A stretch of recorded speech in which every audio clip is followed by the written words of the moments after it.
Proceed with caution. This is a dark and smutty romantic tragedy. There is no happily ever after. The silencer is a morally black psychopath who displays signs of a severe, untreated mental illness that manifests in a violent manner. Some of you may find his actions disturbing, and this book is not suitable for readers who are sensitive to such topics. Content warnings include rape/sexual assault, graphic violence, drug use, graphic murder, toxic/abusive relationships, stalking, terminal illness, Stockholm Syndrome, suicide, and self-harm, with themes of grief and depression. This book contains explicit sexual content, including gunplay, slapping kink, and dubious consent. This is a book with adult themes and is intended for mature readers only. If you have any questions about sensitive content, please reach out to the author on Instagram at ariel.n.anderson. Prologue. The Father. I've learned, after 87 years on this earth, to trust my gut in all things. Where my son is concerned, I've become clairvoyant. At my age, I've got nothing better to do all day than make peace with death. I can smell it, always polluting the corridors of my home like a miasma of despair. I can feel his pain lingering in the air long before I see him. Tonight, though, I do not feel his pain. Not a physical pain, anyways, more akin to frigid anguish. It feels like guilt. It feels like horror. It feels like resignation. My bones are aching something fierce. I can feel something wrong deep in the pit of my stomach, causing me to clutch my rosary to my chest. I take a deep breath as I sit up from my bed, my knees cracking loudly as I use my walker to steady myself. I can't walk very well on my own anymore, but something gives me the strength to stand and step into the corridor. My son isn't here. He's never here at night. His absence in the dark doesn't bother me. Never has. What bothers me is his bedroom door. It's fully ajar. He never leaves it open. My walker clacks against the tile floors as I slowly make my way to the open bedroom door, tapping on the wooden frame with my knuckle as I peek in. Empty. Like it always is. There's a piece of paper neatly laid on the edge of his bed, the creamy, custom embossed parchment a stark contrast to the burgundy comforter. My heart sinks, and I rush over to it as fast as my old legs will carry me. I know what this is before I even read the first line. Wherever my son has gone, I'm already too late. Friday, September 6th, 2019. I, Christian Thomas Reeves, being of unsound mind and a broken spirit, declare this my last will and testament, as well as a goodbye. Part 1. Chapter 1. The Angel. I glance at the clock in the bottom corner of my computer. It's 8:37 p.m. on a Friday night. I groan quietly to myself. I've been at this desk in this uncomfortable office chair since 9 this morning. You'd think, with all the money flowing in and out of this place, they'd be able to provide their staff with chairs that don't cause early-onset arthritis. I take an exhausted breath and finish up an email to my boss, Neil, before shutting down my computer and grabbing my things. 5 months ago, I landed this job out of pure dumb luck. I applied for an open position at Reeves Enterprises to be a secretary for one of the senior attorneys. During my third round of interviews, I bombed it. Hard. My nerves got the best of me, and I formed one coherent sentence through the entire thing. That sentence was my name. "Good morning. My name is Elena Young. I want to work at Reeves Enterprises because I... After that, I fell apart. I only got this job because the other two candidates got stuck in awful lunchtime traffic downtown and missed their interviews. I can't afford a car, or even the $3 per hour parking meter outside the building, so I walked. During the interview process, the entire legal department seemed so welcoming. Unfortunately, the supervising attorney I was assigned to wasn't in any of my 3 interviews, so I never got the chance to meet him. If I had, I might have dropped out of the candidate pool entirely. I didn't realize how difficult my new boss would be. Neil Hayden's ego is bigger than the Atlantic Ocean, and he absolutely hates me. I can do no right in his eyes, and he berates me in front of my other coworkers on a regular basis. It's embarrassing and demeaning, but I need this job for my career and my survival. So I'm forced to overlook Neil Hayden's clear distaste for me and pretend I don't notice his extra-long pinky fingernail or the way he's always sniffing when he comes back from the bathroom. At $15 an hour, I'm making double what I was as a receptionist at my last job. It's not a glamorous lifestyle by any means, but I can afford my rent and I can feed myself. Instant noodles and tap water mostly, but it could be worse. I can also earn unlimited overtime, which is why I work so late most nights. It's not like I have anything better to do. I like to have fresh flowers in my kitchen to bring life to my dull, gray, 300-square-foot studio apartment. It's got a single window, a shitty water heater, and the bathroom is so small that I can barely squeeze in, but it's home. Most of my excess income I spend on baby's breath, ice cream, and Twizzlers. It makes the long hours bearable. Sometimes it's the simple things, you know? I live in Meridian City, New Jersey, the crime capital of the United States. It's an island off the mainland of New Jersey, as Staten Island is to New York. Meridian City is about twice the size of Staten Island, with a population of almost 3 million. Meridian City is divided into 4 sides: north, south, east, and west. The north side is home to a billionaire's philanthropy project. The south side is where the wealthy live, and the east and west sides are where plebeians like me live. Druggies litter the streets. Robberies happen nightly. We have the highest murder rate in the country. The police force is stretched so thin that calling for help is a crapshoot on if they'll actually show up. I'm convinced I have the best luck in the world because the most uncomfortable interaction I've ever had in this cesspool of a city is a few homeless men offering me a hit of whatever they were smoking. I always carry a taser with me, though, just in case someone decides to try and make me a statistic. My father insisted when I moved halfway across the country for school that I always carry some sort of protection with me.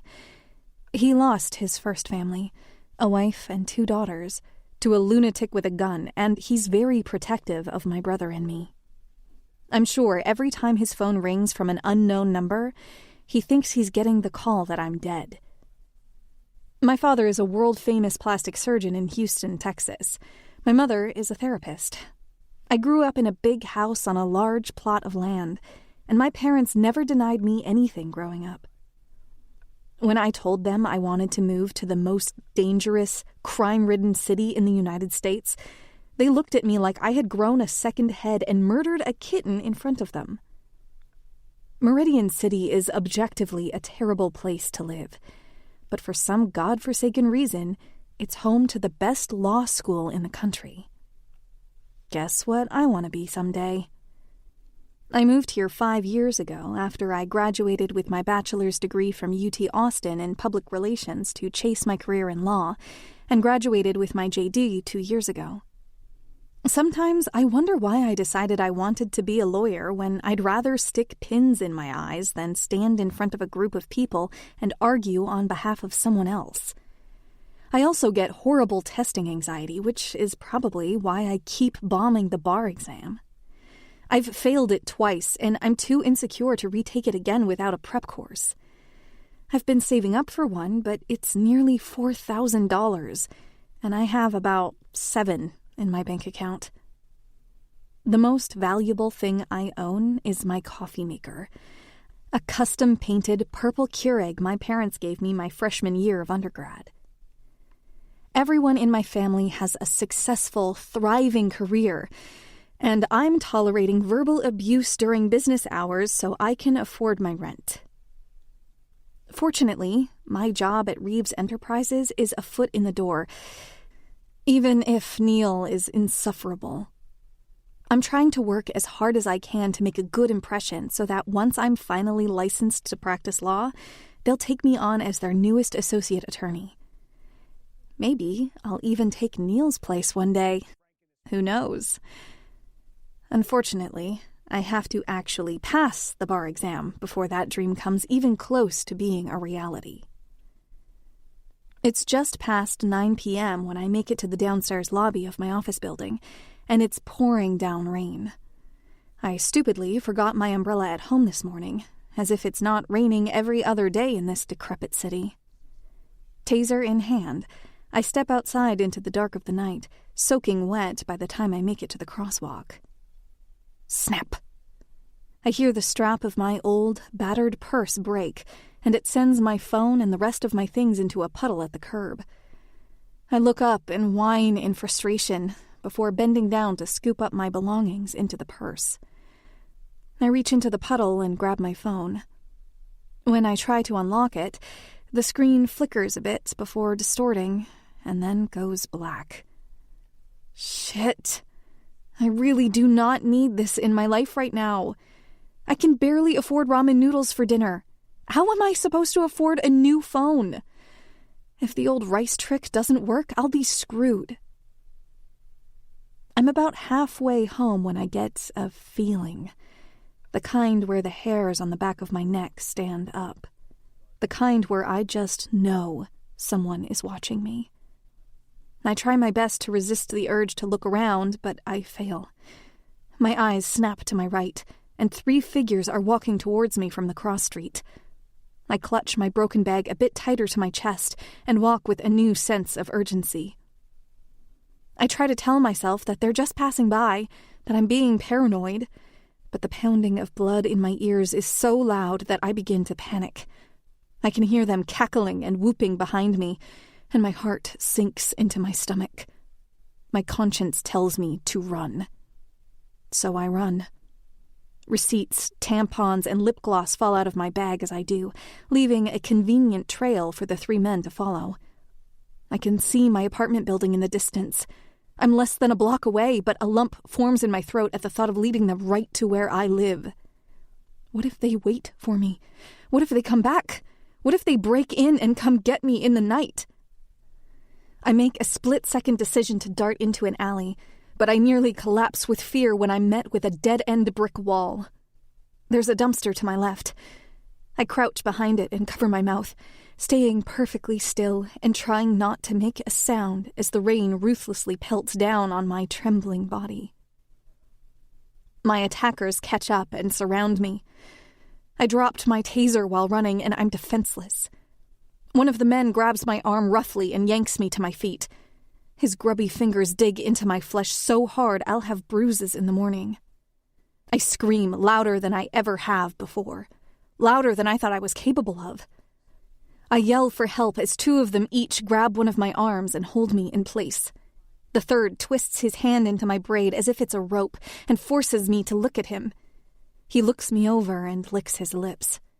He caresses my cheek, and I scream again before he presses the cold blade of a pocket knife to my neck. Shut the fuck up! Nobody's coming to help you, sugar. I shake, but I don't make another sound.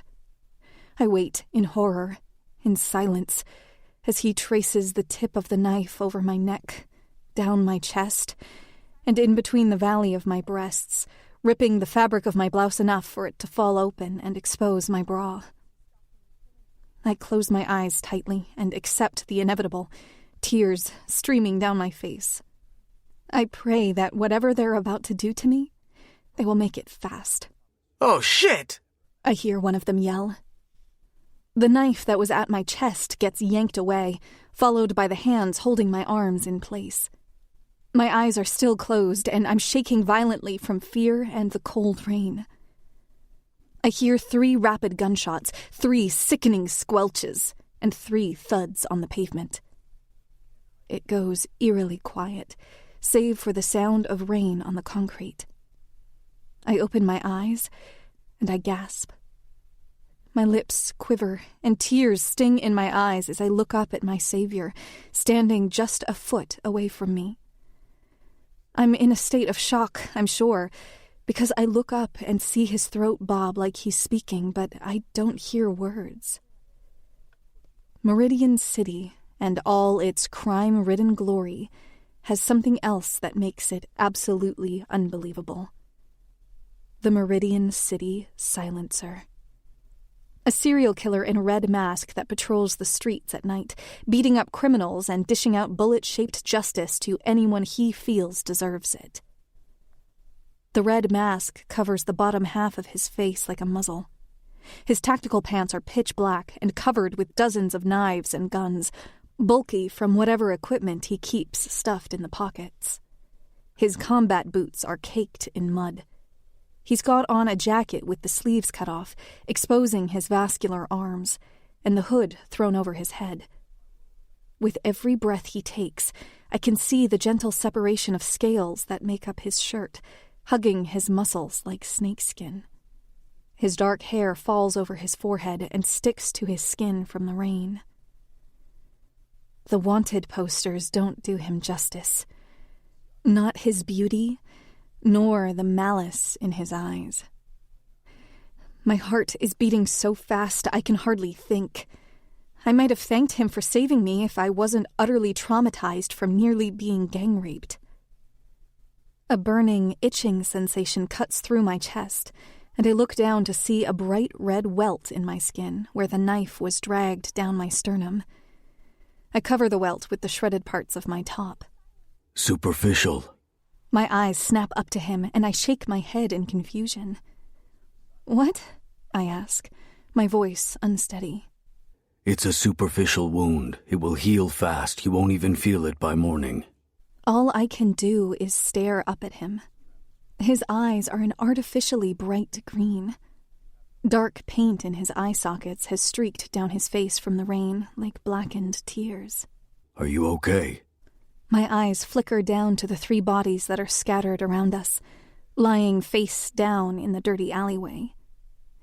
My breathing heightens into panic again when I notice the subtle red pools mixing with the thin layer of rainwater.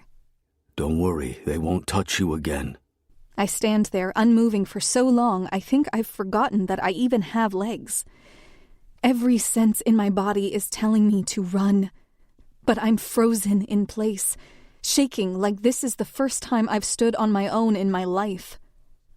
My bottom lip quivers, and I recoil into myself when he brushes away a strand of my loose hair with his knuckle. You're scared. I can hear in his voice the rest of the sentence he didn't say. Of me. Fuck yes, I'm scared of him. He murders people that look at him funny, and right now I'm one of those people. I've got my gaze locked on him like I'm a deer in headlights. Rain drips off the edge of the mask, covering his mouth and jaw. Do you live close by? I don't answer his question. He nods as if he already knows the answer. Go home. I'll make sure no one else follows you. Before he can even finish his sentence, I dart away from him and around the corner. All I want is to be alone, safe in my tiny apartment. Mercifully, my keys are on a stretchy wristband around my arm, and I run the next street over to my apartment building. I'm shaking so violently that I type in the wrong code to open the outer door 3 times before I get it open.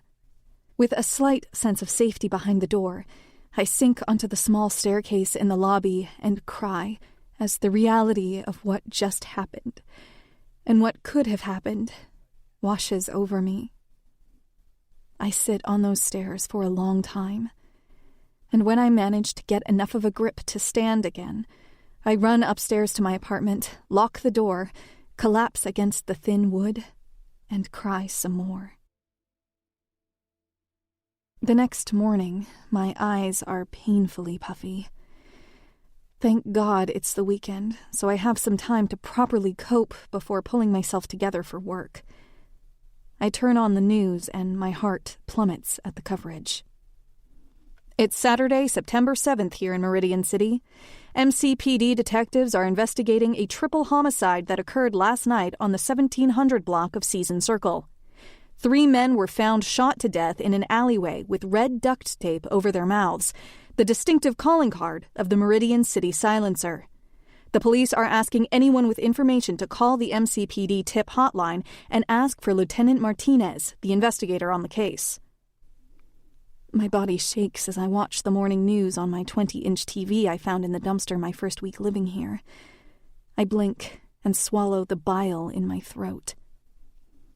I think I was in such a state of shock last night that I was desensitized to the fact that I was standing a foot away from a serial killer that shot 3 men in front of me. I pull out my phone on instinct to call the hotline. I'm stopped when it's nowhere to be found, and I realize I dropped my phone, my purse, my wallet, my everything in that stupid alleyway, and was so preoccupied with staring at my savior that I forgot to gather it all before I ran away from him. I consider knocking on my neighbor's door and asking to borrow their phone, but what the hell am I supposed to say? Oh, hi, I witnessed a triple murder last night, and my first instinct was to wrap myself in blankets and cry instead of going to the police. There is a $1 million reward sponsored by the MCPD and the local government for any information leading to the arrest of the silencer. I'm pretty sure he's on the FBI's most wanted list. I could use $1 million, but I don't think telling them I was almost gang raped but was saved by the resident serial killer is going to do anything except get me locked in a mental institution. No, I need to keep this to myself. Pretend it didn't happen. If the police saw me on any cameras or any witnesses saw me running, they would have already come to question me about it. I'm fine. I just need to stay calm and forget this whole thing ever happened. I go downstairs at midday to my building's lobby to check my mailbox. There's a business card and a pink slip indicating I have a package waiting with the receptionist. I don't remember ordering anything, but maybe it's something from my parents or my brother. I bring the slip to the helpful, scrawny blonde man at the desk, and he hands me back a medium-sized box. He holds on to it for an awkwardly long amount of time, staring at me and flashing me a crooked, unnerving smile. I uncomfortably laugh and tug the box free from his hand, and then look down at it. Plain brown box, addressed to me with no return label or any other indication of where it came from. I don't think much of it and gather it in my arms before heading back up to my apartment. When I get back, I load my coffee maker with fresh water and let my beloved Keurig work its magic. I take a look at the business card. It's not uncommon to get them in the mail, especially from the surrounding businesses. Hell, I have a stack an inch high of business cards from the pizza shop across the street in my junk drawer. The business card is a shiny, metallic gold, embossed with black lettering. Hellfire Lounge. Bartenders wanted. Ask for Frank. I put the card to the side and keep it in the back of my mind. Bartenders make great money. I would know from experience. Maybe it's something I could do on the weekends for extra cash, to help me move out of this terrible neighborhood sooner. I've never heard of the Hellfire Lounge, but if it's as luxurious as the business card, maybe it wouldn't be the worst place for a second job. My spine tingles as I look at the mystery package on my kitchen counter. I take a sip of my coffee and open the box, praying it's not a bomb. Though in this city, I honestly wouldn't be surprised. I close my eyes when I open the top, only peeking when I'm sure nothing's going to explode. My jaw drops to the floor when I examine the contents. My wallet, my phone, and my taser all lay inside. I check my wallet and my ID is still there, along with all my cards and the same $3 cash I always keep for the vending machines at work. Everything seems to be accounted for. My heart squeezes. It had to have been the silencer, right? No person in Meridian City would have returned my things without at least taking the cash from my wallet. A serial killer went out of his way to return my most important belongings. The thought alone is unsettling. When the sun goes down, the rain finally stops. I need to take my garbage out, and I would rather get it done before it inevitably starts raining again. I'm on edge after last night, but I think I can muster up the courage to go outside by myself in the dark. When I dump my garbage into the vile-smelling dumpster, I hear a groan down the alleyway from me. I don't look at first, tensing every muscle in my body.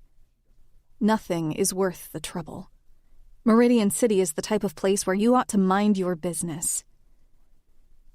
I hear another groan, followed by a thud and a small splash. I can't help it. I squeeze my eyes tight and then open them and whip around, taser out in front of me for protection. Just a few feet away, there's a vaguely human-shaped lump in the alley. "Hello?" I call out, getting no response. I tiptoe 2 steps closer. "Hello?" Still no response. I adjust my grip on the taser and step even closer. I gasp when I finally make out the figure. The silencer. No, absolutely not. I didn't intend on meeting him last night, and I'm not going to get myself tangled in whatever the fuck he's been up to. I hold my breath and tiptoe backwards. I let out a shrill of fear when the silencer's hand catches me by the ankle and tugs me so hard that I lose my footing and fall onto the concrete next to him. I barely manage to catch myself before I completely eat it.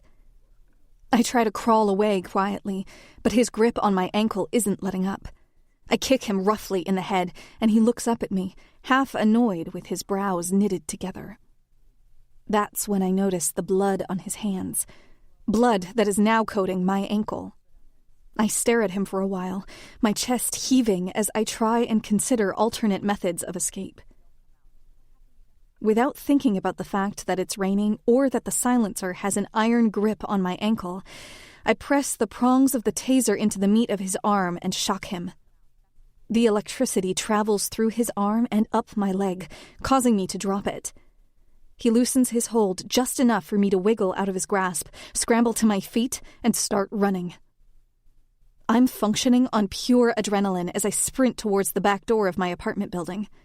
As my fingers wrap around the handle, I feel the silencer grab my waist and clasp his hand over my mouth. I let out a useless cry for help, and he presses me against the door. The sharp, metallic smell of blood taints my senses as the warm liquid on his fingers smears across my cheek. I'm letting out panicked breaths, and I cower away from him best I can when he leans forward and whispers into my ear. "Shut up and take me to your apartment." On instinct, I shake my head vehemently. He engulfs me in the scent of faded cologne, gunpowder, and cigarette smoke.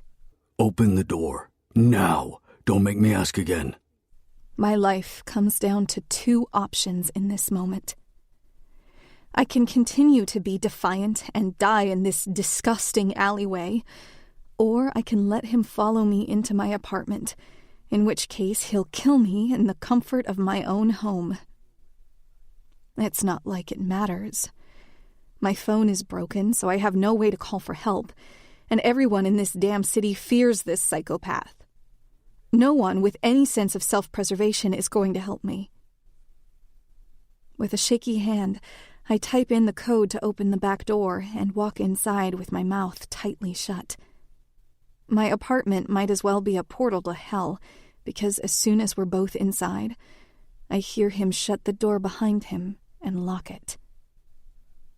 I close my eyes and take a deep breath, trembling on the inhale and exhale. I can feel him circling me like a predator. "Please don't hurt me," I beg with a whisper. "I promise I didn't see anything. Just leave. I won't tell anyone you were here." I tense up when I hear him turn on my kitchen sink, and a moment later, he rubs a warm rag over my cheeks and lips. The action is so tender that my eyes fly open in confusion. He's standing in front of me with one of my dish towels in his hand. He's wiping the blood off my face. It catches me so off guard that I stumble backwards, suddenly feeling lightheaded but refusing to let myself pass out.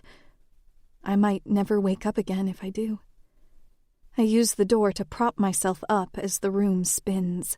"Don't be scared," he says, closing the distance between us and continuing to gently wipe my face. "Take a deep breath. I'm not going to hurt you." My lip trembles, and more tears fall. "Why?" He laughs, and it feels so out of place considering I'm shit-scared and fighting the undeniable urge to scream. "Did I hurt you last night?"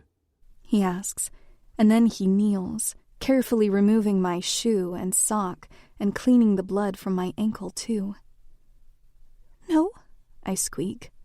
"Do you have a first aid kit?" The entirety of my vocabulary escapes me, and I can't think straight. The room starts to spin again, and unease twists in my gut.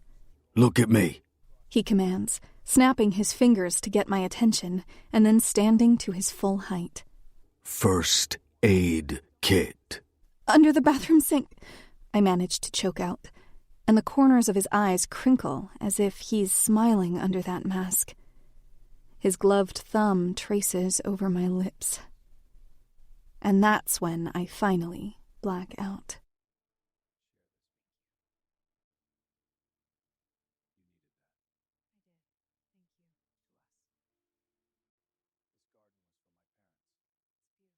Chapter 2. The Angel. I sit up abruptly, gasping for air. I'm covered in my comforter and tucked into bed. It takes a while for everything to come rushing back to me, but when it does, my eyes finally adjust to the darkness, and I see the silencer sitting on the floor, slumped against the wall like he's asleep. A plethora of first aid supplies lay scattered around him: bloody rags, alcohol wipes, and a sewing needle with a fishing wire attached. He's got a large, nasty gash on his right bicep that he's haphazardly stitched up himself in a jagged line that will leave him with a scar that only serves to make him appear more dangerous. I untangle myself from the sheets and throw my legs over the edge of the bed. I brace myself as I experimentally poke his arm with my sock-covered foot. He doesn't move. I rest my feet firmly on the floor, and before I attempt to stand up, I poke him again, this time in the cheek with my index finger. His head sways slightly, but he doesn't wake up. I sigh a breath of relief and sink to the floor on my hands and knees. Wait, what the fuck is happening right now? Am I dead and this is just some fucked up purgatory? The serial killer in my apartment tucked me into bed after I passed out, and he made sure to put my socks back on my feet so they wouldn't get cold. The hardwood floor digs into my knees and palms. I poke him again with my finger, making my touch a little firmer against his tactical pants. He's still not moving. He's either unconscious or he's one hell of a deep sleeper. Though why he chose to take a nap in my apartment is a question I'll have to ask myself later. Before I crawl away from him, I make a decision to grab one of the many pistols he has strapped to his thighs. I'll be damned if this psycho catches me off guard without a weapon. I quietly check the chamber. It's already loaded. Something is stopping me from moving, and I think I know exactly what it is. Greed. One of the most notorious serial killers in the United States is unconscious in my apartment, and if I can press that tiny button on the side of his muzzle and give the police an accurate description of him, I could be $1 million richer. It would be so easy for me to peek. He'd never know. I bite my lip, and my hand is unsteady as I reach a finger towards him to press the lock.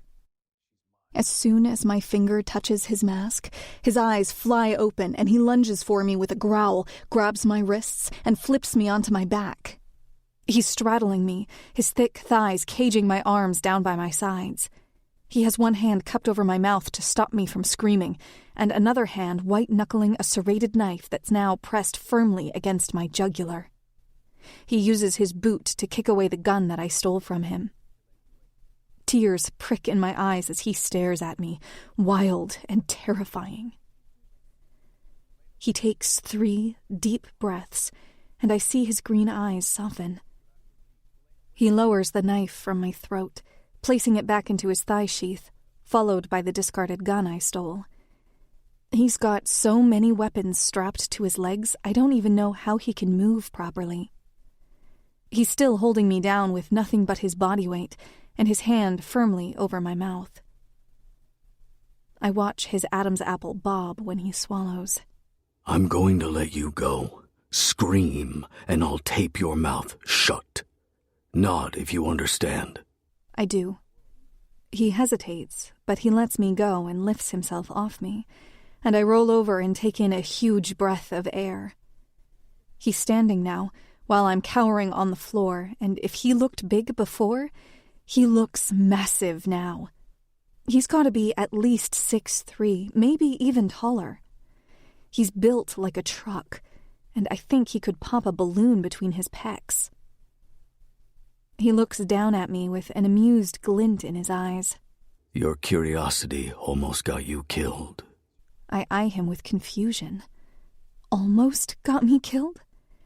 That's actually a terrifying fucking point. Why the hell hasn't he slit my throat yet? My cheeks heat up from the intensity of his stare. Did you tell anyone I was here? I shake my head and finally work up the nerve to stand, scurrying to the kitchen. My apartment is so small that even though he's by the bed and I'm by the kitchen counter, I could still touch him if I reached out a hand. No, I can't even if I wanted to. My phone is broken from Friday night. He takes a half step towards me to close the gap. If you're lying to me, I'll find out, so I'm going to ask you again. Did you tell anyone I was here? He enunciates each word as if I didn't hear him the first time, his voice low and gravelly behind that mask. No! He's looking at me like he's plotting my murder. God, why didn't I just fucking run when I had the chance? I notice his fingers poised over the guns strapped to his legs. One wrong move, and I'm dead. Is this the part where you murder me? I ask, letting out a trembling exhale. Because I'll fight back. I grab the taser resting on my kitchen counter. He must have grabbed it from the alley. I turn it on and let it crackle with a charge. He takes a step closer to me until my hips are pressed tightly against the kitchen counter, and my only way out is through him. You wouldn't make it a single step. I hold out the taser to warn him. His hands stay at his side, and he steps even closer to me, pressing his chest directly into the teeth of the charged taser. I look up at him and he doesn't even blink. Once the charge is finished and he hasn't moved, I drop the taser at my feet and gulp. I swear on my life, I didn't tell anyone you were here. Where's all that bravery now, huh? He leans over me as if he's considering breaking my neck. Quick, easy, painless. That's how I would want to go anyways. His eyes flicker to the counter behind me, and I shiver as his arm brushes past mine to reach around me. He rubs over my access card to the Reeves Enterprises building with a gloved hand. Oh, you work at Reeves Enterprises. Yes, I say breathlessly. His head snaps to me.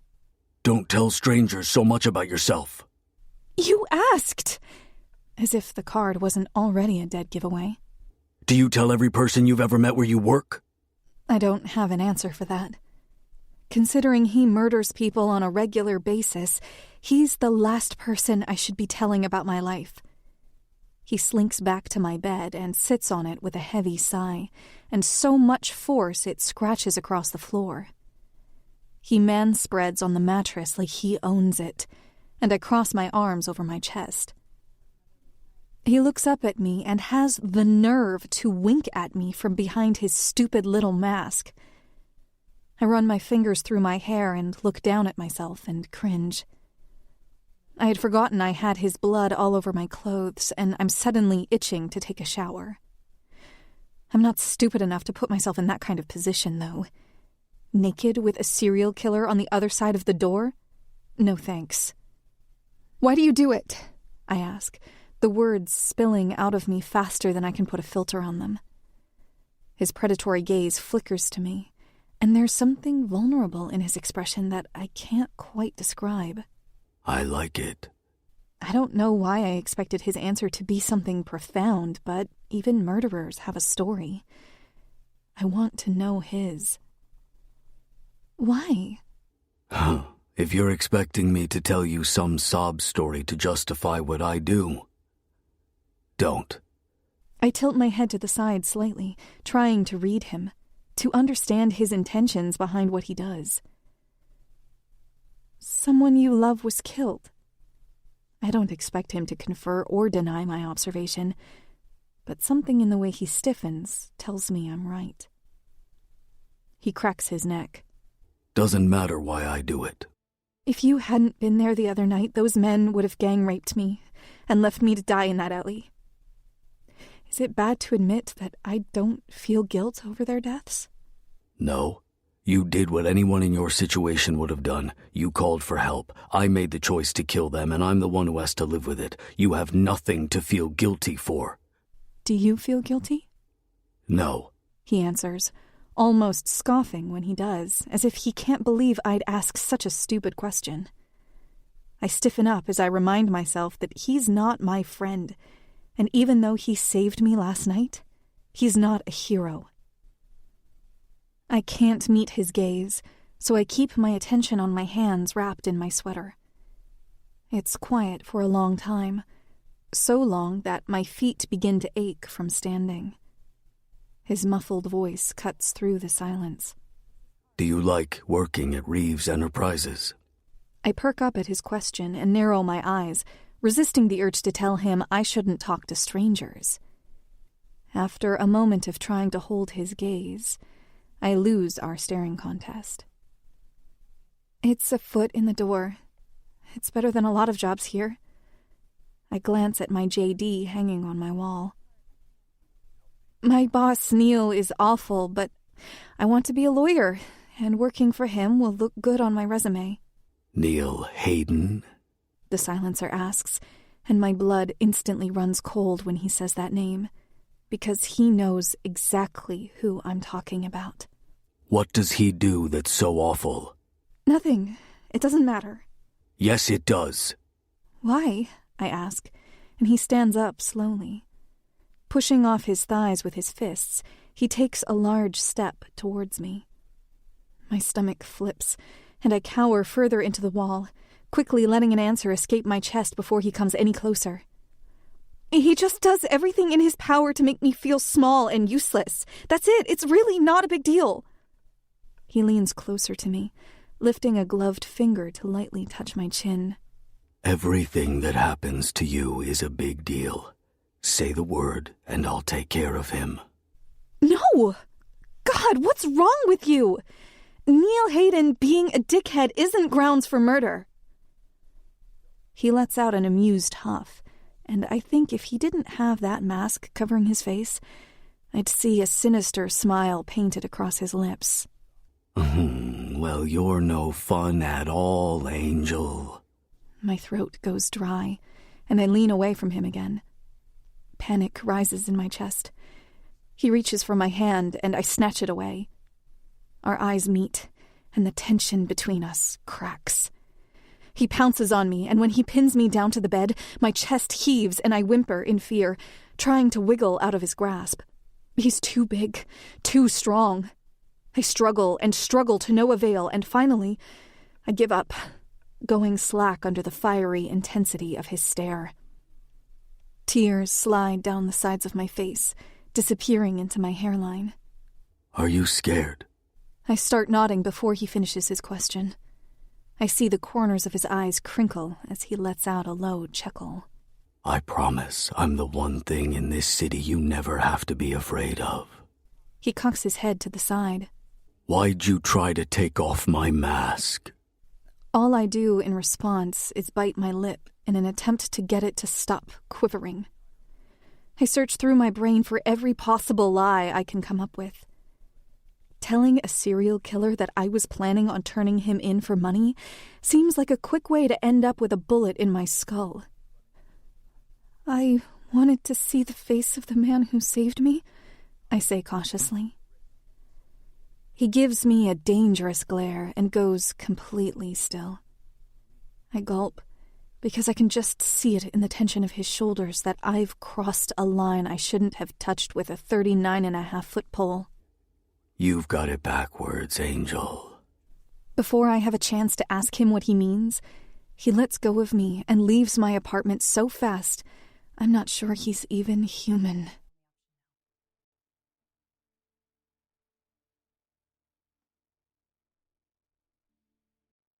Chapter 3. The Angel. Sunday passes in a blur. I spent the entire day trying to get the blood off my floors to no avail. My apartment looks like a crime scene, and I'm honestly pretty upset about it. When I get to work on Monday morning, I head straight for the coffee pot. Reeves Enterprises spares no expense when it comes to coffee. In our department break room, there are so many options for creamer and sugar and syrups that for my first 2 months working here, I tried a different combination every morning. I'm a sucker for the hazelnut creamer, though, and I can't afford my own at home, so I always savor it here. I wonder if anyone would notice if I took off with the container. There's also a Starbucks in the downstairs lobby, and each employee at the RE headquarters gets credit for 1 free drink per month, but Neil always steals it. Yes, he steals it. We'll swipe it right off my desk. Doesn't matter what's in the cup, he steals my coffee because he lives off my misery. I'm not a violent person, but I'd pay good money to have someone knock out his front teeth or hit him in his bald head. Neil Hayden is Reeves Enterprises' best attorney. He's so good that at Meridian Law School, there's literally an entire module in our 2L curriculum dedicated to him and his legendary representation. His previous employer got busted for using illegal child labor, and Neil managed to get them out of it without so much as a fine. Charges dropped, civil case dismissed, with prejudice. The man is legendary, and he knows it, which is probably why he's so damn awful. He could slit my throat and watch me bleed out all over the marble floors, and nobody would bat an eye. I'm not even sure why he hates me.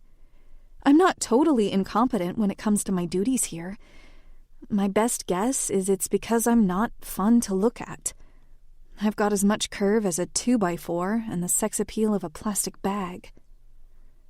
With my hot mug of hazelnut creamer with a splash of coffee in hand, I walk to my desk, and I nearly drop the mug when I get there. A large bouquet of flowers is sitting on my desk. Scratch that, a fucking massive bouquet of flowers is sitting on my desk. Bright, beautiful peonies, roses, gardenias, and baby's breath in varying shades of purple and white are neatly arranged in a heavy marble vase. I blink in shock, and I'm not sure what to think. There's a light purple note card sitting upright against the vase. I hesitantly open the envelope, and inside is a card with messy, yet perfectly legible handwriting scribbled across it, almost like it was written with a non-dominant hand. For my angel. I throw the card haphazardly in my bag and push the heavy bouquet to the corner of my desk to try and get it out of the way as I power on my computer. Okay, Elena. Breathe.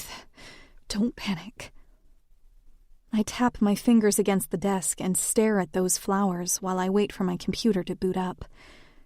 I'm not sure if I should be flattered or terrified that the silencer sent these to me. There's no business card indicating he hired a service to deliver them. Besides, he'd have to put in contact information, and his whole thing is remaining anonymous. He must have brought these himself, which is an even more unsettling thought because I know there are at least a dozen cameras in the lobby. How the hell did he get in here? I don't have much time to consider it, because before my computer even fully boots up, I hear Neil shouting my name. Judging by his tone, he's clearly on the warpath. I take a deep breath and brace myself as he stomps towards me from his office. I turn slowly in my chair and force a smile. Yes, Mr. Hayden? Where the hell have you been? He shouts, his tone already drawing the attention of curious eyes across the office. His nostrils are flaring, and he points a crooked finger at me. I've been trying to call you all weekend. I had court this morning and needed you to file an order before I got there. Where the fuck have you been, Eliza? Elena, I correct. He hardly ever gets my name right. It's not even a complicated name. He just likes to get under my skin. I'm sorry. I broke my phone on Friday night, and I haven't... I'm getting real sick of your excuses, Elena. You know what? It's not working out for you here. Pack your things and leave. See HR on your way out. My heart sinks to the floor. What? I ask with a quiver in my voice. Please, I start begging. I really need this job. I'm sorry about this weekend. I'll get a new phone and... This is not a negotiation. I look at his stern face for another moment before I sigh a breath of defeat. I don't keep many personal belongings at my desk. Just a few of my favorite gel pens and a framed photo of my dad and I at my college graduation. I shove it all into my purse and stand up, blinking away a stray tear to try and maintain some dignity while I leave. When I turn to make a break for the elevator, I run face first into an Armani suit and a cloud of absolutely divine cologne. Large, warm hands hold me steady by my upper arms when I lose my footing and nearly fall over. I gasp. I'm sorry. I crane my neck to look up at the man holding me. My lungs seize up. I feel as though I've just been punched in the stomach. Christian Reeves is standing before me in a well-tailored gray suit and a black turtleneck. The Christian Reeves, as in the man who owns Meridian City and whose name is plastered on the side of the building I'm standing in. The Christian Reeves, as in the CEO. The Christian Reeves, as in the richest man on the goddamn planet. I swallow the lump in my throat, and all I want to do is sink seamlessly into the floor and perish. He gives me a dazzling, perfectly straight, bright white smile and says, It was my fault. His voice slices through my resolve like butter. I can't help the blush that rises to my face. He's not just handsome. He is stunning, godlike. His jawline could cut diamonds. Waves of dark brown hair frame his face in a I styled my hair but don't want to look like it sort of way. He's clean-shaven, and his eyes are such a pretty shade of blue the ocean would be jealous. His whole demeanor screams wealth. The grin on his face oozes confidence. He's tall, a full foot taller than me, and then some. And he's so broad, I'm not sure how he can fit through a door frame. He smiles at me warmly and patiently waits for me to stop ogling him. All the while, Neil Hayden is witnessing this extremely awkward interaction. My eyes go down to Christian's chest and blow wide when I see that I ran into him so hard I left smudges of my makeup on the lapel of his expensive suit. His eyes go down to his chest, too, and he stifles a chuckle and wipes the makeup away with his thumb. I realize one of his hands is still firmly on my arm, and I subtly wiggle out of his grip. Christian glances at the bouquet on my desk and nods towards it. Pretty flowers. He rubs a finger over the acrylic nameplate next to the vase. Elena? Holy shit. Holy fuck. The way this man just said my name was pure sex. I take one small step backwards to try and relieve some of the tension that's pooling between my legs. What I wouldn't give to have him say my name like that again. Like it's the prettiest sound in the world. Like it's coated in sugar and dripping with honey, and he's got a massive sweet tooth. I blink and look at the flowers, cottonmouth stealing my ability to speak. Thank you. Christian looks at my purse hanging off my shoulder. His brow arches. Surely you're not already leaving the office? It's 9 a.m. on a Monday. I'm no longer employed. My face heats up at the admission. Christian Reeves has more important things to worry about than an entry-level employee, but it's still embarrassing to admit that I just got fired to the CEO. She was just on her way out, Neil interjects, pulling Christian's intense eyes away from me, and I almost thank him for it because I can finally breathe again. Weren't you? I nod. Yes, sir. I move to leave, but Christian steps in my path. I look up at him and my brow knots, because I really can't tell what he's thinking based on his expression. I think the three of us should take this discussion to your office, Mr. Hayden, he says to Neil, though his eyes are fixated on me. The three of us? Neil asks with an eyebrow raised. I don't believe I stuttered, Christian says, giving him a threatening glare that has Neil shrinking in his shoes. Neil leads the three of us to his office, and in a gentlemanly fashion, Christian holds the door open for me. I really wish the building would catch on fire or Godzilla would attack. Anything to get me out of this. I pray silently for an act of God to save me. Neil takes a seat at his desk, and Christian sits down in a low-back leather chair across from him. I stand awkwardly in the corner of the room, and Christian turns in his seat to flash me that billion-dollar smile. Come sit, he commands, pointing to the chair next to him, still smiling. My legs feel like jelly, but I take a shaky breath and slowly sit down in the matching chair next to him. I'm so out of place right now.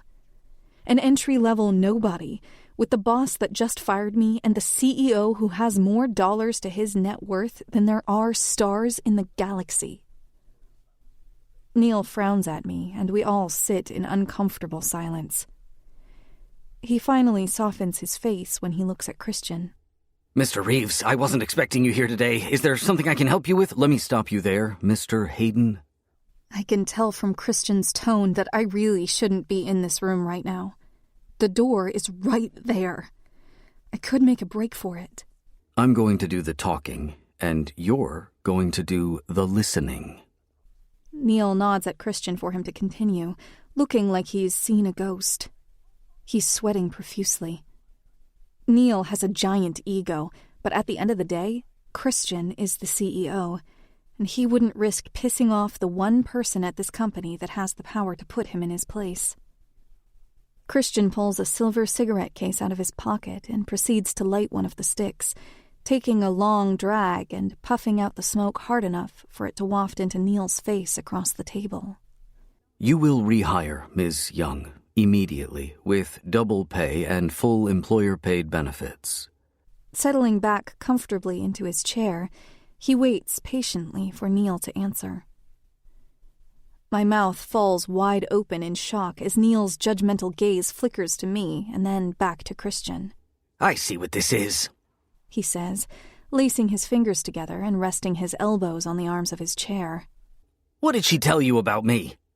Christian raises an eyebrow. She's told me nothing.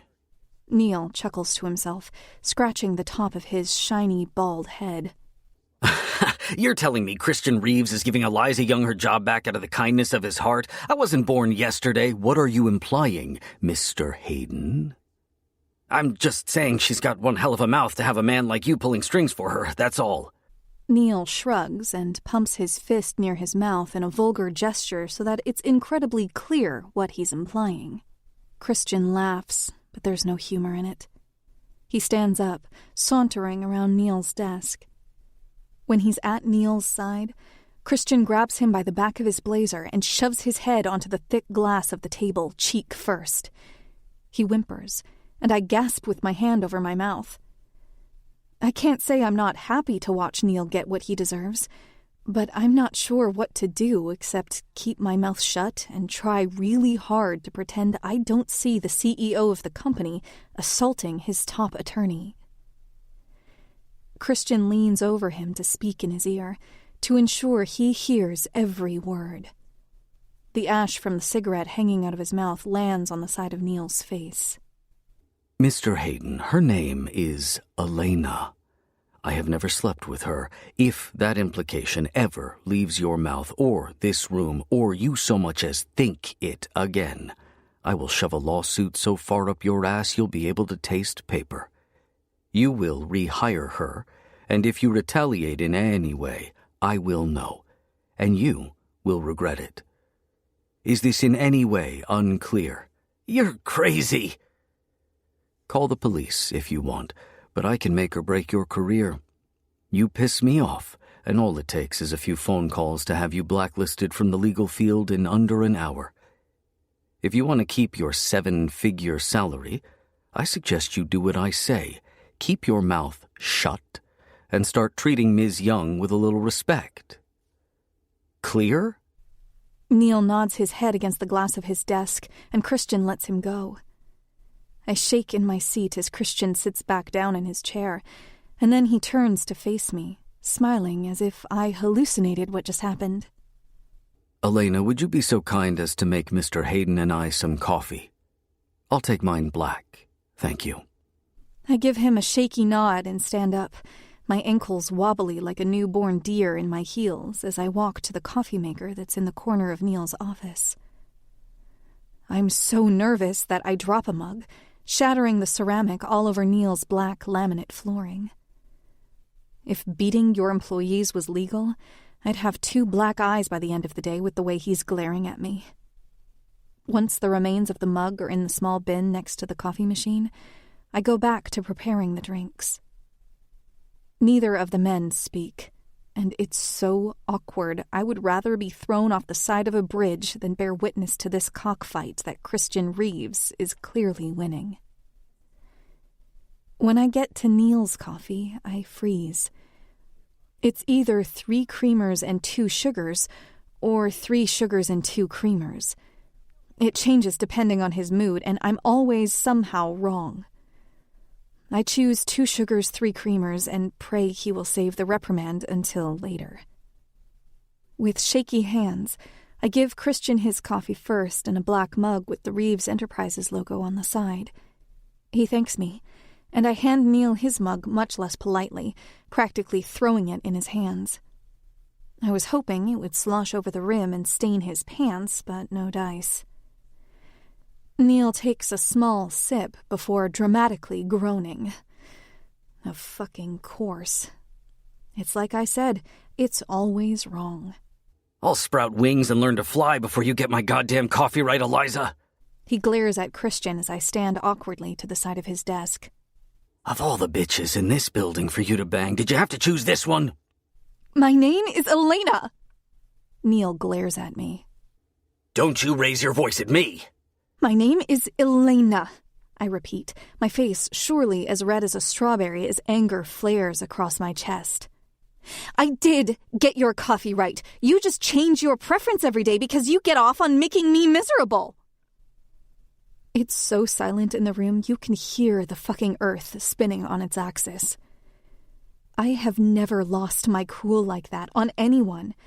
But to hear Neil call me a bitch and accuse me twice of whoring myself around for my position was the last straw for me.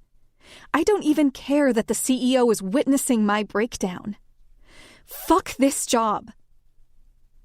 Neil's nostrils flare and he points at me, but I cut him off. Yeah, I know. I'm fired. I move to stomp my way out of the room, but gentle, calloused fingers wrap around my tiny wrist, and I freeze. Christian is examining my hand like it's the prettiest thing he's ever seen. No. He looks up at me like a puppy, and it makes me want to fall to my knees. He moves his eyes slowly to Neil, still fuming at his desk as Christian's gaze darkens, and the entire room crackles with tension. She's not fired. You are. Neil's mouth falls open, and for the second time, so does mine. My wrist is still in Christian's firm grip, like he's afraid I'll make a run for it if he lets me go, and honestly, I might. I want to be anywhere other than in this room right now. You're really going to fire me over this airhead? How good is her pussy? Protest is on the tip of my tongue. I've never even met Christian Reeves, let alone been in the same room as him before today. Where is Neil getting the idea that I would have found the time to sleep with him? Christian flicks the butt end of his cigarette at Neil, and the ashes spread across his suit, burning a small circle in the expensive fabric. If you don't stop talking about her like that, I'll break your nose. And for every minute it takes you to get the hell out of my building, I'm going to break one of your fingers. I'll give you a 30-second head start. Neil begins to laugh humorlessly. Christian releases my wrist, and I breathe a sigh of relief. He reaches into his blazer and pulls out a golden pocket watch with a monogrammed R engraved into the metal. Sit, he commands, and the last thing I want to do is get on Christian's bad side, so I take a seat in the chair next to him again. He leans over and hands me the pocket watch, opening it for me and wrapping my fingers securely around it. It's heavy. It must be solid gold. Elena, every time the small hand passes the 12, tell me. I tremble as I look down at the watch, my eyes following the small hand as it clicks around the clock. It passed, I say quietly, looking up to Christian, who's stuck in a staring match with Neil. That's one finger, Christian says, taking a sip of his coffee. I look back down at the watch just as it passes the 12 again. It passed. 2.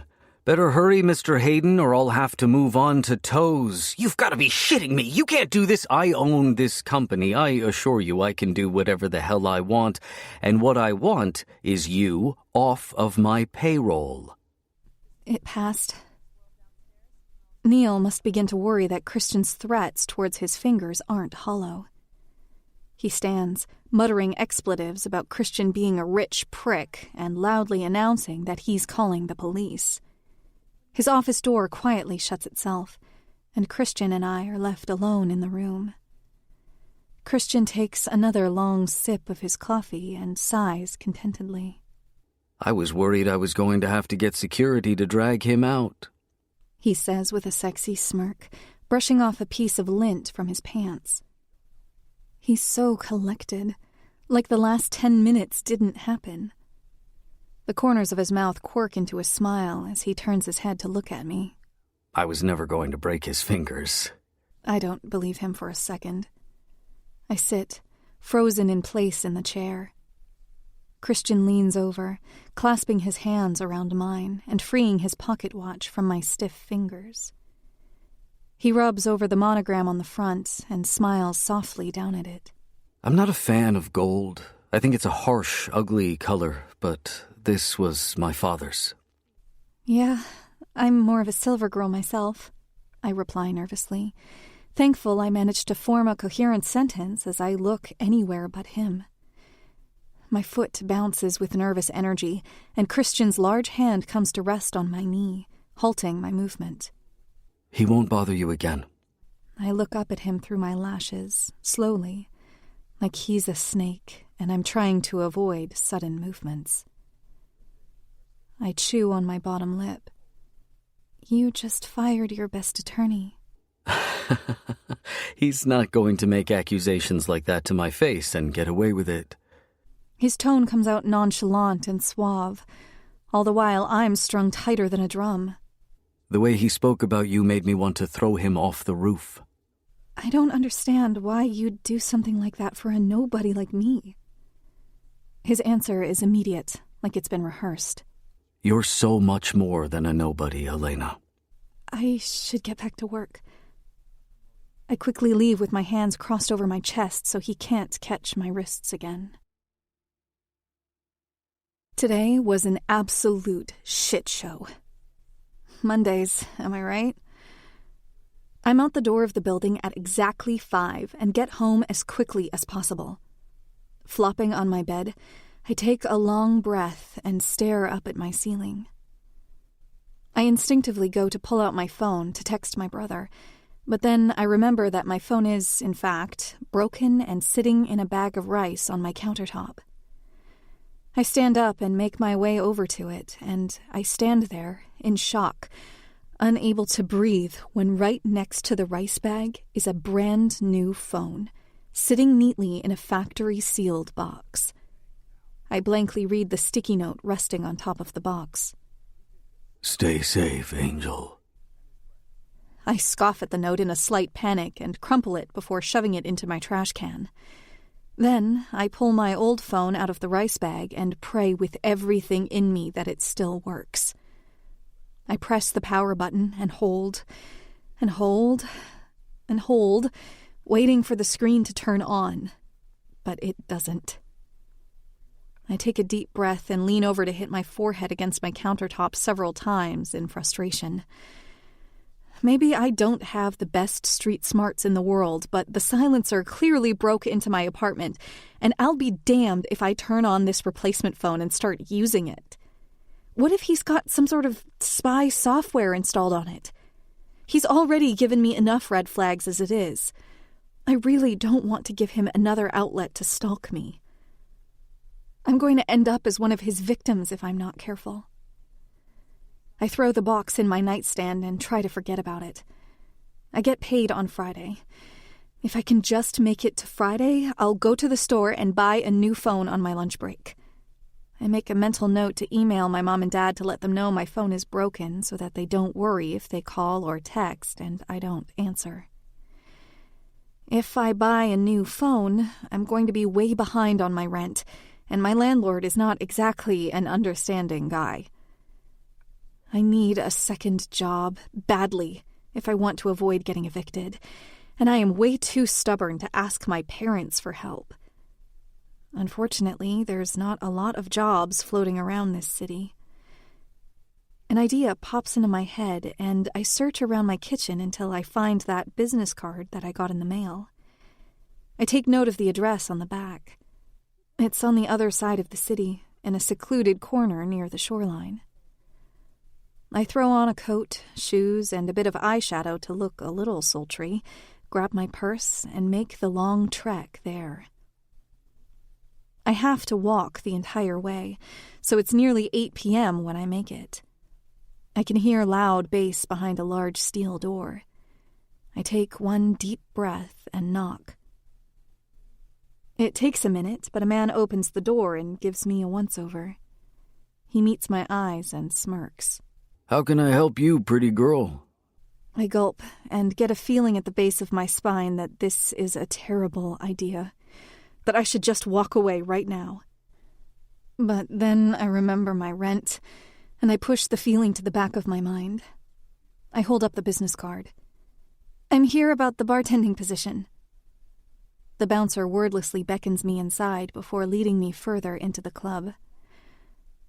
I definitely should have backed out when I had the chance. I'm not one to judge people for the way they live their lives, but this is not the place for girls like me. It's a Monday night, and the patrons are so drunk they're falling over themselves. Exotic dancers in lingerie line the walls on light-up platforms in neon colors. The music is so loud it makes my ears hurt. Some of the patrons follow me with their eyes like they're a predator and I'm the prey. The bouncer leads me to a glass room overlooking the dance floor, where I can see men on the floor below grinding against drunk women with cigarettes hanging out of their mouths and their skirts hiked up, revealing their underwear. Mr. Valenti, I've got one for you, the bouncer says to a thin man sitting on a plush couch with two passed-out women next to him. He looks up from the stack of money in his hands that he was counting, does a double take, and gives me the most awful smile I've ever seen. Hey, beautiful, the man greets in a thick Jersey accent as he licks his lips, his eyes trailing over my body. You're a pretty little thing, ain't ya? I don't acknowledge that. I'm here for the bartending job. I look anywhere but his eyes when I speak. I have experience. I did it in college. How soon can you start, gorgeous? His gaze leaves me as he takes a drink of his whiskey. I can smell the high-proof alcohol from across the small room. As soon as possible. But don't you need... Be here tomorrow night when the sun goes down. Ask for Kate. She'll show you around. I realize this establishment is probably not legal, considering there's no paperwork and he hired me without even knowing my name. The man who brought me up here puts his hand on my lower back to push me out of the room. Congrats on the new job, baby, he says, notably staring at the curve of my ass in my tight slacks. Make sure you wear something a little juicier. Better tips.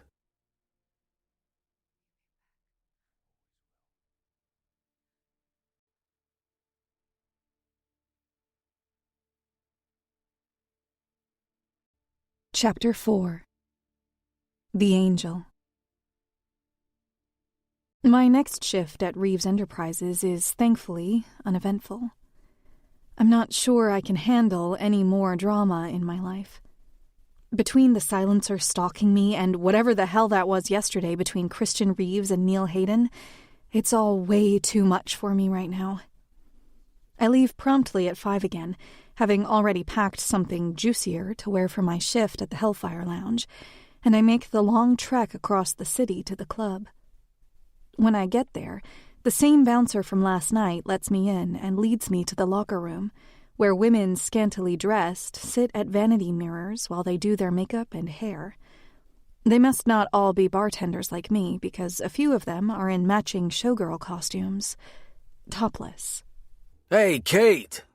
A curvy, strawberry blonde woman whips her head around to us. She frowns when she looks at me, and the bouncer roughly pushes me further into the room. Show the new girl around, will ya? Kate walks up to me and crosses her arms, sizing me up. I hope you brought something else to wear, Pipsqueak. You'll never make any tips with all those clothes on. I shake my bag on my shoulder. Right here. She nods and points. Our bathroom is there. Pick an empty locker.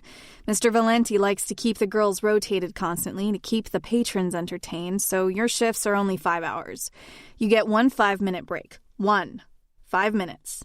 That's it. If you need to take a piss or something and you've already taken your break, tough luck. Patrons are allowed to touch you, dance with you, buy you drinks, but all clothes stay on. Don't come crying to me if someone smacks your ass or cops a feel of your boobs. You want to make good tips? I suggest you pretend to be into it.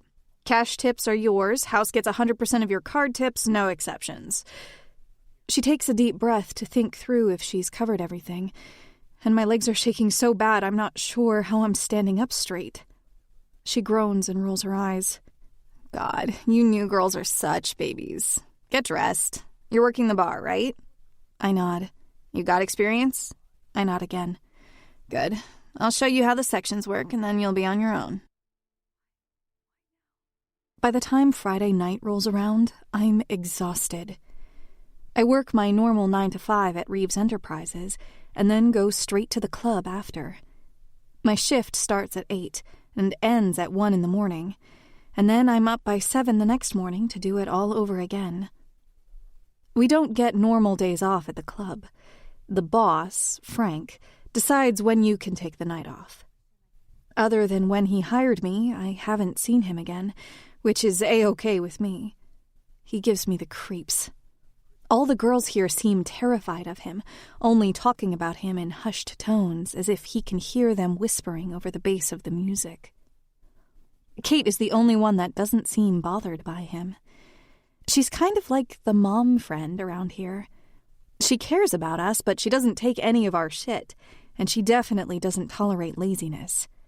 Everyone has to pull their own weight. I wonder if she's the way she is because Frank made her that way, or if she's just trying to look out for us. I used to be a bartender when I was at UT Austin, and on a good night, I'd come home with over $200 in tips. But I make $200 here within my first hour most nights.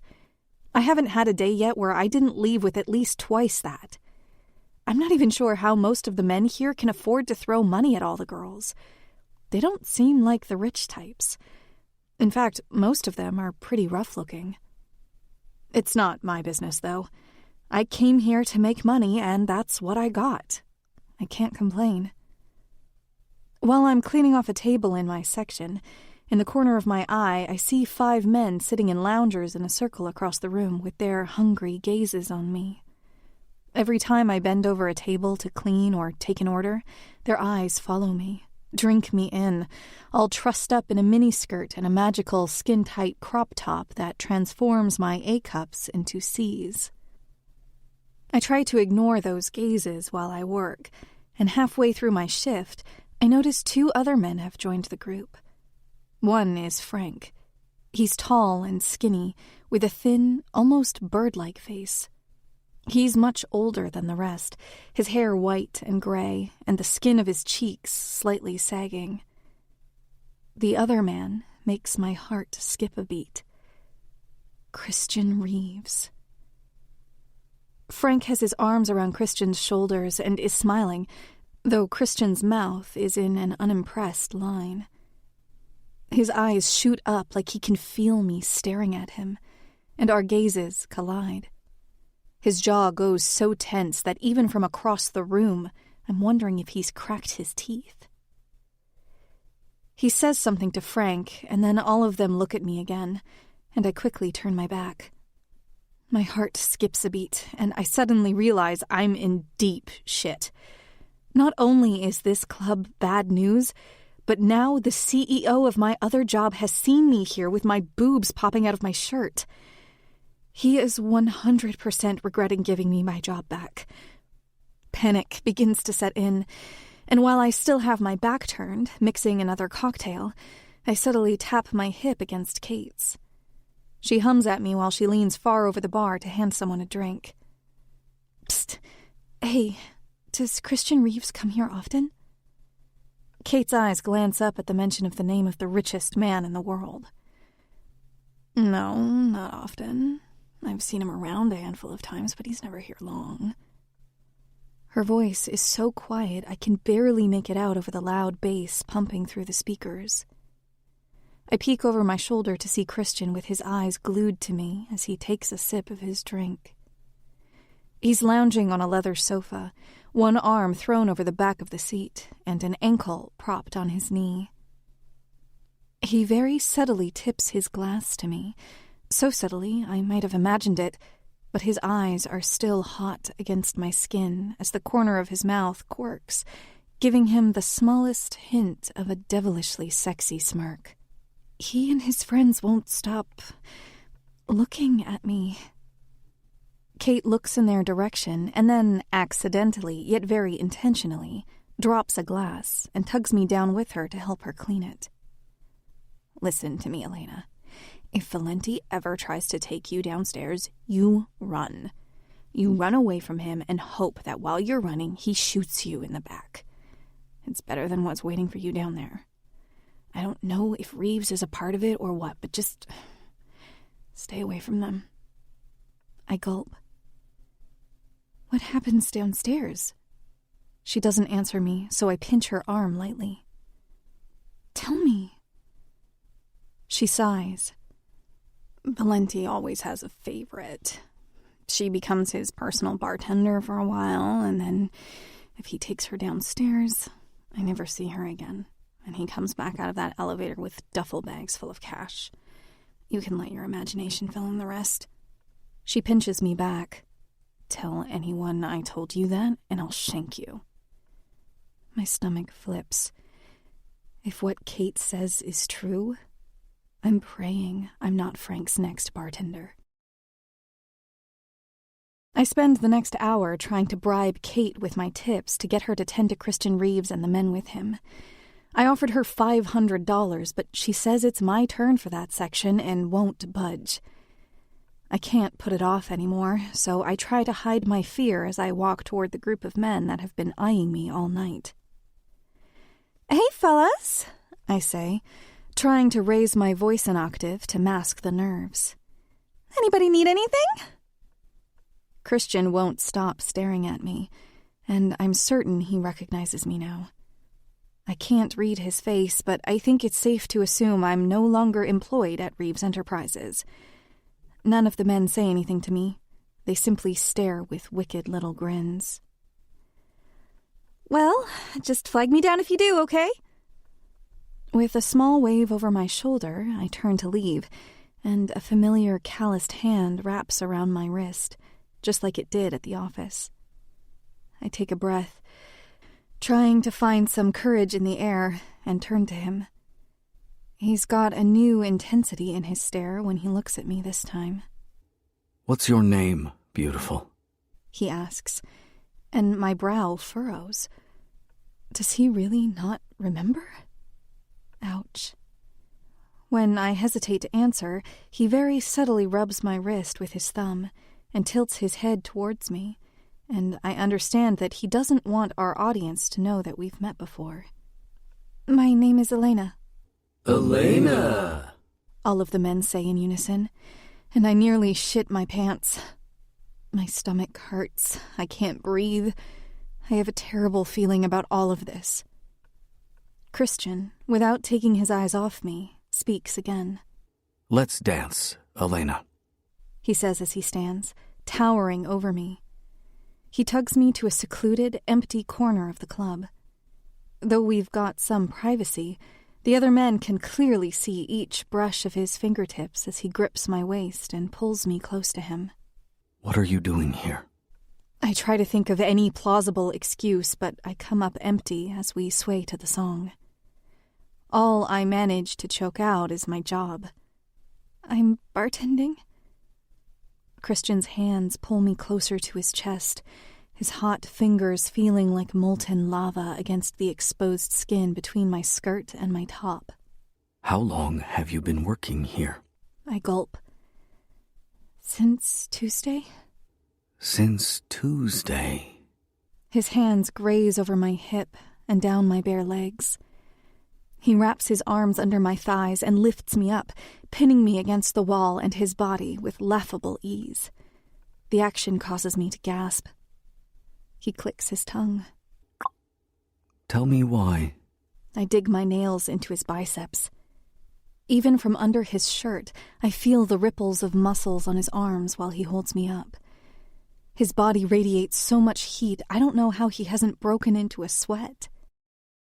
"On Friday I broke my phone, and I couldn't afford to buy a new one and still pay my rent, so I got a second job here to make some extra money." Is $30 an hour not enough for you, Elena? "Of course it is," I say, hoping to maybe sweet-talk him into letting me keep my job. "I really appreciate you giving me a raise. Please don't fire me. I'm saving up to move back home anyways. Just please let me keep my job until—" In the middle of my sentence, he shoves 2 fingers into my mouth and presses down on my tongue to keep me quiet. I whine at the intrusion. "Where is home?" He pulls his fingers out of my mouth and grips my thigh again, my saliva smearing across my bare leg. "Houston." "Put your fingers in my hair, Elena. Make it convincing." Hesitantly, I do as he says, tangling my thin fingers in the hair at the nape of his neck, letting my nails scrape across his scalp. My eyes skate over the 5 men and Frank Valenti, still carefully watching the interaction, and I understand why Christian's being so bold. We're putting on an act. He lowers his head so that his mouth is right at the shell of my ear, his hot breath fanning over my exposed neck. What's it going to take? Goosebumps prick over my exposed skin. The bottom of my spine tingles. What? For you to stay in Meridian City. What's it going to take? I don't know what to say. I don't know how to answer that. The only reason I'm in Meridian City in the first place was because of law school, but now I don't have a reason other than my dream position at Reeves Enterprises. Though the fact that the CEO of Reeves Enterprises currently has his groin pressed against mine, that dream is just a sexual harassment lawsuit waiting to happen. He's so close. So close that I can feel a bulge in his pants where he's holding my legs up, my center slotting against his. My mouth falls open, and a heavy breath of desire escapes from my lungs. Christian Reeves is a fucking masterpiece. All hard muscles and charming smiles, effortless swagger, and a panty-melting voice. I'm inclined to believe that he was sculpted by the gods for the sole purpose of putting every other man on the planet to shame. His lips ghosting over my neck sends my senses into overdrive, and it's taking everything in me to stay still and not grind against the considerable tent in his pants. I tug on his hair slightly to pull him away from my neck, and it only brings a wicked, hungry grin to his face. He uses one of his hands to grab a fistful of my own hair and tug my head to the side, exposing my neck further. I feel his teeth lightly graze against my skin, and his tongue follows the same trail. My eyes close, and I let out a breathy moan. "Are you friends with Frank Valenti?" I ask quietly. He stops his gentle assault on my neck with his teeth and wraps a large hand around my throat, squeezing enough to make the pressure in my skull skyrocket, but not enough to cut off my air supply. I don't want to hear another man's name out of your mouth again, Elena. "I'm sorry," I shudder, and he lets my throat go, his fingers digging into the curve of my ass. I'm going to have bruises in the exact size and shape of his fingers all over my legs. The thought alone has my mouth watering. A heady feeling settles low in my stomach when his mouth goes back to my neck, and he kisses me right below my ear. I'm here because he invited me, not because we're friends. He's been trying to be my business partner for years. What kind of business could you have with a place like this? Illicit nightclubs aren't exactly the type of establishments Reeves Enterprises invests in. I wonder... He mumbles, and then he looks back up at me. His eyes have been invaded by his own pupils, gone so dark and large with lust that the blue of his eyes is nothing more than a thin line. Does that bother you? That I'm here with him? I keep my mouth shut. I remember what Kate told me earlier, but if I say anything and it gets around to him, there's no telling what Frank will do to me. Christian ruts against me to catch my attention again. Are you scared of him? I shake my head. I don't want to start rumors. His mouth hovers millimeters from my lips. I can taste the whiskey on his breath, but he doesn't kiss me, only lets me bathe in the ghost of his lips against mine. It'll stay between us. I promise. My breath shudders again. All night, his friends haven't taken their eyes off me. He won't either. I pointed it out to one of the girls here, and she said that sometimes, if he really likes a girl, he eventually takes her downstairs and she's never seen again. Tension fills every line of his body, and his eyes darken again, not with lust, but with anger. What happens downstairs? Kate told me to use my imagination. Christian finally sets me down, and I'd be lying if I said I didn't miss the heat of his chest against mine, the heavy weight of him straining behind his zipper against my core. He lifts a thumb to trace over my bottom lip, and then, with the same hand, he laces his fingers with mine and tugs me over to Frank and his friends, who have watched the entire interaction with curious eyes. Christian stops at his chair, fumbling through his suit jacket until he pulls out a small bankroll secured with a rubber band.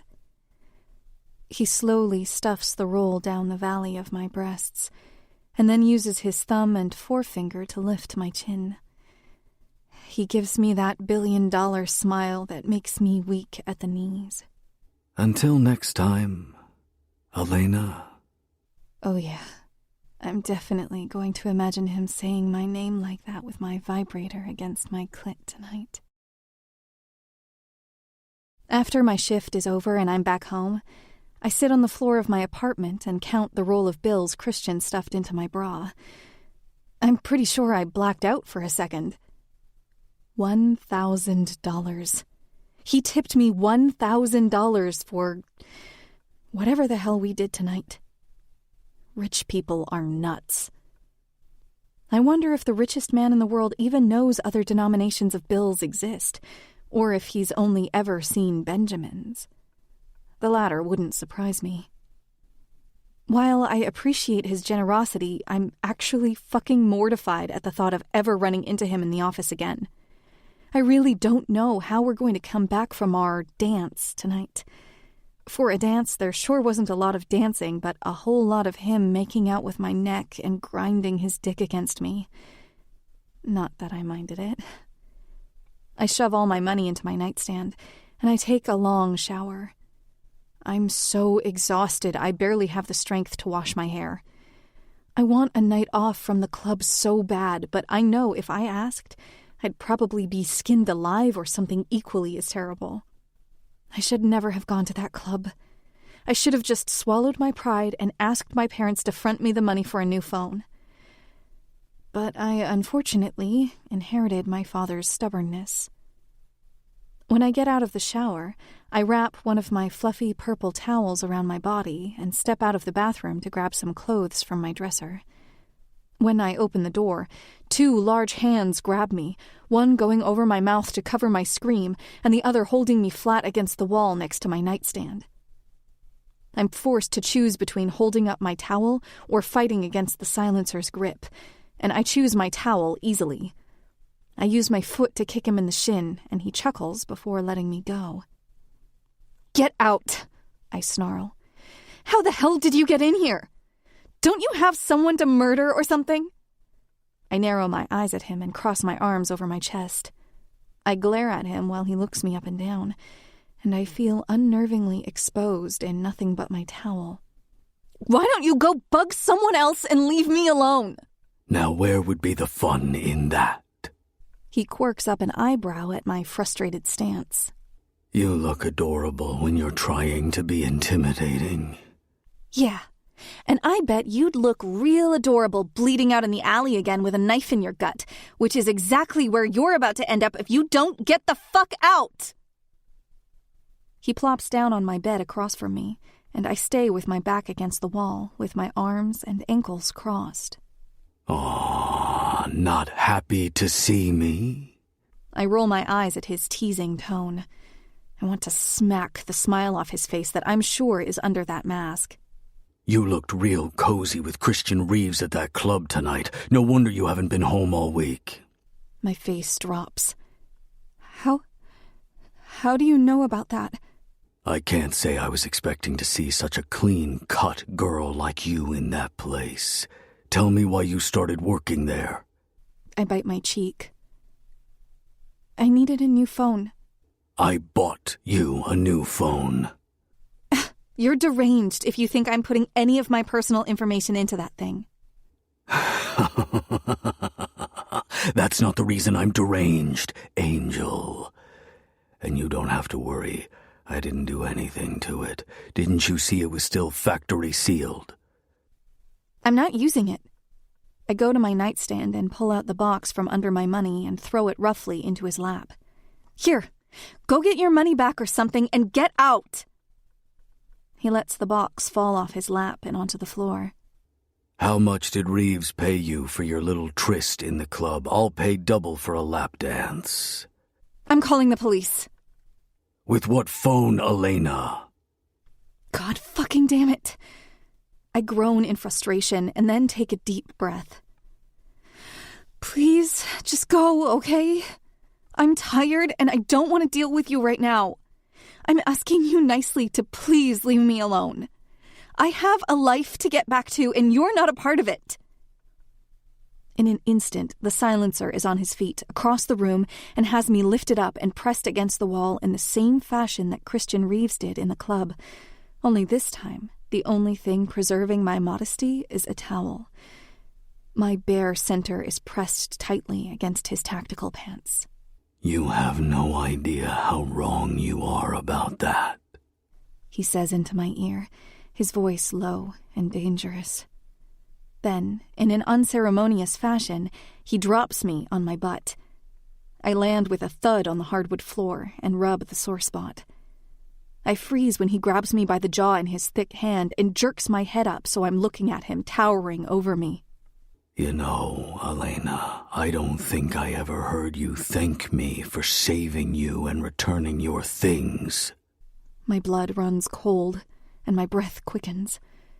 My heart begins to thud, and my cheeks turn red. I shake my head best I can in his iron grip. Please, I beg. I can tell what he wants by his shift in energy alone, though the growing bulge in his pants makes it clear, too. You're begging, Angel, but you're begging for the wrong thing. He runs a finger over my bottom lip, and it makes me shiver. Such a pretty mouth. Please. Thank you for saving me. I appreciate what you did, truly. Please don't make me do this. I'm not going to make you do anything. You're going to do it because it's the polite thing to do. He looks up as if considering another option, and then his bright green eyes meet mine again. You can thank me with your mouth, or with your blood. He pulls a knife from his thigh and flips it in his hand for emphasis. You said you wouldn't hurt me. That's true, but you misunderstood, Angel. I won't hurt you if not for the purpose of our shared pleasure. It's not shared if you take it. Put your dick near my mouth and I'll bite it off. Fine. I sigh a breath of relief when he moves away from me to sit on the edge of my bed. You can thank me with your mouth, or you can show me what's hiding under that towel. This psychopath is clearly not leaving until I choose one of those two options. Or the third option, which he's notably left out. He could also just kill me. He's not even doing anything except sitting there, and I've never felt so helpless. Not even when those men had me cornered in the alley. At least the silencer is giving me a choice. I make the obvious one, which is to drop my towel and look away, pretending I don't feel his gaze glued to every inch of me. Oh, beautiful, he whispers. And I think I might be going crazy, because the way he said it, it didn't feel sexual in the slightest. It felt tender. I peek from under my lashes at him. The look in his eyes isn't feral and hungry like it was a few minutes ago. Now it feels almost raw, like he's experiencing seeing color for the first time. Like he's looking straight through me and admiring my soul instead of my body. Spread your legs. Why did he have to ruin it? I scowl at him and wrap my towel back around my body. No, I delivered on my part of the deal. I thanked you. Now get out and leave me alone. You really think you're capable of getting rid of me so easily? He sinks to the floor and crawls on top of me before I have a chance to move, using his entire body weight to hold me down. I can feel every part of him pressed against every part of me. Every hard, rigid muscle. He cradles my head in his hands as I take a trembling breath in. Here's the thing, Angel. I'm not going anywhere. I'm going to stay right here where I belong. His green eyes drink me in, committing every inch of my face to memory. You're beautiful. How did I get so lucky? I try to push him off me. You're not. I don't owe you anything. You're right. You don't, but I do. You're not the only one that needs to show your appreciation. What the hell does that mean? It means that I'm going to make you want me as bad as I want you. I'm going to make you fantasize about how it feels to have my fingers in your greedy little cunt. I'm going to make you beg for my tongue against your clit. I'm going to make you so wet and needy for me that you'll do anything to get me to relieve that hot, achy feeling inside you. Once you admit you want me, that's when I'll show my appreciation. With every part of me, on every part of you. My breath shudders. My heart is beating so hard that I think the downstairs neighbors can hear the thud in their ceiling. The filth of his words gathers a primal reaction from me against my will. He leans down to whisper in my ear. Is that what you want? You want me to taste and feel every inch of you until you're begging for my cock? I promise, Angel. The next time you touch yourself, all you're going to be thinking about is me. And then he lifts himself off me, throws me a wink, and crawls through my window and disappears into the shadows like nothing happened. The first thing I do on Saturday is buy myself a new cell phone and call the police.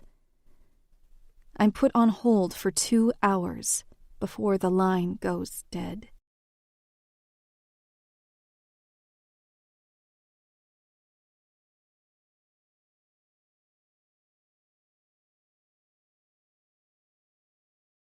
Chapter 5. The Angel.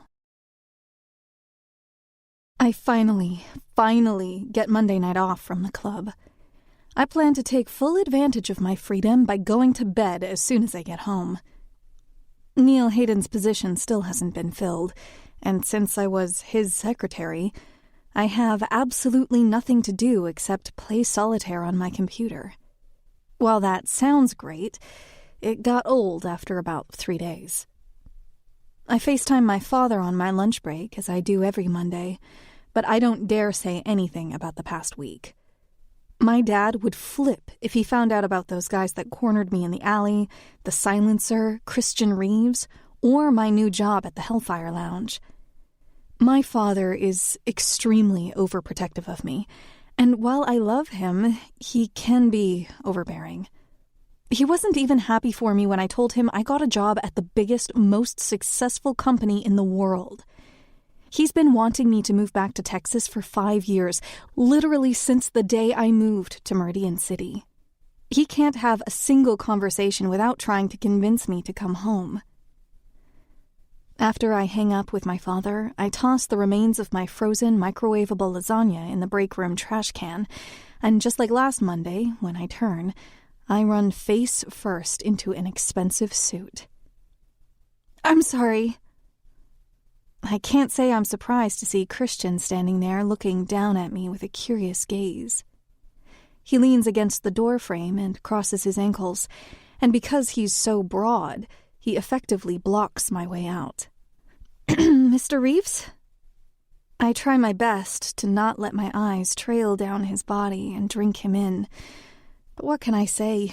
He's hot, and I have eyes. And a vagina. The whole master of the universe vibe that he gives off spreads heat through my whole body. He's wearing a proper suit today, charcoal gray in color with a red silk tie. He greets me back with a curt nod. Elena, just the person I was looking for, though I think you're running into me on purpose now. He winks at me to indicate he's only joking. He probably didn't think twice about it, but the action sends my heart racing. I swallow nervously. Can I help you with something? Yes, actually. He motions with his head for me to follow him. He leads me to the elevator and presses the button for his private office. I've never actually seen the CEO suite. It's the entire top floor of the building, and you need special permission on your access card to get up there. My office and the rest of the legal department is the floor directly below his, so the elevator ride is, thankfully, short. The doors open, and I can't help the gasp that leaves my lips as I take it in.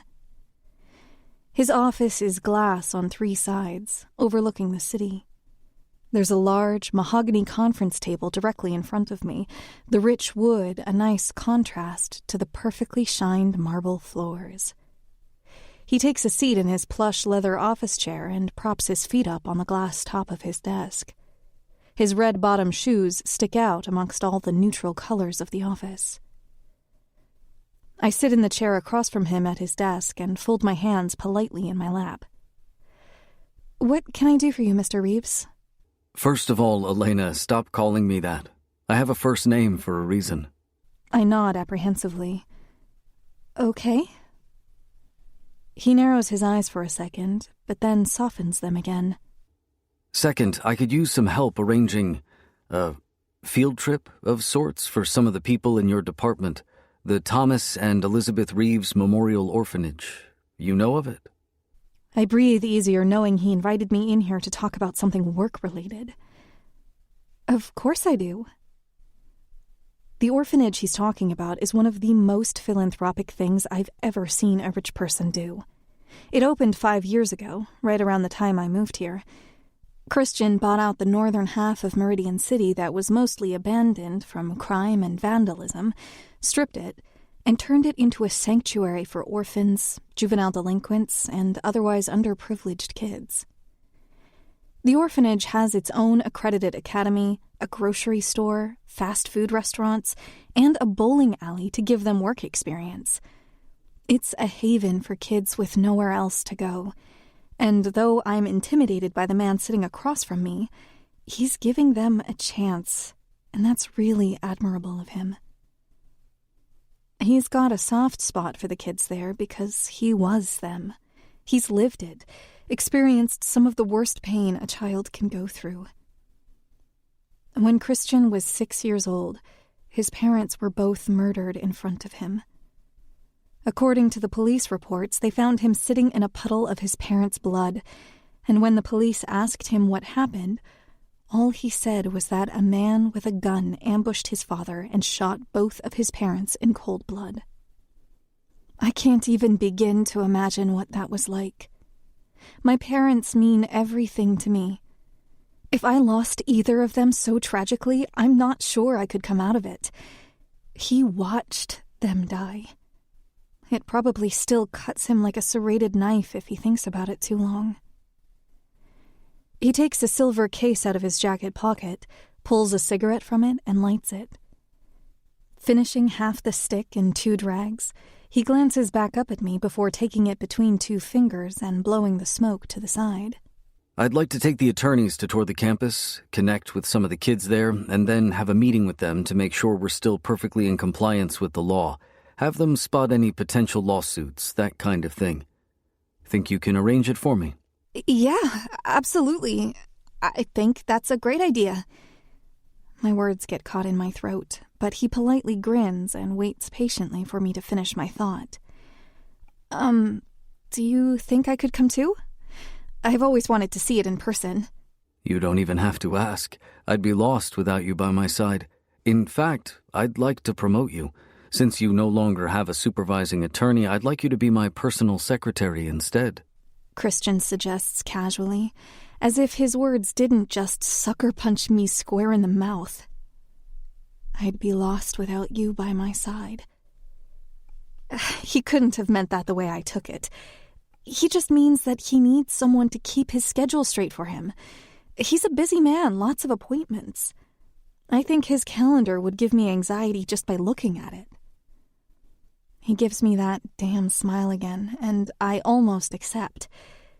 The agreement is on the tip of my tongue, but I get to thinking about my future and why I came to this company in the first place, and I shake my head.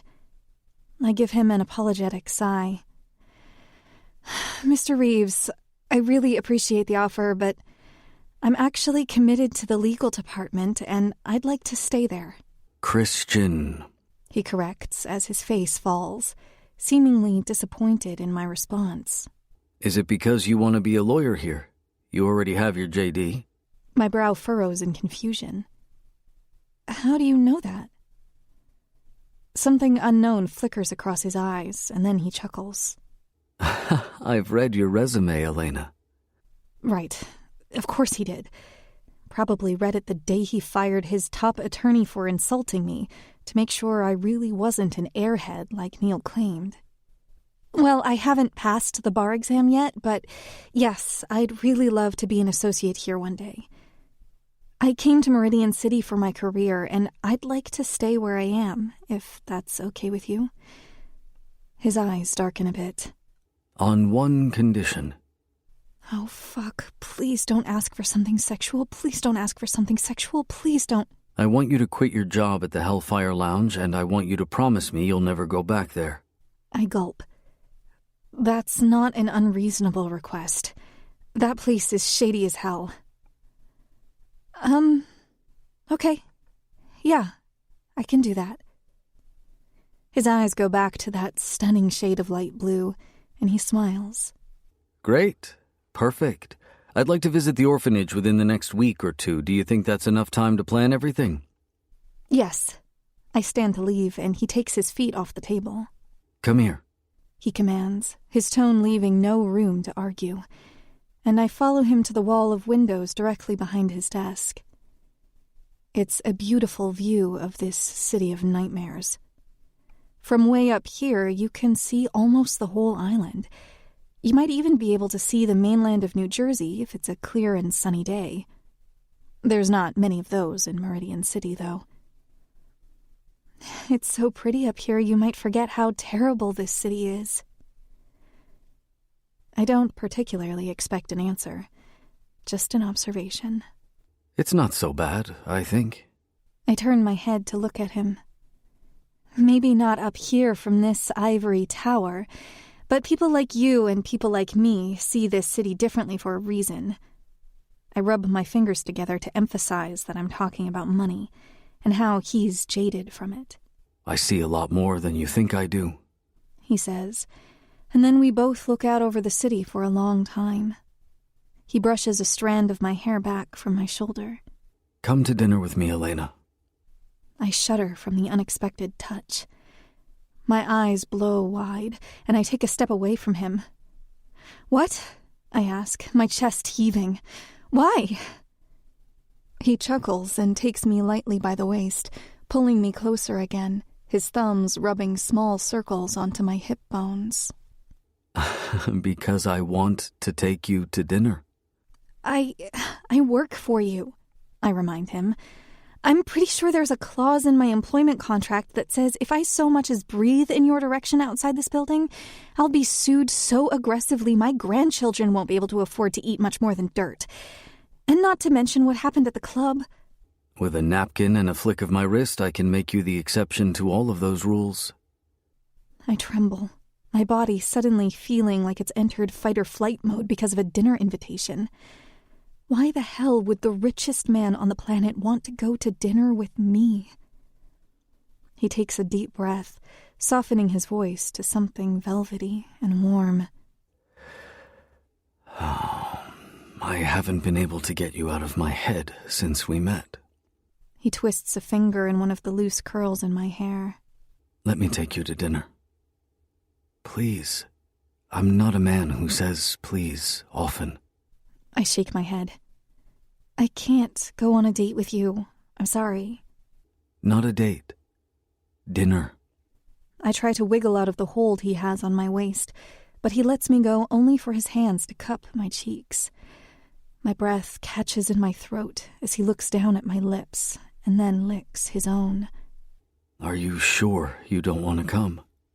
He asks, and I nod as he presses a light kiss to my mouth. Feather light and cautious, like he's afraid he'll hurt me. It's over in an instant, and he looks back down at me. Are you still sure?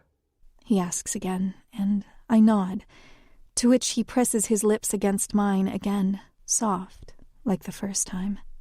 How about now?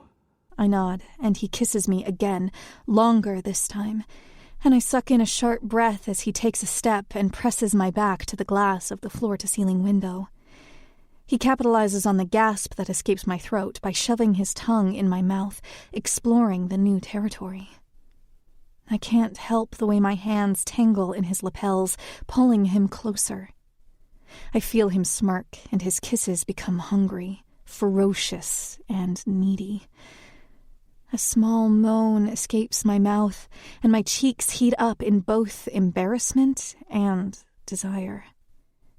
He lifts me up like he did at the club and deposits me on top of his glass desk, slotting himself between my legs, all without taking his mouth off mine. I gasp again when I feel the hard length of him straining against his pants as he brushes up against me. Stop! Stop! I gasp between our kiss, and he pulls himself away just enough to look at me. His eyes are lust-blown, his lips swollen, and I'm sure I look the same. I can't go on a date with you. I'm sorry, I repeat, jumping off the table and making a break for the elevator, sighing in relief when he doesn't follow me. When I get back downstairs to my desk, I find an instant message request from Christian's work email to my own. Christian Reeves, if you change your mind, I'll be waiting in the lobby at 5 p.m. I do not change my mind. In fact, I'm so committed to not changing my mind that I stay glued to my desk chair until 7 p.m. to avoid him in the lobby. Regret twists in my gut. You'd think, as a billionaire, he'd be dripping in women wherever he goes. Women that are beautiful and successful, with long legs and big boobs that never have a hair out of place. But Christian has never been seen with a woman at his side. The paparazzi haven't even snapped a photo of someone leaving his mansion doing the walk of shame at 9 a.m. That alone makes it a huge deal that he even asked me in the first place. How many women get to say Christian Reeves invited them to dinner? He's the CEO, and I'm an entry-level nobody that's been here since April. People like him don't waste their time with people like me. It will only end badly, and I don't want to put myself through that. With all the craziness that's been going on in my life, I decide to reward myself with my favorite pizza for dinner, ham and pineapple. I'm a savage, I know, but I can't get enough. After dinner, I shower and start to think about my brother Travis and his wedding in December. He's marrying his longtime boyfriend Justin at a beautiful vineyard in California. I run through all the shoes in my closet and think about which ones will look best with my dress. Nude pointed-toe heels are always a good bet, and mine are well broken in from all the love I've given them over the years. I wore them to prom and my high school, college, and law school graduations. Nothing better than a good pair of heels. My dress is sunflower yellow, despite the wedding being in December. Travis proposed to Justin in a field of sunflowers, so they've decided to make that their wedding theme. I don't think I've ever even glanced at a yellow dress before, but when I found it hanging on a rack in a thrift store 6 months ago, I snagged it. It's pretty damn ugly, lacking in shape with unflattering fabric. Looks like something my grandmother would wear, but I didn't have a lot of money to spend at the time. I'm stuck with it now. Speaking of my ugly dress, I need to hem the bottom so that I'm not scrambling to do it right before the wedding. I take the dress out of my closet and set it on my bed along with my sewing kit. I mark the new hemline and start to sew it by hand, the cool breeze fluttering into my apartment through the cracked window. Every few minutes, I pause to look outside and up at the sky like I'm a princess waiting for Prince Charming. I used to do this all the time back in Texas. I could see all the stars in the sky from my bedroom window. We lived just far enough from the big city to avoid the light pollution.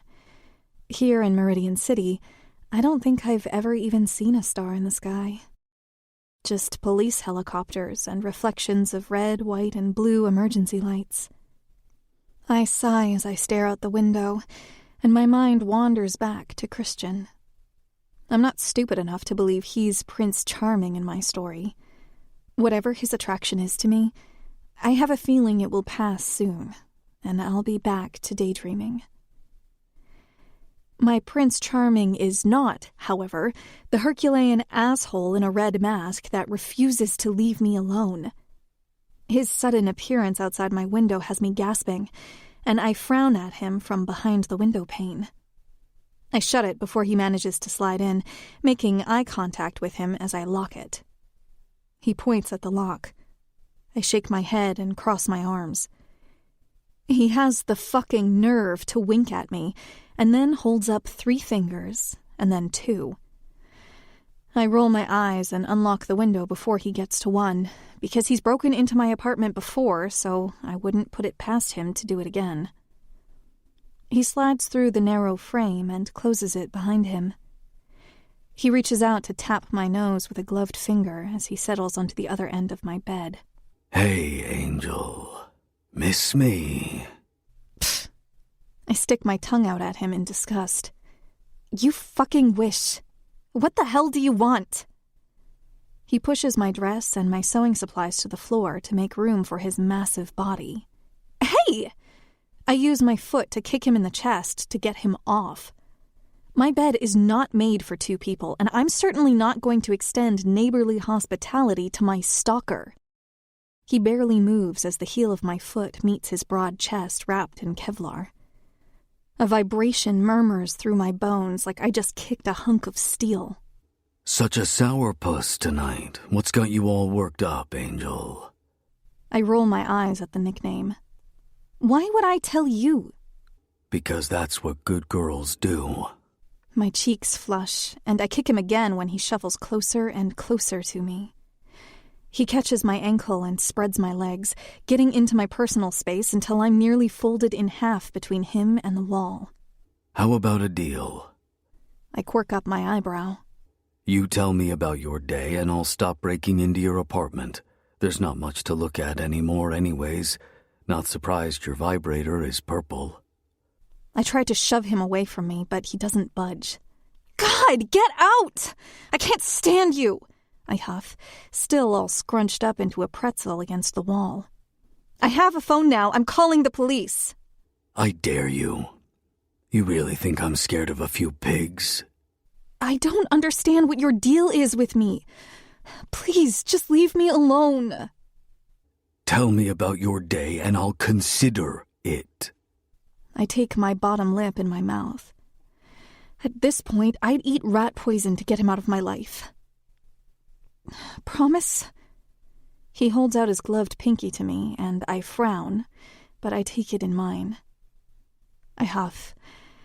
I don't even know where to begin. He waits patiently for me to get my thoughts together. You know how Christian Reeves was with me at the club the other night? Yeah? Nervousness brews in my stomach. If I admit to the silencer what happened today, is Christian going to be found murdered in the morning? I cannot have that on my conscience. He asked me to dinner. The silencer stares down at me with an eyebrow raised. That's it. That's what you've got your panties in a twist for. Why on earth would someone like him want to be seen in public with me? I'm not his type. How would you know what his type is? Maybe he's into short brunettes with... He makes a pinching motion to insinuate that I have small boobs. And well, he's not wrong, but I scowl and swat at him anyways, still trying to push him off me. He sits back, and it gives me the opportunity to sit up a little, though my legs are still spread wide open like an invitation. "He kissed me," I blurt out without so much as a second thought. I hold my breath as the silencer looks down at me, his body tense. And if he didn't have a mask on, I know he'd look absolutely devilish. Did he now? He grips the flesh of my thighs harshly, tugging me a little closer to him.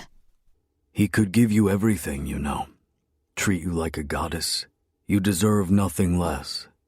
You're just saying that because I saved your life. I tap his bicep where his admittedly minor injury is healing.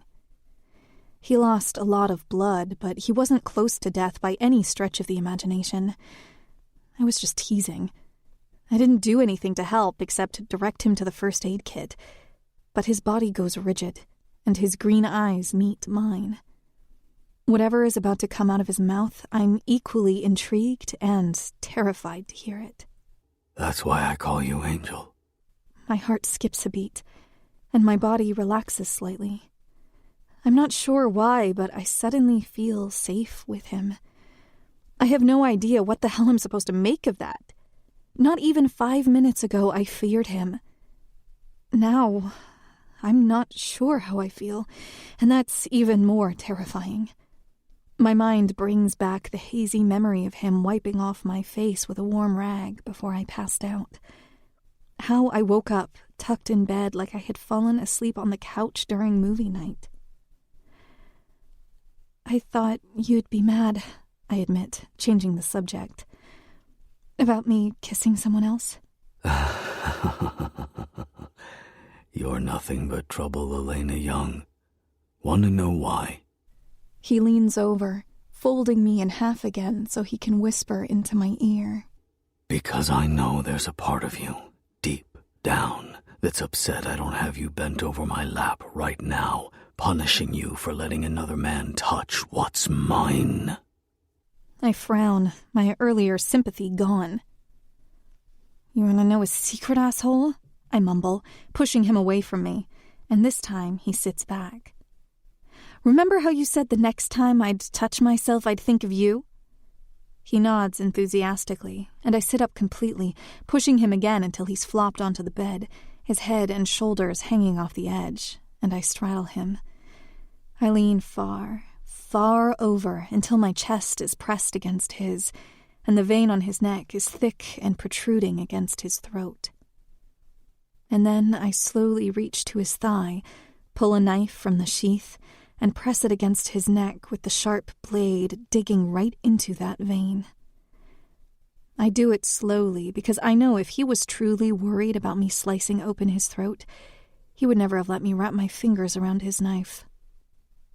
He's giving me an illusion of control, and I can feel a bulge pressing against my center, telling me that he's just a little too into it.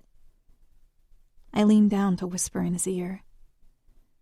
"You are wrong. I didn't think about you. I thought about him," I purr, making my voice as sultry as I can with that knife pressed dangerously against his jugular. "Now leave." I don't know how this man manages to move so damn fast, but in less than a second we're on the floor, flipped over, with my cheek against the hardwood, my ass in the air, and that knife now against the side of my neck instead of his. I yelp as he pins my arms to the base of my spine with one hand. Sounds like I need to teach you a goddamn lesson. I feel his large hand land with a hard smack against my ass, so hard that it pushes me forward on the floor a few inches. I choke out a whine, and tears prick in my eyes. He lets me go, and I turn over, the cold wood of the floor soothing my tender flesh. He only slapped me once, but I swear to God any harder and he would have broken a bone. He's lounging triumphantly on my bed, his massive body nowhere close to fitting on the twin-sized mattress. His arms are propped behind his head, and he's got a tent in his pants as tall as a skyscraper. I've got something for you. No. I'm horrified. I can't believe that just happened. He spanked me so hard I felt it in my teeth, and he's acting like we're role-playing or some other twisted shit. Get your head out of the gutter, Elena, and get up here. He pats the bed next to him. Now, or I'll drag you up here myself. Don't fucking touch me! I snap back on instinct. In an instant, he's sitting up on the bed, and his arm snaps towards me lightning fast, tangling his large hand into my hair. Without saying a word, he uses his firm grip in my hair to drag me up to the bed with him, careful not to break eye contact. His stare burns right through me as he lays me down flat against the mattress. Only after he cages me in with his thick thighs does he release his grip on my hair, and my chest blooms with redness. There's a stirring deep in my stomach. He reaches out a finger to run along my jawline, and then, in his other hand, he holds up a thin silver bracelet between us. It has a small circular charm no bigger than a dime dangling from it. He drops it on my chest unceremoniously. It's in case you ever need help. I lift the chain to examine it. The charm attached is a silent panic alarm. You turn it on by clicking it 5 times. You'll feel it vibrate, and it will send me an alert with your exact location. If you press it, I'll come, no matter what. Unease flips my stomach as I stare at the device. How do I know you're not just using it to track me all the time? I guess you'll just have to trust me. He takes a deep breath, his body unnaturally rigid. He nods towards it. Put it on. Give me one good reason why I should. My attitude never seems to faze him, and he grips my jaw roughly. Because if you were really scared of me, you would fight harder. You would run when you see me. You'd scream and beg for your life, but you don't, Elena. His voice is gravel behind that mask, but it doesn't lack finesse, and it envelops me like a snake strangling its meal. Its rough edges trail up my spine like phantom fingers, coming to rest on my blushed cheeks. You're all alone in this city. If I killed you, it'd be days before anyone found you. His fingers sensually trace my neck and the collar of my shirt, coming to rest along my throat like a necklace. He squeezes so gently, just enough to quicken my heartbeat, but not enough to steal my breath. I don't want to kill you, Angel. I want to keep you all to myself. You'd better take off those rose-colored glasses and accept that the only place you belong is in my black heart. Gone is the wit and the teasing glint in his eyes. Oh, I'm not strong enough to stay away from you. I couldn't live with myself if someone came after you because of me. Why would anyone come after me? Because I care. Though he doesn't say it out loud, I know he wants to finish the sentence with, about you. I don't know what comes over me, but I carefully reach up to run my fingers along his mask. When my fingers touch him, he closes his eyes and practically purrs. Are you trying to say I'm important to you? He opens his eyes, and I swear he's burrowing into my soul. Yeah. Important enough to know your name? Though a mask is covering his face, I can see it in the way his eyes sparkle, that he's smiling behind it. He laughs and shakes his head. We're not there yet, Angel. I wiggle away from his legs, and he lets me sit up. We're both cross-legged on the mattress now, and I hold the device between us. I glance up at him from under my lashes, and my tongue wets my bottom lip. I fasten the chain around my ankle, and then rest my foot against his chest to examine it. Ugly, I hum, unimpressed. I would have preferred diamonds. My comment pulls a chuckle from deep in his chest, and he pushes my ankle to the side. He focuses on the dress discarded on my floor. You going somewhere? I shrug. A wedding. He hums and picks up the ugly garment from the floor, raising an eyebrow when he looks it over. Elena, you're way too beautiful to wear this abomination. You offering to buy me a dress? He stays quiet. Then shut up. He tosses the dress into my face. I roll my eyes when it falls and lands in my lap. He clears his throat. I have to go, but remember what I said. If you press that button, I'll come. I promise. He makes a move for the window, and without thinking, I catch him by his large bicep. At least, what I can grab in my small hand. He looks at me and raises an eyebrow. I'm going to figure out who you are under there. I tap his mask. I don't just mean your name. What will you do once you know who I am?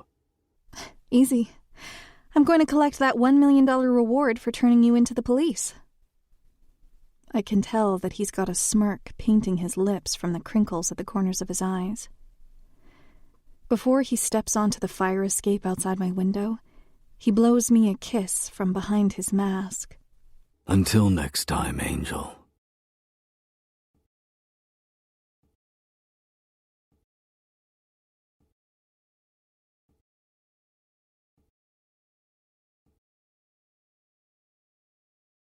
Chapter 6. The Angel. I haven't seen the silencer since our last emotionally charged meeting, when he gave me the tracking device that now sits around my ankle. Ever since he gave it to me, I have found myself becoming more aware of my surroundings. I think I'm trying to catch him following my every move, to find a reason to be upset at him, but the stupid anklet actually gives me some semblance of security, like I've got my own personal bodyguard on speed dial. I take a break halfway through my shift at the Hellfire Lounge like I normally do, and when I put my phone back into my purse, I hear Frank's voice behind me. Hey, pretty Ellie. He gives me that disgusting smile and wraps an arm around my shoulders as he drags me to an elevator. The panic in my chest rises even more, but I manage to suck in a breath of relief when the elevator goes up instead of down. We ride in silence, and the elevator door opens at the top. He leads me into a penthouse-like private lounge. It's gaudy, with way too much gold covering the walls and floors. Here's the deal, Ellie. I like you a lot, and I'd like to give you a promotion. $2,000 a night to be my personal bartender, plus tips. My blood runs cold. Actually, Frank, I fumble over my words. I was hoping I could, move on. I don't think this job is for me. The words were hard to get out, but once they're in the air, he pauses, turning to face me directly. The look on his face tells me that leaving is not something people do here, especially not girls like me. The girls he wants. I try to bring an innocent grin to my face, like I don't know what tonight will eventually lead to. Frank's friends, the 5 that never stop looking at me, are here already.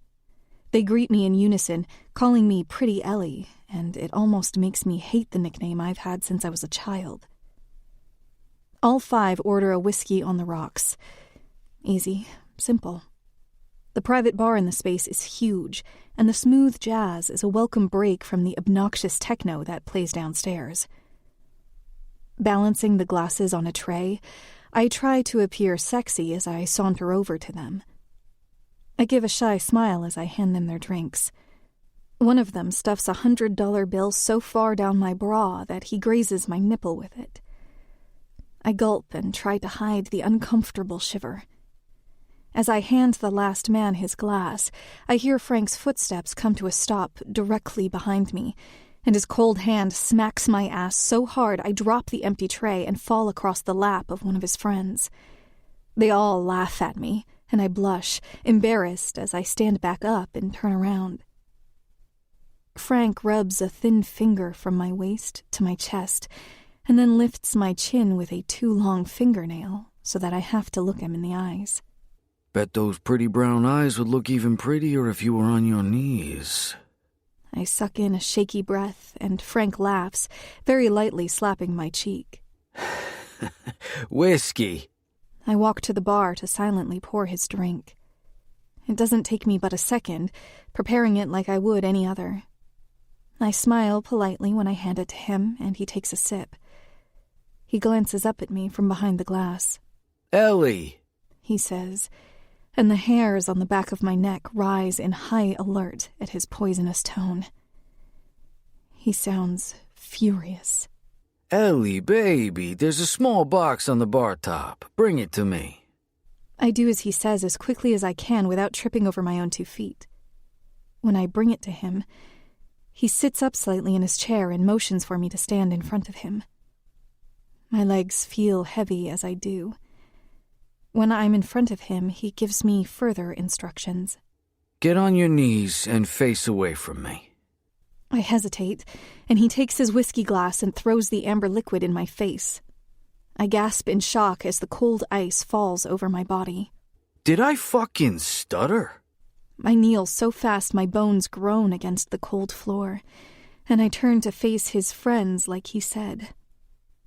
They are all reveling in my humiliation. I try not to cry, but I've accepted that I've gotten myself into deep shit. Frank gathers my hair in a tight fist and wraps something around my neck.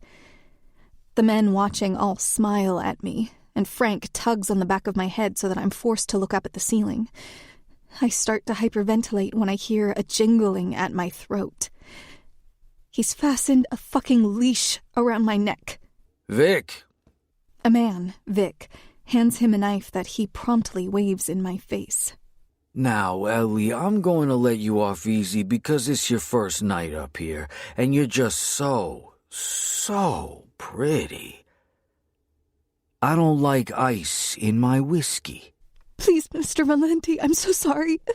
I beg with tears streaming down my face, my neck aching from his hold on me. I'll remake it. He takes the knife and slices my top off, pulling the leash tighter as he cuts off my bra and then my skirt, followed by my underwear until I'm completely naked in front of all of them. He stares down at me for a while, and then releases me. I instantly fold in over myself to try and cover my naked body. Go make my drink, Ellie. Correctly this time. I realize that he intends to make me finish my shift completely naked, with nothing but my hair to provide me with modesty and a leash around my neck. I scurry back to the bar and make his drink again as fast as I possibly can. No ice. I bring it over to him with shaky hands, and he takes a long sip. Perfect. I've been groped a few times in my 29 years of life. Every woman has. But tonight, I've been humiliated and violated more times than I can count. Every time I brought one of Frank's friends a drink, they'd grab a handful of ass or tits. A few of them licked my nipples. One tried to stuff a 20 in my fucking vagina, but mercifully he was drunk and missed. Frank was the worst. Not because he was touching me all night. He didn't touch me at all after he cut off my clothes. No, he was the worst because all he did all night was stare at me. And I know exactly why. I could see dollar signs behind his dead eyes. The horror of my shift tonight is burned into my brain forever. When I'm finally allowed to go home, I rush downstairs to the locker room completely nude and cry into my knees until I have a headache from hell. "Hey, girl," Kate says, kneeling next to me in a corner of the locker room. "You okay?" I bite my lip and shake my head. Not that being naked in front of another woman really bothers me, but I find myself cowering away from her, trying to cover myself. Cold and humiliated and violated. She reaches into her locker to give me a spare shirt. I cry on her shoulder and give her all my tips in gratitude. Kate is curvier than I am and quite a bit taller, so her shirt acts as a dress. Kate bids me good night and heads home, and it takes me another 15 minutes before I work up the courage to leave the locker room. I walk home as fast as I can, dead tired but desperate to get home before one of the lunatics in this city realizes I'm a woman without any underwear on in the middle of the damn night. Once in the safety of my apartment, I curl up into a tight ball on my bed, gripping my soft purple blanket tightly to try and give myself a bit of comfort as I cry into my pillow. I'm sticky and smell like whiskey from where Frank threw his drink in my face.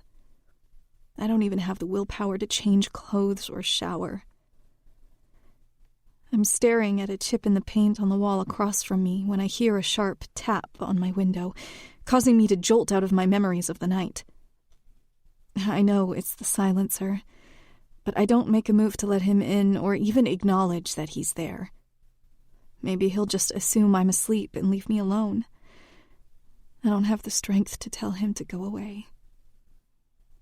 I hear him mess with the window, and after a few seconds, I hear the lock click open behind me and then feel the cool breeze at my back. The bed dips when the silencer kneels onto it, propping himself up over me. I feel his fingers brush a strand of hair away from my face. Are you drunk? Didn't take you for a whiskey kind of girl. I tug my blanket over my head to try and hide my tears as a quiet sob wrecks through me.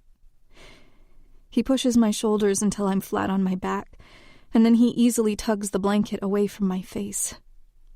I bite my lip and turn my head, knowing that if I look at him, he's just going to make me cry some more. What happened? My lip quivers, and my voice cracks. How was I supposed to know he doesn't like ice? What?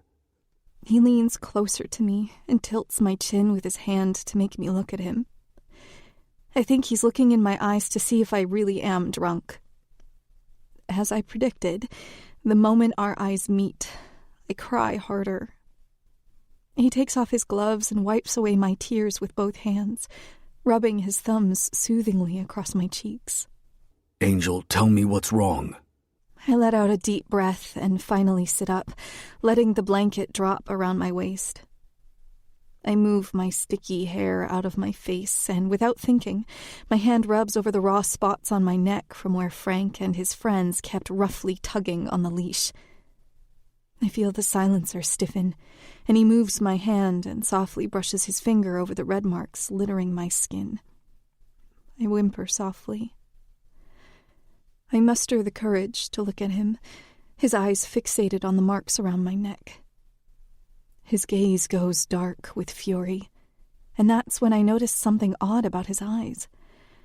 A soft film of green overlaps his dark pupils. He's wearing colored contacts. The unfiltered rage in his eyes scares me to death. Who did this to you? When I don't answer, he sends his fist flying into the wall next to us so hard that I'm confident I heard his knuckles break. I get the faintest glimpse of blood smeared over his fingers when his hand goes back to my cheek. If you don't tell me the truth right now, I will find out myself by burning this fucking city to the ground. It was a leash. I got in trouble for messing up a drink, and it was my punishment. I had to wear a leash and work completely naked. They threw whiskey in my face and cut off my clothes with a knife. I motioned down at the large shirt I'm wearing. I had to borrow this from my friend Kate so I wouldn't have to walk home naked. He looks like he's gone completely feral, and I begin to shake under his intense gaze. He grinds his teeth, his words dripping in pure venom. I want names, Elena. Frank Valenti. He owns the place. And then his friends, Vic, Mike, Oliver, Simon, and Mario. I'm going to kill them. He reaches for the window, but the last thing I want him to do is leave. If he leaves this apartment, there isn't a single soul in the Hellfire Lounge that will survive the rest of the night, guilty or not. He killed 3 men for chasing me into an alley, for Christ's sake. I wouldn't put it past him to kill everyone in that club simply for the crime of being in the same building as me without his permission. I can see it in his eyes that he's gone blind with rage. It's terrifying and exhilarating all at the same time to see him so unhinged over something that happened to me. Wait, I beg, wrapping my arms tightly around his neck, trying to hug him close to my chest. My voice seems to snap him out of whatever chaos is in his mind. I feel his shoulders relax slightly, and then he looks at me. They need to know what happens when they touch what's mine, Elena. They're going to convert religions because they won't be praying to God. They'll be praying to me, begging for my fucking mercy after I hunt them all down and show them the true meaning of fear.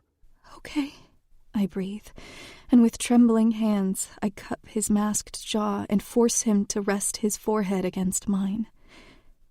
I don't know what else to do to calm him down. He grips my wrists tightly, squeezing and then relaxing and squeezing again, as if he's trying to ground himself. I can feel them, you know. Feel what?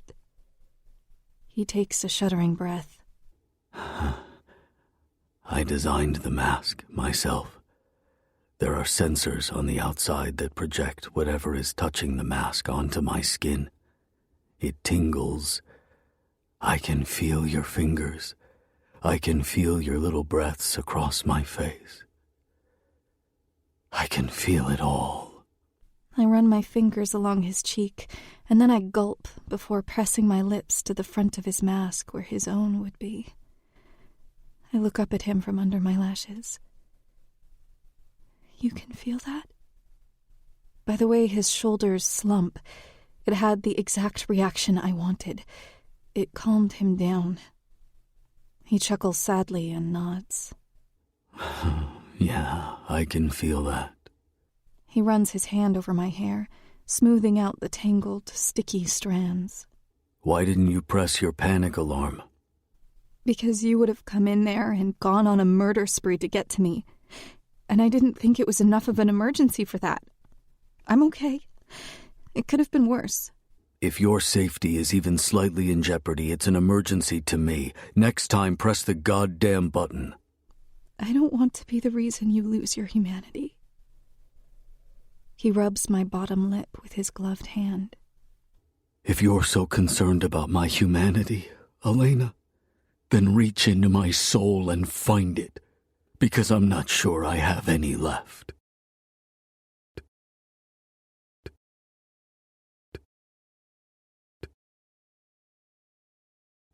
Chapter 7. The Silencer. Victor Moreno, Mike Jones, Oliver Priest, Simon Wayne, Mario de la Cruz. Frank Valenti's friends are all quite the characters. Criminal records the size of phone books and about 30 active warrants between the 5 of them. They're all rich, like their boss, but what his friends don't have is his influence. Valenti's got the MCPD by the nuts and all the judges in New Jersey in his pocket. Nobody's going to go after him. His friends are fair game, though, so they cozy up to their boss in hopes to stay on his good side. They're almost always on the top floor of the Hellfire Lounge. They have no need to leave.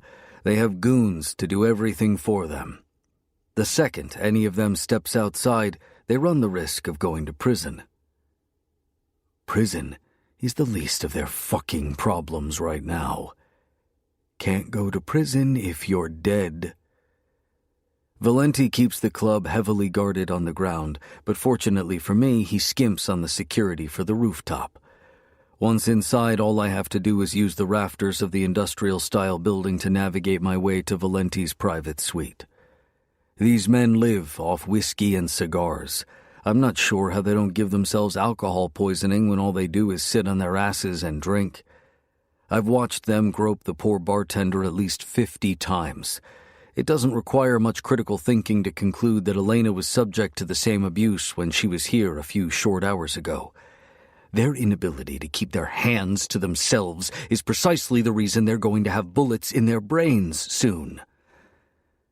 When I saw those fucking marks around her neck, my body was no longer running on blood and oxygen, but fury and vengeance. If she hadn't begged me to stay with her until she fell asleep, I would have torn apart every person in this club, limb from limb, until I got to Valenti and his friends and strangled them with their own intestines. That rage never subsided, and now that I'm here, I'm certain that after I'm done with Valenti's friends, I'm going to need a long shower to wash off all the blood. I watched Valenti leave 30 minutes ago, and it doesn't seem like he's coming back anytime soon. I wish I had dished out my revenge while he was here, but I was stuck trying to come up with a plan that involved incapacitating him and his friends so I could torture them. Unfortunately, I am not superhuman. I'm one man, and taking out 6 armed men without killing them isn't easy. Not killing them is a very important part of the equation for me. I like to play with my food. At this point, I'll just have to go after Valenti later. I move silently through the rafters above their heads, and I land with a heavy thud directly behind the unsuspecting bartender. Before she has a chance to turn and scream, I grab her from behind in a chokehold and keep her steady until she falls unconscious. Valenti's friends are also drunk. They're falling over themselves trying to get away from me. One of them pulls out a cell phone, and I throw a knife at his hand with such precision that the blade goes straight through the screen. The way they scramble away from me fills me with extreme satisfaction.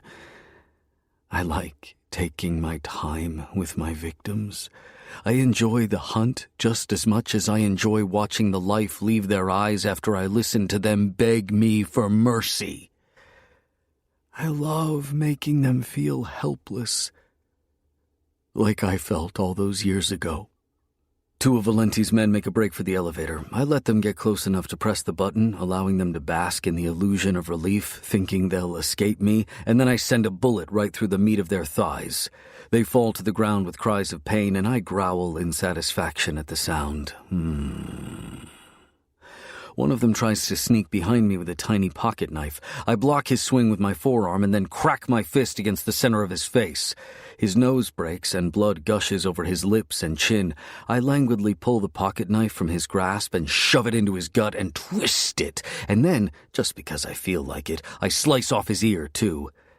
He drops, moaning in pain and writhing on the ground like a grub worm.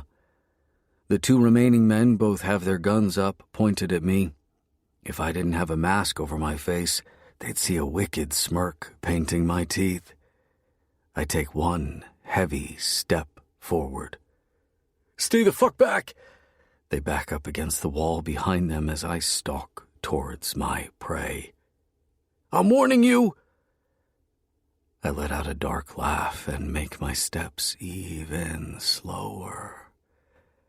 The man keeps spewing minuscule threats as I get closer, and he finally shoots me.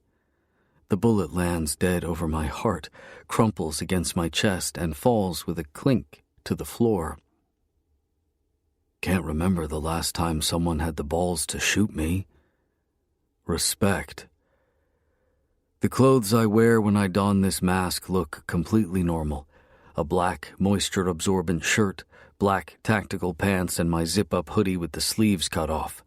The material that makes up my outfit is a special triple-weave Kevlar that I designed myself. I've made thousands of individual scales from the Kevlar, with thin plates of titanium woven into the fabric. The scales are doubled up on the most vulnerable parts of me. My heart, my spine, my dick, all the important things. The titanium Kevlar weave protects me without weighing me down as much as steel would, and the scales allow the material to hug my body, keeping me agile and comfortable. There's no such thing as bulletproof. Bullet-resistant is a much more accurate term, but bulletproof sounds a lot fucking cooler, and I'm as close to bulletproof as anyone can get. Combine that with my 6'5" stature, a body built like a tank, and a little bit of adrenaline ordered on the dark web, and I'm practically unstoppable. The goon continues to empty his clip into my torso instead of using his fucking brain and aiming for my face or my exposed arms, somewhere that I'm vulnerable. He stares at me in shock when the bullets do nothing but make me suck in a sharp breath. This is my favorite part. The part where they realize their fate is sealed with red duct tape, and I'll be the last fucking thing they see on this earth. I raise my own pistol and send a bullet through both of his kneecaps, and he lands with a thud on the floor. His friend, the last man standing, drops his gun and holds his hands up in surrender. Smart man. I'll kill him last for having a few working brain cells. Valenti's men squirm around in bloody heaps around the floor, groaning. I move some chairs from a table to my left and put them all in a line facing the elevator, so that when Valenti comes back, the first thing he'll see is his dead friends. One by one, I secure them to their chairs by their wrists and ankles with zip ties. The one who surrendered pissed himself, the dark gray of his slacks gone black from the warm liquid seeping through the fabric. I take another empty chair and place it in front of them before sitting on it backwards. I stay quiet as I reload my gun and then start flipping it in my hand. I can see it in their eyes that they're wondering what they did to land on my shit list. I've never bothered Valenti or the Hellfire Lounge. Valenti is the East Coast's drug trade. It all goes through him, and in the grand scheme of things, the drug trade isn't high on my list of concerns, which is why I haven't done anything about it. I knew this place was shady, but it wasn't until I met Elena that I realized something sinister went on here, hidden by the stench of alcohol and the thrum of the bass. I can't just kill Valenti. I've got to destroy this place from the inside out, brick by brick, until there's nothing left to salvage. Taking down what I suspect is a bidding house for the skin trade is going to take a lot of meticulous planning and even more patience. I don't have any hard evidence yet, and what I'm about to do to Valenti's friends is going to make it that much harder to gather information. I can't risk waiting too long to strike, though. If there's even the smallest fraction of a chance that Valenti plans on trafficking Elena, this planet will know the true meaning of fury and malice as I tear it apart in retaliation. What he's done to her tonight is bad enough, and I need to come up with a plan before he puts a price on her head. Quitting isn't an option for her, I know that. Valenti would just send his goons to kidnap her and drag her back to this wretched place. It's better that he thinks she doesn't suspect anything. If he thinks she'll run, he will chase her. And that's my fucking job. Sweat drips from my brow after hauling up Valenti's friends into chairs and strapping them down. I look up at the ceiling and take a long, deep breath. This is for Elena, I whisper to myself. Even with my voice dripping in venom, her name tastes so sweet on my tongue. I open my eyes, my glare so frightening that some of them are shaking in their seats as I look over them, one by one, deciding what form of torture they each deserve. Welcome to the slaughterhouse, gentlemen. It's moments like this that I wish I didn't wear a mask, because I want them to see my wicked smile. I'm going to kill each of you. Wanna know why? One of them whimpers, and it pulls a satisfied chuckle from me. Keeping my voice calm and collected, I crack my neck. My angel told me that Valenti made her work naked, and you assholes touched her all night. That was a big fucking mistake on your part. Elena is mine. Mine to scare. Mine to chase. Mine to touch. I choose one of the men at random, the one second from the right with the stab wound in his stomach and the missing ear, and I point my gun at him. Tell me which one of you touched what's mine first. The five of them all tense up together, and they begin looking down the line frantically, begging each other to keep quiet because none of them want to admit the truth to me. Start talking, I threaten, my gun still aimed for the fucker's massive forehead. He says nothing, trying to force his face to go blank. If he's trying to convince me he's not scared, he's doing a terrible job. I can see it in those green eyes of his that he's on the verge of pissing himself too, After about a minute of silence, my patience wears dangerously thin. I shoot him right between the eyes, the force of the gunshot sending him in his chair toppling backwards. His friends cringe as his skull cracks against the ground and his blood pools under him. I point my gun at the man whose kneecaps I shot out. I said start talking. Mike! It was Mike! He slapped her ass! Mike whimpers and starts writhing in his chair. You dirty fucking liar! He growls at his friend. Mike then looks me dead in the eye. Look, man, I promise I didn't touch her. Another bullet leaves my gun and lands in Mike's brain for the crime of lying to me. I look back to the one who sold out his friend. Who touched her next? His breathing hitches and becomes erratic. I narrow my eyes. Was it you? I ask, quietly. The man bites his lip and trembles as he nods. I slowly stand up from my chair and take 2 big steps towards him, circling him like a hawk. Tell me what you did to her. He stays quiet, so I come to a stop behind him and pull his head backwards with his hair, forcing him to look up at me. Don't make me ask again! A pungent odor fills my nostrils through my mask. He's pissed himself, too. He gulps as well as he can with his neck bent backwards unnaturally. He admits to me that he licked Elena's nipples. I proceed to cut his own off and feed them to him before slicing his throat and watching him gurgle and choke on his own blood. Dickhead number 4 made Elena sit in his lap with her ass against his dick and grind it into her until he was rock solid before rubbing one out in the bathroom thinking about her. He told me that Valenti said she was off limits from raping. I asked him if he wanted to. His small intestine is wrapped around his throat, so I trust you can imagine what his answer was. The man I promised to save for last, who surrendered when I came here, told me he tipped Elena by shoving bills in between the lips of her pussy and her ass cheeks. I cut a hole in his chest and shoved a Benjamin into the bleeding wound before slitting his throat, groaning with satisfaction when his arterial blood spurts across my chest and neck. Bloody. Just the way I like my kills.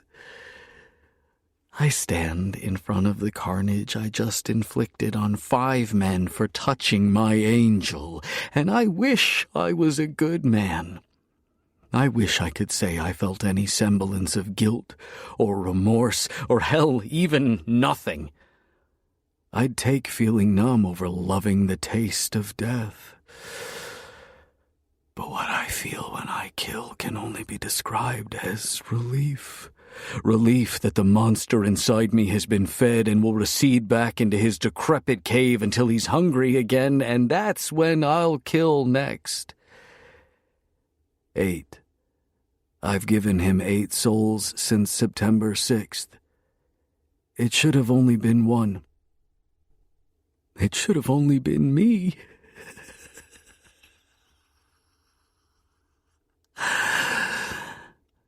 Taking a deep breath after a moment of reflection, I plaster red duct tape over the mouths of the 5 men I just turned into the past tense. It's the icing on the cake of my kills. Valenti will eventually come back, and the first thing he'll notice isn't his dead friends, but my sadistic calling card and his name spelled out on the walls in their blood. Over and over and over and over again.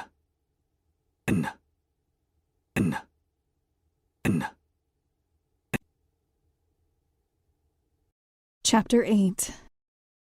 The Angel. I don't remember falling asleep last night, but I do remember the silencer holding me to his chest and stroking my hair. By the time my alarm went off for me to get ready for my actual job, he was gone. Exhaustion hits me hard while I'm at my desk. I can feel my eyelids grow heavy as I stare at the Reeves Enterprises logo on the wall across from me. After I chug my 3rd cup of coffee, I'm certain my ability to be a functioning human being does not exist anymore. I'm so tired I can hardly keep my eyes open. I'm pretty sure I've dozed off on 5 separate occasions, and it's not even noon. I don't even answer my dad's FaceTime, texting him back that I'm too busy. I'm looking forward to taking a nice, long nap on my lunch break. That is, until 3 minutes before said lunch break, I get an instant message. Christian Reeves, come to my office. I groan quietly to myself and blink away some of the exhaustion. Letting out a sigh, I stand up and make sure to bring my access card with me. When I step into the elevator, I click the button for the top floor, the shiny golden plaque next to it reading CEO, Christian Reeves. The button turns yellow, and I swipe my card against the scanner. After a second, the button turns green, the elevator closes, and it goes up one floor to let me into Christian's office. Clearly, he gave me access between the last time I was up here and now. I wonder what kinds of eyebrows that raised in the building security department. He's at his desk, and when we make eye contact, he flashes me those perfect teeth. He's got his feet propped up on the tabletop again, and I have half a mind to ask him if he does anything up here all day except sit there and look pretty. He's got a cigarette between two of his fingers and the composure of a man who knows exactly what he wants and how to get it. I walk around the conference table separating us and stand in front of his desk with my arms crossed over my chest. Yes, Mr. Reeves? Christian. Normally, I'd at least attempt to be nice, but I was looking forward to that nap that he's stolen from me, and bitter irritation is surely painted all over my face. Can I help you with something? Drop the attitude and sit, Elena. I do what he says, my stomach turning at his commanding tone encased in honey. When I sit, he stands, walking around his desk and snuffing out his cigarette in an ashtray. He comes to a stop directly behind me, and I hold my breath when his large, warm hands rest on my shoulders. What are you doing? I ask, trying to shrug him off, but then his thumbs dig into the sore, stiff spot at the base of my neck, and I melt into the touch, my eyes closing, and my head falling forward in sweet, sweet relief. I'm so tired and lost in the way his fingers dance across my skin that the last thing I remember is warm hands catching me when I slump over. I wake to the sound of thunder rumbling loud and menacing in the sky. I sit up with a gasp and rub my cheek. I look around the room and panic a little bit, relaxing slightly when I realize I'm just in Christian's office. But instead of sitting in the chair where I fell asleep, I'm now lying across a long couch on the right side of the room. My heels and purse are neatly placed next to the foot of the sofa. There's a buttery soft navy blue blanket draped over me. Welcome back to the land of the living. I jump at the voice. Christian is leaning against the conference table with his hands in his pockets. He's no longer wearing his suit jacket, and he looks just as delicious as he did in the club, those thick, muscular arms straining against the custom dress shirt embroidered with his initials on the cuffs, now pushed up to his elbows. His red tie is a stark contrast against the pristine white of his shirt. I blink, trying not to stare at the very obvious self-harm scars across his forearms. What time is it? He pulls out his left hand from his pocket to check his watch. 7? 7? I scramble to my feet. Oh my God! I can't believe I fell asleep. I'm so sorry. I grab my shoes and hop on one foot and then the other to put them back on. I fumble over my own feet as I stumble around still half asleep in a panicked circle. Why didn't you wake me up? He laughs and catches me by the elbow as I walked past him toward the elevator. Because you were tired, and I wanted you to get some sleep. I'm so sorry. This was unprofessional. It won't happen again, I swear. It's fine, I promise. Stop apologizing. You woke up just in time anyways. Dinner just got here. Dinner? I repeat quietly, still in a haze, and he turns his shoulder to reveal 2 to-go containers, hot and steamy with fresh lasagna. My stomach growls. No more of that microwaved crap you eat at lunch every day. He pokes my grumbling belly. Hey, I really like those things. Plus, they're only $1. You'll never want another microwaved lasagna after you taste this one. There's an Italian restaurant on the south side that has my mother's favorite. The owner's a good friend. I asked him to make this one special. He got me lasagna from his late mother's favorite restaurant after letting me sleep in his office all day? Can this guy get any more perfect?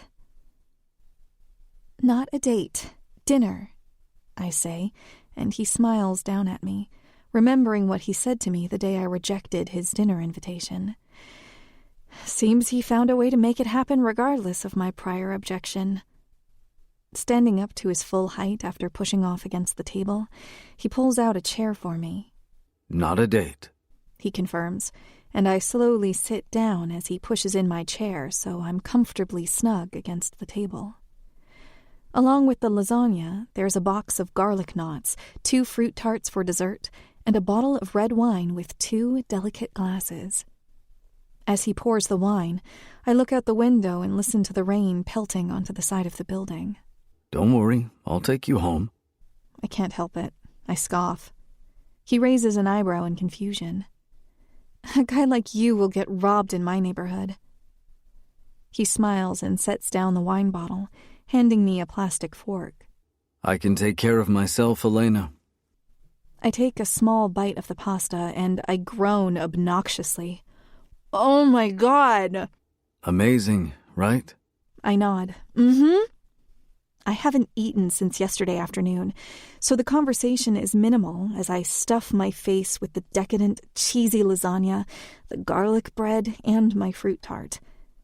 I lean back into my chair with a satisfied huff. That was so good, I say, taking the last sip of my wine.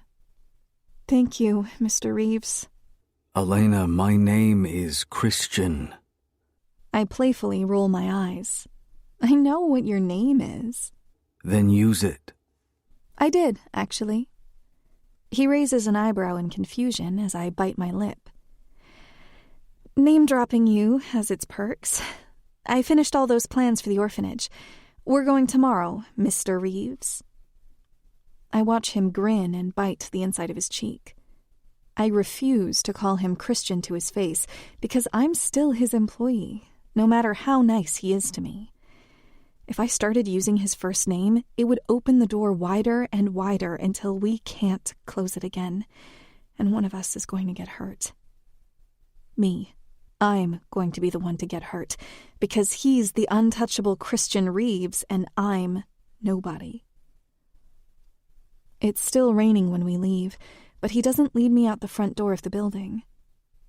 Instead, we go to the private parking garage reserved for the most important people in the company. He has an entire floor of the garage dedicated to him, which is overkill since he's only one man and can only drive one car at a time. Perks of being rich, I guess. He opens the passenger door to his Aston Martin for me, and my old heels and thrift store outfit feel horribly out of place against the pristine leather seats and shiny black exterior of the luxury car. I shrink into my seat as reality comes crashing back to me. What does he really want from me? My body, most likely. What else do I have to offer him? I feel his finger poke my temple, and I blink at him. Where'd you go? I lost you in here. He taps my temple again. I'm sorry. A horrible, sickening feeling makes its way into my gut, and I check my phone. It's almost 9. I'm an hour late for my shift at the Hellfire Lounge. Oh, God! Oh, shit! I grip Christian's arm as tight as I can and shake him. Please, you have to take me to the Hellfire Lounge right now. Frank's going to kill me. Christian doesn't start driving, and I lean over the center console and shake him again by the front of his shirt, disturbed by his lack of distress at this extremely dire situation. Please, you have to take me there now. He shuts me up by pulling my head close to him and capturing my lips in a kiss. I already took care of it, Elena. He wraps his hands around my waist and hoists me from the passenger seat and into his lap like I weigh nothing. In the process, my head bumps against the roof, and he tenderly rubs the spot for me, though it didn't hurt. Your friend Kate is covering for you. Kate doesn't cover for anyone. Well, I asked nicely, he says, tucking a loose strand of hair behind my ears and cupping my cheeks. I assume asking nicely is rich people speak for bribed. I turn my head, and even though it's dark outside, I shudder. What if someone comes out here and sees me with him? Don't worry, no one can see in. It's 5% tint. I single-handedly fund the MCPD from all the tickets they give me for it, but it's worth it. We could get up to all kinds of nefarious things in here and nobody would ever know. I gulp, nodding, trying not to think about the fact that I'm straddling the CEO's lap right now in his expensive car after he just bought me dinner and let me sleep in his office all day. I'm really asking for things to go wrong at this point. I try to climb back into the passenger seat, but his grip on my waist is firm. His lips go to my neck, lightly nipping at my pulse point. Where do you think you're going? I part my lips slightly and let out a small puff of breath. Home. Christian removes the elastic band holding my braid together and loosens the twists, letting my hair fall free over my shoulders and down my back. Are you sure you want to go home? His cologne wraps around me like a mist of hot lust, and any common sense I have left gets lost in his blue eyes looking up at me. He glances at his watch. It's 8:54. How about I take you home at 9? What are we going to do for the next 6 minutes? I'm sure we can get creative. He laughs, flashing his perfect smile at me. Do I make you nervous? I nod. Because I'm the CEO. I nod again. I feel his fingers untuck my shirt from my pants, and he lifts it over my head, tossing it into the passenger seat. He pulls his bottom lip in between his teeth when he spies my lacy shelf bra I had hiding under my top, and my core turns molten and achy with desire. This is very inappropriate for the workplace, Elena. What am I going to do with you? I gulp. It's easier to change at the club when... He presses his finger to my lips and shushes me before kissing me softly, letting his hands trace up my back, unhooking the lingerie top. He takes his lips off mine to watch my chest fall free. I hate knowing other men get to see you like this every night. He growls, kissing my chest. You were supposed to quit. I know, I whine, with an apology on the tip of my tongue. I will. I promise I've tried. It's not as simple as handing in a 2-week notice. His mouth goes back to my chest, sucking one of my nipples into his mouth. I can't help it. I grind on his lap. He groans against my chest, his fingers digging into my waist. He drags his teeth lightly across the perky rosebud he's holding hostage in his mouth. Fear, insecurity, and common sense all surge back into me, and I reel back from him, gripping my bra close to my chest to cover myself. Without letting him protest, I clip it in the back and then pull my shirt on. Please take me home. His face falls, but he doesn't push me to go any further. He cups my cheeks, places a feather-light kiss to the tip of my nose, and then he helps me climb into the passenger seat. I glance at the clock. It's 9 on the dot.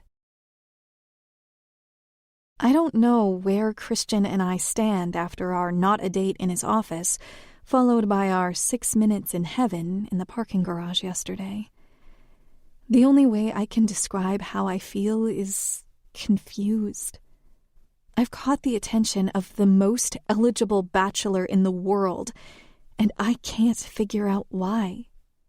I will never belong in his world. That's a fact. His life is all champagne and diamonds and unprecedented wealth. Parties and high-profile dinners, interviews and business trips all over the world. My life is so utterly normal in comparison that it's almost laughable. Regardless of whatever is going on between us, I'm excited for our planned visit to the orphanage. Christian had to add us to an approved list of visitors to even get through the gates. I had to gather everyone's driver's license numbers and their full names, and they had to run a criminal background check on all of us before we were allowed to even be considered as an approved visitor. The only person that came back with a criminal record is Christian himself, but when have the rules ever applied to him? He has 15 separate instances of assault in the past decade. In interviews, Christian is open about being suspended from school on multiple occasions for fighting, and even recreational drug use when he was a minor. Once he became an adult, he gave up marijuana in favor of cigarettes. His most recent arrest is from the day I met him, when he assaulted Neil Hayden. I went through the public jail records and found out that Christian spent a total of 2 hours in a holding cell before getting bailed out, and the charges were dropped the next day. It didn't even make news because everyone was still focused on the silencer killing those 3 men from the alley. Yeah, those men that he killed for me. God, I must have hit my head that night I met the silencer, and I just can't remember because I can't imagine there's any other plausible excuse for why I haven't reported that I'm being stalked by a serial killer. I make a promise to myself that the next time I see him, I'm giving him an ultimatum to stay away from me. Shaking my head, I try to forget about him for the day, attempting to stay focused on the opportunity of a lifetime, getting to visit the Thomas and Elizabeth Reeves Memorial Orphanage with the man that willed it into reality. I've fleshed out the itinerary for our trip today, down to every last minute. It wasn't easy coordinating Christian's schedule with 7 attorneys, but I managed to make it work. We're going to tour the entire campus, and then our first activity will be at the academy, where we'll shadow a preschool class. Then we'll have a meeting with the board of directors, and then I arranged a bowling tournament for the high schoolers, where the winner will get a letter of recommendation from Christian himself for their college applications. With the weight the Reeves name carries, that's nothing less than a guaranteed acceptance to any college of their choosing. Christian finds me lingering in the lobby, waiting for all the attorneys to arrive, and insists I ride with him to the orphanage. When I agreed, I thought he meant that he just wanted to be in whatever SUV I chose. Instead, what he actually meant was he wanted me all to himself, because while the other attorneys load into 2 vehicles, Christian takes my arm and leads me to a 3rd, blacked-out Escalade. I'm wearing a knee-length pastel purple dress, my favorite nude heels, and a camel-colored peacoat. My hair is up in a French twist with loose strands framing my face, my makeup light and fresh. This orphanage is Christian Reeves's legacy, and I want to make sure I represent him well. The usual business attire I wear to the office won't do. Oddly enough, Christian is wearing a purple tie that matches the color of my dress almost exactly. It's quite a jarring contrast to his black suit, but he couldn't have known what I chose to pull out of my closet today, so I convinced myself that it's simply serendipity. You look lovely, Elena. He helps me into the passenger seat, his warm hand lightly holding me steady by my waist. Sophisticated and beautiful. Are you trying to say I don't always look sophisticated? I've seen what you wear under your shirt. He quips, winking at me when the blush across my face turns 3 shades darker. He's laughing at my embarrassment as he shuts the door before hopping into the driver's seat. As he drives us to the north side of Meridian City towards the orphanage, Christian asks, If you could go back in time and change one thing, what would it be? My heart aches at the question, and my response is immediate. That's easy. I'd save my father from so much pain by stopping his first family from being murdered. I mean, if they weren't, he wouldn't have met my mom and I wouldn't exist, but that's beside the point. Murdered? I know he wants more details because my answer is almost exactly the same as his, I'd imagine. I'd want to prevent my dad's first family from dying, and he'd want his parents back. I nod and take a deep breath. Sorry, I didn't mean to make the mood so heavy. My dad had a family before he met my mother, a wife and twin girls. They were found shot to death in their home in 1989. My dad never talks about it, but I've never asked him because he's got severe PTSD and I don't want to upset him. He didn't even tell me about it until I was 18, and of course I wanted more details, so I requested the police records, but they didn't say much. It was weird. The entire investigative file redacted all suspect names, and when I begged the MCPD for more information, they told me there wasn't any. I didn't want my father to know I dug into his past like that, so I dropped it. But I've always wondered if he knows who did it. Christian is quiet for a long time. I'm no fan of the MCPD. They're useless, in my opinion, but I'm acquainted with the chief. If you want, I can ask for a favor, maybe get some more information for you. I shake my head. No, that's okay. It's redacted for a reason, and it's a sensitive subject for my dad. It's not my story. I understand. My answer would be the same, but I'm sure you already knew that. September 6th, 1989. I'd change everything about that day. I let out a sympathetic sigh and lightly rest my hand over his on the center console. I'm sorry. For what it's worth, I think you're amazing for what you've built out of all of that pain. This orphanage isn't just some publicity stunt you're half committed to. I'd bet my life that you know every single one of the kids there like the back of your hand. You're a hero. Hero. He hums back, almost like he can't believe I just called him that. I couldn't think of another word. Maybe it wasn't the right one, but I think he understands what I mean. His fingers loosely tangle with mine, the touch sending white-hot jolts of electricity through my veins. He begins to chuckle to himself as his hand tightens around mine. What's so funny? You're calling me a hero when the only person worthy of that title is you? Me? Are you sick? Do you even hear yourself? What have I ever done? More than you could ever possibly know. My heart thumps so hard in my chest that I'm sure he can feel it where our hands are connected. You'd think we were entering a military base with how much security we have to go through at the orphanage. At the gates, our IDs are checked, our vehicles searched, and my purse is sent through a scanner TSA style. Then, once we get to the main campus, we have to go through a metal detector. There is a good reason for the security measures. It's called an orphanage, but there are more stories than just absent parents here. A lot of these kids have been abused, neglected, and forgotten for most of their lives. Some of these kids have already been to the Juvenile Justice Center. There are even children here that have been rescued from sex trafficking.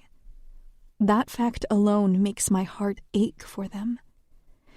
The trauma living in these walls is so heavy you can almost feel it in the air. While the attorneys are all getting the grand tour from a staff member, Christian tugs me away from the group, and the unexpected action makes me gasp loudly. I bite my lip nervously. What are you doing? I want to show you something.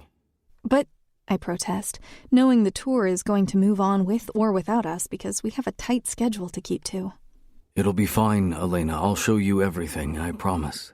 With his fingers laced in mine, he leads me back outside and along a narrow concrete path leading from the main campus to a garden filled with what seems like miles of flowers.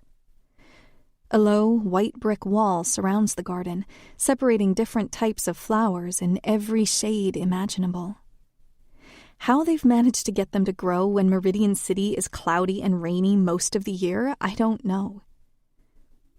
The path through the garden is all pristine white, until we reach a section of incongruous gray concrete like the rest of Meridian City.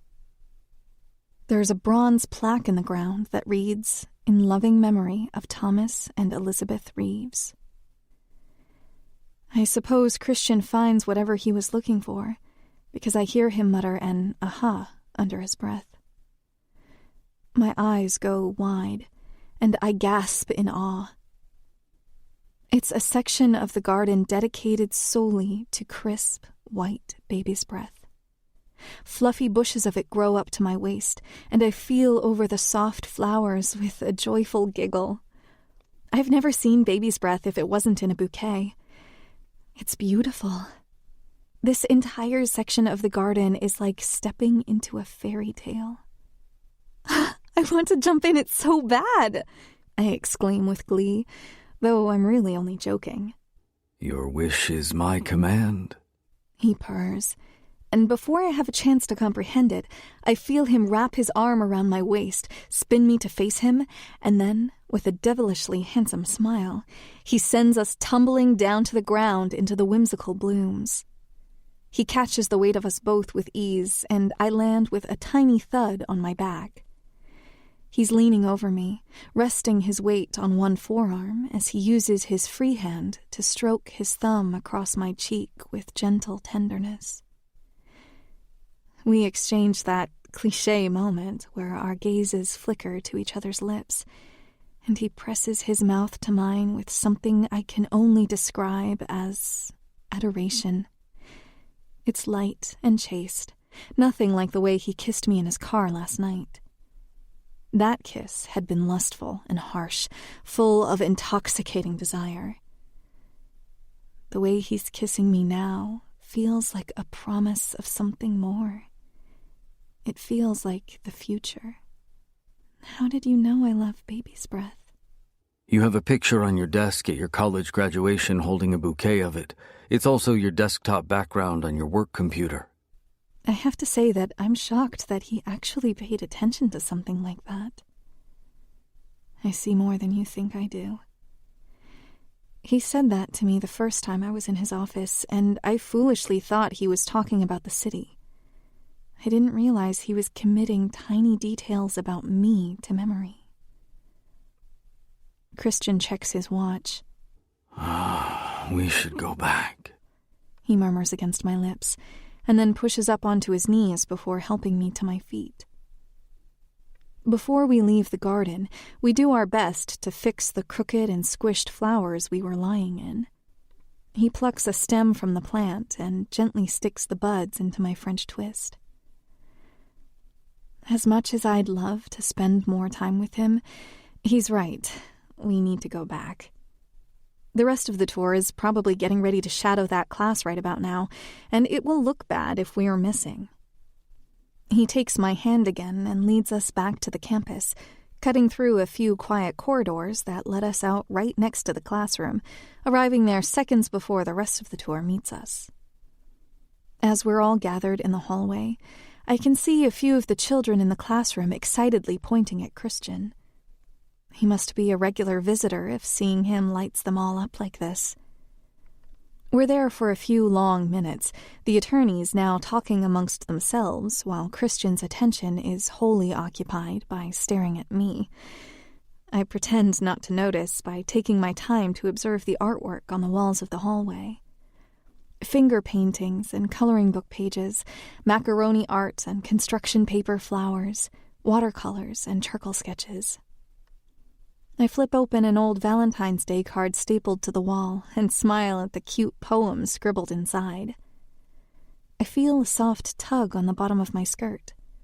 I look down to find a girl, no older than 4, with the cutest button nose I've ever seen and a purple bow in her hair, looking up at me with curious eyes. A bunny stuffed animal is tucked into the crook of her elbow. I squat down. "Hi, what's your name?" She blinks, her blue eyes sparkling. "Caroline." "Hi, Caroline. I like your bow. Purple is my favorite color. Mine too! She excitedly squeals.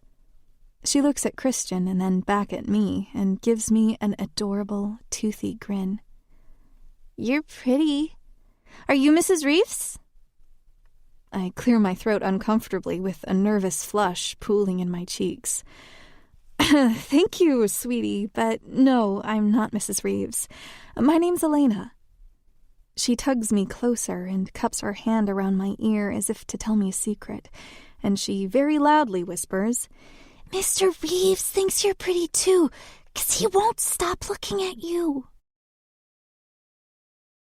While I knew that there was a bowling alley within the campus, I expected 5 lanes, a small concession stand, and maybe a little arcade. What I did not expect was the most insane-looking bowling alley to exist in the universe. There are at least 20 lanes, 2 different fast food restaurants, an arcade the size of Alaska, and an indoor go-kart track. Christian certainly spared no expense when it came to this place. The attorneys all left after the meeting with the board of directors, of which he is chairman, leaving Christian and I alone. The bowling tournament is down to the quarterfinals. I'm halfway into a strawberry milkshake when Christian slides into the booth next to me, his arm resting on the backrest and his hand thrown over my shoulder. So, what do you think of everything? Did I do good? I blink at him and swallow a mouthful of my shake. You mean with the orphanage? He nods, and I sigh. God, Mr. Reeves, this is amazing. I've heard about everything you've done for these kids, but to see it for myself, I have no words. Also, this milkshake? I hold it up for emphasis and sing in a one-woman chorus like angels are descending. Ah, 10 out of 10. I lick the whipped cream off my straw. He's got a mischievous glint in his eyes and a smile on his face that screams trouble. What? I ask around a mouthful of sugar. He lifts up his thumb and gathers some stray whipped cream from the corner of my mouth. Then he innocently licks his thumb, though my damn vagina couldn't have found the action any more obscene, judging by the way it just fluttered. He nods towards one of the empty lanes. Do you bowl? Do you bowl? Kinda seems like an activity that's beneath royalty such as yourself. How about a wager? Let's play one full game. If I win, I get to take you on a date. And if I win? Whatever you want. Whatever I want? His eyes gleam with curiosity. I think about it for a minute. All right, Mr. Reeves. If you win, we go on a date. But if I win, I want an office with a view just like yours. You're on, Elena. He grabs my hand, and I giggle as he brings us to one of the free lanes. Christian rolls first, lining up his shot and hitting 9 pins on his first, and then the last pin on his second for a spare. He winks at me, and I wink back, taking the ball in my hand and lining up my own shot. I hit a perfect, clean strike. I turn around to see Christian's mouth hanging wide open, and I give him a triumphant smile. How did you do that? I tug my bottom lip between my teeth. I was on my high school's bowling team, national champions 3 years in a row. He smirks. How convenient of you to not bring that up until now. He mumbles as I roll another strike. He gives me a playfully pained expression. Best 2 out of 3. No take-backsies. I'll expect to move into my new office on Monday morning, Mr. Reeves.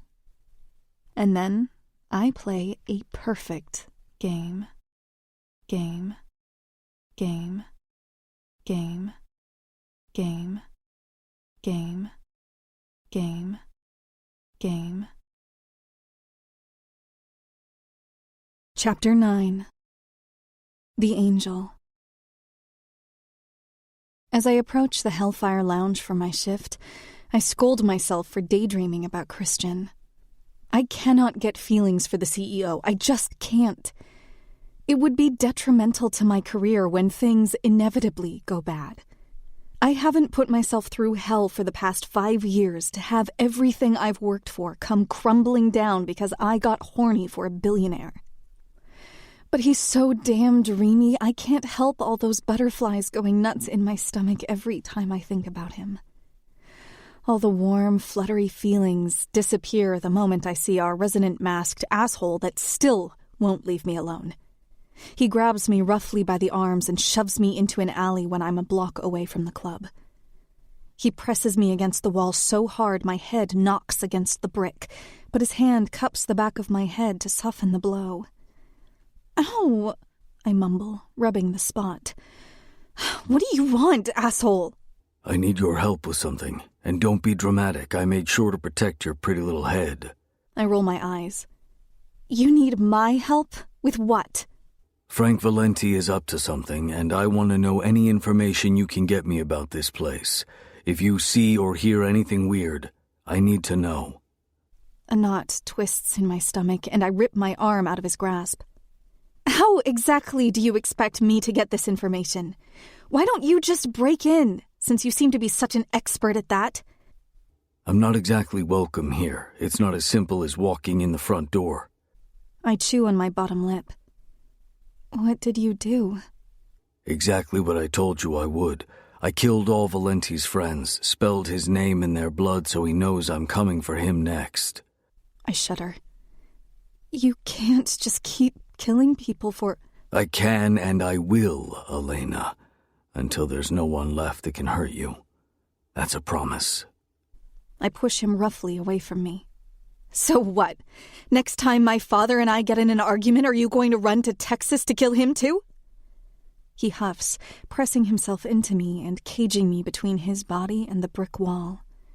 He softens his voice. No, Angel. I would never hurt your family. He looks at me for a long while, his green eyes bright behind the dark paint that surrounds them. "Look, I'll try to help you, but only if you make me a promise." He says nothing, but he nods for me to continue. "You have to promise me that you won't hurt Christian Reeves. Ever. I like him. I don't want to wake up one morning to see that you murdered him because you're jealous I'd rather fuck him than you." He raises an eyebrow. Is that right, Elena? You'd rather fuck him than me? Yeah, I would.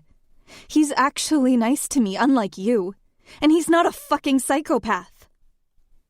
He raises both eyebrows this time, and then slots his knee between my legs to spread them slightly, the action causing my miniskirt to get dangerously short. I can be nice, Elena. Want me to show you? I instinctively shake my head. His hand snakes up my leg, stopping right at the bottom of my skirt. You want me to make you come so hard you can compare notes? Are you scared I can fuck you better than your boyfriend can? He's not my boyfriend. I love how that's the only thing you decided to respond to. His hand brushes up my skirt, causing it to pool around my waist, my white cotton thong now exposed. He looks down and growls to himself, and I swear, even behind his mask, I can practically see him hungrily lick his lips. His fingers ghost over the front of my panties.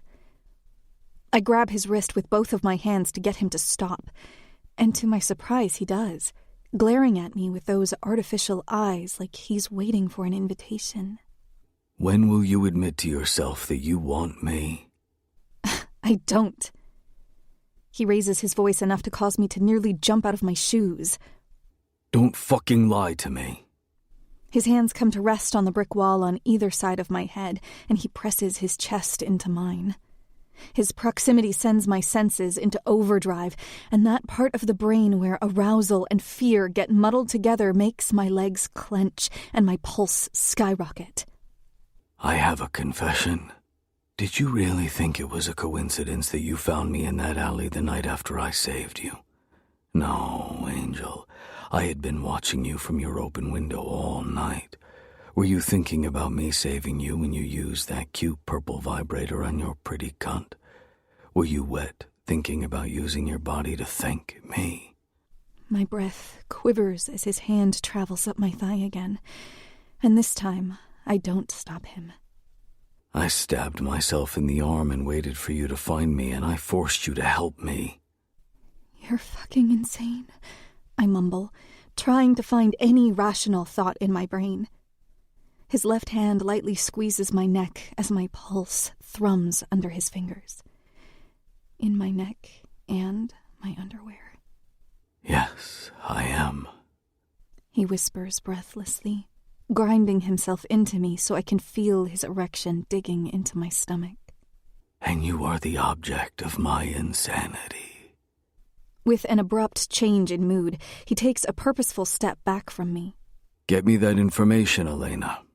I start to make several undiscernible noises as I attempt to form a sentence to even begin to try and comprehend what just happened.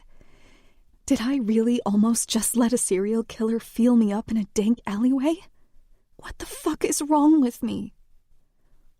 The silencer turns and walks away without another word, and I make a mental note to research psychiatric hospitals when I get home because I need serious mental help.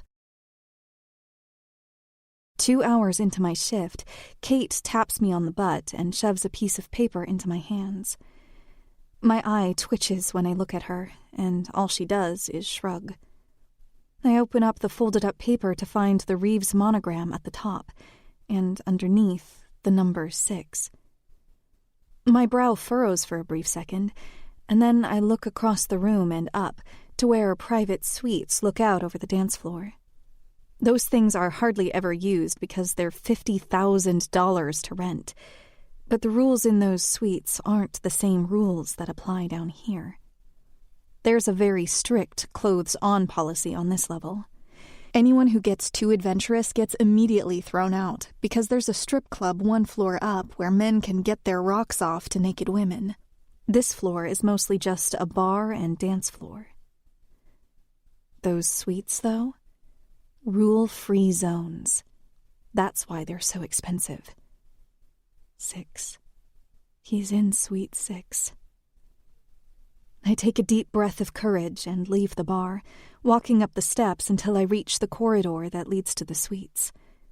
It's completely soundproof and slightly unnerving how quiet it is.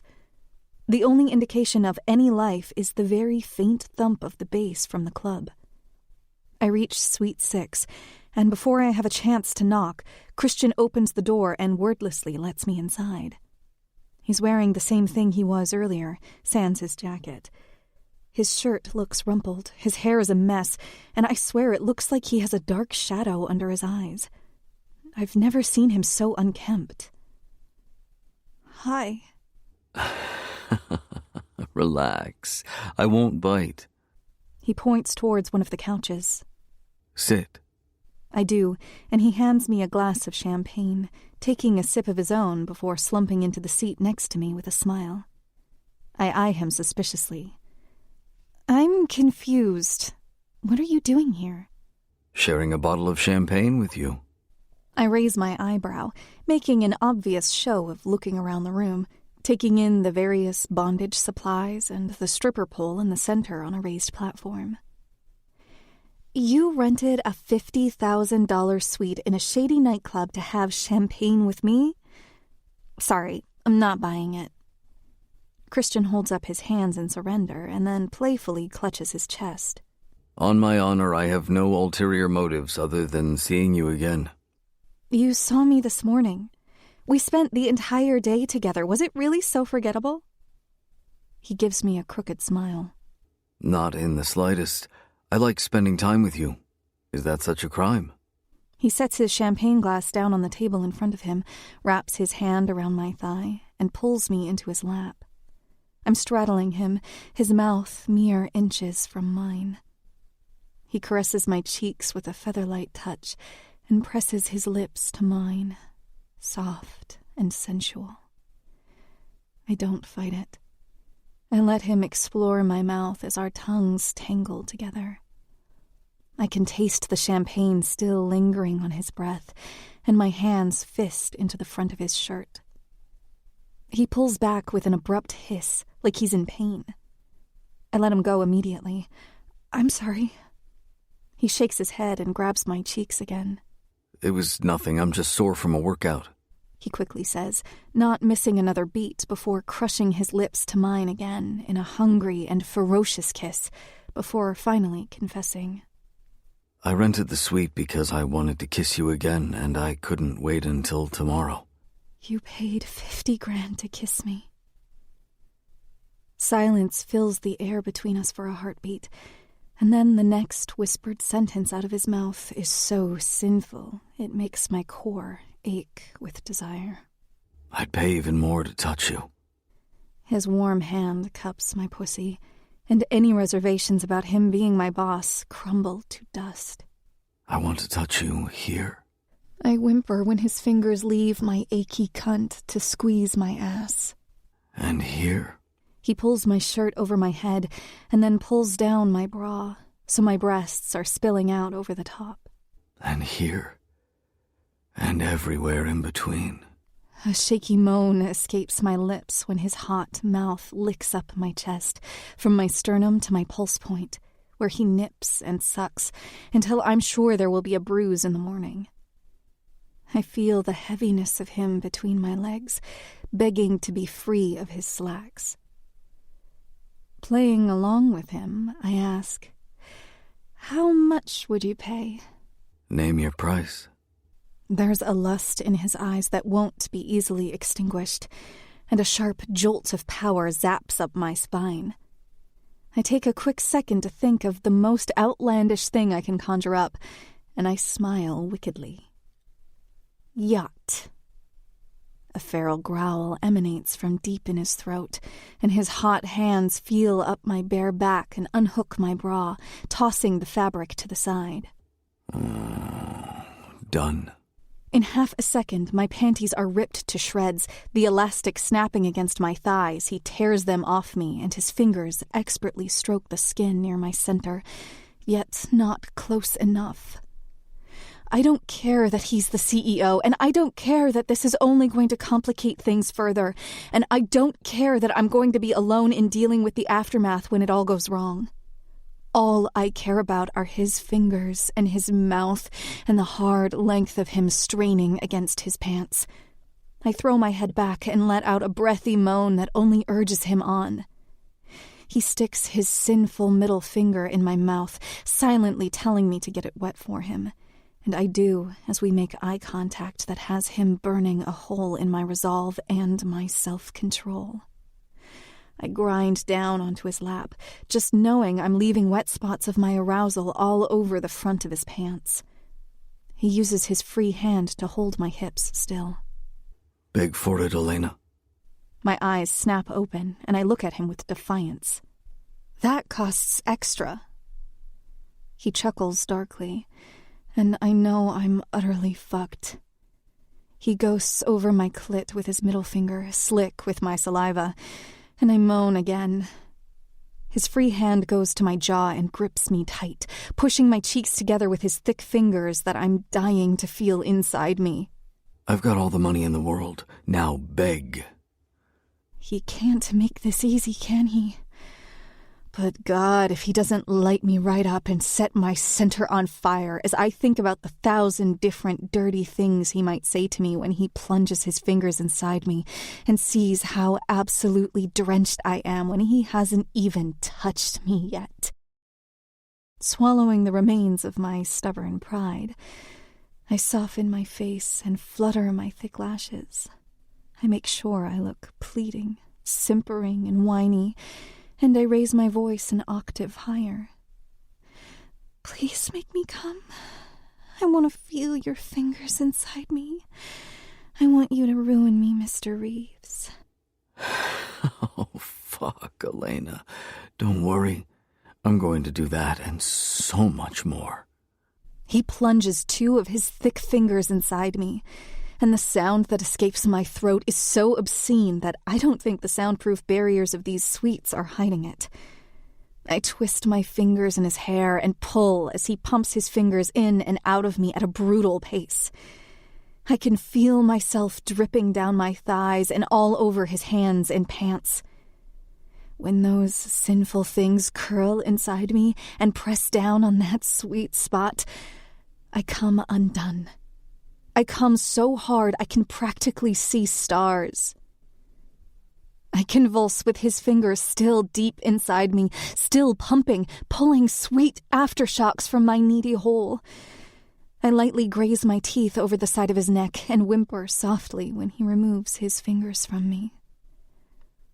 The space between my thighs is hot and sticky in the most delicious way. With a content sigh, I lean back, only for my mouth to fall open in horror when I see the mess I made all over his lap and abdomen. Did I? Yes. He breathes, his cheeks flushed a dark shade of red, and his light blue eyes gone shark-like with lust. Fuck, yes, you did. I want you to do it again when I fuck you with my tongue.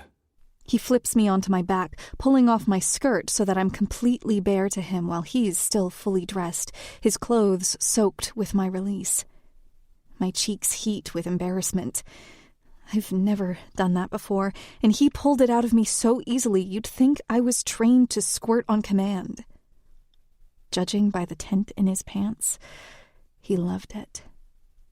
My center tingles with anticipation as he begins to slowly kiss down my body. My skin erupts into goosebumps, and I lick my lips when I look down to see him staring at the space between my legs. Fuck, you're beautiful. He admires me, like my pussy is the finest work of art he's ever seen. He licks his middle finger, still damp with my release, and slowly pushes it into me again. Oh, God! I cry out, my back arching off the leather sofa. Please, Mr. Reeves, please. I don't think you even know what you're begging for. He looks up at me from between my legs and keeps eye contact with me as his sinful tongue lightly circles my throbbing clit. My eyes roll back in my head, and my hands shoot to his hair, pulling him closer. I feel him chuckle against my pussy, and the vibrations cause me to buck against his chin. Do you know what I want, Elena? What? I ask. No, I plead for him to tell me. Please, whatever you want. God, please, just taste me. Don't worry, baby. I'm going to stay down here for as long as it takes. I want to spell out my name with my tongue against your clit, Elena, over and fucking over until you're screaming it. He uses his free arm to pin down my hips, and he finally licks a thick stripe up my wet slit. I moan loudly as he begins to trace letters on my clit. I'm so clouded by pleasure that I've forgotten the alphabet. I've forgotten his name. I've forgotten my name. All I can do is gasp and grip at his hair and grind against his face as he sucks on my clit and pumps his middle finger in and out of me so fast and so hard, I'm convinced he has the strongest forearms on the goddamn planet. What's my name? He asks, and I only moan in response as his finger curls inside me. Oh my God! The sounds I'm making are downright pornographic and dirty. He's eating me out like I'm his favorite meal, licking and sucking my clit and plunging his expertly skillful tongue into my dripping cunt along with his finger. My legs clamp shut against the side of his head. He uses his free hand to push them open again. Not quite. Let me start over. He begins to trace his name over my clit again. C-H-R-I-S-T.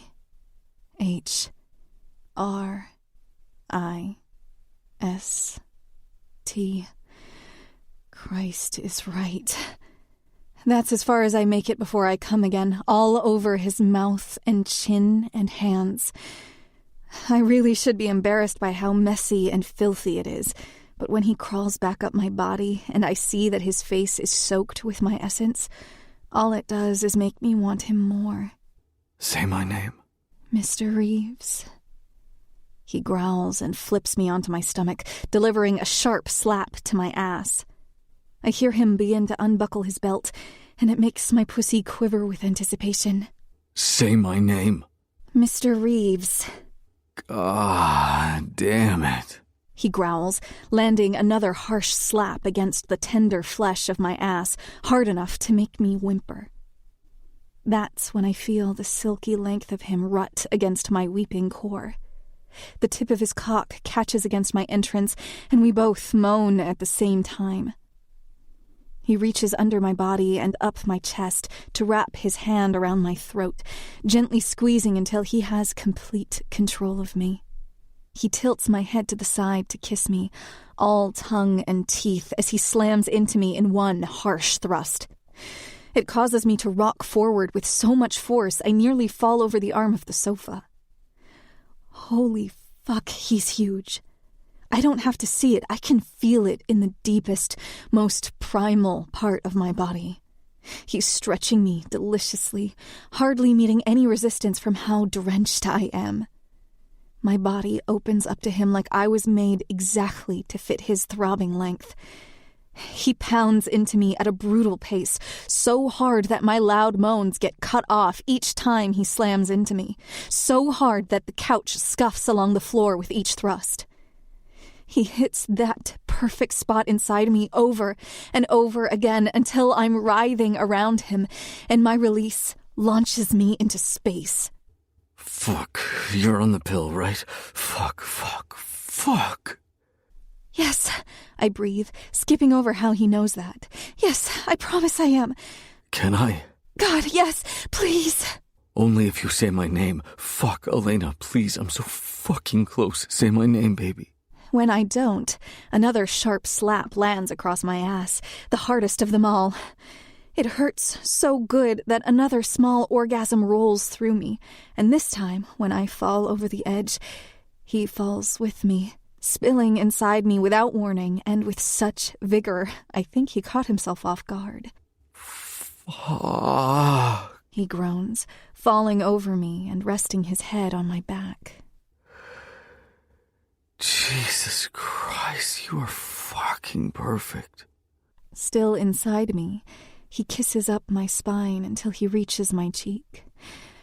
My body begins to tremble with not only the brutal crash from an incredible high, but also fear. Fear.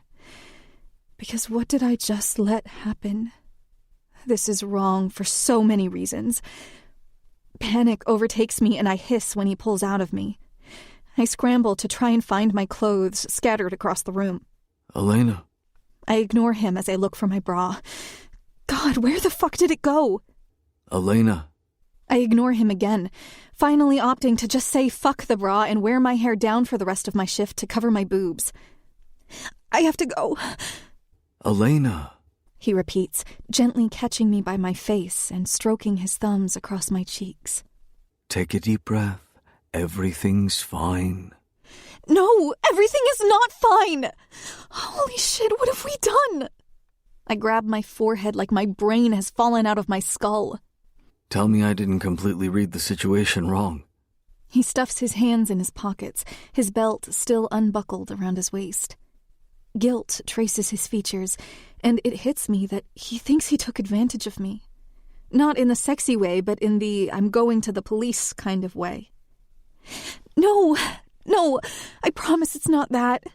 Everything we just did was consensual, but so stupid. You have no idea what kind of danger I just put you in.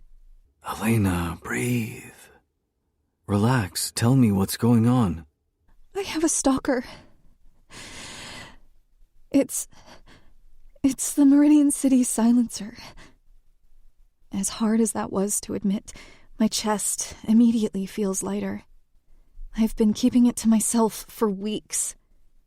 Christian's face softens. He's killed 8 people for touching me. He killed 3 people for chasing me into an alley, and then he killed all 5 of Frank Valenti's friends for groping me during one of my shifts. He's dangerous, and I just don't want him to find out about this and come after you too. This can't happen again. Christian wraps his arms around me in a comforting gesture, coaxing me to rest my head on his broad chest and listen to the thump of his heart. I am not scared of the silencer, Elena. Nothing is going to happen to me. Big tears find their way to my eyes and drip down my cheeks. I made a deal with him to keep you safe, I admit shamefully, like I've done something wrong. He wants some information about Frank and this club. I told him I'd help if he promised not to hurt you. Christian looks down at me and tilts my chin up to look into my wet eyes. You made a deal with a serial killer to protect me? I get it. He's a rich man and he thinks he's untouchable. But no amount of money will save him if the silencer chooses him as his next victim. Christian uses a hand on my lower back to lead me to the sofa, instructing me to sit, and hands me the glass of champagne I've barely touched. He downs his own glass in one gulp, then pours himself another. He hands me his cell phone and unlocks it for me. Text yourself. He walks over to the in-suite sink to clean himself up. He glances at me through the mirror and watches me bite my lip. You want my phone number? We must be getting serious, Mr. Reeves. I've been serious about you from the moment we met. He takes a seat next to me, champagne in hand, and glances at his watch. I'll take you home after your shift. You get off at 1, right? How do you know that? Something unknown flashes across his gaze. Kate told me. That doesn't surprise me.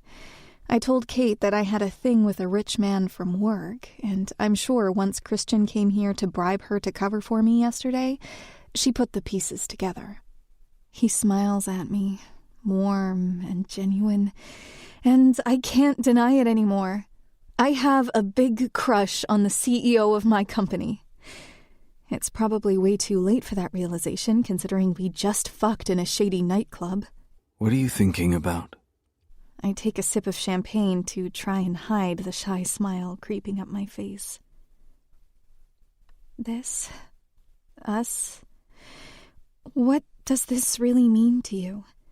I won't hold it against you if you feel differently, but I'm not really into the idea of being the CEO's mistress. I know it's such a turn-off to ask what we are after sex, but I have to know. I don't want either of us to get hurt. I'd never hurt you. He scoots closer to me and caresses my cheek with the back of his hand and tucks a strand of hair behind my ear. If you want to know what we are, I'll answer your question with another question. Would you like to go steady with me? I violently choke on my champagne. Go steady? What is this, 1945? He smirks. I'm serious, Elena. You wanted me to be straightforward about my intentions, and that's what I'm doing. If you want to be together, then let's be together. Insecurity creeps up my spine. Why me? My parents died when I was 6. For the past 3 decades, all I've done is focus on the past. You are the only thing in my life that's ever made me consider the future. At first, the future was just the next day. I started sleeping better because I knew falling asleep would make tomorrow come faster and I would get to see you again. I wanted to get a glimpse of you, to see you smile, to hear you laugh. I made a game out of trying to guess how you'd wear your hair to the office. I was always looking forward to the next day because I wanted to discover one more piece of the puzzle that made up Elena Young. He reaches across the space between us to tenderly hold my face in his hands. And now I've got a whole section of my brain dedicated solely to you. And I think about more than just the next day. I see next week. I see next month. I see next year. I see you in every possible version of my future. He presses a chaste kiss to my lips. I've never been in a relationship. I can't promise it will always be easy, but I can promise that I'll always try to be the best version of myself for you. Another chaste kiss. This time, he keeps his lips ghosting over mine when he breaks it. That's why. I wipe my face, trying not to look like a complete mess after this man just said the sweetest thing I've ever heard. Yes, Mr. Reeves, I'll go steady with you. He flashes me that brilliant smile, and with a gentle tug on his tie, I pull him closer to me. Now, about that yacht. Our laughter fades into the steady bass of the club. When he takes me home and he kisses me, I'm taken back to that kiss we shared in the garden, and how that moment felt like he was promising me a future. Because he was. He was. He was. He was. He was. He was. He was. Chapter 10. The Silencer.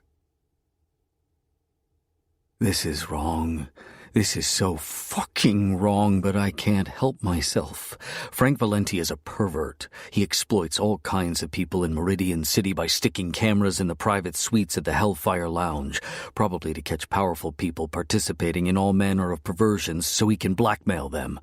Christian Reeves doesn't know how fucking lucky he is to have Elena and all of her affections. Yes, he's charming and hot and rich and blah, blah, blah, but he doesn't deserve her, and it's not fucking fair that he gets to have her and I don't. I don't deserve her either, but that's beside the point. She's mine. I don't have to deserve her for her to belong to me. It's because she belongs to me that I have a sick obsession with seeing her beautiful face whenever and wherever I can. Even if that means I have to be a pervert myself and hack into the Hellfire Lounge cameras to find and download the recording of Christian Reeves fucking her in one of those plush private suites. I knew the second Kate handed her that piece of paper that she wouldn't need much convincing to go find that rich asshole waiting for her.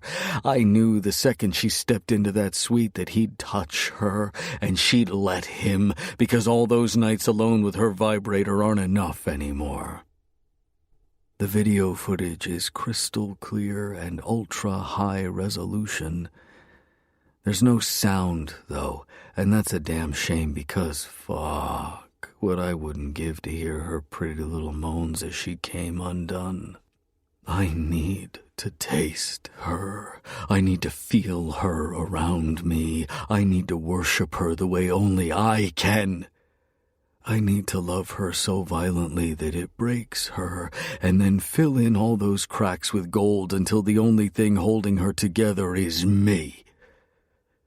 I sit on my bed with my laptop to the side where the video plays, my cock out of my sweatpants and in my tight fist. I stroke my shaft, using my thumb to spread the pre-cum around the tip, zooming in on Elena's face, twisting in pleasure. Fuck Christian Reeves. Fuck him for bulldozing his way into her life at the exact moment I started to. Most of all, fuck him for getting to taste her first. I don't share. I've never had to share, and I'm not about to start. Her dark brown hair frames her round face in a beautiful, fucked-out way that makes her even sexier. Her plump bottom lip is between her teeth. Her thick lashes graze her cheeks as her lids flutter closed, hiding those honey-brown irises from me. My fist begins to make wet, slapping sounds as I touch myself to a video she doesn't even know exists. I deleted it from the Hellfire Lounge server so nobody will ever see it but me. With a loud grunt, I explode, coming in hot, erratic spurts all over my hands and abdomen and chest, the milky white strands standing out against the purple bruises littering my torso. The release is unsatisfying to a point where it's almost frustrating, but my angel is a stubborn little thing and she needs more convincing before she lets me take what's mine. She's going to fight me every step of the way, but it's fine. I love it when she fights. I love it when she thinks she's being intimidating and when she foolishly thinks her threats have any weight to them. She's the only person who commands my self-control just as much as she makes me lose it. I clean myself up with a towel, and then I close the video, keeping it in a password-protected file that happens to be Elena's birthday. 0211. Not very secure, I know, but she has consumed every single facet of my life, and it's hard not to tie everything to her. My passwords, my computer screen, the fucking wallpaper on my cell phone. She's everywhere, and it's still not enough. It will never be enough, not until she loves me. With a sigh, I navigate through the computer to the files I downloaded earlier. My pulse thrums with anticipation as I pull up a police report. Hacking isn't as easy as the movies make it seem, but the MCPD firewall is made of popsicle sticks and hot glue. Not surprising, considering everyone in Meridian City hates the local police department and they haven't had decent funding since Christian Reeves pulled his yearly billion-dollar donations to the department over a decade ago. I click through the poorly scanned records and begin to dig through pages and pages of seemingly useless evidence logs before finding the actual narrative. As expected, all the names are redacted, but it doesn't stop me from reading through the entries and taking meticulous notes as I do. On August 15, 1989, I, Officer Harold Fisher, reported to the lobby of the Meridian City Police Department to take a harassment report. Diana Louise Young, date of birth 12/17/1960, explained that soon after starting a new job, the owner, redacted, began making unwanted advances towards her. She described the first few conversations they had as typical of an employer-employee relationship. They would exchange small talk, and he would often bring her coffee before going to his office. As the receptionist in the lobby, they crossed paths often. Redacted extended a dinner invitation to her. She politely declined, stating to him that she is happily married with 2 young children and reminded Redacted that he has a wife and 6-year-old son. Mrs. Young claims that he handled this initial rejection well, and she blew it off. Several weeks passed, and Redacted began to extend dinner invitations again, sometimes multiple a day. She declined all of them, once again reminding him that she is happily married and committed to her family, and advised him that he should focus on his wife and son. Mrs. Young claims the invitations turned into lavish gifts, including flowers, jewelry, and presented me with statements that show her bills had been paid in several yearly sums totaling several $100,000. Mrs. Young made a report to the company's HR department. She was told that an investigation would be conducted. 3 days after making the report, she was informed that the investigation was closed and that no inappropriate behavior was found. She was given a written reprimand for making a false report. I assured Mrs. Young we would investigate the matter and advised her to report any more harassment to us. I provided her with my business card. On August 20th, 1989, I, Officer Harold Fisher, responded to a 911 call at the Young residence. Mrs. Young states that Redacted showed up unannounced and uninvited to her doorstep demanding to be let in. She refused, and she claims he grabbed her by the wrist so hard it caused her immense pain. I observed several bruises consistent with fingerprints around her right wrist. I interviewed Redacted and asked him for his side of the story. He admits that he was at the residence but denies grabbing Mrs. Young. He claims she was shocked to see him at her doorstep and was so frazzled that she tripped on the doorframe and fell, so he caught her by the wrist. I informed him that his story was not consistent with her injuries and placed him under arrest for misdemeanor assault. While booking him into the Meridian City Jail for overnight processing, I filled out a request for the arraignment judge to issue a temporary no-contact order on behalf of Mrs. Young. I informed Mrs. Young about the arrest. She advised that she told her husband, Elliot Young, about the situation, and he had some questions about the investigation. I told her he is free to call me when he is able. Mr. Young is in the United States Army and currently deployed in Korea, so I will not be interviewing him at this time. 17 hours after Redacted was taken into custody, Judge Willis, who handles arraignments, dropped the misdemeanor charge and denied the no-contact order on the grounds of insufficient evidence. I informed Mrs. Young of the outcome. I later received a call from Mr. Young, who was infuriated at the outcome of the arraignment hearing. I informed him that the charges were dropped at the judge's discretion and there was nothing I could do except wait for further evidence. I received a records request from Redacted, who states in her request that she would like the entire investigative file for this matter as her husband intends to open a defamation lawsuit against Mrs. Young. I informed her that we do not release records of ongoing investigations and that she would need a subpoena to obtain them. Subpoena received in the matter of Redacted versus Diana Louise Young. Investigative file produced to plaintiff's attorneys.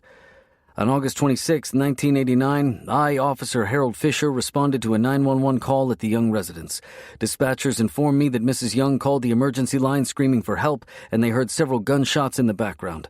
5 units responded to the residence where Mrs. Young was found face down in the kitchen. She had 3 gunshot wounds in her chest and no pulse. Officers checked the rest of the house and found Lisa and Mary Young, both aged 6, with gunshot wounds in their chests and unresponsive. All 3 were pronounced dead at the scene. I made an emergency call to the American Red Cross, who assisted in informing Elliot Young about the deaths of his wife and children.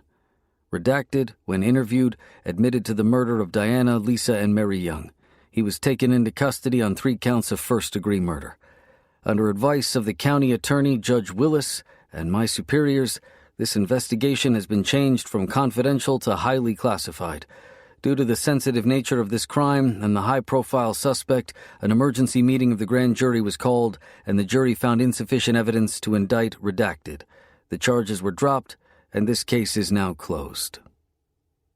I set the laptop to the side and scan over my notes, tapping my pen to my temple. It's not going to be easy to unravel this mystery that's haunted the Young family for Elena's entire life.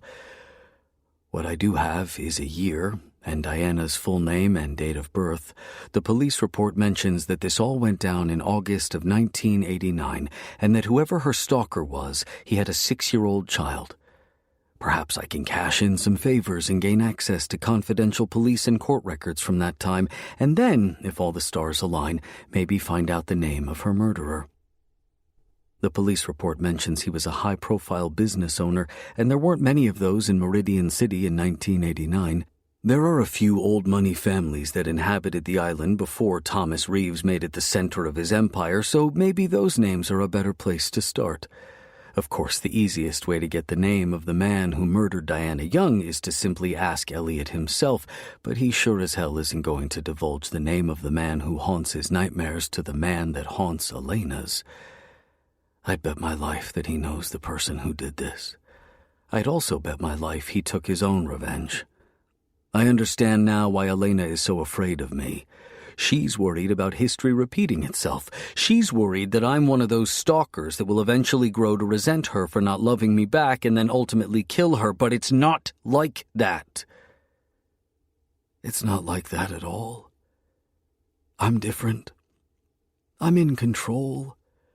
Maybe not when it comes to my murderous impulses, but I'm in control when it comes to loving her. I'm in control when it comes to keeping her safe. Though the Youngs have a history of stalkers, I'm not in this because I have some indescribable obsession with Elena. I know exactly why I desire her in my soul, and I'll tell her about it one day, because she deserves to know why I call her Angel. Angel. Angel. Angel. Chapter 11. The Angel. Friday morning, when I arrive at work, Christian is lounging in my office chair with a wide grin on his face that has me blushing the second I step out of the elevator. Good morning. He greets casually, dropping a small paper bag on the center of my desk. Got your breakfast? I peek inside the bag to find a blueberry muffin. The corner of my mouth quirks up.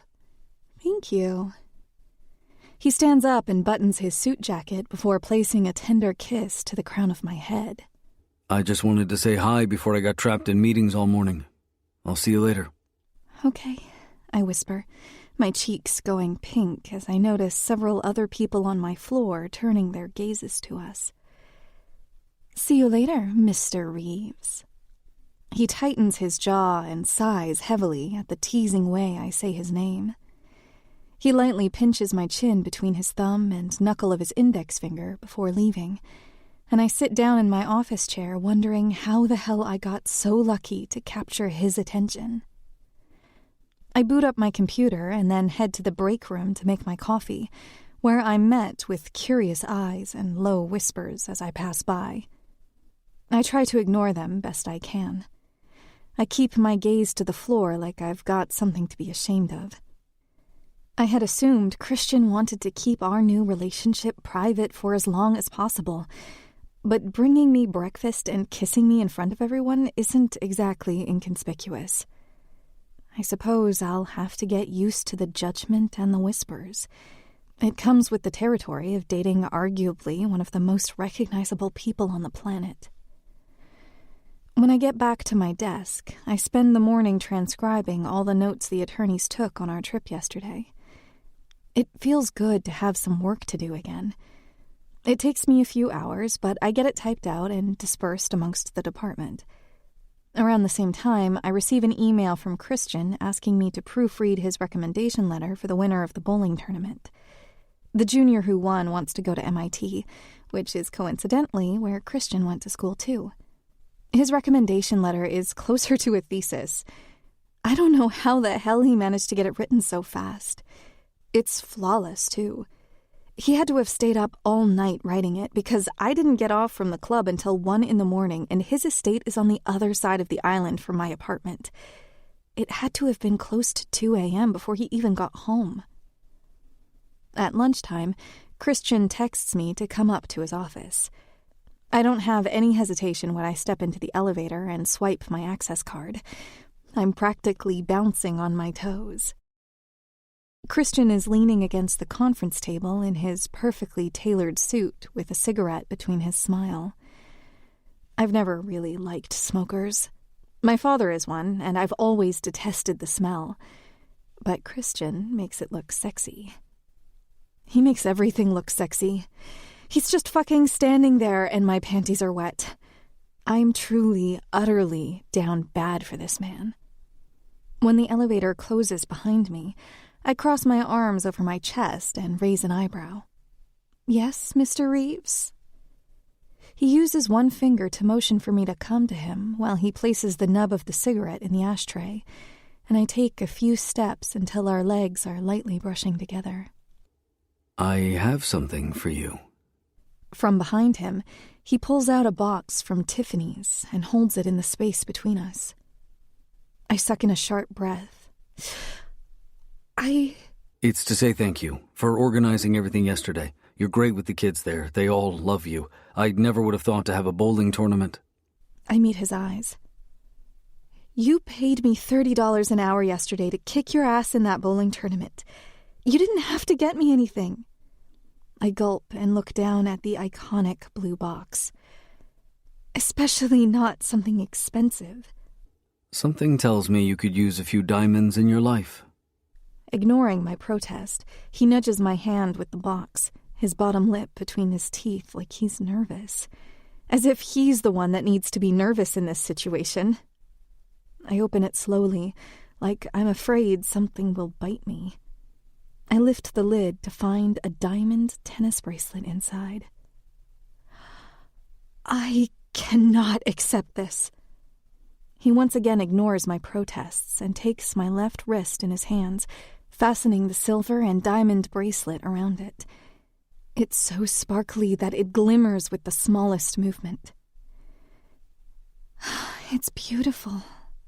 Like you, he whispers, lifting my hand to his mouth and placing a small kiss on the inside of my wrist. Now, how about lunch? What are you in the mood for? I open my mouth and he presses his finger to my lips.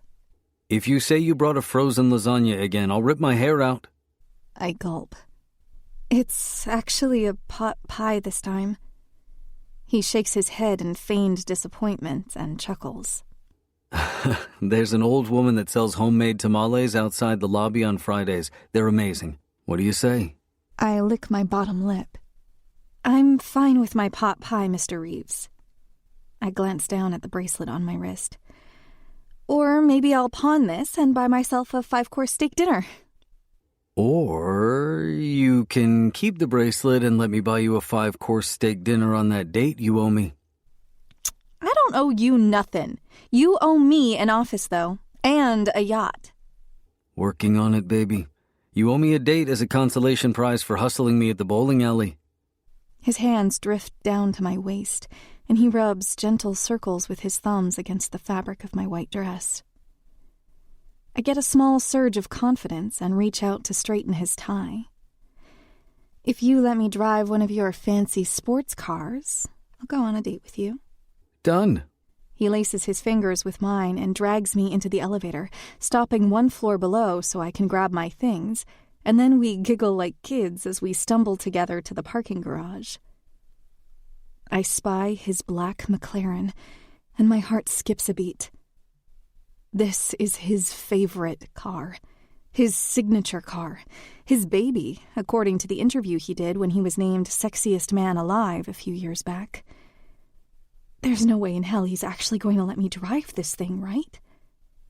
As always, though, Christian has a way of totally throwing a curveball at me, and he tosses his keys high into the air. I catch them with shaky hands, and he opens the driver door for me. Wait, I can't drive this. What if I wreck it? He blinks as if that's a ridiculous question. What do you think insurance is for? Come on, Elena, don't tell me you're scared. I'm scared, I squeak, and Christian lightly kisses me. All my nerves fade away and turn into butterflies in my stomach. He doesn't take his mouth off mine as he leads me to the passenger side and only releases my lips once I'm safely buckled into the seat. I'll give you a driving lesson some other time. He pecks me on the cheek and closes the door. He gets in on the driver's side and revs up the engine. Where to? The orphanage. The orphanage? Why? I smile at him with a mischievous glint in my eyes.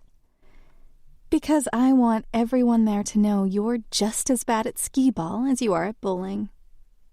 He licks his teeth. We'll see. We did see.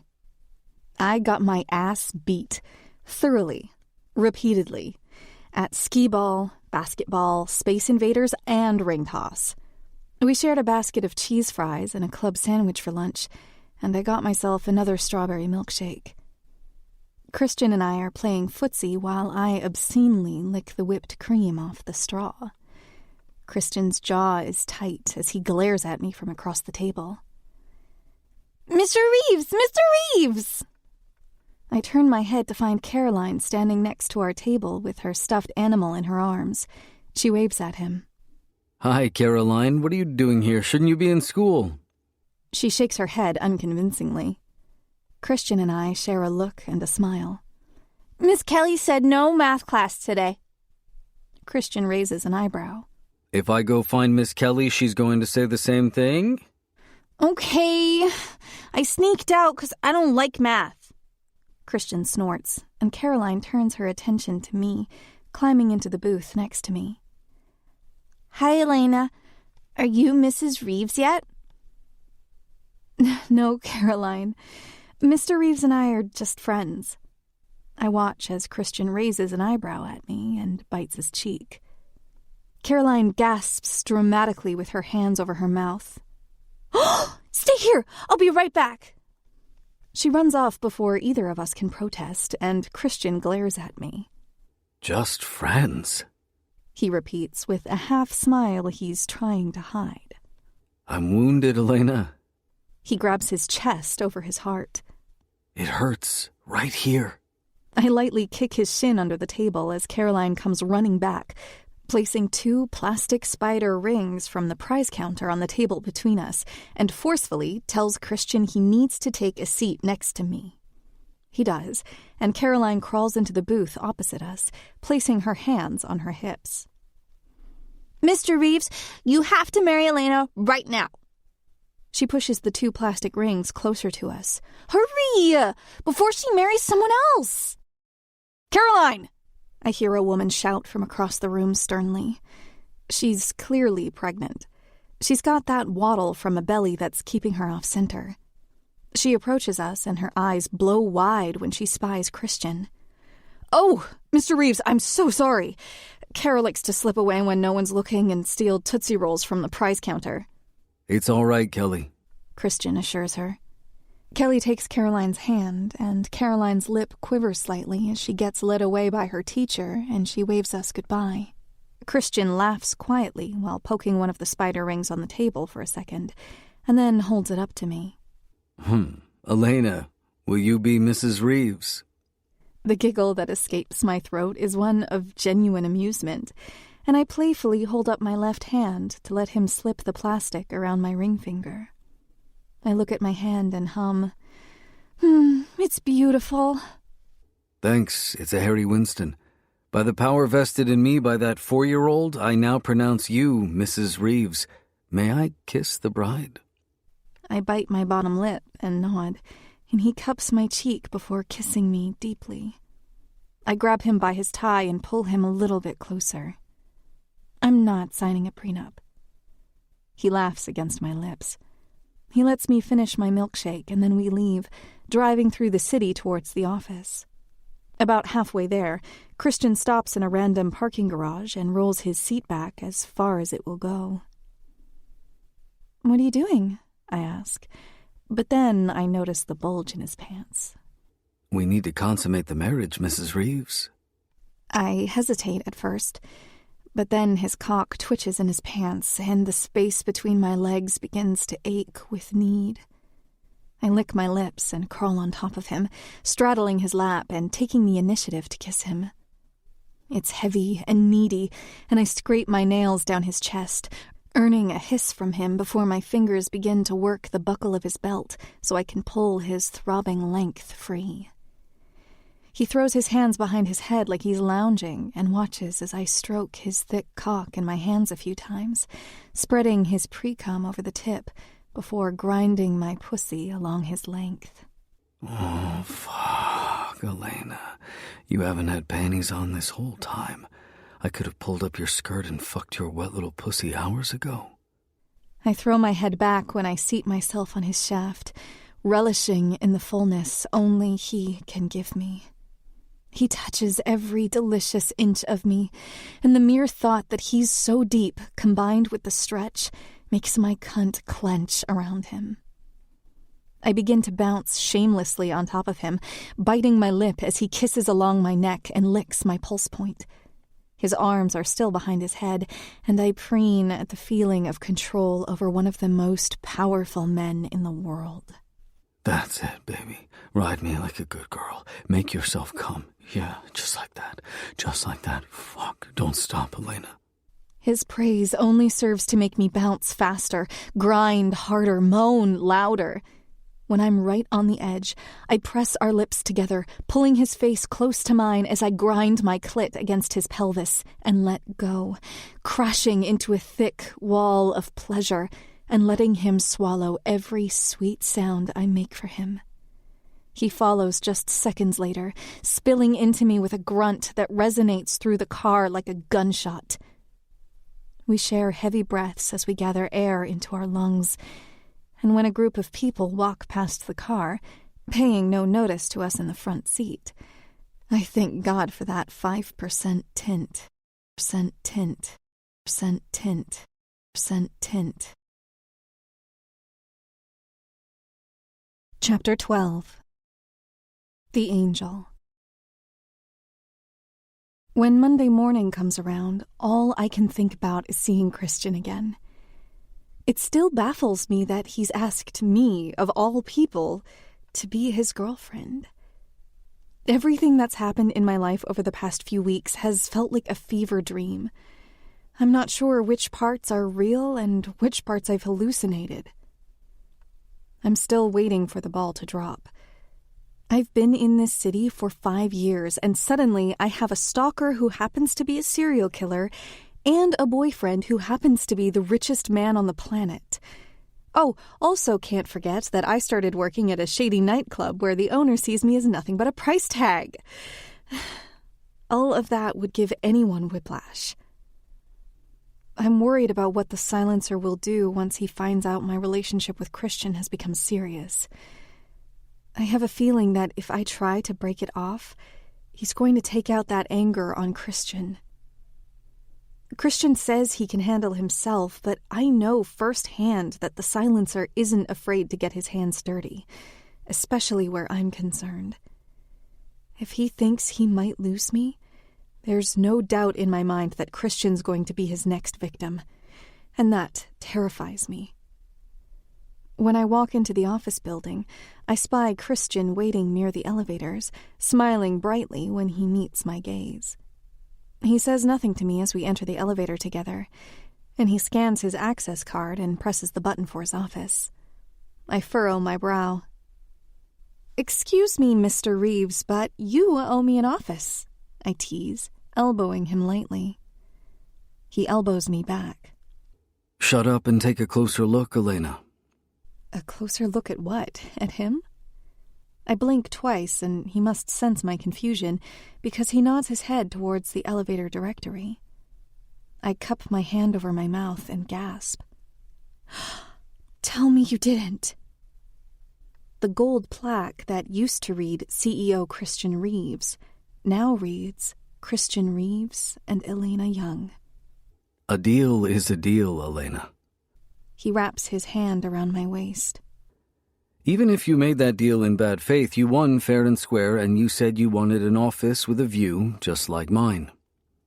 It wasn't in bad faith. He laughs, and when we finally ascend to the top floor, the elevator opens and I swoon. The entire office has been rearranged.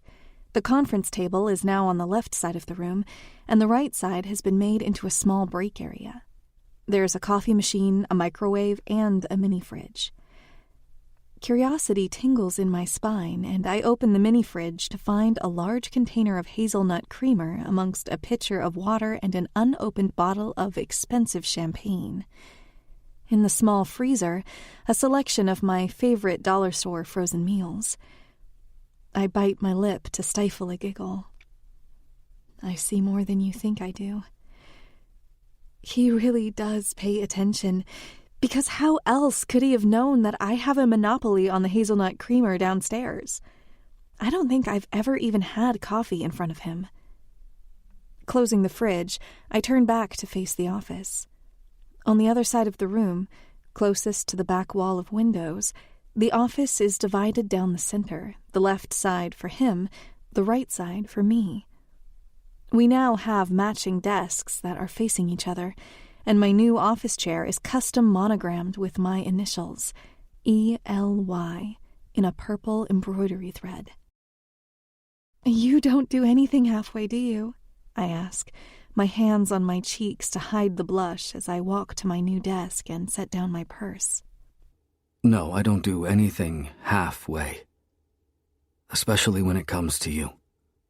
He stands directly behind me and brushes my hair off one shoulder. I shiver when his fingers graze the skin there. I feel him lean down, and in our reflection in the window panes, I watch him press a kiss to the side of my neck. His fingers ghost down my arms before resting on my hips. I take a deep breath when he sucks on my neck slightly, sending electricity down my spine straight to my core. His hands on my waist grip tighter and spin me around so that we're chest to chest. I look up at him from under my lashes as he lifts me up and takes us across the room to set me on the conference table. I'm so glad you're all mine now because I get to do this. He crashes his lips to mine, all tongue and teeth, and trails his hands under my dress until he finds my panties, ripping them off without a second thought and throwing the ribbons of lace haphazardly across the room. Whenever I want, as much as I want. My stomach plummets as his knees hit the marble floors and he takes me in, all bare and already weeping for him. I feel his hot breath fan across my core, and it makes me clench my legs together slightly, and he wraps them around his broad shoulders to keep them open. His tongue licks a thick stripe up my aching core. I fall back against the table and moan loudly. Christian ravishes me like he's been starving for months. He licks and sucks on my clit and plunges his tongue into my needy hole as deep as he can manage. My hands find their way into his hair, desperate to hang on to something, pulling him closer. Oh, you taste so fucking good, Elena. I could stay down here forever. He plunges a finger into me and curls it as he sucks on my clit, and I come with a wail loud enough to wake the dead. I hear Christian moan in delight as he laps up every drop of my release and stays there until I'm begging him to stop. He gets up, standing like a god over me while I'm splayed out on the conference table like a harlot. My cheeks and chest are no doubt flushed bright red from desire, and my breaths are heavy with anticipation and need. He quickly gets to work on his belt. I need to be inside you, right fucking now. When he frees his cock from his pants, he's 8 inches of solid titanium, thick and leaking pre-cum. My chest begins to heave faster, and his hands snake up my back until they reach the zipper of my dress, tugging it down and then exposing my chest to him. Instead of doing what I expect him to do, which is pull me closer to the edge of the table to reach me, he crawls onto the table with me, covering my body with his. His cock twitches against my core, and I let out a whine of anticipation. He pulls back and slaps the tip against my swollen clit. He smirks and gathers some of my wetness on his fingertips, smearing my arousal over his cock. He throws his head back and sighs. Oh, God, you're so fucking wet, Angel.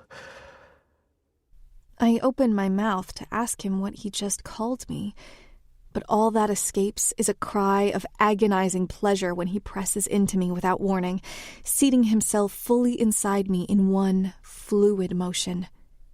He captures my shallow breaths with one kiss after another as he rails me so hard I nearly go blind. I hold on to him for dear life, clutching at his suit and dragging my nails down the expensive fabric. Christian fists a hand in my loose hair and exposes my throat to him, licking and sucking until he marks me as his. He sucks in a sharp breath. Fuck, you were made for me. Your pretty pussy was made to be mine. I know I'm dripping obscenely onto the conference table, and I pray nobody sitting here will be able to see the imprint of our passion on the rich mahogany. With his hand still in a tight fist, tangled in my hair, he lifts my mouth up to his and swallows my desperate moans. We share breaths. My inhale is his exhale. He's drinking in the noises I'm making like they're a symphony made just for him. In a way, I guess they are. He uses his free hand to trace my bottom lip as I stare up at him, half delirious from pleasure. He begins rolling his hips again, slowly grinding into me, catching that sweet spot inside me.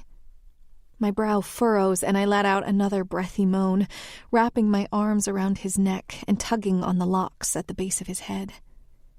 He finishes inside me with a loud groan. At the same time, I throw my head back in pure euphoria. My bones almost crack under his unyielding grip as he twitches inside me. A mixture of our release drips onto the table when he pulls out. He licks his lips as he looks between my legs, gathers some of it up on his fingers, and shoves it back inside me. I hiss from the sensation. He tucks himself back into his pants, his hair a dead giveaway of our rendezvous, and I'm sure I look like a chaotic, fucked-out mess. I think I'm beginning to like Mondays. Christian teases with a wink, taking a seat in one of the chairs at the conference table.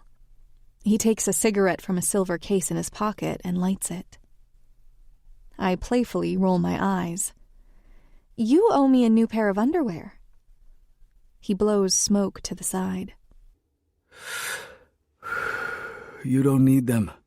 If you thought that was the only time I was going to fuck you today, you're dead wrong. I can feel our combined release leaking slowly out of me and onto the table. I cross my legs to try and keep it contained, and Christian growls, rolling his chair directly between my legs after uncrossing them. He flips up the bottom of my skirt and places my feet on the arms of his chair, exposing my center to him again. His eyes catch on the ugly anklet the silencer gave me, but he doesn't comment on it. He shrugs off his suit jacket and tosses it carelessly behind him as he looks me over. Blush creeps to my cheeks in the most delicious way. This feels absolutely filthy, his gaze nothing short of feral. It's like he's committing this moment to memory, the way my pink folds look after being abused by him. He lightly brushes his thumb across my clit, and I nearly jump off the table from the hypersensitivity. He takes another drag of his cigarette and leans back in his chair, one hand still firmly on my thigh, while I'm still presenting to him. Touch yourself. Slowly, I drag my fingers through my sensitive folds and gather some of the wetness on my fingers, smearing it over my clit and sucking in a sharp breath at the sensation. Christian's mouth is partially open, his cigarette between his teeth as he uses his large hands to keep my legs widely parted so he can get a perfect view of me. When he blows out smoke, some of it wafts up to my face. I hate cigarettes, but he makes it look so goddamn sexy that I really don't care. With the way he fucks me, he can do whatever the hell he wants. Christian absolutely ruins me 2 more times before lunch. Once on his desk, leaving an imprint of my ass cheeks on the glass, and the second time on the couch. I catch a glimpse of myself in the mirror of his private bathroom, and I definitely look like I've been railed multiple times before noon. Christian is insisting that we go out for lunch. It's easy for him to suggest when he looks deliciously sexy with that ruffled hair, and I look like I just came off a porn set. Despite my protests, Christian laces his fingers with mine and tugs me along with him to the garage. Today, he's driving a blacked-out G-Wagon. I wonder how he decides to pick a car every morning. I don't think I've seen him drive the same car twice since I met him. Maybe he uses a spinning wheel of car keys or pulls them out of a hat. I had forgotten how nice it is to not have to walk everywhere. It's super mundane, but my feet thank Christian every day for the fact that he drives me most places, and when he can't, he sends a cab for me. He even sends them for my shifts at the Hellfire Lounge, but I am not going to put myself in the vulnerable position of being trapped in a car with a stranger while wearing a miniskirt. I'd rather take my chances on the street. I'm sure the silencer is lurking somewhere anyways, watching me go to and from the lounge and probably jerking off to the sight of my toes in my heels or some weird shit like that. He seems like the kind of man to have very weird fetishes. That's probably one of the reasons why he murders so many people. It probably gets him rock solid, and then once he's worked up, he comes to me hoping I'll put out for him. He hasn't left me alone since we met, so that's got to be the only plausible explanation. Christian and I are in a secluded corner of a small cafe. He brought us here after I offhandedly mentioned tomato soup and grilled cheese sounded good. He drove around the city for an hour before we found this place, to which the owner, upon seeing Christian Reeves walk into his restaurant, claimed he had the best tomato soup in the world. Then he proceeded to serve us the most pathetic-looking soup I've ever seen. It was bland and unremarkable, but we silently giggled to ourselves over it. The owner even asked Christian to take a picture with him to hang up on his wall. Christian politely agreed, even though I could see in his face that he thinks being associated with this man's tomato soup is going to plummet his stock prices or something. After we finish lunch, we talk for a while, and before I even have a chance to think about what I'm saying, I ask, "What was your mother like?" I want to know more about Christian, of course, but the second those words fall out of my mouth, the way he looks at me has me wishing I kept my mouth shut. It's like he'd rather drink acid than answer me. "I'm sorry," I apologize frantically. "You don't have to answer that." After a moment of painfully avoiding each other's eyes, Christian's face softens, and he reaches across the table to take my hand in his. His thumb brushes over mine, but I don't interpret it as a gesture of comfort for me.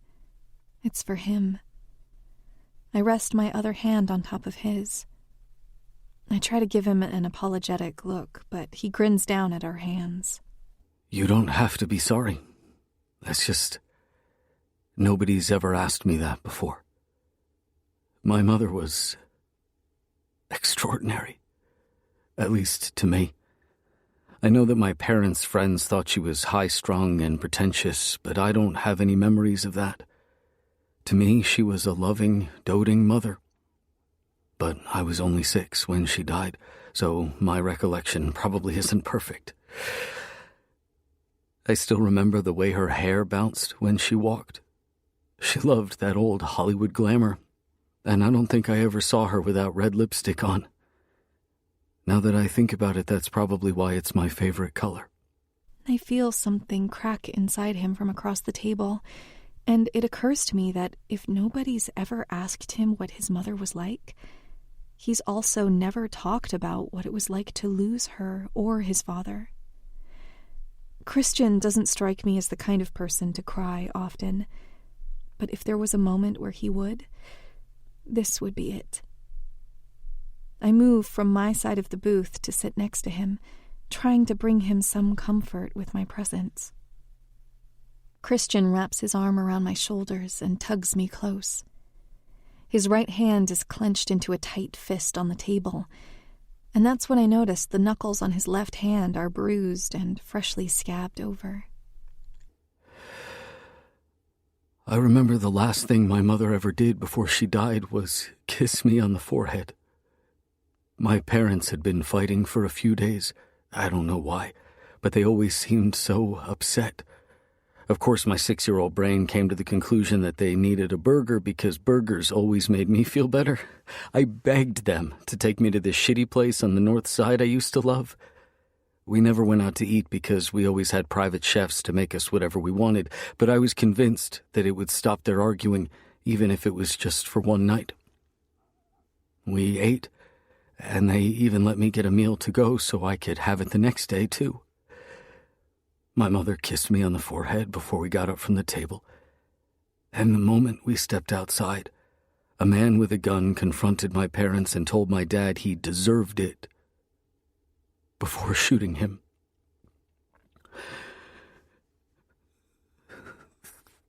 They died because I wanted a fucking burger. I take his cheeks in mine and press my forehead to his. It's not your fault. You couldn't have known. You were just a kid. You want to know the first thing I did when I turned 18 and inherited my dad's fortune?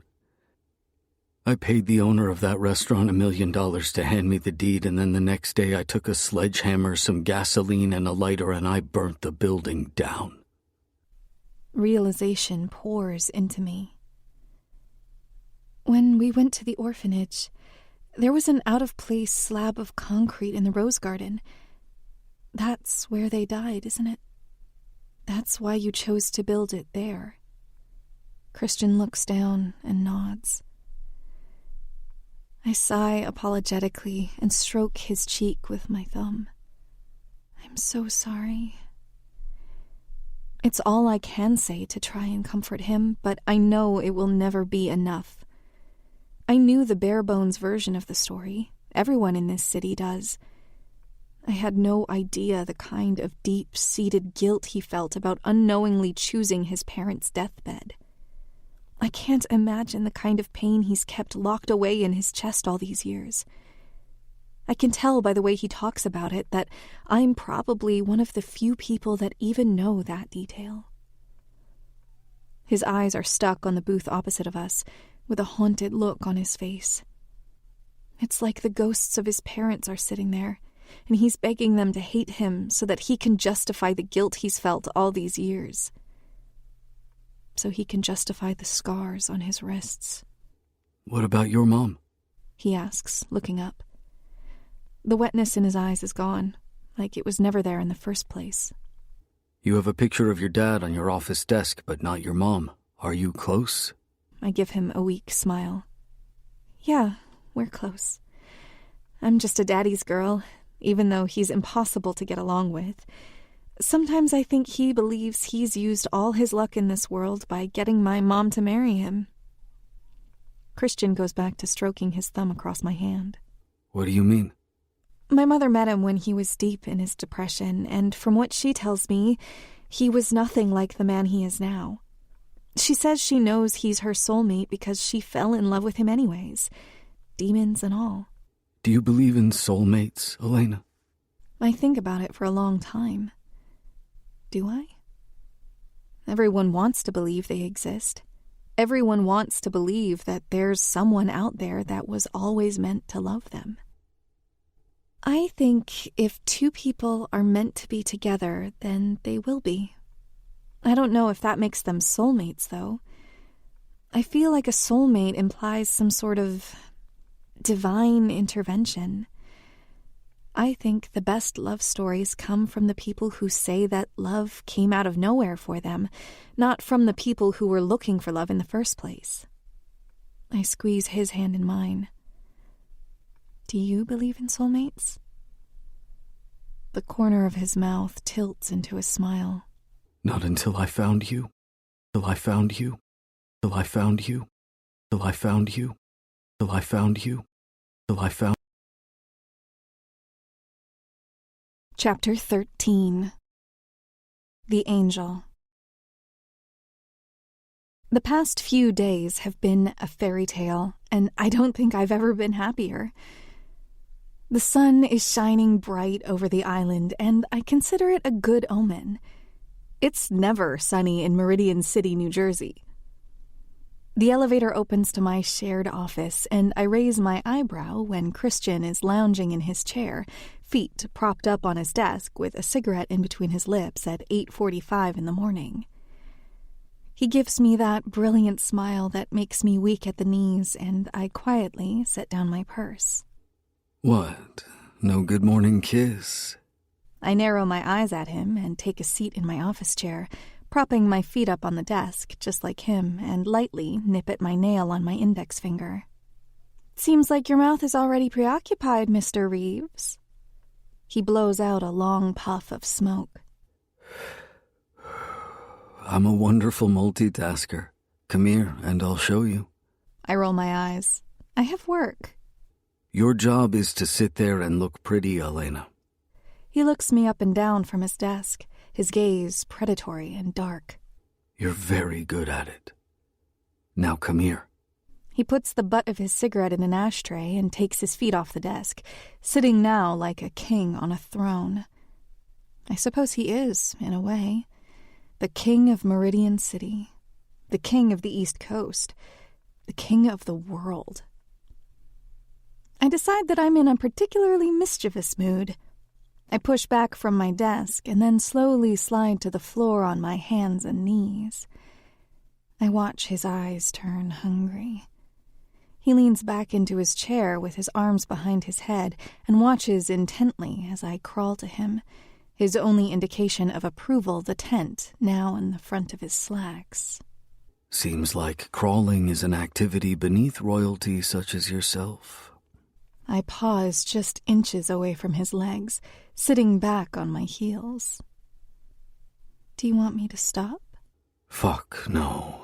Crawl to me, Ellie. I cock my head slightly, and I hear him breathe out an "oh fuck" as I bite my bottom lip. Say please, Mr. Reeves. Christian reaches forward and shoves 2 fingers into my mouth, like he did that first time at the club, and pushes down on my tongue. His cheeks are flushed red with desire, and it's something that makes me drenched every time, the way his face always gives away how needy he is. I wonder if he even knows he does it. I let out a whine as he tugs me forward until I'm directly in between his legs. Elena, if you don't stop fucking calling me that. I shake my mouth free from his grip and lick my lips. What will you do? Do you want to be punished? Is that why you're being so goddamn mouthy today? His hand grips my chin.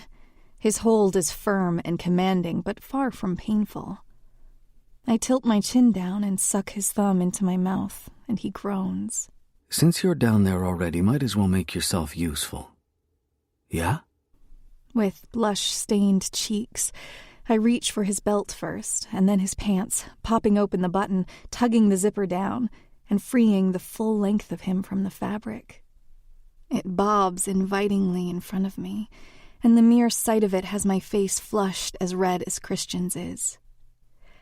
My eyes go to the thick vein prominent up the underside of his cock, and my mouth waters. I glance up at Christian from under my lashes, and his hand goes to my hair, grabbing a gentle fistful and tugging my mouth exactly where he wants me. I lick my lips and brace my hands on his thighs, and I keep eye contact with him as I lick up that throbbing vein from base to tip, and then suck his angry, leaking head into my mouth. Christian throws his head back and lets out a satisfied grunt. This is a much better use of that pretty mouth of yours, Elena. The praise has me even more determined to take more of him. We've barely begun, and my jaw already aches. His eyes screw shut when I take in another 2 inches. I quietly moan as I pull back, and then try to take more of him. He can't help himself. His hips buck forward and cause me to gag, but he holds my head firmly in place. My eyes begin to blur as tears prick in my eyes, and I dig my fingernails into his thighs to try and brace myself as he begins to thrust into my mouth. He goes slow at first, telling me how pretty I am, telling me how perfect I am, and once my jaw relaxes, he gathers my hair and stands up to chase his pleasure, and I do my best to keep up with the relentless pace. The room fills with filthy grunts and my desperate gasps for air. Saliva breaks free from the corner of my mouth, dripping down my chin and onto my chest, webbing sloppily between my mouth and the base of his cock. I force myself to look up at the man before me, and I try to keep myself from going stupid at just how fucking godlike he appears above me. Here I am, on my knees for the richest man in the world, and I'm lucky enough to call him mine. His face is twisted into a beautiful piece of artwork, jaw slack, cheeks red, sweat gathering on his furrowed brow.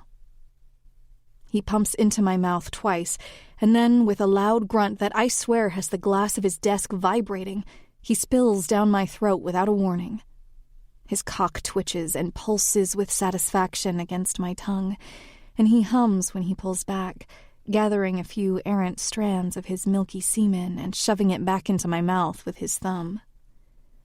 He lets go of my hair and tucks himself back into his pants, and then, with the utmost care and concern, he trades places with me, making me sit in his office chair while he cleans my face and chest with a tissue. You're nothing but trouble, Elena Young.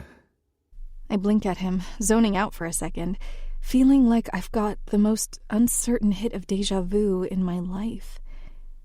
I don't hear the rest of his words. I don't even realize I'm staring at nothing until he taps my nose. I bite my lip, embarrassed that I missed everything he said. He saves me from having to ask and repeats himself. We're going out tonight. I'm giving you the rest of the day off to get ready. Get ready? Where are we going? He pulls out his wallet and proceeds to shove a black American Express credit card between my lips, and then completely ignores my questions. Go shopping. There's a car waiting downstairs to drive you wherever you need. Find something pretty to wear tonight. Be ready to go at 6. My jaw falls open, and the card slides from between my lips and lands in my lap. You're joking, I scoff, wide-eyed and confused, while he stares with what I can only describe as pure adoration in his eyes as he kneels in front of me. You're giving me your credit card? He raises a brow in confusion. You want cash instead? No. I lean forward and kiss him, my mouth aching. Is this a test? Am I supposed to say, no, don't spend your money on me? Elena, let me be very clear. He stands up and leans against the desk, and then rubs his thumb over my cheek while I look up at him. I will never, ever deny you anything. I don't give a fuck how much it costs. You can buy the entire Chanel catalog and I wouldn't bat an eye. Actually, please do that. My cock is already getting hard again thinking about you spending all my money. I pick up the card and twist it, the heavy plastic gleaming against the light from the window. His name is printed neatly at the bottom of the card. Christian Thomas Reeves.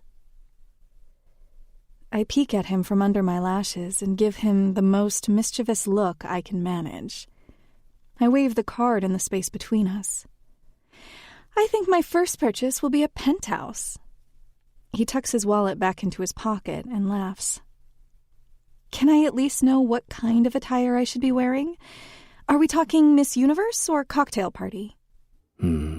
Wear something sexy and easy for me to get you out of. He winks at me, presses a quick kiss to my lips, and lightly smacks my ass, warding me towards the elevator door. There's one mall on the rich side of Meridian City, the kind of mall filled with designers and overpriced food courts. The driver Christian sent for me followed me into the mall, which I thought was weird. It was only after I clocked the outline of a gun in his pants that I realized he must be private security. He's big and burly and never takes his eyes off me while I shop. Not in a creepy way, though, more like a Christian Reeves will kill me if anything happens to you under my watch kind of way. After some prying, I learn that the massive man's name is Gavin. He's a retired Marine, has a wife and a newborn. He's been working for the Reeves estate for 6 years, started out as perimeter security for the mansion, and is now one of Christian's most trusted bodyguards. Gavin tells me that Christian doesn't use his security to protect himself, but rather the people he cares about. Well, person. Christian has a godfather named Edwin, who has been with the Reeves family since his father, Thomas, moved to Meridian City. Edwin was Thomas's private secretary and raised Christian after his parents died. Gavin used to tag along when Edwin wanted to get out of the mansion to make sure he didn't fall or get bombarded by reporters or mugged outside a coffee shop. Edwin has become frail in his old age and has trouble walking, so he never leaves the mansion anymore. If Gavin is following me around a mall, it's not lost on me how that must mean I'm included among the people Christian cares about. The thought alone makes me blush and smile like an idiot. I'll be the first to admit that I love shopping just as much as the next girl. But when your ultra-rich boyfriend hands you his credit card and tells you money is no object, it's a whole different world. I'm not typically one to spend so frivolously, but Christian was very encouraging. I jokingly texted him that I couldn't decide between the black Louboutins or the nude ones, and he simply texted back, "Get both." I shop for 5 hours. 3 of those I spend on trying to find the perfect dress. I still don't know where we're going tonight, so I hope my choice of attire doesn't have me making a fool of myself. He talks about you all the time.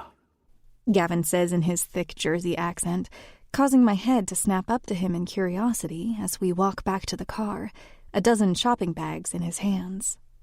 Don't think I've heard him get through a sentence without mentioning your name. Really? Gavin laughs quietly to himself as he opens the car door for me.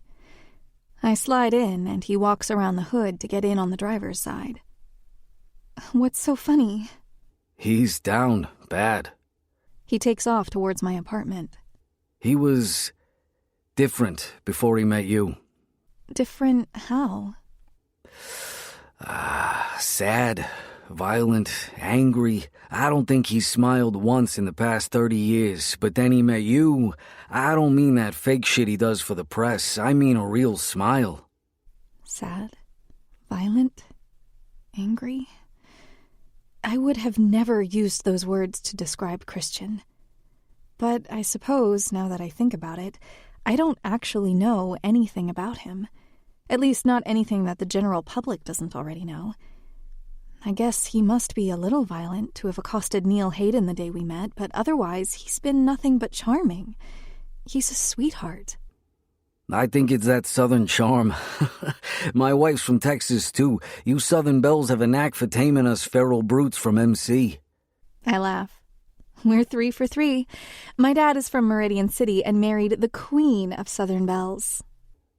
See, you Texan ladies are like sirens. It's the accent. I do not have an accent, I protest, and he does nothing but laugh. Gavin drops me off at my apartment, and I thank him politely for entertaining me all day. He reminds me that Christian will pick me up at 6 and waits patiently until I'm safely inside the building before driving off. I haul my shopping bags up the stairs and jitter with excitement as I do my makeup and hair, styling it into big, loose curls. I'm pinning the last one up to set the curl when my phone starts ringing. It's my father.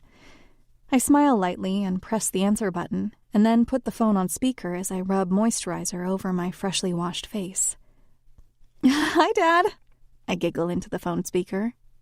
Hi, sweetheart. You sound happy today. I bite my lip. I'm just having a good day. What's up? Anything fun happening there? Tomorrow is our wedding anniversary. I'm taking your mother to upgrade her wedding ring. I'm thinking 5 carats is sufficient, don't you? My father absolutely adores my mother. Would do anything for her. He's 60 years old, but doesn't look a day over 45, despite his nasty habit of smoking and a lifetime of hurt. Because of his past, he's incredibly overprotective of his family, and it's one of the main reasons he and I argue. He hates that I live in the most dangerous city in the country. He's just itching for an opportunity to force me to move back. I think sometimes he wishes something bad would happen to me, to scare me into coming home. My dad's a good man, but he lets his own paranoia rule his life. I hold up my hand to try and imagine a 5-carat diamond on my mother's dainty fingers. Even my humble southern belle of a mother can't resist the appeal of diamonds. I think that'll do just fine. How have you been? I haven't heard from you in almost a week. You don't got time for your old man anymore. Dad, I told you I was busy. Things are finally starting to look up for me out here. You certainly sound happier. What's going on? You got a promotion or something? I suck in my cheeks to try and avoid blushing. Sort of. I got a raise. And I'm actually seeing someone now. I can practically hear my dad's brain short-circuit, and I brace myself for the incoming interrogation. Name? Christian? Age? 36. Too old. Dad, I'm 29. I hear my dad mutter incoherently into the phone. Yearly salary? He's comfortable. I met him at work. No good will come out of dating your co-worker, Ellie. I uncomfortably frown at myself in the mirror because he's probably right. And Christian isn't just my co-worker, but the CEO. Everything's going to be fine, Dad, I promise. Maybe you can meet him soon, at Thanksgiving or the wedding. Oh, I miss you. I hate that I only get to see you on holidays. I hate that city you're living in. Scares me to death. Anytime I don't hear from you for a while, I think you're rotting in a dumpster somewhere. There are plenty of law firms here in Texas. You could come live with your mother and I while you study for that test. You could get a good job that pays you better than Reeves Enterprises. I sigh quietly and roll my eyes in the mirror. My father really can't resist trying to guilt me into coming home. Dad! He never seems to get it through his thick skull that the bar exam is state-specific. So 1, I'd have to start my studying from scratch, and 2, if I passed the bar exam in Texas, I wouldn't be able to practice in New Jersey. I moved here because I wanted to be an attorney for Reeves Enterprises. The best attorneys in the country work for Christian. I'm in the best place I could possibly be for my career. My dad concedes, and he suddenly sounds sad. I know. Just don't be a stranger. I'm not getting any younger, Elle. I won't be around forever. You're going to live to 100, mark my words, I tell him. I tap my phone to check the time. It's 5:15 and I've barely started my makeup. I have to go, but I promise I'll call more. I love you, Dad. Hey, Ellie. Yeah? There's a long pause on the other end. Never mind. I love you too. I'll hug your mother for you. Be safe, sweetheart. Talk to you soon. The phone call ends, and I take a breath before getting to work on the rest of my face. I want to look perfect tonight for whatever Christian has planned. As if he can feel me thinking about him, my phone buzzes with a text, and his name flashes on the screen. Christian. Hi, beautiful. I can't wait to see you tonight. I smile to myself and send a winking emoji back to him. It's been ages since I've been on a date, and I don't think I've ever been so excited for one. I'm going out with the richest man in the world. He's unimaginably wealthy. One quick Google search will tell you that he's worth almost $500 billion. Not million, not billion, trillion, with a capital T. Reeves Enterprises makes other Fortune 500 companies look like they're working with monopoly money. There isn't a single industry in the world that RE isn't involved in. He even has a $250 billion contract with the Pentagon. The most powerful man in the free world? It's Christian Reeves. Obviously, he doesn't have $500 billion sitting in his personal bank account, but I can't even imagine the number of zeros he's got in there. Would it be inappropriate to ask? Now I'm curious. Pushing Christian's crazy wealth to the back of my mind, I continue to blend my eyeshadow. I keep my makeup simple, a light brown smoky eye to pair with my bright cherry red lipstick. When I let my hair down to examine my work, I'm damn proud of the way it turned out. I look fantastic. I really need to get dressed. It's 5:50 and Christian will be here any minute. I frantically try to zip up my dress while simultaneously hopping around the room to put my brand new nude Louboutins on. My dress is a beautiful shade of red silk. It fits every small curve of my body perfectly.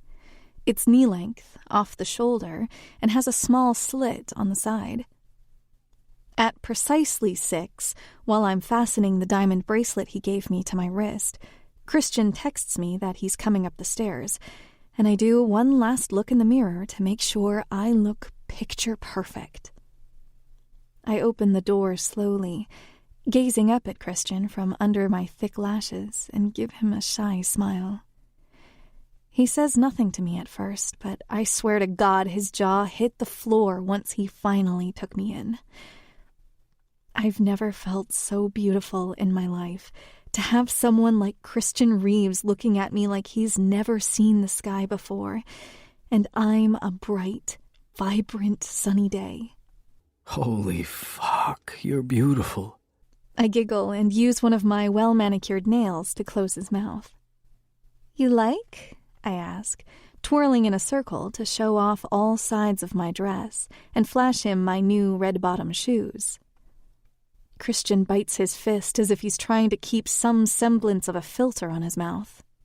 Baby, we've got somewhere to be in a few minutes, and my dick thinks that somewhere is buried inside you. My face heats up at his words, and he runs a hot hand over my hip.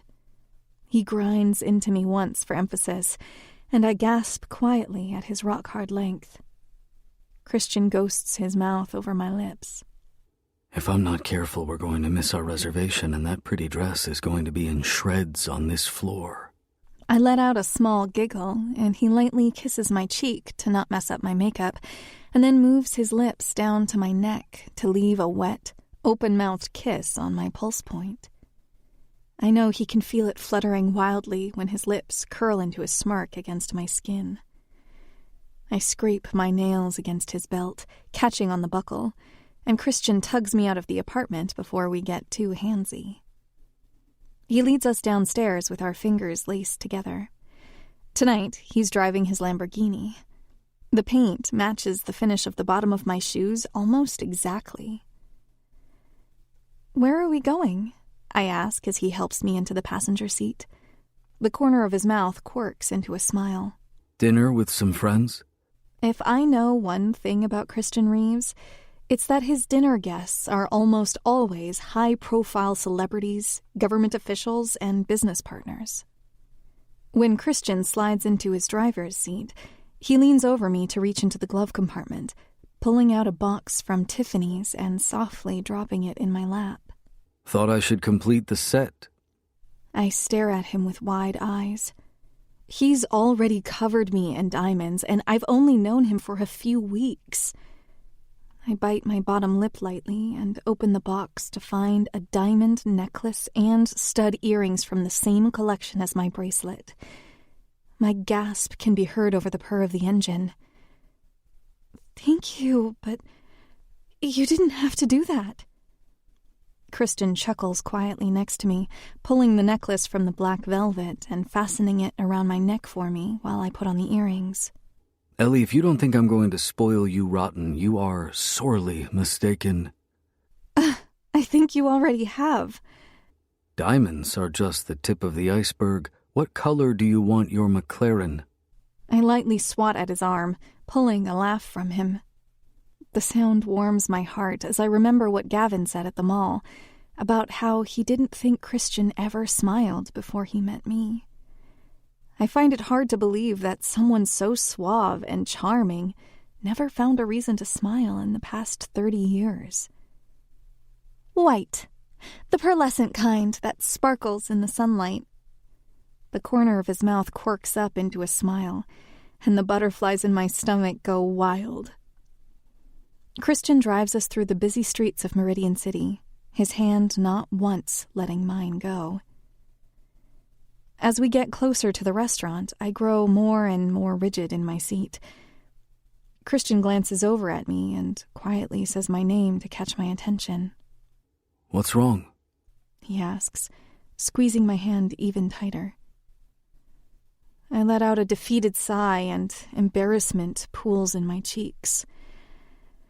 "I'm just worried about not measuring up. You can have anyone you want, and I feel like I don't belong in your world." Our world, Elena. This isn't a you and me anymore. It's us. You're worried about not measuring up, but there's no competition. Don't compare yourself to women that don't exist. We're together now. Nothing else matters. I know it's easier said than done, but try to let go a little bit and have some fun.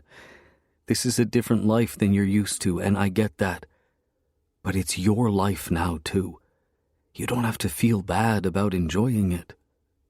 The embarrassment in my cheeks turns into a blush.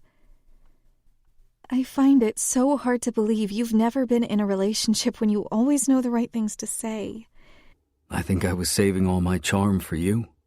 I take a deep breath, trying to keep myself from vibrating in my seat. "I'm nervous." Christian smirks and bites his tongue. I narrow my eyes at him. "What?" He lets go of my hand and squeezes the flesh of my thigh. His pinky and ring finger run along the hem of my dress, and I know exactly where his hand is going. I know the perfect distraction. When his fingers trail under my dress, his jaw tightens when he discovers I'm not wearing any panties, any panties, any panties, any panties, any panties, any panties, any panties. Chapter 14. The Angel. When we step inside the restaurant doors, the entire place falls dead silent, and all eyes land on Christian and I. They're all sizing me up, wondering where I came from and how someone like me wound up at his side. Don't worry about them. Christian quietly whispers in my ear as the hostess leads us to our table.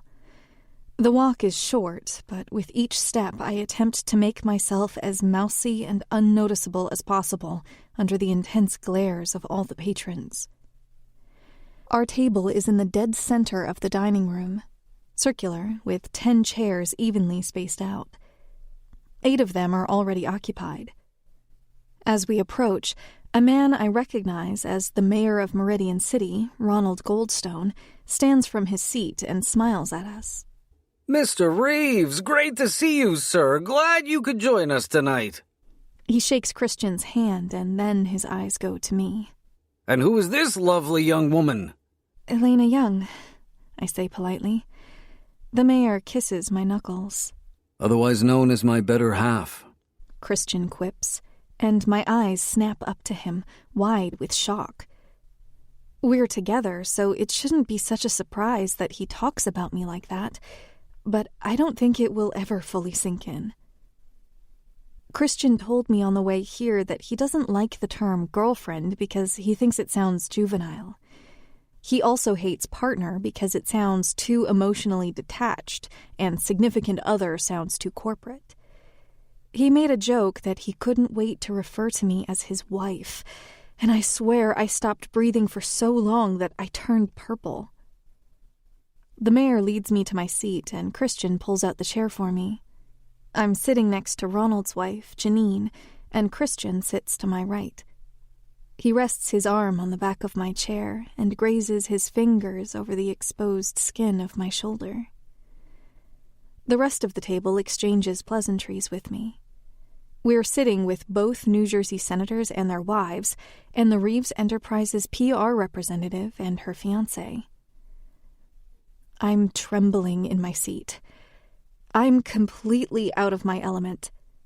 My father is a world-famous plastic surgeon, but I never meet any of his clients, so I really don't know what to expect coming into this. My stomach flips, and I'm forever thankful that Ronald is leading the conversation and the table seems to be ignoring me. I don't know how to talk to people like this, way out of my social class.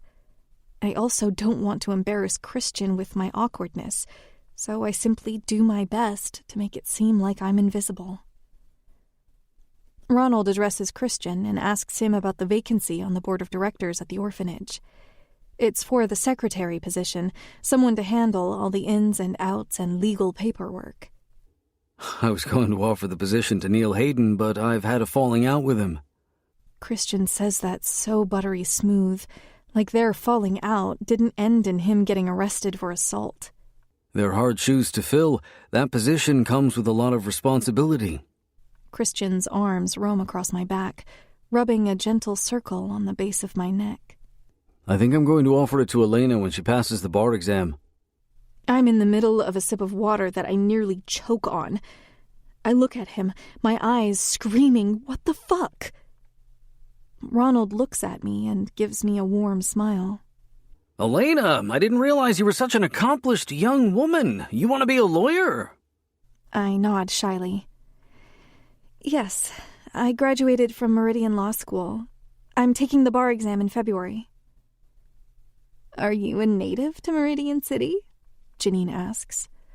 Oh, no. I only moved here for school. I'm from Houston, Texas. My dad is from here, though. Ah, I knew you looked familiar. You're Elliot's daughter. Ronald roughly pats his wife on the back. Dr. Young does Jean's liposuction. A small round of laughter popcorns around the table as Janine lightly scolds her husband. She smiles brightly at me. Oh, your father is so proud of you. Last time I saw him for a touch-up, he wouldn't stop talking about how he couldn't wait to see you for Thanksgiving. You'll tell him hello for me next time you talk to him? I nod. Sure. Janine goes back to scolding her husband, and I take one more bite of my dessert before resting my hand on Christian's thigh and whispering in his ear, I need to use the restroom. I'll be right back. Christian stops me from standing by tenderly holding my jaw, stealing a deep kiss before letting me go. A bright red blush forms across my cheeks, and I try to pretend I don't notice the entire table fall quiet at the gesture. After I take care of my business, I wash my hands, and the restroom attendant hands me a warm towel to dry them with. I don't understand why rich people are okay with having someone listen to them pee. It's wildly uncomfortable. After I dry my hands, I give myself a once-over in the mirror to make sure I still look nice. I twirl one big curl with a finger to shape it and touch up my lipstick, slightly smudged after my meal, and then check my teeth for any food or rogue makeup. Once I'm satisfied that I can still blend in as one of Meridian City's elite, I awkwardly thank the bathroom attendant. Am I supposed to tip? I honestly don't know. I leave the restroom before I can think twice about it. The restrooms are tucked away in a long hallway far away from the dining area. My heels click against the shiny floors as I make my way down the corridor. As I pass the men's room, the door swings open abruptly, and my eyes nearly burst out of my head when Neil Hayden comes stumbling out, sniffing and rubbing his pinky along his nose. He doesn't notice me at first. He's clearly drunk and maybe even high, too. Once he manages to stand up straight, we make eye contact, and he frowns at me like he always does. Look what we have here. It's the little whore that got me fired. The way he says whore sends white-hot rage through me. He's such a dickhead. I don't know how I tolerated his verbal harassment for 5 months before Christian fired him. I don't know what to say to him. He's drunk, so I doubt he'd comprehend anything that comes out of my mouth. He's always hated me, and that clearly only got worse after he was fired. I tilt my head down and stare at the floor and try to step around him, but he steps into my path. I try to go the other way, and he blocks my path again. Where do you think you're going? Back to my table, I snarl, and I'm proud of myself for sounding firm, even though my anxiety is at 12 on a scale from 1 to 10. I try to step around him again, and he blocks my path again. Move, Neil. Just tell me one thing, Eliza. He lifts his hand to drag his finger along the diamond necklace around my throat. The touch sends a cold chill down my spine. How much does Reeves pay you for a night? Pig, I mumble as I push past him as hard as I can, and in his drunken state, he stumbles backwards, giving me enough time to quickly scurry down the hall before he can straighten up. The moment I take a step back into the dining room, I feel Neil's grubby hand grab my elbow and tug me back. It startles me enough to make me let out a yelp, drawing the attention of the 2 tables closest to us. "Let me go!" I demand, trying to rip out of his grip. Warm, large hands circle my waist and pull me back a few steps. I sigh in relief that Christian's come to my rescue, but it quickly turns to heightened panic as he puts himself between Neil and I, grabbing Neil by the back of his neck and slamming his face down into the table closest to us. Neil's ear lands in a poor lady's hot soup, and he lets out a wail. Christian lifts Neil's face again, only to slam it back down into the soup bowl hard enough to break the ceramic. Christian growls, leaning down until he's inches away from Neil's other ear. He twists one of Neil's arms unnaturally over the edge of the table, pressing it until it's on the cusp of breaking. You listen to me, you fuckhead. If you ever touch her again, I will kill you. Do you fucking hear me? I will make you regret your entire miserable existence, and then I will kill you. Slowly. Don't even fucking breathe in her goddamn direction, or I will rip your heart out of your chest with my bare hands. Before I even have a chance to step in to try and calm Christian down, he takes Neil's arm and breaks it over the edge of the table. The snap is loud and sickening, and the witnessing tables gasp in horror as Neil lets out a loud groan of pain. Christian lets him go, pushing him down to the floor, and then, without even sparing me a second glance, he grabs my hand and wordlessly leads me outside. I struggle to keep up. My legs are so much shorter than his, and my heels feel like they're going to fly off with how fast he's walking. Once we're in the cool air of the night, I let out a shiver and cross my arms over my chest to hide my quickly hardening nipples from the temperature. Christian paces around in a small circle while the valet disappears to go get his car. His eyes meet mine and notices my shivering, tension so hot on his body that steam is radiating off him. He shrugs off the jacket of his suit and drapes it over my shoulders, rubbing my arms twice with his large hands to try and warm me up with friction. He growls, and his eyes shoot back to the front doors of the restaurant. He presses his forehead against mine and squeezes his eyes shut as he holds his jacket around me in a white-knuckled grip. I might have found the embrace beautifully intimate if he weren't seething with rage. Elena, talk about something. Distract me so I don't go back in there and break his neck.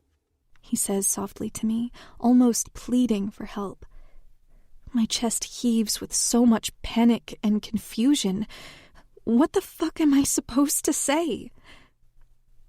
My voice trembles when I start talking, not even trying to make my thoughts coherent. Okay, sometimes I think about stealing the hazelnut creamer from the office because I can't afford my own, but I'm always afraid that if I do, you'll go bankrupt and it'll be my fault, and I'd go to jail over coffee creamer. Christian lifts his head off mine and stares at me like I'm a fucking idiot. Of course, stealing creamer wouldn't put Reeves Enterprises out of business, and nobody in their right mind would waste time with sending me to jail over creamer when there is an actual serial killer running around this horrible city. If my stupidity prevents Christian from going in there and giving Neil Hayden a broken neck to match his broken arm, it's worth the momentary humiliation.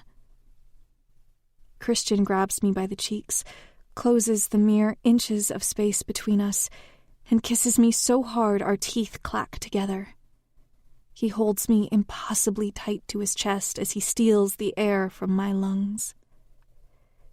He only lets me go once the purr of his car's engine comes around the corner, but before he pulls away completely, he shakes his head roughly, and I hear him murmur through gritted teeth, "You're the mistake." His voice was so quiet, I don't think he meant for me to hear it. And with that, any hope I had of him being my future shatters. It's nearly midnight. I'm a wreck. Christian dropped me off at my apartment without a word, and I barely had my footing on the ground before he started driving off, and I haven't heard from him since. It's only been a few hours, but I suspect I won't see him again for a long time. Maybe ever. He got what he wanted from me, after all. I'm sitting on the floor of my apartment, my back against the cabinets of my small kitchen. I've gone through 3 pints of chocolate chip cookie dough ice cream, an entire pack of Oreos, a cold leftover pizza, and I'm 2/3 of the way through a bottle of bitter tequila. I'm calling out of work sick tomorrow anyways, so I really don't care if I'm hungover with a stomachache from hell. I'm mourning, okay?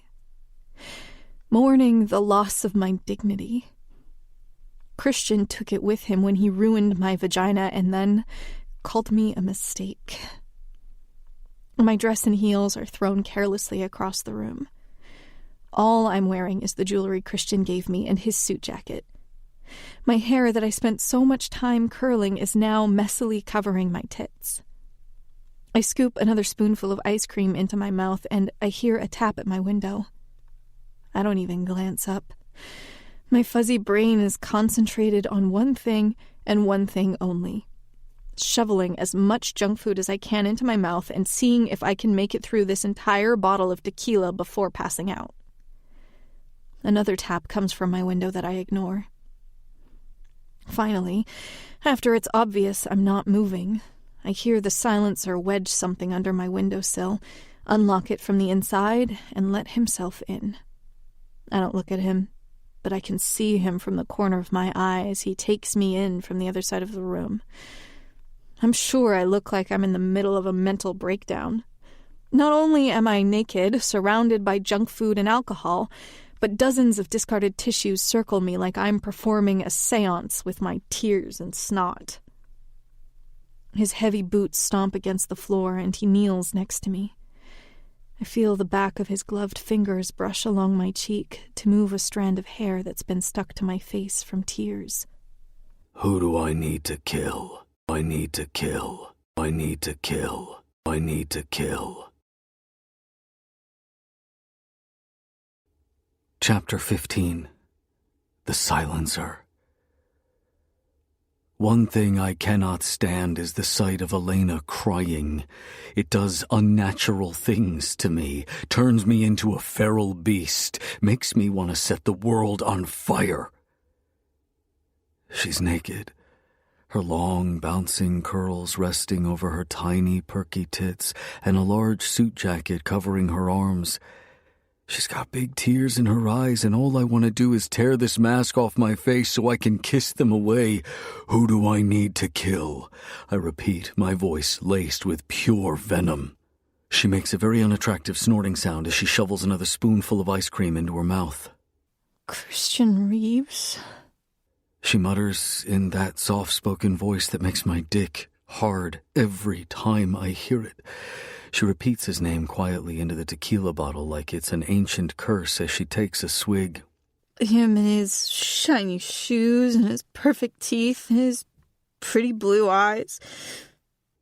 She's almost all the way through that tequila, and I'm impressed that her tiny body is still functioning. I take a seat next to her, my legs straight out in front of me, spread wide. I grab Elena by her waist and drag her into the space between my legs so she's lounging with her back against my chest. I nudge the top of her head with my masked chin. What did he do? She scoffs. I had sex with him. Tears betray her and start falling down her cheeks as she hiccups through her words. Really good sex. A lot of really good sex. We had a lot of really good sex, and then he took me out to dinner with his friends, and when we left, he said I was a mistake. She laughs like she's gone crazy and wipes her face with my forearm, and then her voice breaks. I'm a mistake. My heart twists at the pain in her voice, but at the same time I resist the urge to laugh. She's leaving out a lot of details, like the fact that Neil Hayden confronted her at the restaurant or that her boyfriend got arrested for aggravated assault for breaking his arm. He didn't mean it, I mumble into her hair. Why are you defending him? You're supposed to be on my side. He wasn't talking about you. I'd bet my life on it. Newsflash, asshole. You weren't there. She takes another sip of the alcohol and her face twists in disgust, like she's only just remembered that she hates tequila. She slumps against me and spreads her legs in a very unladylike fashion. God, I'm such an idiot for thinking someone like him could actually have feelings for me. Her lip quivers and she tilts her head back to look up at me. Do you think I'm a mistake too? I rub a gloved finger along her jaw. Of course not. You're the best thing that ever happened to me. You're crazy. You don't even know me. I really thought I was special, you know? You are. Not to you. To him. You are. You know what? I don't even care anymore. She sits up abruptly, swaying gently from the alcohol in her veins. She straddles my lap and then flips her hair over her shoulders to fully expose her chest to me. I want you. She whispers, trying to sound sexy and enticing even with the slur in her words. You're drunk, Elena, I tell her, and it fucking hurts because if this were any other circumstance and she put her naked body in my lap and gave me a green light, I'd already be inside her. But I can't do that. Not when she's drunk and upset. So? I chuckle and wrap my fingers in the lapels of the suit jacket she's wearing. So the only thing I'm doing to you tonight is tucking you into bed. She frowns at me. Oh, so now you want to take the moral high ground instead of punishing me for having hot, steamy sex with a billionaire? She grinds down on top of me again, and it takes considerable effort for me to not react, but she can feel the bulge in my pants. I'm a man, after all, and she's the object of all my affections. My eyes close, and my head tips back into her cabinets, and my dick nearly drills a hole in my tactical pants when she lets out a tiny, breathy moan. Fuck. I groan, drawling out the word. Elena, stop. My hands curl into tight fists as I attempt to keep myself from doing something stupid, but fuck, she looks so goddamn beautiful on top of me. I can't help it. I grab her perfect little waist and dig my fingers into her soft flesh. If it's to stop her or urge her on, I'm not sure. I wish I was a good man. I push her lightly until she's on her back against the floor, taking care to protect the back of her head. You have no idea what you do to me, Angel. Lying next to us in a wrinkled pile of silk is Elena's pretty red dress. I take it in my hands and then rip it into ribbons. Hey! She protests, trying to slap my hands away from her dress in an uncoordinated fashion. Shut up, I command, and she crosses her hands over her chest in a drunken tantrum. I take one of the strips of her dress and tie it around her eyes like a blindfold. My cock is begging to be let free from the prison of my pants, and I'm so fucking close to taking it out and just sinking into her. Her pussy is all bare and begging for my attention, her legs spread wide in invitation. Once I'm sure the tie around her eyes is fully blocking her vision, I press the locking mechanism for my mask and let it fall to the floor with a clatter. Open your mouth, Elena, I command. She doesn't listen. I use my fingers to roughly press her cheeks together, and then I take a long swig of the leftover tequila. I lean over her and then let the alcohol fall from my mouth into hers in one continuous stream, and then force her lips shut. Swallow. She has no choice, and she does, earning sweet praises from me. Good girl. I lean down to run the tip of my nose along the underside of her jaw. She smells so fucking sweet, like cotton candy. I pour a tiny puddle of tequila in the hollow of her throat and then lick it from her skin. She sucks in a sharp breath when my tongue traces up her neck, along her jaw, over her chin, until my mouth meets hers and I steal the air from her lungs with a searing kiss that has my head spinning. She whines for more tequila, but I put my mask back on and then rip her blindfold off and hold the bottle out of her reach. You've had enough. Now get in bed. Only if you come with me. I grab her threateningly by the jaw again and pull her to her feet with me. Fine. Bed. Now. I let her go, and she stumbles to the tiny twin-sized mattress on the other side of the room. She climbs into the bed and then makes grabby hands at me. I chuckle, crawling into the bed next to her. I wrap her tightly in a blanket burrito until she can't move. For good measure, I hook a heavy leg over her waist and wrap my arms around her shoulders and hug her close to my chest, rendering her immobile and effectively trapping her. She wiggles against the cocoon to try and break out, but my grip is solid, and she soon realizes her attempts are worthless. She gives up with a huff. Go to sleep, Elena. She huffs again. You're no fun at all. I hate you. When those 3 words leave her lips, my entire body tenses. It feels like she plunged a dagger straight into my heart. She has every fucking reason to hate me, but it still hurts. I'm sorry. That was really mean. I don't hate you. I promise. I exhale deeply and pull her impossibly closer. Her head sinks into my chest. It's okay, Angel. I could never be mad at you. I feel her snuggle into me, and it sends warmth from my chest all the way down to my toes. Her breath begins to steady out as my heartbeat lulls her to sleep. Hey, you'd do anything for me, right? Anything, baby, I repeat with certainty. Will you punch Christian Reeves? I'd do it myself, but I don't think I can reach.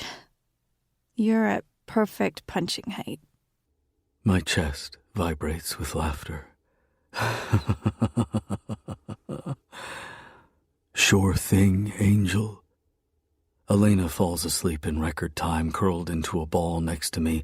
I nudge the top of her head with my masked chin, like an animal marking its territory. The only sounds in the tiny apartment come from the street below and the leaky kitchen sink. Plop, plop, plop. It reminds me of all the blood I've had dripping from my fingertips, all the lives I've taken in an endless attempt to control this city through fear. I've never cared about making a difference in Meridian City. I've only ever cared about becoming a ruthless god amongst men. I wanted control. I wanted the scum of this city to feel helpless as I wring their fight from their necks. But then I met Elena, my perfect little guardian angel. I don't just want to be a god anymore. I want to worship my goddess. I want to protect her. I want to take care of her. I want her to be mine. I want her soul to belong to me as mine belongs to her, even if she doesn't realize she holds that power over me yet.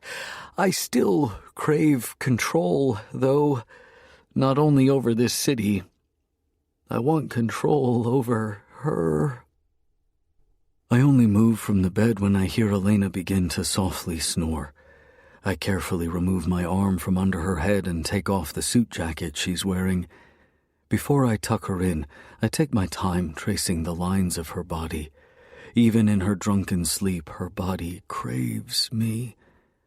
I can see it in the way her skin breaks out into goosebumps when I run my fingers along the delicate flesh of her breasts, the softness of her stomach, and her lightly toned thighs. I bite my lip. I have to taste her skin again, in all the places that are close but not close enough to the parts that want me most. When she wakes, she'll have that ache between her legs that she'll remedy with that cute purple vibrator she loves so much, and I'll fucking love the satisfaction of knowing I'm the reason she's so desperate for release. Quietly, I remove my mask again. I'm not worried about her waking up. She's consumed way too much alcohol for that to be an issue. Even if she did, she'd be so out of it that I wouldn't have to worry about her remembering my face. I lightly push her until she's flat on her back, and then I kiss up her body, licking and nipping at her thighs, her stomach, the space between her breasts, until I get to her neck. And then I bite her. Hard enough to leave bruises. A soft moan escapes her lips. If it's one of pain or pleasure, I really don't give a fuck. She'll have my bruises on her body, one thing I get to claim before Christian fucking Reeves does. I lean back from her sleeping, angelic body. Her rich, brown hair frames her face, still holding the curls she so carefully crafted for her date. Mascara tears streak down her face, but the rest of her makeup is still perfectly intact, especially that fucking lipstick. I swipe my thumb across her plump lips, gathering some of the cherry red pigment and swiping it across my neck. She gets to mark me too, it's only fair. I didn't just come here tonight to see my angel. I came here on a mission. I expected her to be asleep when I got here, but I like this reality better.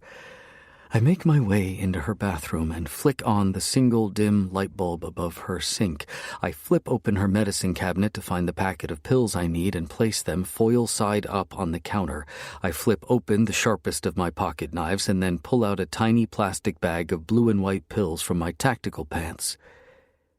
Carefully, I wedge the knife between the foil and the plastic of the packet and peel it back from the glue. I dump the old pills into the toilet and then replace the unused pills in the packet with the corresponding blue and white placebos. Then, I take a lighter to heat up glue stuck to the foil before sealing it down. It's not perfect, but I imagine for someone who has probably been on the pills since she was a teenager, some crinkled foil isn't going to rouse any suspicions. I place the packet back in the medicine cabinet where I found it, flush the old pills down the toilet, and place a kiss to her lips before grabbing my mask and crawling out the window. It's a shame I'm already destined for hell, because it's not where angels belong. But I'm not going anywhere without her. The silencer was born out of an unnatural thirst for violence.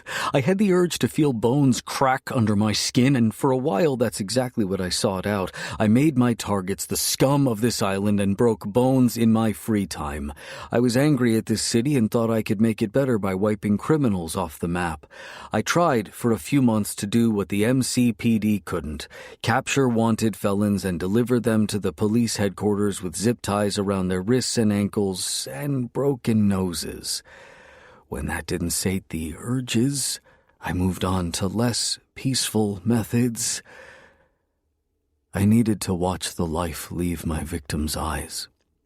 I needed to feel them take their last breaths, but strangling wasn't bloody enough for me. Slitting their throats, now that's satisfying. It's a lot messier and takes a lot longer than a bullet to the brain, but it is, without a doubt, the most satisfying.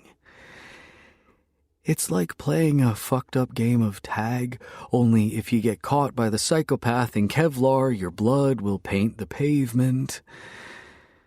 The duct tape didn't always have significance. I used red duct tape to shut my victims up simply because it was what I had at the time. When I was still new to this, still scared of getting caught, I'd use the tape to keep my victims quiet. I like taking my time, and there's no greater buzzkill than police sirens. The media took off with it, though, claiming I was a serial killer that used the tape to silence my victims, and voila. Overnight, I became public enemy number 1 to the MCPD. After my 10th kill, the mayor banned the sale of red duct tape on the island. That was nearly 2 years ago. My current kill count is at 60. 8 of those have been since I met Elena last month. Now I have to fulfill the promise I made to her before she fell asleep.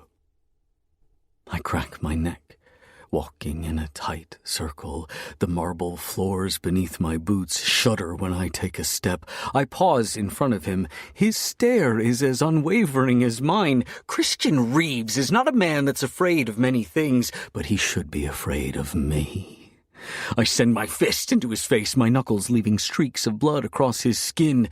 You had everything. I punch him again. My hands flare off my head in a mind-blown gesture. She was wrapped around your fucking finger and all you had to do was keep her happy. You can't even do that right. This is why I fucking hate you.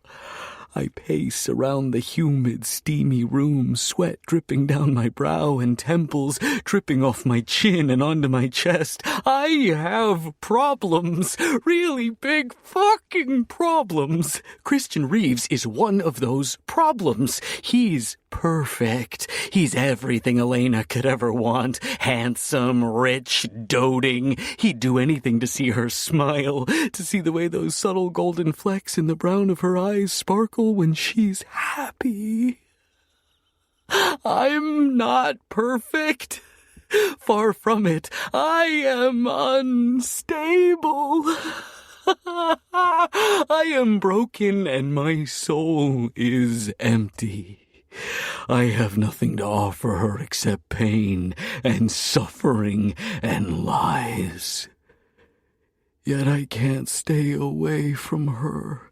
The only reason I haven't killed Christian Reeves is because of her, so he should consider himself fucking lucky. The man across from me has said nothing. He doesn't react. He doesn't fight. He just takes it. I land 3 more punches in rapid succession, each one leaving more of my blood smeared across his face. I headbutt him, splitting my lip open in the process and watching in satisfaction as blood drips from his nose, over his chin, and down to the floor. I lean over to pick up a reflective shard from the ground. I grip it tightly in my fist until it breaks skin, and then watch my hot blood pool into a small puddle at my feet, mixing with his. I look back up at him, and he's staring back at me with a frown. I wave the shard in his face, running my forearm over my nose to wipe away the blood dripping into my mouth. Blood smears across my scarred wrists. I tear off my shirt and adjust the grip on the shard. I grit my teeth and growl at the sharp pain as I carve my angel's name into my chest, right over my heart to cement her into my life. I'd bleed for her. I spit at Christian, raising my eyebrows in a challenge. Would you? Gladly, he snaps back, spitting out a mouthful of blood that stained his perfectly white teeth. I growl, pushing him over and holding him down by his throat as my blood drips onto his bare chest. You don't deserve her! I shout, my voice echoing off the walls as blood from my mouth lands on his face. I had her first! I begin to relentlessly beat my fists into his face, and I don't stop until my fists are annihilated and the reflective shards are nothing but dust covering the floor. The hardest part about falling in love with an angel isn't making her accept the fact that I kill people. It isn't even keeping the identity under my mask a secret from her. It's accepting the fact that Christian Reeves makes her happier than I ever could. It's accepting the fact that I am not Christian Reeves. I am not Christian Reeves. I am not Christian Reeves. I am not Christian Reeves.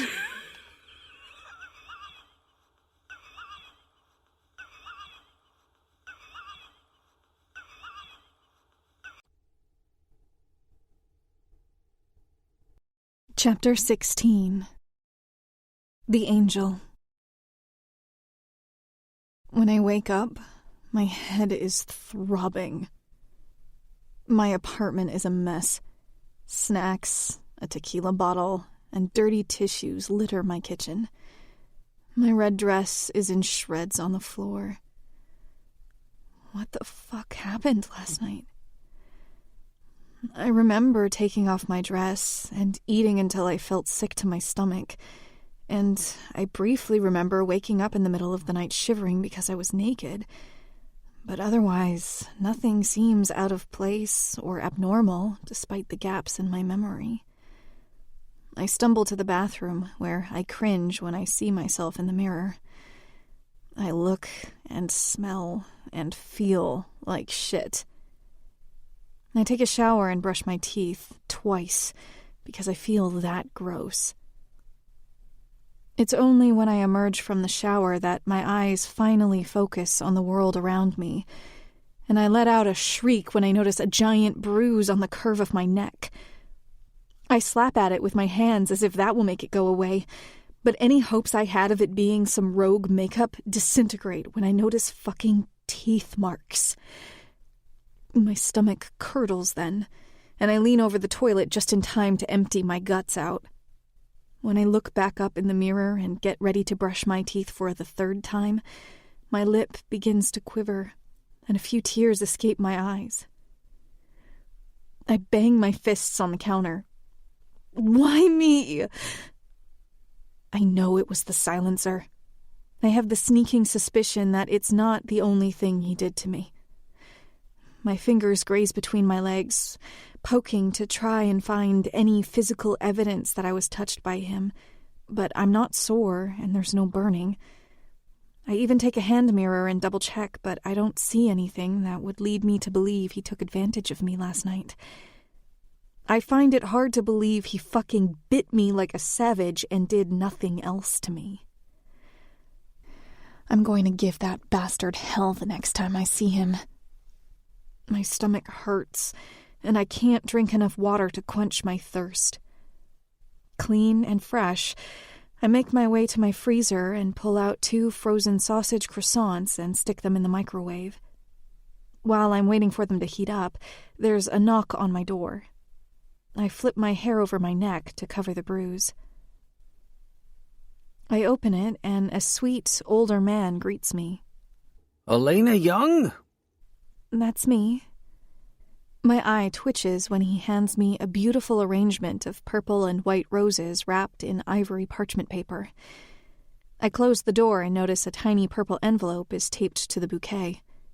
I rip it open to find expensive parchment paper embossed with the Reeves monogram inside, with Christian's neat handwriting scribbled across the page. I'm sorry. I throw the note in the trash. I scoff when I find 20 missed calls from him and a dozen texts that get increasingly more desperate between last night and this morning.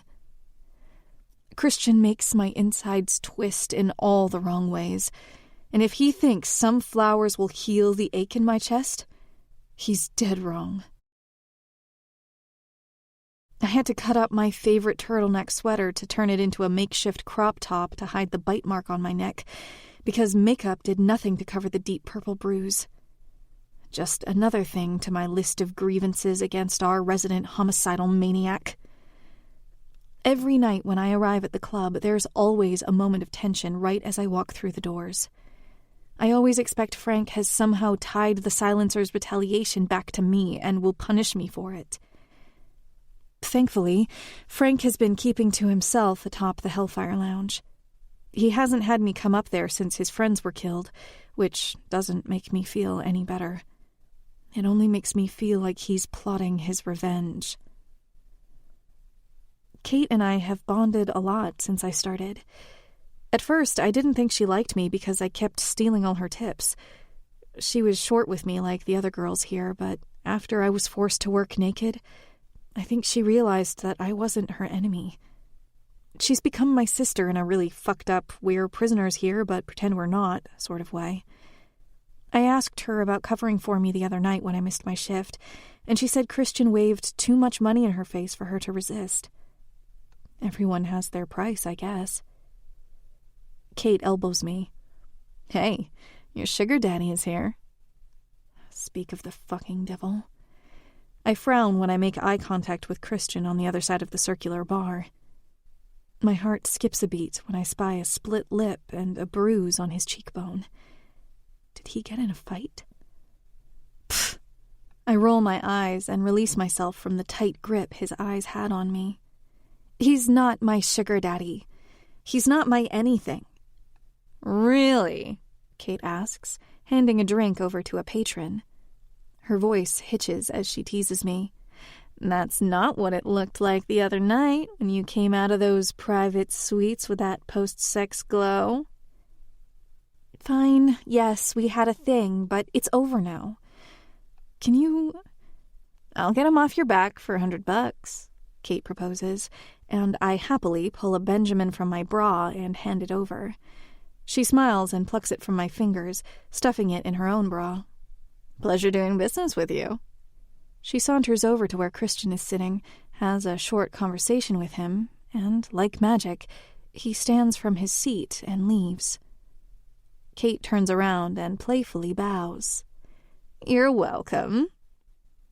I make a noise somewhere between a scoff and a laugh.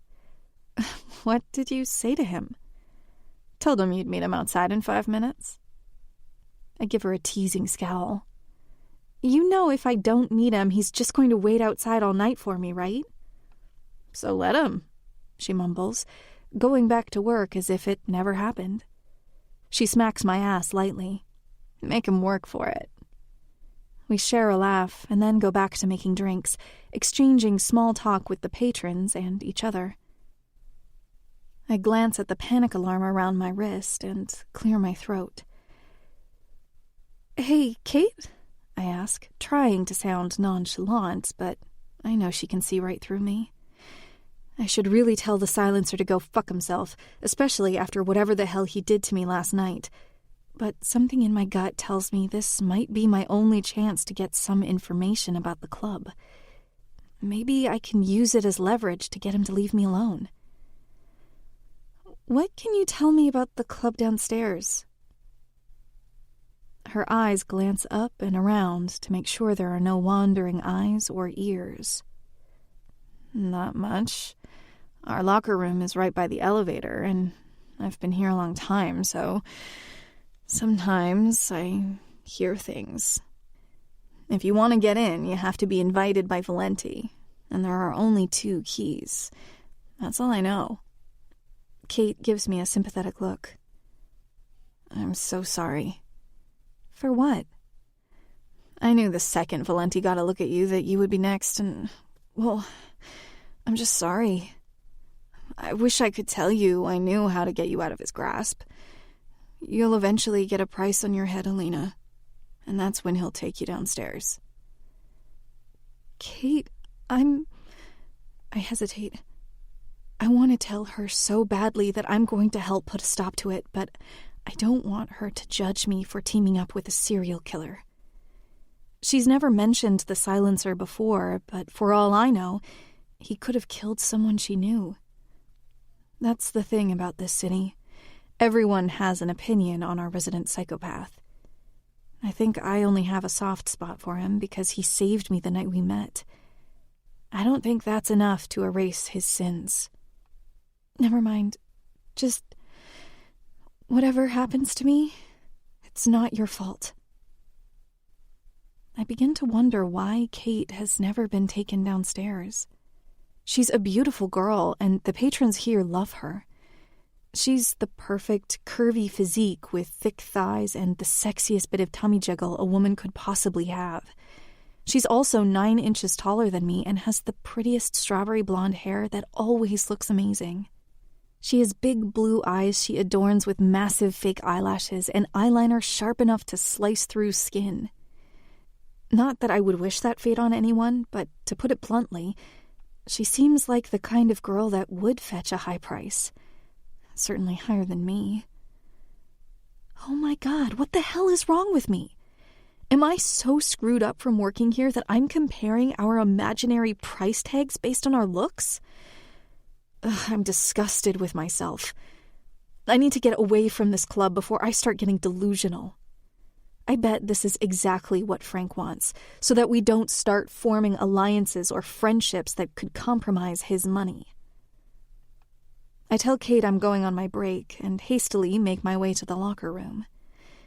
I sit on the bench and pull my phone out of my bag. I have 2 text messages from Christian begging me to come outside, and then another message from an unknown number. Unknown. I've got your boyfriend's head in my scope. Want me to take him out? I know he's entirely serious. I don't even think twice about the fact that he has my phone number. I'm honestly more shocked that he hasn't used it until now. Me. No, asshole. Leave him alone. Meet me after my shift. We need to talk.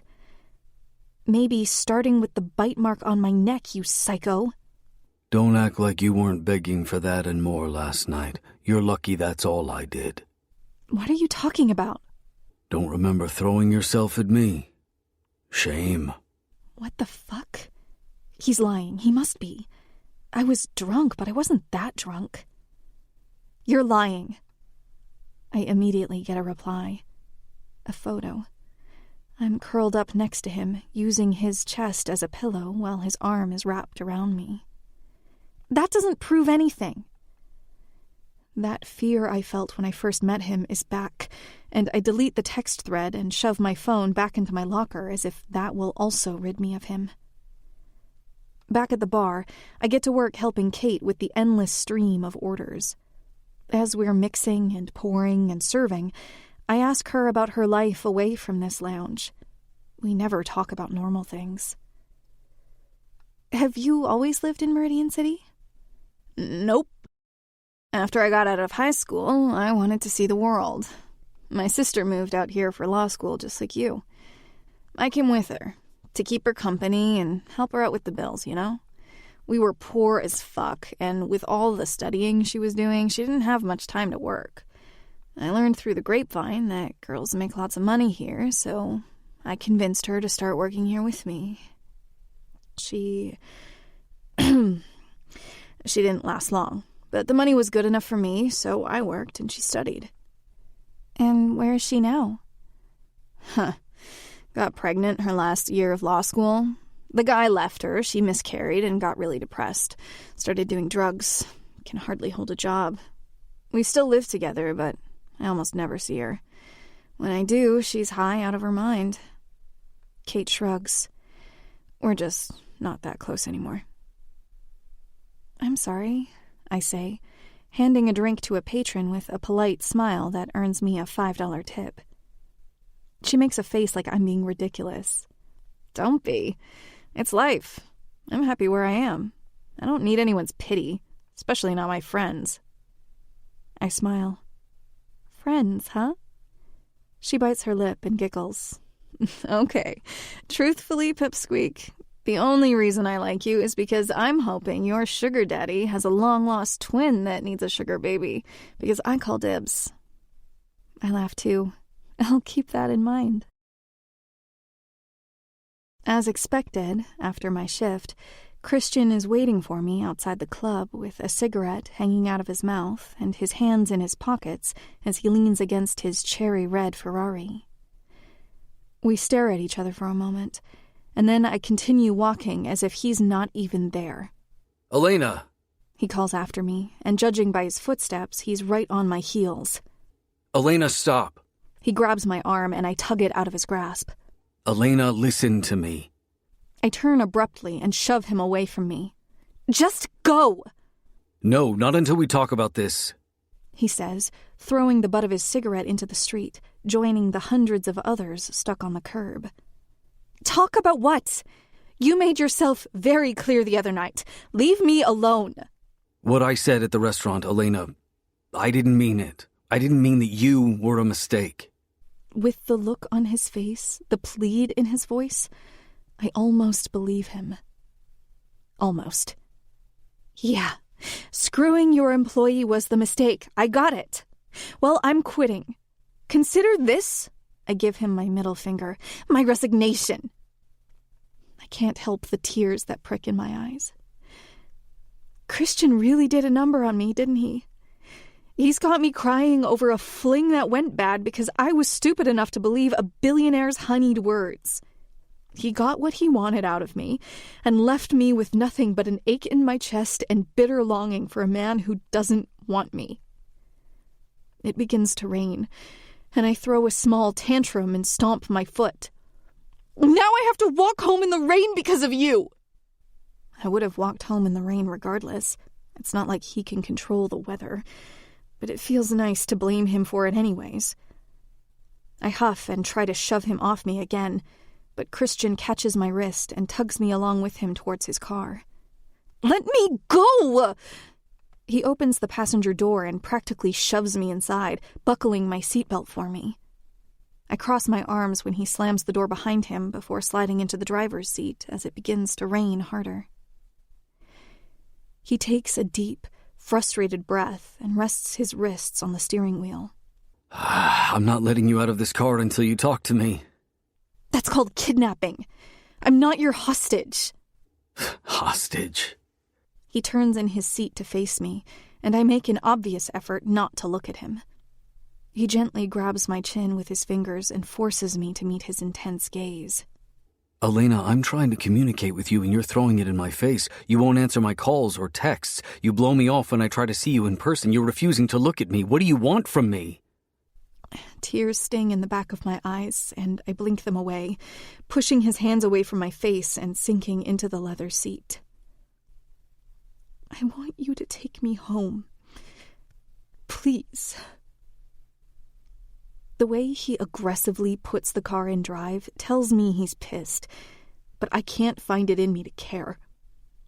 I wipe away a stray tear that's fallen out of the corner of my eye and quietly sniff.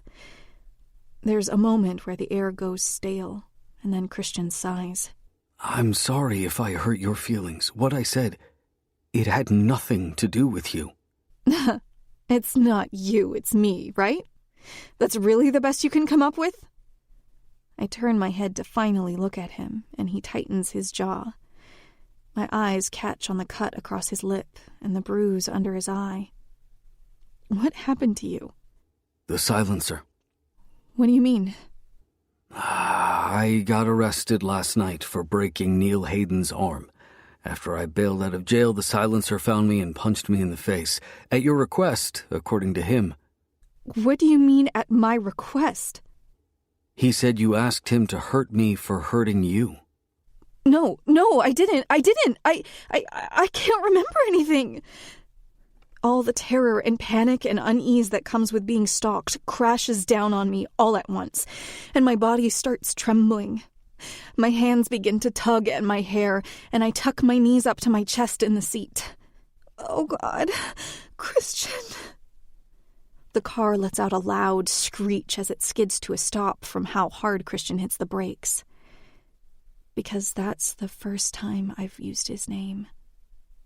He puts the car in park and faces me, his eyes dark with worry. I stare at him for a moment, taking in the bruise on his face that's apparently my fault. The cut on his lip is my fault. Everything is my fault. All 8 of those people dead because of me. I'm scared. Christian sighs and then reaches across the car to tuck a strand of hair behind my ear and then cradle my face in his warm, gentle touch. Salty, cold tears trail down my face as weeks of emotion overtake me. I'll protect you, he declares, and I wish I could believe him. I want to believe him so bad that it almost hurts. I swear it on my life. You can't. Yes, I can. I take a deep breath and wipe my face with the back of my hand, while he watches me with a careful gaze. He settles back into his seat and begins to drive again. I don't say anything else to him, keeping my face tucked into my knees. Elena. I turn my head to face him. He reaches across the console to take my hand in his. I can't be a good partner if you don't let me fix my mistakes. Next time, talk to me. He's right. It wasn't his fault everything went badly at the restaurant, yet I've been blaming him for a comment he probably said because he was high on adrenaline. I'm sorry. He kisses my hand as he drives past the intersection to get to my street. I wait 2 more blocks before I realize he's not attempting to turn around. You missed my street. I know. I'm not taking you home. My stomach flips. Where are you taking me? My place.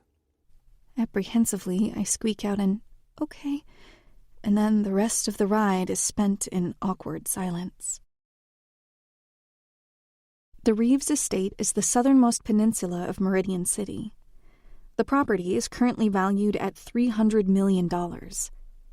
When we approach the gates, it's even more beautiful than the pictures online. A large, wrought iron gate opens to let us into the grounds, lush and green and beautiful. Well-trimmed trees line the long driveway. It feels like an eternity before the mansion comes into view, and it simply takes my breath away. Bright white stone covers the exterior of the massive 2-story mansion. It's bigger than any home I've ever seen by at least 5 times. Wings are jutting off in every direction, and the square footage is probably a number that would make my head spin. There's a large fountain out front in the middle of the circular driveway, with a gargantuan marble statue of an angel in the center, pouring water out of a gold decanter. I have half a mind to ask if it's real gold. I wouldn't be surprised. The double front doors of the mansion are black wrought iron with ornate sconces on either side, a matching chandelier hanging above the porch to provide a warm glow. Christian exits the car and opens the door for me, holding out a hand to help me out of my seat.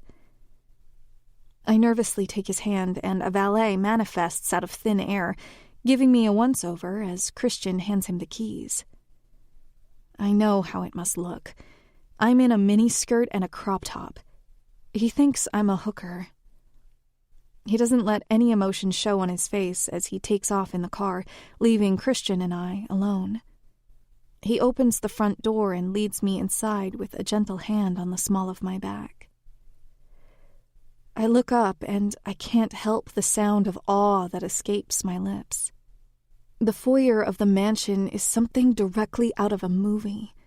A double staircase leads up to the 2nd floor. Pristine hardwood floors under our feet reflect the sound of my heels with each step.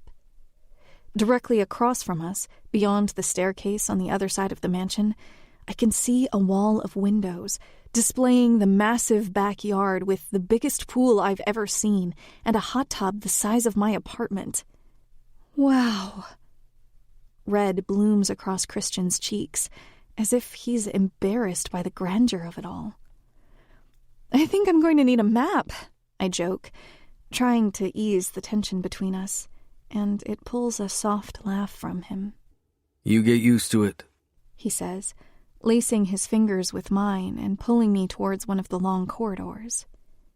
It feels like I've walked a mile before we come across a set of double doors.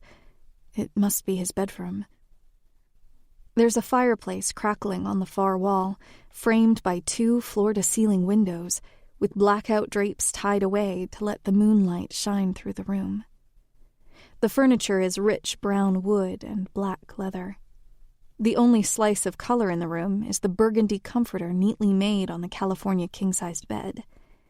There's a table and 2 chairs in front of one of the windows, and a love seat tucked into the corner near the other. On either side of the bed sit 2 nightstands. There's a bookshelf directly next to us. It's covered in photos. So many photos of his family. His parents, his accomplishments, his life. His mother and father on their wedding day. Him as a baby in his mother's arms. A family photo of him, no older than 5, in an adorable little suit with a bow tie, matching his father. His mom is wearing her signature red lips in all of them, and her short black hair is styled in big, glamorous curls. Your mother is beautiful. He has his mother's eyes, that unique, vibrant light blue with a dark rim around the iris that had me swooning from the moment I collided with him at Reeves Enterprises. There's a photo of his MIT graduation, standing next to an older man that I guess is his godfather, Edwin. He's got a proud smile on his face, though Christian's mouth is in a hard line. I'm glad Christian had at least one person to love him while he grew up. I can tell just from this one photo how much Edwin adores his godson. Why did you bring me here? I ask, my fingers tracing over the framed photos on the bookshelf. He wraps me in his arms from behind, and the embrace feels like home. There's someone I want you to meet. At breakfast. Oh, you want me to stay over? I feel him smirk against my neck. Yes. I turn to face him, and his hands instantly go to my waist.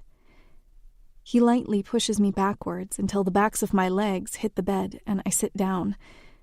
I gulp, swallowing the massive lump in my throat as he kneels in front of me and tenderly unbuckles the strap of my heel to take it off my foot before moving to the other. I don't have anything to sleep in, or makeup wipes, or a toothbrush, or anything. He shushes me, kissing my ankle when it's free from my shoe. Shh, I'll take care of it. Wait here. I'll grab you something to change into. He stands up and pads over to his closet, flipping on the light. Even from across the room, I can tell it's as over the top as the rest of the house. He disappears, and I run my hands through my hair as my phone vibrates. I absent-mindedly pick it up, and my heart stops when I read the message. Unknown. You're going to regret blowing me off for him. You think I'm scared of those armed guards? Sleep with one eye open, Angel. My heart starts pounding so hard in my chest it makes me dizzy. The phone slips from my hand onto the comforter, and I push it away from me like it's a bug. I completely forgot that I told the silencer that I was going to meet him after my shift, so distressed about the fact that he was in my apartment last night, and I don't remember it. He's not actually stupid enough to try and break into the mansion, right? It's suicide.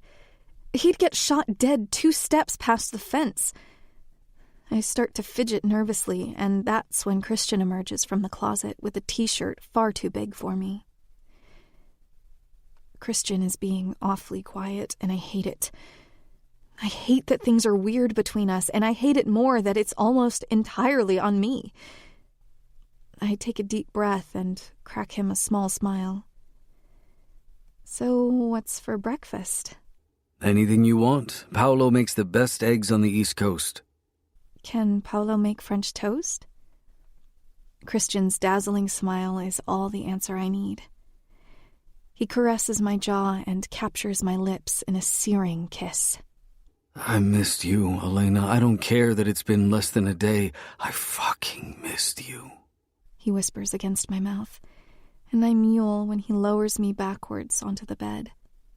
He holds himself up, and I tangle my fists in his dress shirt. The kiss turns hungry, and he wastes no time pulling off my shirt and bra, followed by my skirt and thong until I'm completely bare to him. His eyes glue themselves to the bite mark on my neck, and I suddenly feel defensive. It's not what it looks like. Christian gently leans down, cradling my head to the side as he tenderly kisses the bite mark and then licks along the bruise, as if to reclaim my skin as his.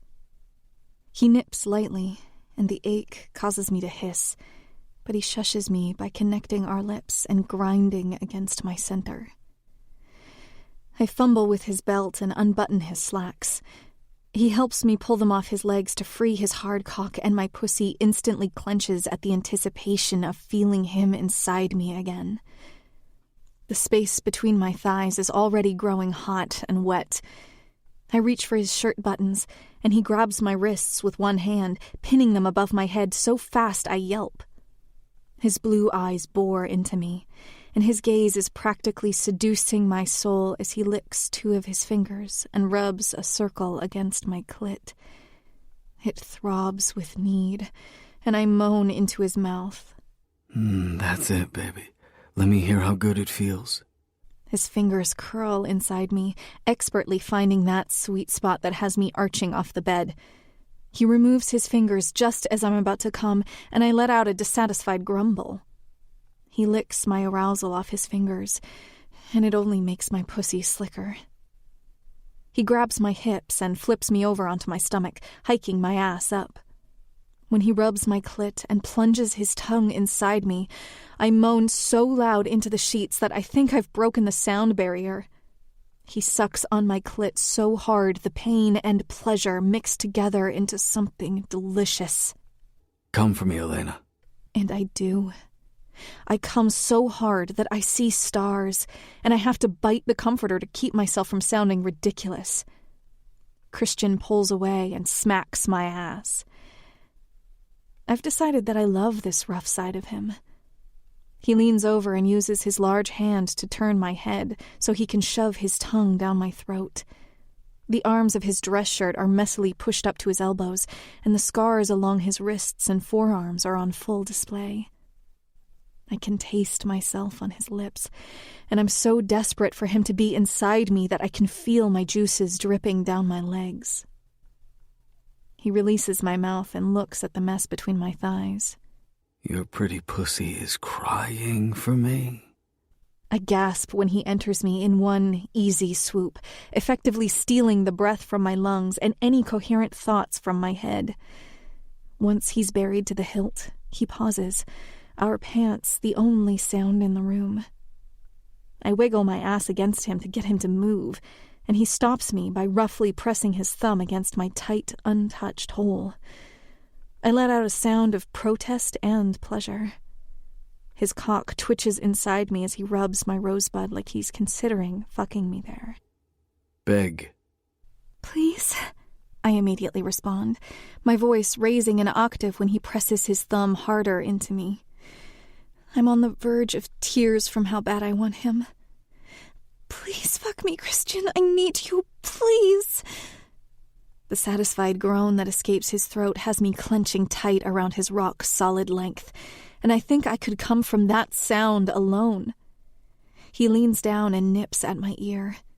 His smooth voice cuts through the air thick with sexual tension. Don't worry, Angel. I'm going to send you straight back to heaven.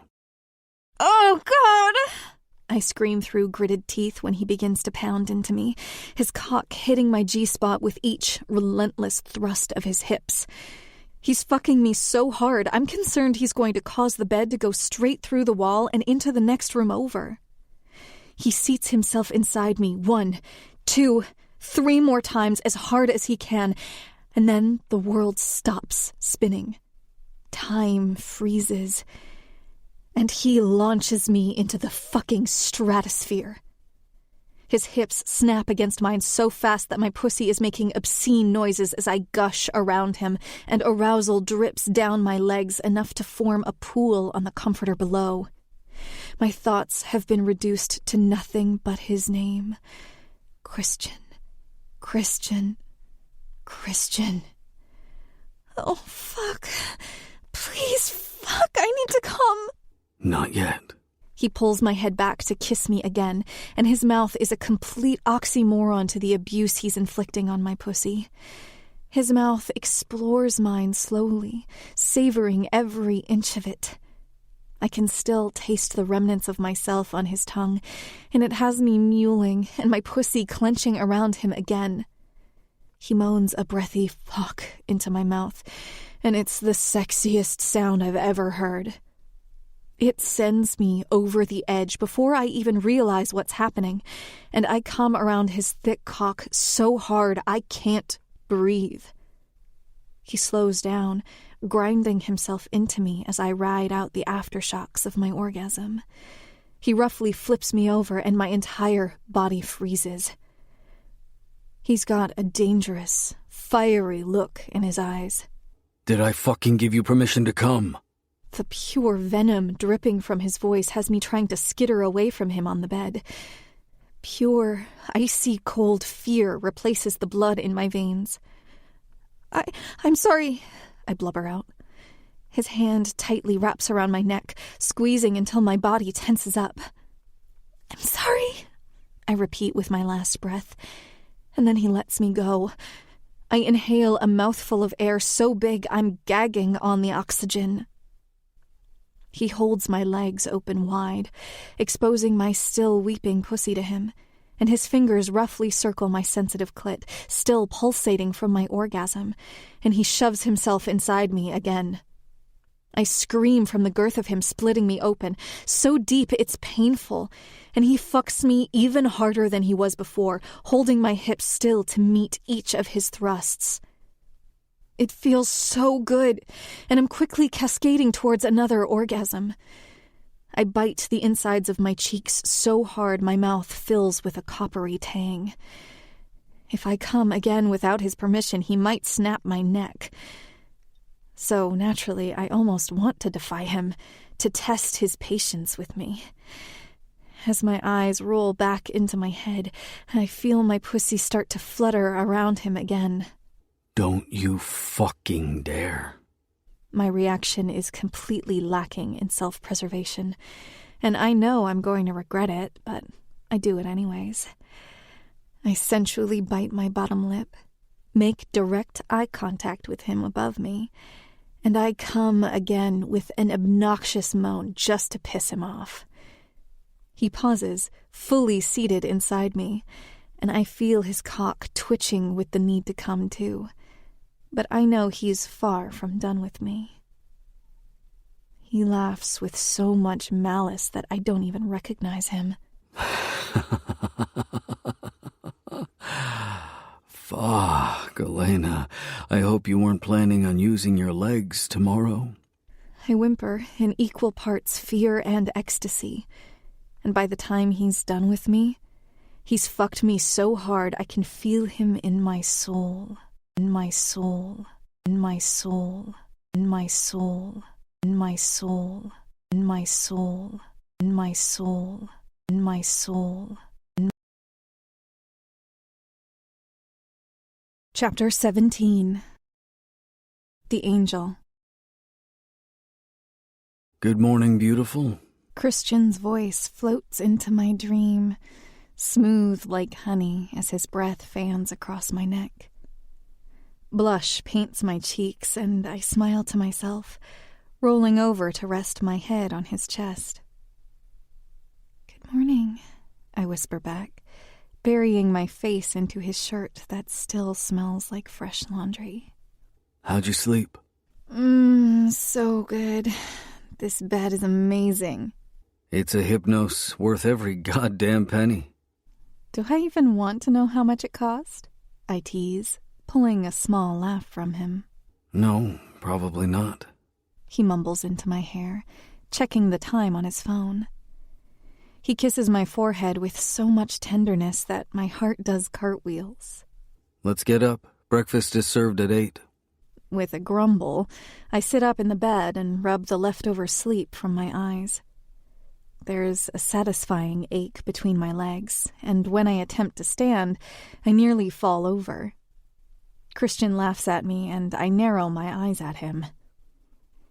It's easy for him to stand up when he didn't get railed all night by 8 inches of steel. Ever the gentleman, he rescues me from my predicament by lifting me into his arms bridal style to carry me into the bathroom. Like the rest of his house, the bathroom is grand. The bathtub is the size of the bed, and the shower could fit at least 10 people inside. There's a double sink with bright white light surrounding it, making it perfect for getting ready. And the window? God, I've never seen the Atlantic Ocean look so stunning. I am making myself a promise that I'm going to run myself a bath one day and look out over the water for hours. Christian flicks a switch on the wall, and a minute later, the cold marble tiles under my feet radiate a pleasant warmth that has my eyes rolling in sweet delight. Oh, I could live in this bathroom. Christian laughs again and nods towards the countertop. I had someone take your keys and grab some things from your apartment. It should be everything you need to get ready. He nods in the opposite direction, towards the shower. Be careful with the water. It gets hot. I take my bottom lip between my teeth. You could shower with me, I suggest. No. He snaps with a tone change so abrupt I need a chiropractor from the whiplash he gave me. Oh, okay. I'll wait for you, he says dryly, and then leaves, shutting the door behind him. My brow furrows with utter confusion. I don't know what I did or said to make him change his attitude so quickly. It can't be the fact that I asked him to shower with me. He had his dick inside me and his tongue on every sinful place he could manage last night.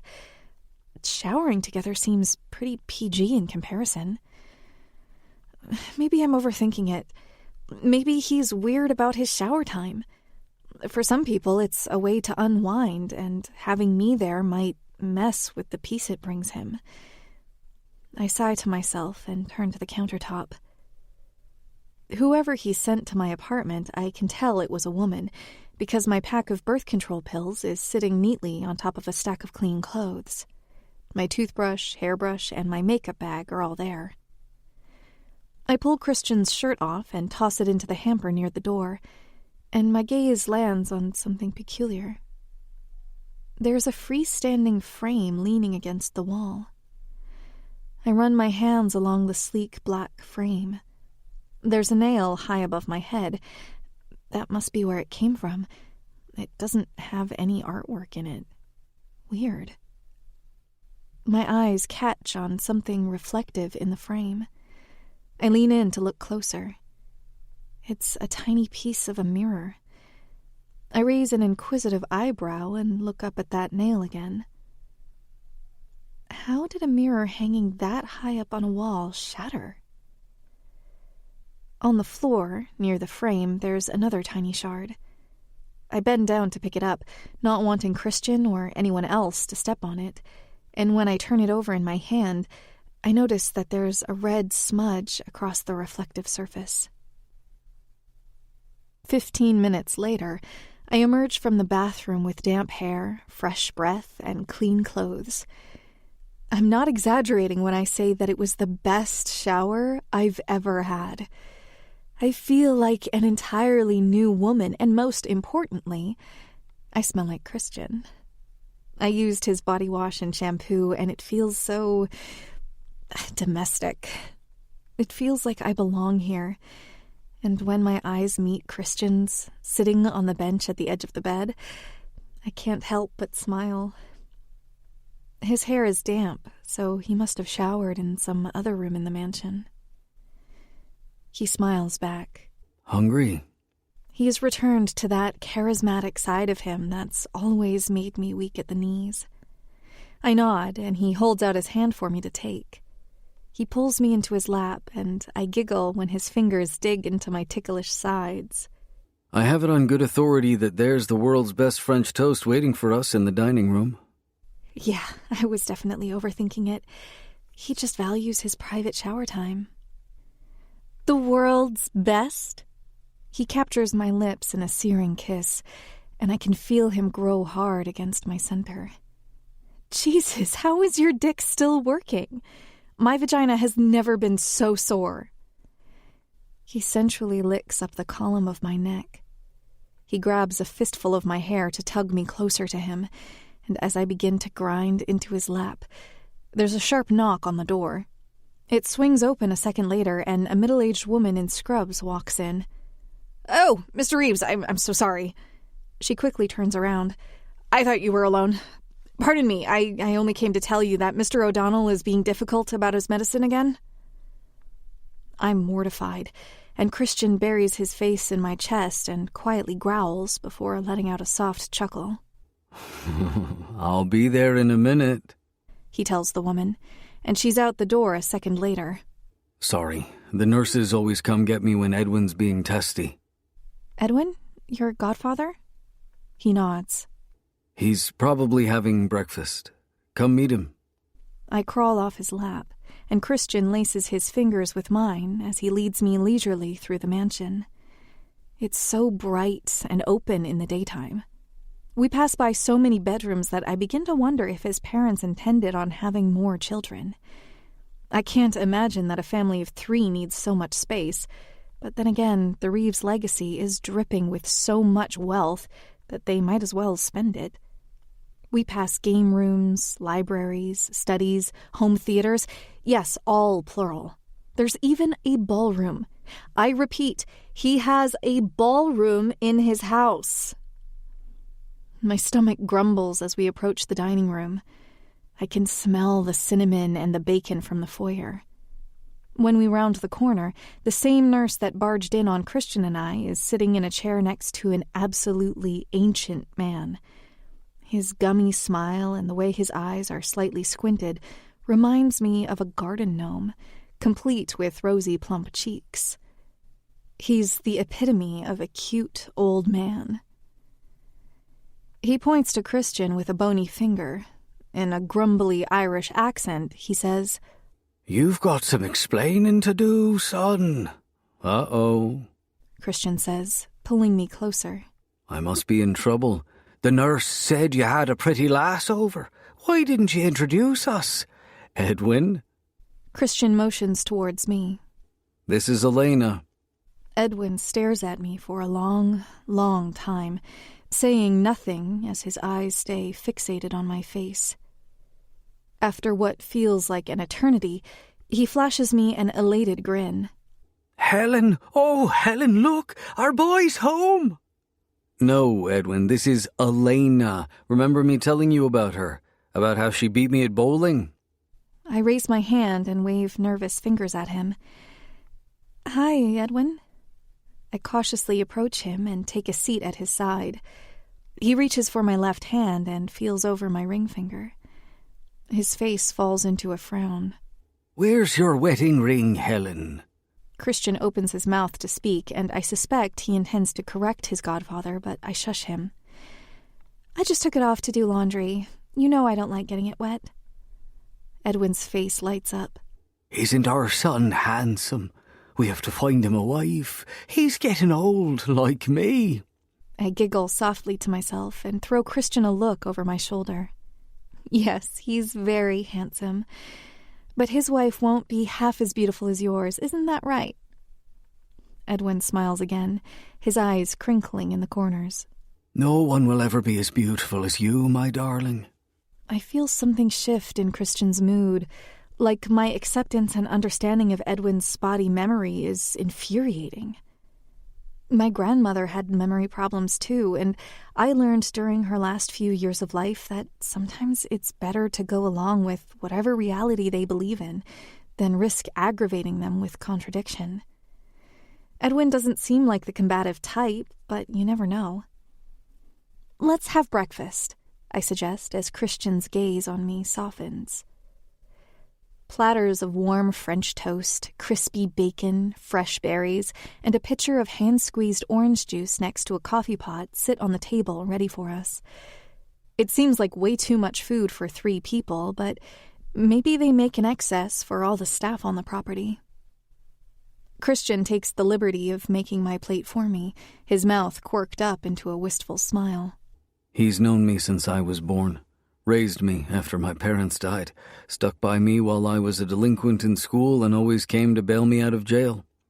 He chuckles to himself at the memory, and then he lowers his voice enough that someone as old as Edwin can't possibly hear. Helen died before I was born. He rarely talked about her when I was growing up.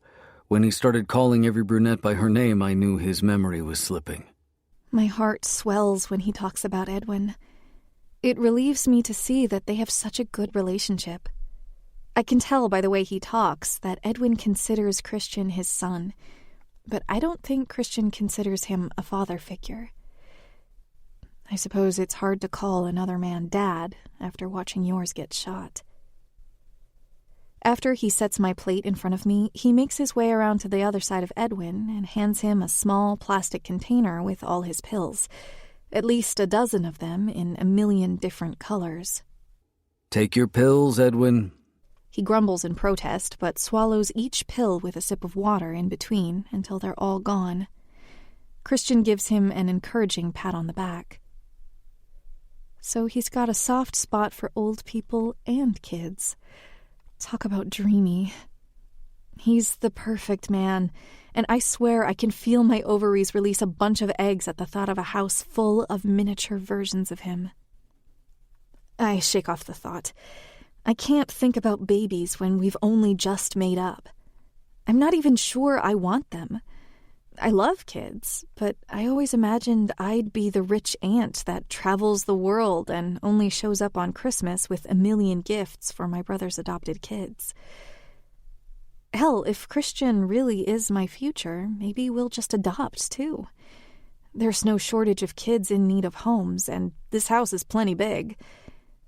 I hum to myself and try to hide the blush in my cheeks at the thought of a future with him. Christian has always been open about how he feels about me. It's almost surreal to know that he's so wrapped around my finger when I haven't got much to offer him. I care about him deeply, and of course I want this to work out. He's everything I could ask for in a man, and he's already given so much of his heart to me. I've noticed that Christian is intense about everything. It's like all his emotions are immediately dialed up to 11. Anger, sadness, frustration, happiness. He feels everything so wholly. "Christian?" Edwin asks into the comfortable silence. Christian hums and turns his attention to Edwin. "Will you do a puzzle with me?" Of course. It will have to be later, though. I have some stuff to do today. I promise we will when we get back. Why don't you pick one out and get it ready for us? Elena can help, too. "Who's Elena?" It doesn't faze me in the slightest. This is the first time we've met, and he's clearly got severe memory problems. I can't blame him for not remembering. Christian purses his lips like he's frustrated. She's right next to you, Edwin. I reach behind Edwin's chair to run my hand along Christian's arm. It's okay. It's not a big deal. Abruptly, Christian stands up from his seat and stomps out of the room. I don't understand why he's been so weird all morning. I excuse myself from Edwin's side, and the nurse comes to take over talking to him. I wander through the house until I find Christian. He's in the backyard smoking a cigarette while standing near the edge of the pool. I hesitantly approach him. He looks over his shoulder at me, but he says nothing. Hey, are you okay? I cross my arms over my chest to keep my hands warm in the cool air and wait for him to answer. The wind carries the smoke from his cigarette directly into my face. It's nothing, Elena. Drop it. And here I thought we were working on our communication skills.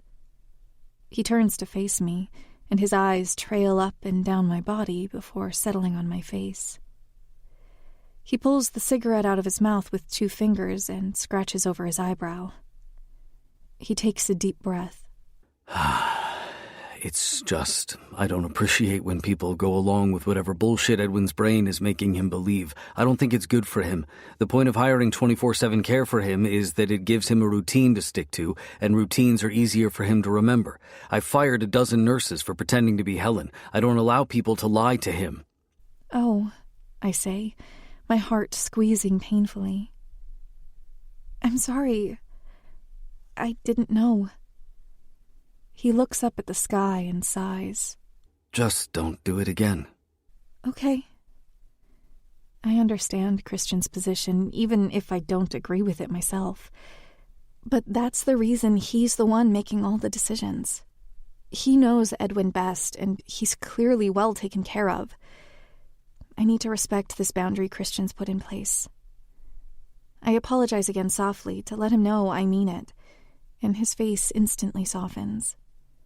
He takes my chin between his thumb and knuckle and tilts my face up to kiss me. I'm sorry, too. Edwin's all I've got. I'm sensitive about him is all. I didn't mean to storm out. It's okay. I understand.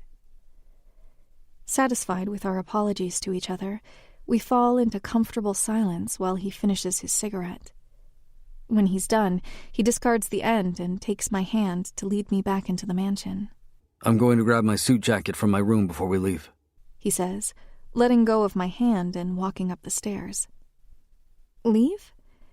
If wherever we're going requires you to wear a suit, shouldn't I wear something a little more professional? I ask, motioning down at my long-sleeve t-shirt, leggings, and sneakers. He smirks. You look perfect. Always.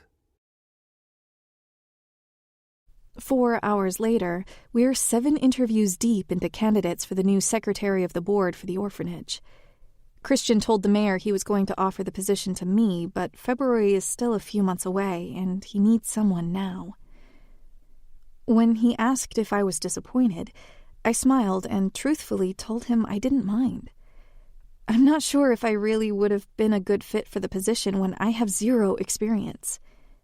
He promised me that if I ever changed my mind, he'd make a co-chair spot for me. I rub my fingers against my scalp and groan when the last candidate leaves the room. If I hear the phrase, "I'm a team player," one more time, I'm going to stab myself with this pen. Christian chuckles and rolls his seat over to me, where I've been taking notes for him while he conducts the interviews. That was the last one. Promise.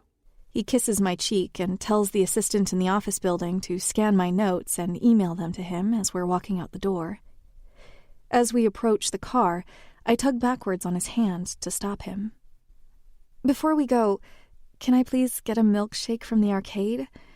I think they put crack in them here because they're so good. Whatever you want. Come on. 1 milkshake in hand later, I check the high scores for bowling, giving Christian a satisfied grin when I'm still number 1. Still miffed about that? He mumbles into my ear. Hey, you got off easy. You said I could have anything I wanted if I won, and all I asked for was an office. I should have asked for a zebra or something. No, wait, I should have asked for all your stock in your company.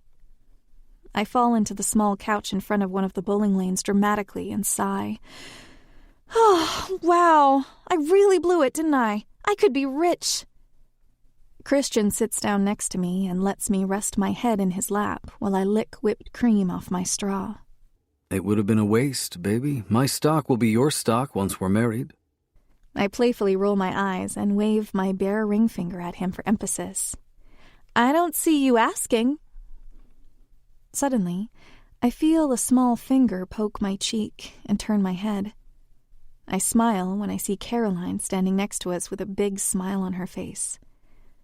Hi, Caroline, Christian and I say in unison. I sit up on the couch and she takes a seat between us. I tap her on the nose, pulling a giggle from her. What are you up to? She sighs and kicks her feet back and forth over the edge of the couch. Miss Kelly said she would take us to the park, but she broke her ankle, so we came here for free time instead. I look around the room to see the arcade filled with children around Caroline's age, and then Kelly at the back with a casted foot. We can take you to the park, Christian says, lifting Caroline up to carry her and then lacing his fingers with mine. On our way out, he lets Kelly know we'll take good care of her, and then we make the short walk to the park. Caroline wiggles out of Christian's arms and makes a break for the empty playground set. She puts her hands up like she's on a roller coaster when she goes down the spiral slide. She's so cute it hurts. Her joy is infectious.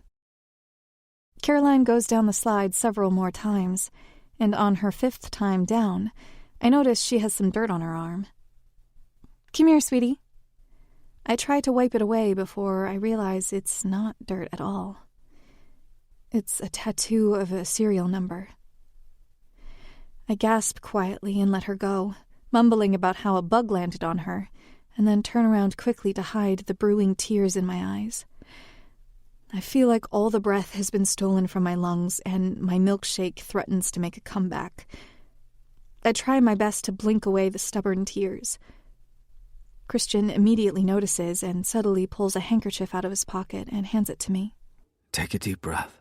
I can still hear Caroline giggling behind me, and I'm so glad she hasn't noticed my breakdown because that's exactly what this is.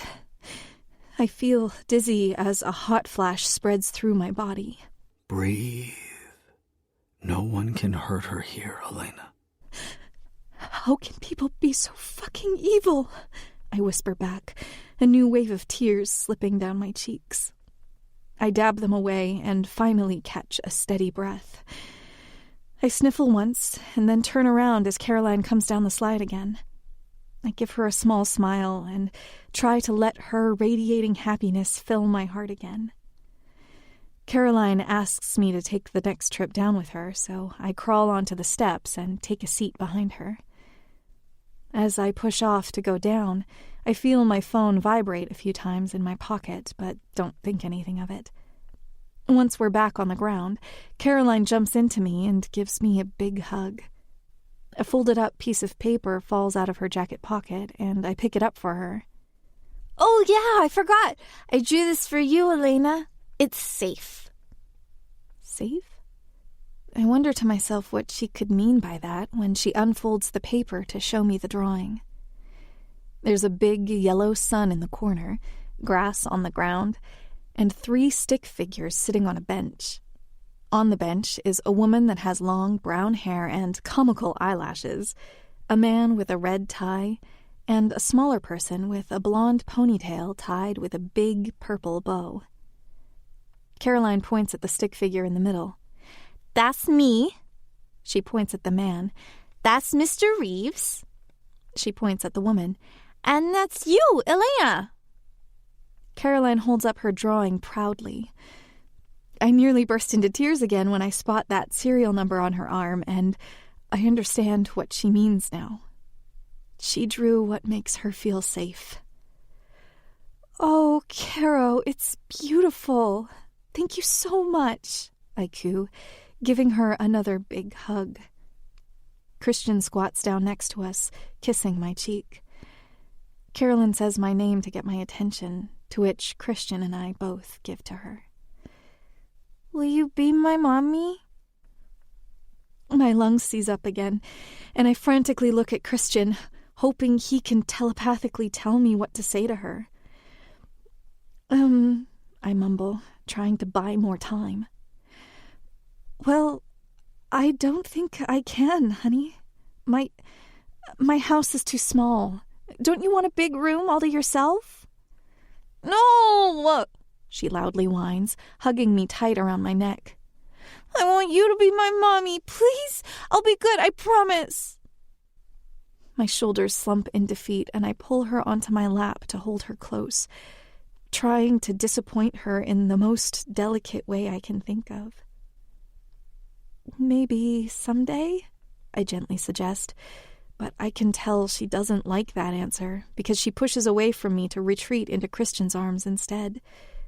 He hugs her close as she cries into his neck, and I feel horrible, but I know that I couldn't tell her yes. I can't give her hope. I barely have my own life together. Adopting or fostering her just isn't a possibility. All I can promise her is to visit often, but not much more than that. I'm going to take her back inside. I nod, and he gives me a sympathetic smile, because he feels the same way I do. While Christian is gone, I move to the swings and sit down in one, kicking my legs back and forth to create a gentle momentum. Pulling out my phone to check it, I see several missed texts. 2 from my brother about wedding nonsense, and 2 from the silencer. Unknown. I'm running out of patience, Angel. Don't keep me waiting much longer. I delete the texts and wait on the swings for Christian to come back. As I stand up to leave, I freeze. No. No.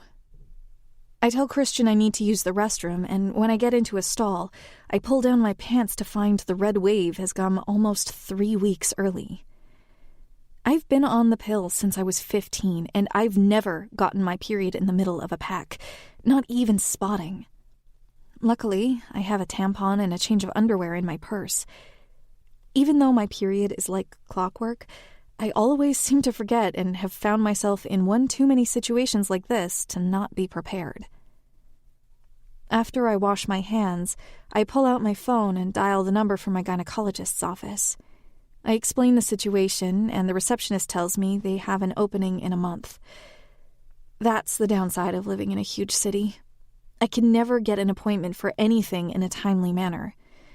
I tell her to get me on the books and let me know if anything sooner comes up. I hang up with them as I walk out of the bathroom, and Christian furrows his brow. What was that? I shrug. Oh, girl stuff. You look worried. Elena, tell me. It's really nothing. I just started my period early, which has never happened. I just called my doctor for an appointment to make sure everything's fine, especially since, I'm sexually active now. You started your period early. Sorry, I know men don't like to hear about the horrors of being a woman. Christian chuckles and throws his arm around my shoulder as he leads me back to the car. It doesn't bother me, I promise. It was just unexpected. A few minutes later, as we're driving back to his estate, he says, I wanted your input on something. Okay, I reply, tilting my head in curiosity. This is going to sound weird since we haven't been together that long, but since we are, your opinion matters to me. The orphanage has a foster program sponsored by the state. It's always been in the back of my mind, but I've never committed to it because of work. Caroline she got me thinking about it again, and I want to go for it. To foster? I think that's wonderful. Of course you do, because you're perfect. I'm asking because you're the most important part of my life, and I want to make sure you're okay with it. Don't feel like you have to say yes. It's a big commitment. So, what you're really asking is if I'll foster with you? We're together, so it's a decision we should make together. Caroline loves you. I laugh wistfully, my heart squeezing at the thought of everything Christian could give her. I take a deep breath. Let me think about it? He nods and laces our fingers together, and once again, it feels like he's promising me a future. Do you have a passport? Christian asks while I'm typing away on my keyboard. It's raining outside, the storm pelting against the windows of our office hard enough that it makes the glass of my desk vibrate. Yeah, why? I reply, not looking up from the rejection emails I'm writing to the candidates that weren't selected for the secretary of the board position. It's been a week since we conducted the interviews. I'm going to Greece to meet with some investors, he says, walking across the office and moving my keyboard away from me so my attention is solely on him. I lean back in my chair and cross my arms, looking up at him with a defiant raised brow. What does that have to do with me? He growls and takes my jaw in his large, warm hand. It is way too early in the morning for you to be so mouthy. Remember what happened last time? The corner of my mouth quirks up into a smile, and I tug my chin out of his grasp with a laugh. So you're going to Greece? When? Tomorrow. I'll be gone 3 days, 5 if you count travel, and I want you to come with me. It's not going to be stuffy board meetings like we have here, mostly business dinners and yacht parties. With disappointment, I shake my head. I can't miss 3 days of work at the lounge. Christian tightens his jaw in frustration, and his entire mood shifts. That fucking club. You know what? No, you're done working there. I'm going to talk to Valenti and work out a deal. I assume by deal, you mean you're going to ask him to name his price for letting me go? Hurt twists in my chest. I'm not an object, Christian. You can't just buy me. He narrows his eyes at me. You don't seem to have a problem with other men throwing their money at you while you're there, but when it's me, you suddenly have an issue with it? I'm trying to get you out of that place. If paying him is what does it, I'm not losing any sleep over it, and neither should you. The backs of my eyes sting at his accusatory words. He doesn't get it. I've been stuck there from the moment I walked through those doors. Leaving has never been an option for me. Christian softens and then rubs a knuckle across my cheek. I didn't mean it like that, Elena. I know what you meant. I get it. I hate feeling like a burden to you and a price tag to him. You're not a burden to me. He takes my cheeks in his hands and makes me look up at him. You're my everything, and I just want you all to myself. What if he wants something stupid, like $10 million for me? Then I'll have $10 million less dollars, but something that's worth a hell of a lot more than that. He always knows the right things to say to make my entire body tingle. He always talks about me like I'm the most precious part of his life. He leans down to kiss me softly. If I'm not back by the time you get off, Gavin will take you home to pack your things. You're going to love Greece. And I have a surprise for you when we get there. A surprise? What kind of surprise? A big one. Dissatisfied with his answer, I playfully huff. He kisses me again and then leaves. I finish out my day by sending the last of the rejection emails, scrolling through Instagram, and taking an extra long lunch. Dating the CEO has many perks, but it feels sleazy to waste my days away doing the bare minimum when I'm trying so hard to build my career. I probably shouldn't make a habit of it and try to find some real work to do. I call Gavin to pick me up early, and he takes me home. I check what the weather is like in Greece in October and pack accordingly. Looks like the temperature will be pretty mild, so I pack some jeans, a few nice dresses, a jumpsuit, and a couple sweaters in case it gets chilly. I find my passport buried deep in a box in my closet and make sure to put it in my purse for easy access. My phone dings with a text message. Christian, it's done. I'll pick you up tomorrow at 6. Me. Too early. You better bring coffee. You got it, gorgeous. Which part of Greece? Mykonos. Mykonos? I've always wanted to go there. Then you're going to love the surprise. There isn't a single part of him that isn't insanely perfect. It's so unfair. I don't even think he realizes just what an amazing partner he is. I don't know how I got so lucky. I've only known him for a few weeks, but at this point, it feels like the life I had before him was a prologue, and I'm dying to turn to the next page to start the rest of our fairy tale. What's got you so smiley, Angel? I let out a startled scream and turn on the floor. I clutch my hand to my chest and suck in several deep breaths, trying to catch my heart before it leaps out onto the floor. I blink up at the silencer, looking down at me with an amused glint in his eyes. Jesus Christ, you asshole! You scared the shit out of me! What the fuck is the matter with you? Oh, Angel. Angel, you don't know how much I miss hearing you pretend you aren't happy to see me. He teases, and my eyes roll so far back in my head it hurts. I'm here because we have unfinished business and you've been avoiding me. You wanted to talk, so here I am. I changed my mind, I tell him, cocking my head to the side and giving him a seething scowl. Now get out! Not how this works, Angel, he says, kneeling down to cage me between his legs. I lean so far back to get away from him that I'm flat on the floor, and he's holding himself over me by his elbows, barely supporting his weight. I struggle to breathe as his massive frame crushes me. Tell me. I want something in return first. His eyes widen in playful excitement. I push on his chest, but he doesn't move an inch. You're negotiating with me? Okay, I'll bite. What do you want, baby? I want you to leave me alone.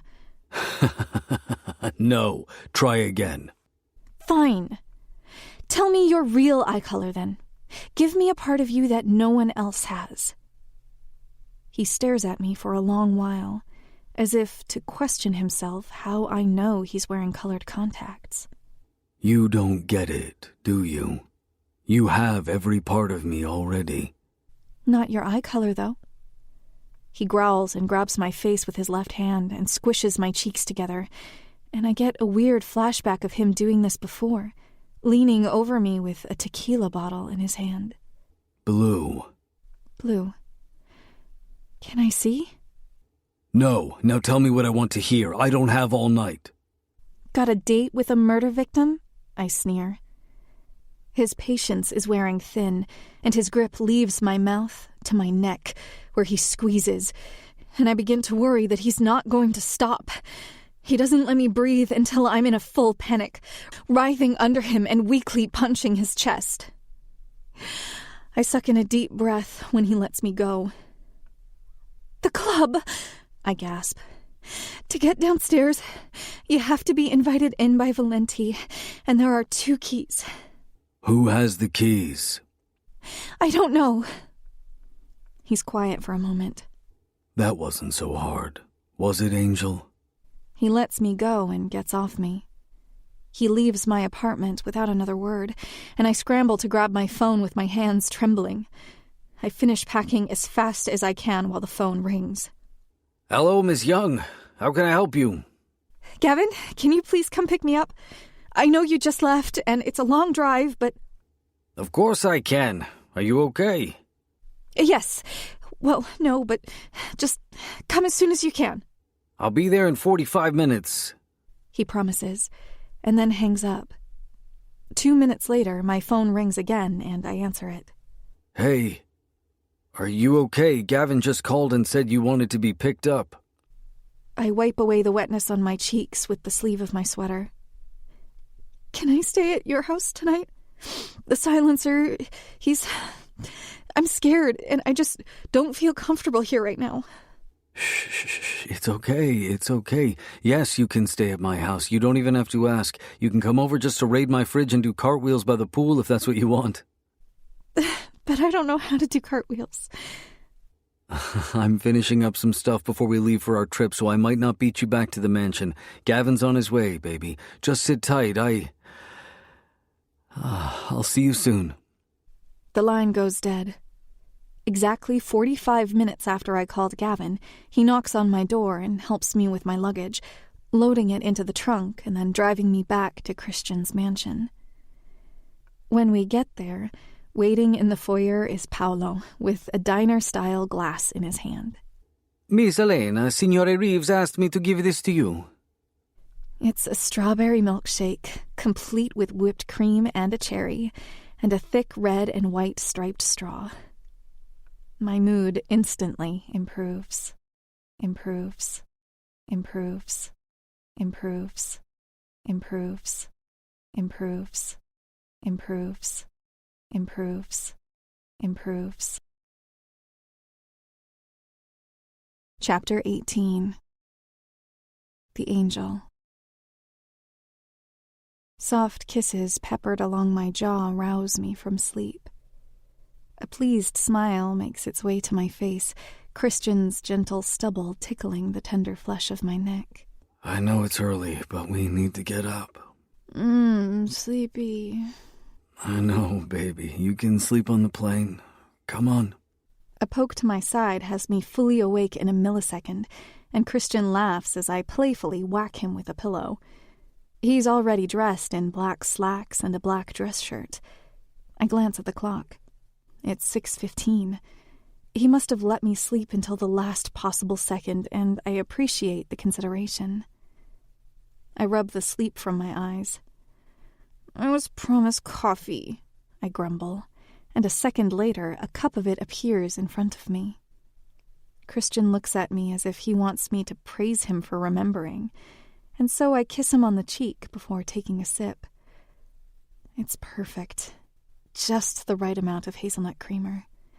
I sigh contently and smile. Should I wear something nice too? Are we going somewhere after we land? Wear whatever you want. The plane ride is long and we're just going to relax tonight. We don't have any obligations until tomorrow. Long plane ride and relaxation sounds like leggings and a sweater to me. Christian always dresses with finesse. It doesn't really surprise me that he's boarding a plane at 6 a.m. looking like he's about to visit a country club. I get ready as quickly as I can, and we get into an unassuming Escalade. What's so important about this business trip? I ask, finishing my coffee as I watch the mansion grow smaller in the side view mirror. Nothing special. We're trying to open a satellite office in Greece, and the investors there just want to have a few more casual meetings before they sign contracts. That's really just an excuse to spend 3 days drinking on the company's dime. They couldn't have picked a better location. Mykonos is my #1 dream destination. Christian smiles. Any other dream destinations? Pretty much anywhere in Europe. Oh, New Zealand? The only place I've ever traveled to outside of the U.S. was the Bahamas. It was a college graduation present from my parents, and it was such a nice escape before I started law school.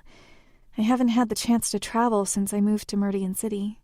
Well, that'll change. I travel all the time.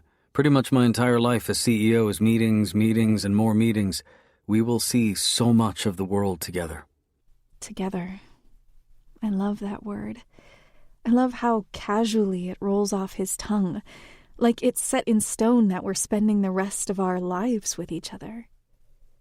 The drive to the Atlantic City airport is shorter than I thought, and before I know it, we're driving straight onto the tarmac towards a large black private jet with the Reeves Enterprises logo on it. I can only imagine the headlines that will emerge once it gets out that you're getting on your private jet with some woman. Some woman? Christian emphasizes, hitting the brakes so hard I jerk forward violently in my seat. Elena, you listen to me. Don't you ever refer to yourself as some woman again. You are the only woman I have eyes for. You are the only woman I've ever considered sharing my life with. I knew from the second I met you that I wanted to make you mine forever. You are everything to me.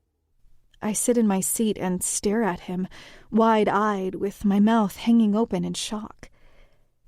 Everything he just said feels like it came straight from his heart without a filter, and I really don't know what to say or do, except look at him.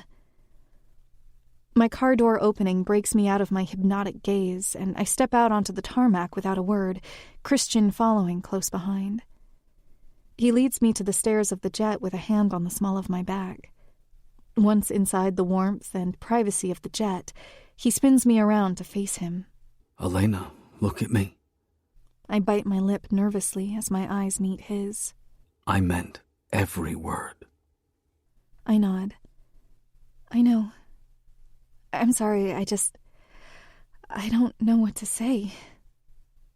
He leads me to one of the many plush seats, and I take one by the window, and he sits across from me. A flight attendant brings a small tray with 2 glasses of sparkling champagne for us. I take mine with an unsteady hand and take a long sip. Blech. Champagne and coffee do not mix. The flight attendant notices this and offers me an array of different beverages. Orange juice, coffee, water, soda. I shake my head and put the champagne in a cup holder. I stare out the window as we ascend, and Christian lightly taps my ankle with his foot. Are you okay? I give him a nod, albeit unconvincing. Talk to me. I guess I'm just a little shocked that you feel that way about me. We haven't known each other very long. I shrug my shoulders to convey that I'm not sure if what I'm saying even makes sense. You shouldn't be shocked. You're extraordinary, Elena. I know you don't see it, but I adore everything about you, even the parts of yourself that you're insecure about. I know precisely how much creamer you put in your coffee because your nose does this crinkling thing as you pour it until it's enough. I know you tend to forget your lip balm because you've got a dozen tubes of it all over our office. You lightly chew at your bottom lip when you're concentrating, and when you bowl, you always double tap your foot before you roll. I can feel my eyes sparkling from just how wonderful it is to know he commits all those seemingly unimportant details to memory. I see more than you think I do, he adds, and a stray tear falls from my cheek. I nod and wipe my face. Do I at least look cute when I crinkle my nose? Fucking adorable, he confirms. Once we've reached our cruising altitude, he leans over. Want to join the Mile High Club? 15 hours later, we land in Mykonos. Our jet pulls in next to a dozen other private flights, and we emerge onto the tarmac, where a black Rolls-Royce is waiting for us. It's late and dark outside, but I wish it was daytime because all I want to do is stare at the ocean. Is the car ride to the hotel long? Who said we're staying at a hotel? Oh, sorry. Is that not what rich people call the Ritz? Christian playfully rolls his eyes. There isn't a Ritz-Carlton in Mykonos. Get in the car. I narrow my eyes at him, suddenly realizing that he's up to something. Make me.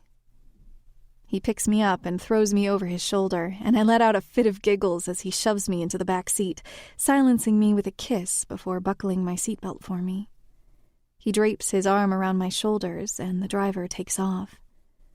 A short while later, the driver mutters something in Greek, and Christian answers back casually before turning his attention to me. Close your eyes. Why? Because you'll ruin your surprise if you don't. I smile and then close my eyes. He warns me not to peek, and it feels like an eternity before the car stops. He helps me out of the car and holds me to his side as he steers me towards wherever we're going. When we finally stop walking, Christian angles me towards something and then wraps his arms around me from the back, using his hands to cover my eyes. I smile with anticipation. He places a kiss to the shell of my ear.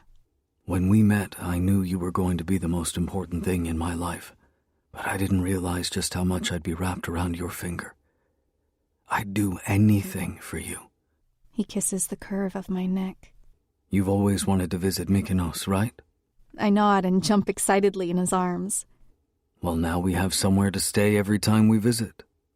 He lowers his hands and my eyes fly open. I suck in a sharp breath, and my hands both immediately go to my chest in awe. My eyes turn glassy. Blush creeps to my cheeks, and my knees feel weak. I'm staring at a massive, and I mean gargantuan, white yacht gently swaying in the tide. Christian, I gasp, unable to form words or sentences. All I can do is stare in utter shock and amazement. Oh my God, it's beautiful. Just like its namesake, he says into my neck. I turn to him, and he simply turns my head back to focus on the words painted on the side of the boat. The Elena. I laugh through my tears at just how surreal it feels. I turn again to face him and rise up on my toes to kiss him fiercely, because it's the only thing I can do to convey every emotion running through my veins that I can't put into words. You're so perfect, it makes me angry. You could have bought me a tub of ice cream and I'd be happy, but this... Christian, I have no words. He kisses me again, smirking. You have a billionaire worshipping the ground you walk on, flying you all over the world on his private jet and buying you $100 million yacht, and you're thinking about ice cream. He takes my hand and leads me onto the boat, keeping me steady as I adjust to the gentle sway. Despite how late it is and the jet lag, I'm wide awake. On the main deck, a bottle of champagne is sitting in a bucket of ice, and a soft melody of violins dances through the speakers. Between the moonlight and the beautiful ambiance, I've never felt happier than I do right now. There's nothing but joy in my heart. Christian twirls me in a tight circle before pouring us each a glass of the light, sparkling drink. He wraps his arms around me, and we sway to the music, his chest to my back, and his head resting on my shoulder. I could stay here forever, just like this, he whispers into my ear. I turn my head to look at him, cup his cheek, and press a long kiss to his lips. He whisks me into his arms, pulling a giggle from me as I wrap my legs around his waist. I pepper kisses to his neck as he carries me through the yacht, stumbling into a large bedroom and depositing me near a tub. Take off your clothes. I do as he says, stripping down sensually, slowly, relishing in the way he watches me as I undress for him. When I'm naked, I lick my lips, growing wet at the sight of his bulge behind his pants, aching for me as I am for him. Your turn. He gives me a wicked smile and takes a step towards me, pressing a soft kiss to my lips before slowly sinking down to his knees, trailing kisses down my body as he does. His fingers dig into the backs of my thighs, and his tongue just barely grazes over my clit. I throw my head back and sigh in delight, and then he turns on the water and lets it fill the tub as he licks me, not so much to bring me to release, but still enough to bring me pleasure. My knees go weak, and I sit on the edge, perching my legs wide open on the rim to give him better access, trying to urge him to give me more. It almost brings tears to my eyes from how bad I want it.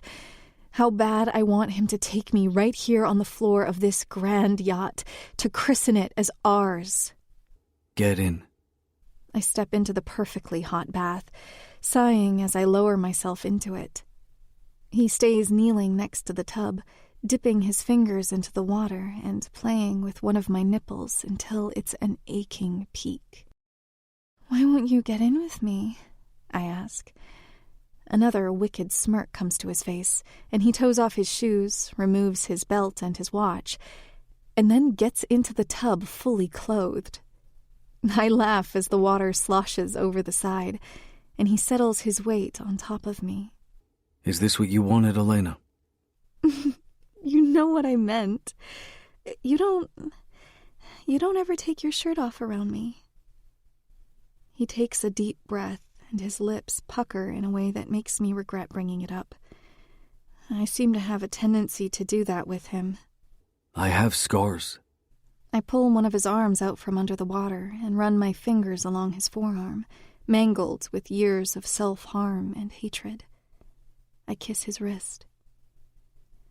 If it's because you're afraid it will run me off, you're wrong. I won't judge you if that's how you chose to cope with what happened to you. It's not that, he answers, moving to rest against the other side of the bath, making no effort to take off any of his clothes. He runs a finger across his lips in thought. I have to tell you something. My heart sinks as my shoulders fold forward. Those words never mean anything good. Oh. It's two things, actually, but I don't know which one to tell you first. Bad thing first, I suggest, assuming there is one. If I tell you the bad thing first, it will ruin the good thing. Good thing first? If I tell you the good thing first, you won't believe me after I tell you the bad thing. I think about it for a long time, and then I cross the space between us to sit in his lap. I lean in closer until our lips tingle with the anticipation of a kiss. How about a compromise? He nods, running his hands along the length of my bare back. Tell me the good thing first, and then tell me the bad thing when we're not in a foreign country. That way, I can run away if it's really, really bad. If you run, I'll catch you. I hum and then close the gap between our lips, moving my hips in time with our mouths until he's rock solid beneath me. I pull away just enough to whisper, "Tag, you're it." I poke him in the chest, hop out of the tub, and grab a towel on the way out, squealing as I wrap it around myself and run through the yacht. I'm sure I'm leaving a trail of water wherever I go, but it doesn't matter. I see Christian for a brief second through a window, traveling in the opposite direction as me, so I make a big loop around the deck back to the bedroom. Boo.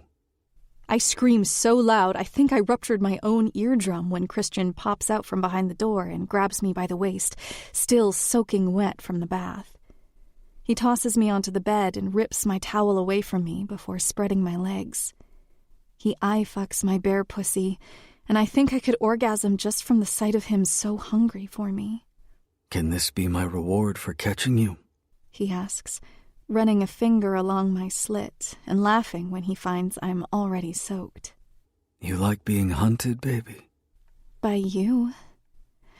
My mouth falls open in silent pleasure when he lightly kisses my clit and then licks a broad stripe up my cunt. My fingers tug on his hair, and I can't help myself. I laugh. What's so funny? He asks in between licks. I sigh as his tongue continues to explore me. I can't believe a billionaire flew me all the way to Mykonos on his private jet and is currently... Fuck! Finish your sentence, Elena. What am I currently doing?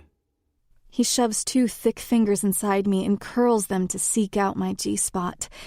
When he finds it, I arch off the bed. Making me feel good. Fuck, it feels so good.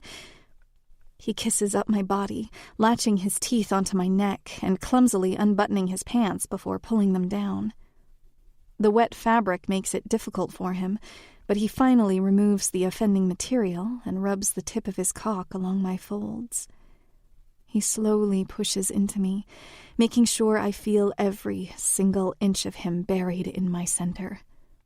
I grind against him, urging him to move, but he doesn't. Fuck me, please. Elena. He cradles my head between his forearms and rests his forehead against mine. The way he said my name, so tender and soft, makes my eyes glassy.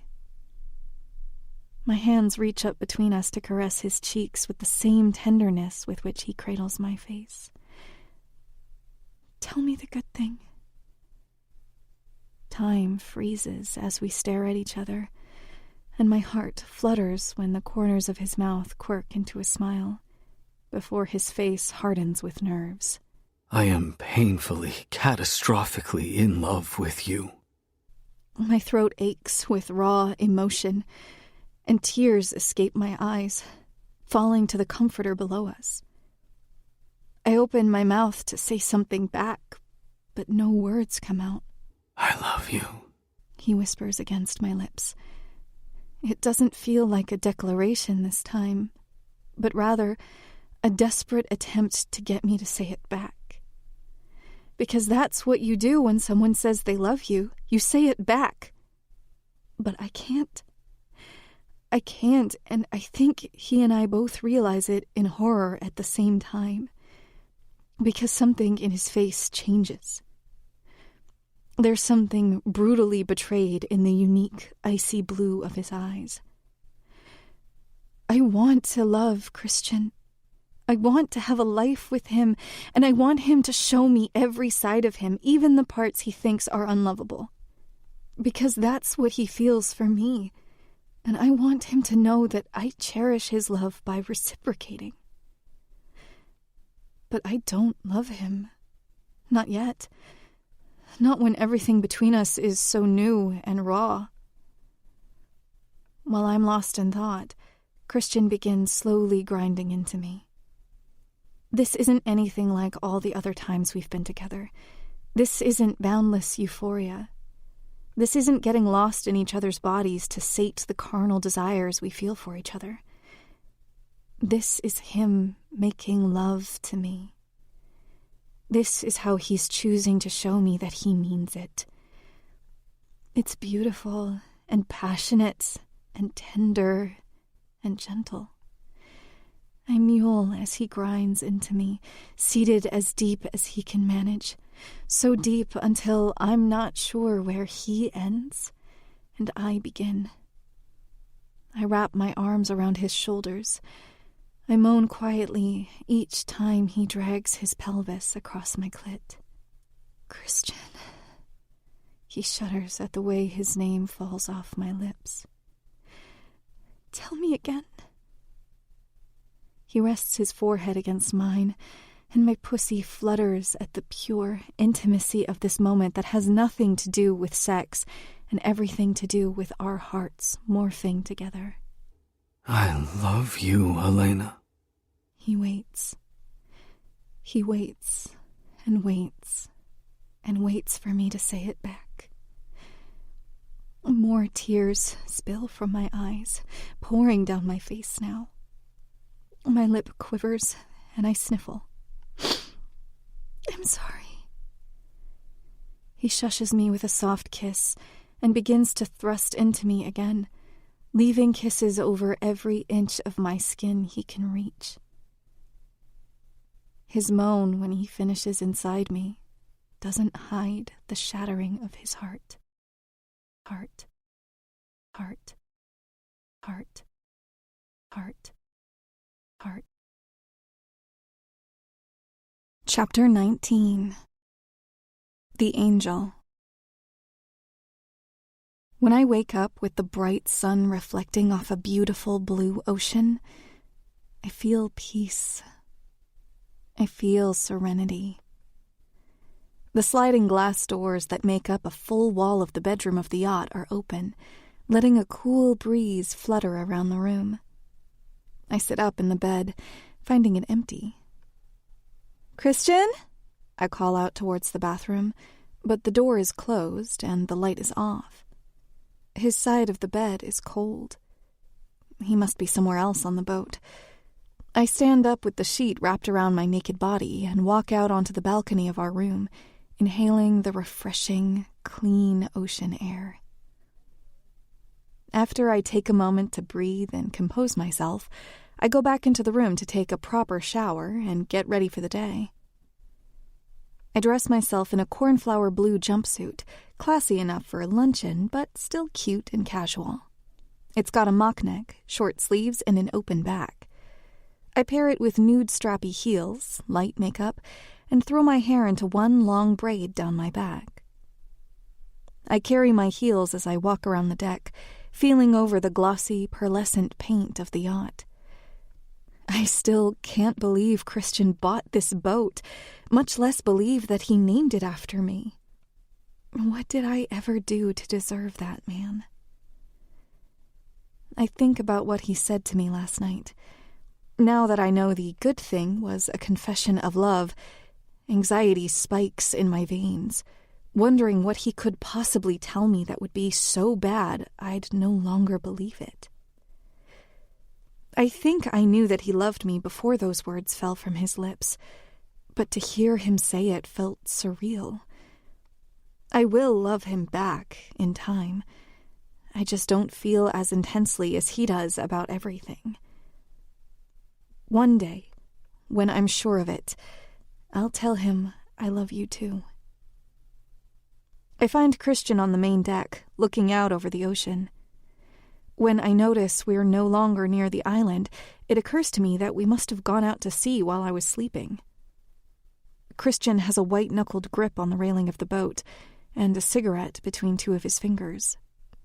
I watch him for a while. The steady rise and fall of his torso as he takes deep, even breaths. He's not even smoking the cigarette. The ashes are simply landing on the deck as the flame slowly eats away at the paper and toxins until it's nothing but a short nub. I make myself known by wrapping my arms around him from behind and pressing my cheek into his back. "Good morning." Good morning. My body tenses. He sounds so cold, and my heart begins to ache at the thought of how hurt he looked last night when he realized I wasn't going to tell him I love him. "Christian." You don't have to explain yourself. I get it. A knot ties itself inside my throat, making it hard to swallow. Edwin always used to say that I was intense in all aspects of my life. I always thought he was full of shit. He was an old man trying to be a father figure to a punk-ass kid who didn't want to listen. It wasn't until I got older that I started to notice it. Anger, guilt, jealousy, pride. Then I met you, and falling in love was like some nuclear catalyst inside me. I've been consumed by it. By you. I can't think about anything else except how much I want you to be mine to love forever. I mean that in the kind of way that's going to suffocate you one day, but I can't stop. I can't fucking stop. I won't be satisfied until I am every part of your existence as you are mine. Hiding my own tears, I pull away from him and force him to turn around and face me. He's got his head turned away like he's ashamed of feeling so strongly for me. I run my fingers along his jawline in a way that has him purring under my touch. "Look at me. I am so sorry that you trusted me with your heart and that I didn't give you mine back. But I promise I will.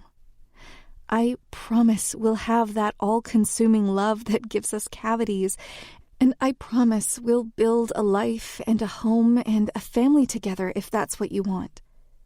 I just need a little time to learn how to love you back." Christian rests both of his hands on my hips as he leans against the railing. How much time? My shoulders slump in defeat. I can't answer that. I don't know.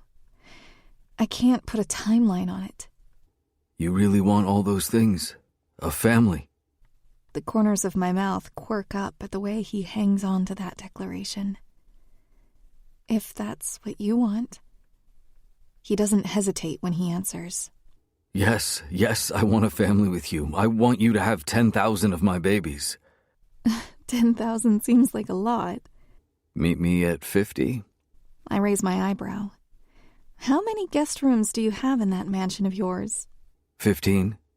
Let's compromise at 10, then, I suggest, even though that's still a shit ton of kids and my poor vagina is cringing in horror at the thought. We could always adopt, too. Christian laughs and kisses my knuckles like a knight greeting a princess. I see Caroline's gotten into your head. I know, I can't help it. She's adorable. When Christian looks at me, I know he can see in my eyes exactly the thought that crossed my mind. Have you been thinking about what I said about fostering? I nod.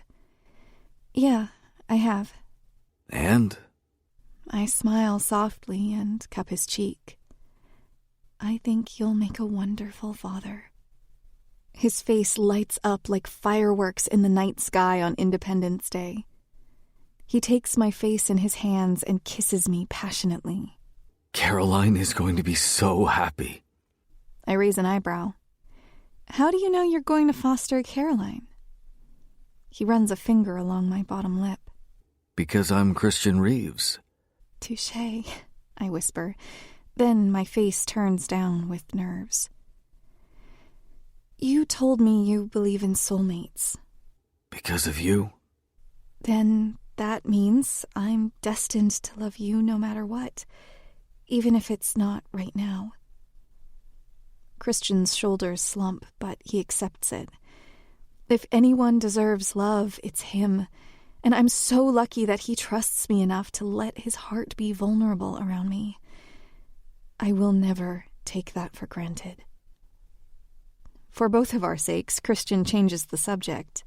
Chef's making breakfast. We'll have a few hours to ourselves before the investors get here, and then we'll have lunch and meetings with them for the rest of the day. Tonight, we'll go to the island for dinner and then to a nightclub. Tomorrow, we'll have a grand tour of the island and brunch, and then the next day will be the most boring one. We'll flesh out all the details of the deal and then go out to celebrate when we're done.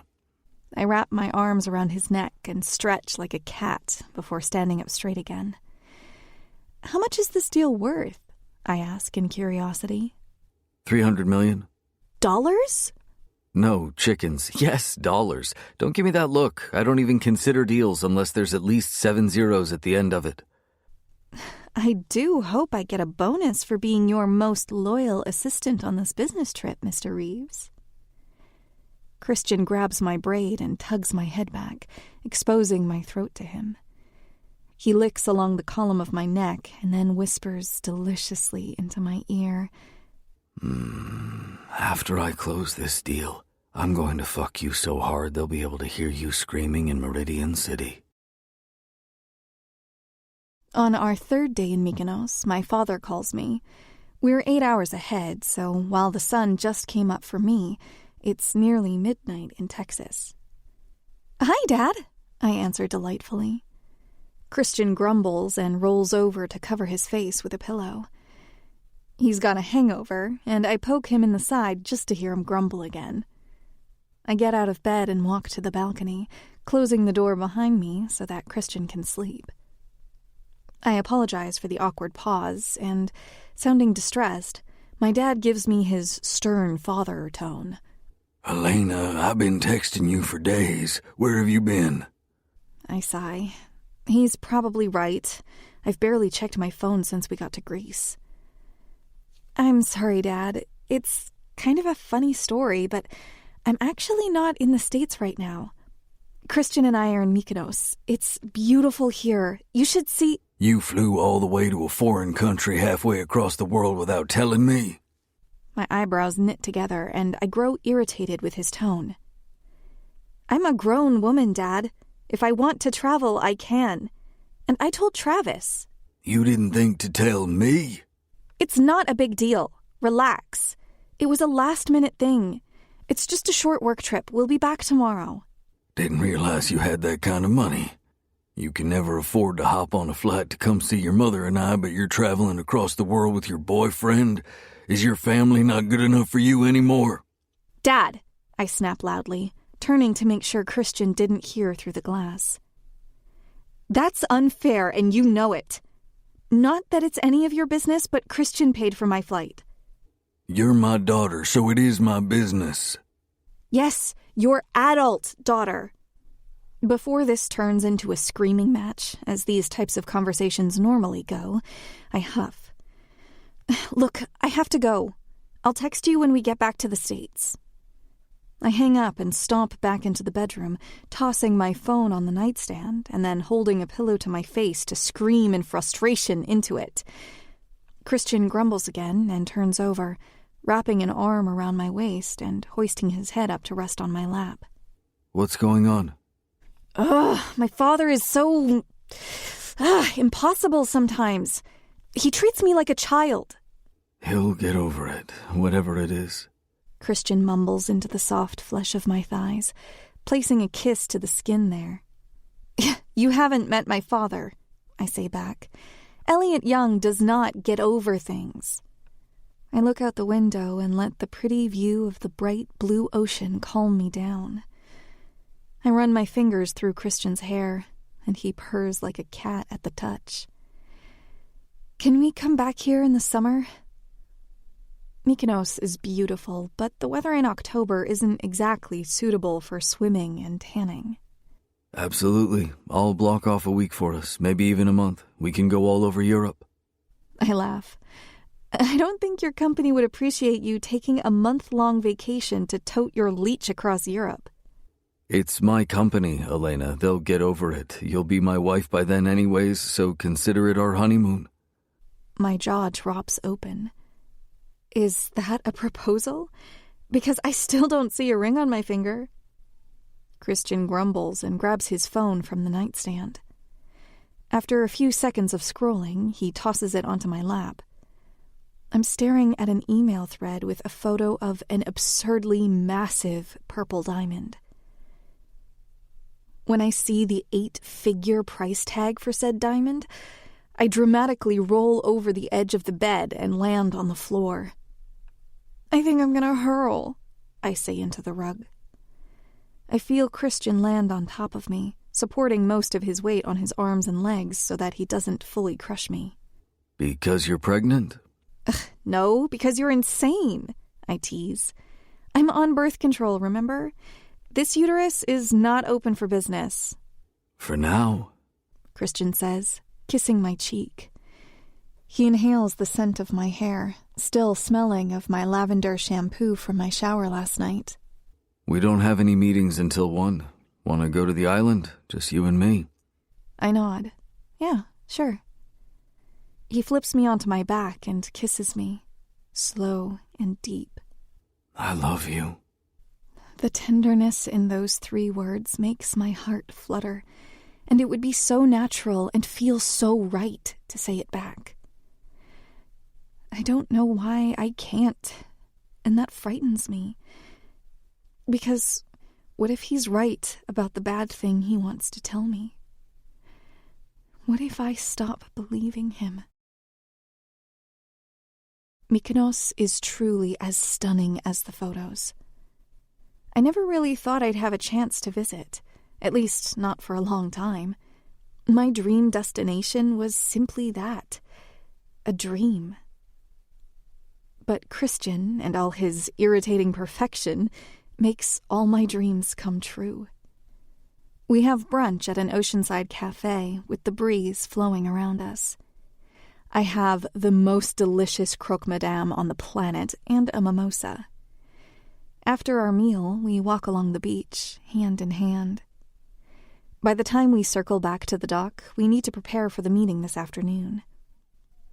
Christian dresses behind the closed and locked bathroom door, only emerging when he's fully dressed in a suit, sans his signature red tie. It's loosely slung around his neck. I approach him slowly, already primped and ready to go. I tie a neat Windsor knot around his neck, straightening it for him and then fastening his initial monogrammed cufflinks around his wrists. Did you know you have the same middle name as my dad?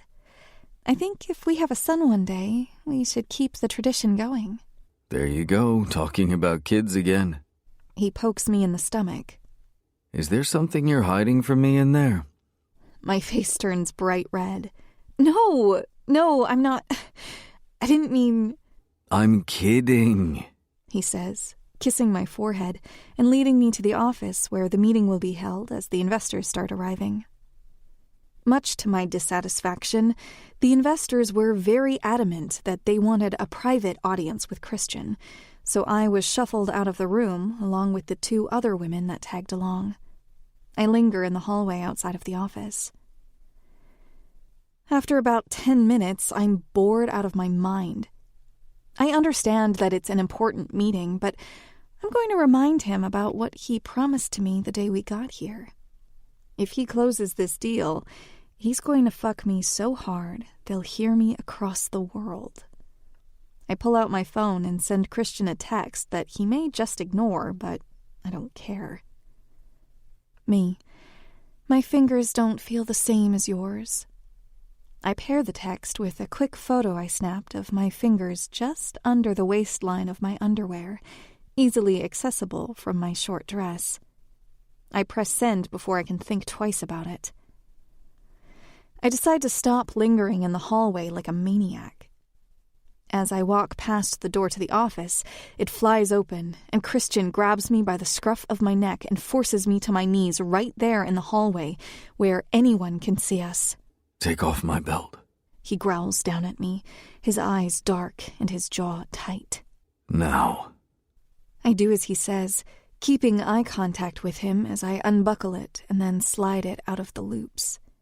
He takes it from me, wraps it around my arms, and buckles it again so that my arms are fully restrained at my sides. He begins to pull his cock out of his pants, And when it's free, it's already hard and red and angry. You wanted my attention, baby, and now you've got it. Now be a good girl and suck.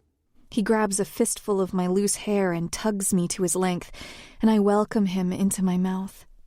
I smear the salty drop of pre-cum along my lips, and then lick up the bottom of his shaft before taking him fully in my mouth. Oh, fuck. He groans, throwing his head back as his eyebrows knit together. My arms are pinned to my side, so I have no choice but to stay still and take it as he fucks my mouth like he's furious with me for interrupting his meeting.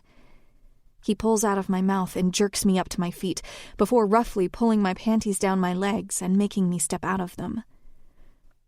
I expect him to pocket them, but he shoves them in my mouth and then presses my chest into the wall of the hallway. Don't make a sound, Elena, or I won't let you come. I'm completely at his mercy like this, gagged and bound and pushed against a wall of the office where his investors can very possibly hear everything that's happening on this side. Christian doesn't draw this out. He fucks me deep and hard in the hallway. My arousal is dripping down my legs, and he's growling into my ear, trying to keep quiet himself. Finally, he snakes his hand around to rub my clit. Come, he demands, and the feeling of him spilling inside me sends me over the edge, my pussy fluttering and squeezing until he has nothing left to give me. I'm still pressed against the wall, trying to catch my breath as he loosens his belt and puts it back on, adjusting his slacks and shirt to hide that post-sex state of unkempt that I'm still fully in. He spins me around and gently tugs my panties out of my mouth, pressing his lips to mine with a satisfied breath. Behave, he warns, and then with a smirk, he goes back into his office like nothing happened. A half hour later, I'm sipping on a glass of wine and scrolling through Instagram when a notification pops up. I click the notification and see that Christian has tagged me in a photo, one of me in this exact moment. My eyes shoot to the other side of the deck, where Christian is leaning against a bar top, ankles crossed, holding up a wine glass as if to toast me with a smug grin on his face. I look down at my phone. The caption of the post simply reads, "Mine." In an unexpected turn of events, that tiny glimpse into his personal life sent his stock prices skyrocketing. The growth is so explosive that by the time we board the plane to go home, Christian is worth $500 billion. He chooses to celebrate his historic success with a bottle of red wine and his tongue on my clit because, in his words, I'm the single best pairing with a good Cabernet. Cabernet. Cabernet. Cabernet. Cabernet. Chapter 20. The Angel. When we land in the States, Christian says he needs to go to the office and sends me home with Gavin. He just closed a massive deal for the Mediterranean region, and he wants to make sure he's tied up all those loose ends. The business stuff bores me to tears, so I didn't mind his sudden need to run off. I'm out of clean clothes anyways, so heading home for a few days doesn't sound like a terrible idea. Gavin drops me off at my apartment, and I walk up the stairs with my suitcase trailing behind me, thumping against each step. When I reach my floor, from across the hall I see a bright pink sheet of paper on my door. I hurry over to it, frustration and confusion racing through my veins. Eviction notice. Eviction? There's no way. My lease is in good standing. I've always paid my rent on time. I've been living here for 5 years, and I've never had any problems with the landlord or the other tenants. I've got a couple of noise complaints, sure, but it's not my fault the walls are paper thin. I immediately rush downstairs and bang my fist on the property manager's office. A greasy-looking man that smells like stale beer begrudgingly opens the door, and I shove the paper in his face. You've made a mistake. This is a mistake, I seethe, anger pooling in my bloodstream. I've been here 5 years and suddenly you're evicting me? For what? The man scratches his belly and slow blinks at me like he just woke up from a nap. Apartment number? 32. The man goes digging through his office for a file and then comes back to the door. Says here you've been behind on your rent for 3 months. Sorry, sugar. Looks like it's not my problem. That's not true. None of that is. I pull out my phone and open my bank account to show that I've paid my rent on time for the past 3 months and the money left my account. See?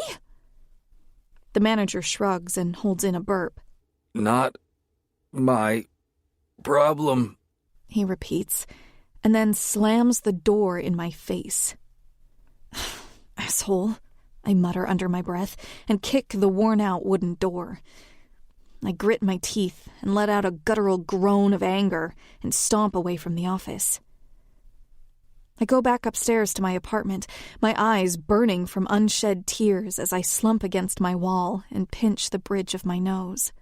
What's wrong, Angel? I growl at the silencer without opening my eyes. Go away. But I missed you while you were gone. I open my eyes and hope that the glare I'm giving him will cause his brain to melt inside his skull. Do I look like I care? I see you didn't appreciate my surprise. I freeze. My body goes numb, and I think my fury could demolish nations. You got me evicted? I snarl, standing up. I grab one of my purple kitchen knives from the block on my counter and swing at him. He dodges me easily, but I don't give up. I swing and chase him around my tiny apartment until I'm drenched in sweat and panting. Come here, you motherfucker! He laughs at me as if he's bored with my attempts to chop him into tiny pieces and flush him down the toilet. Are you done, Angel?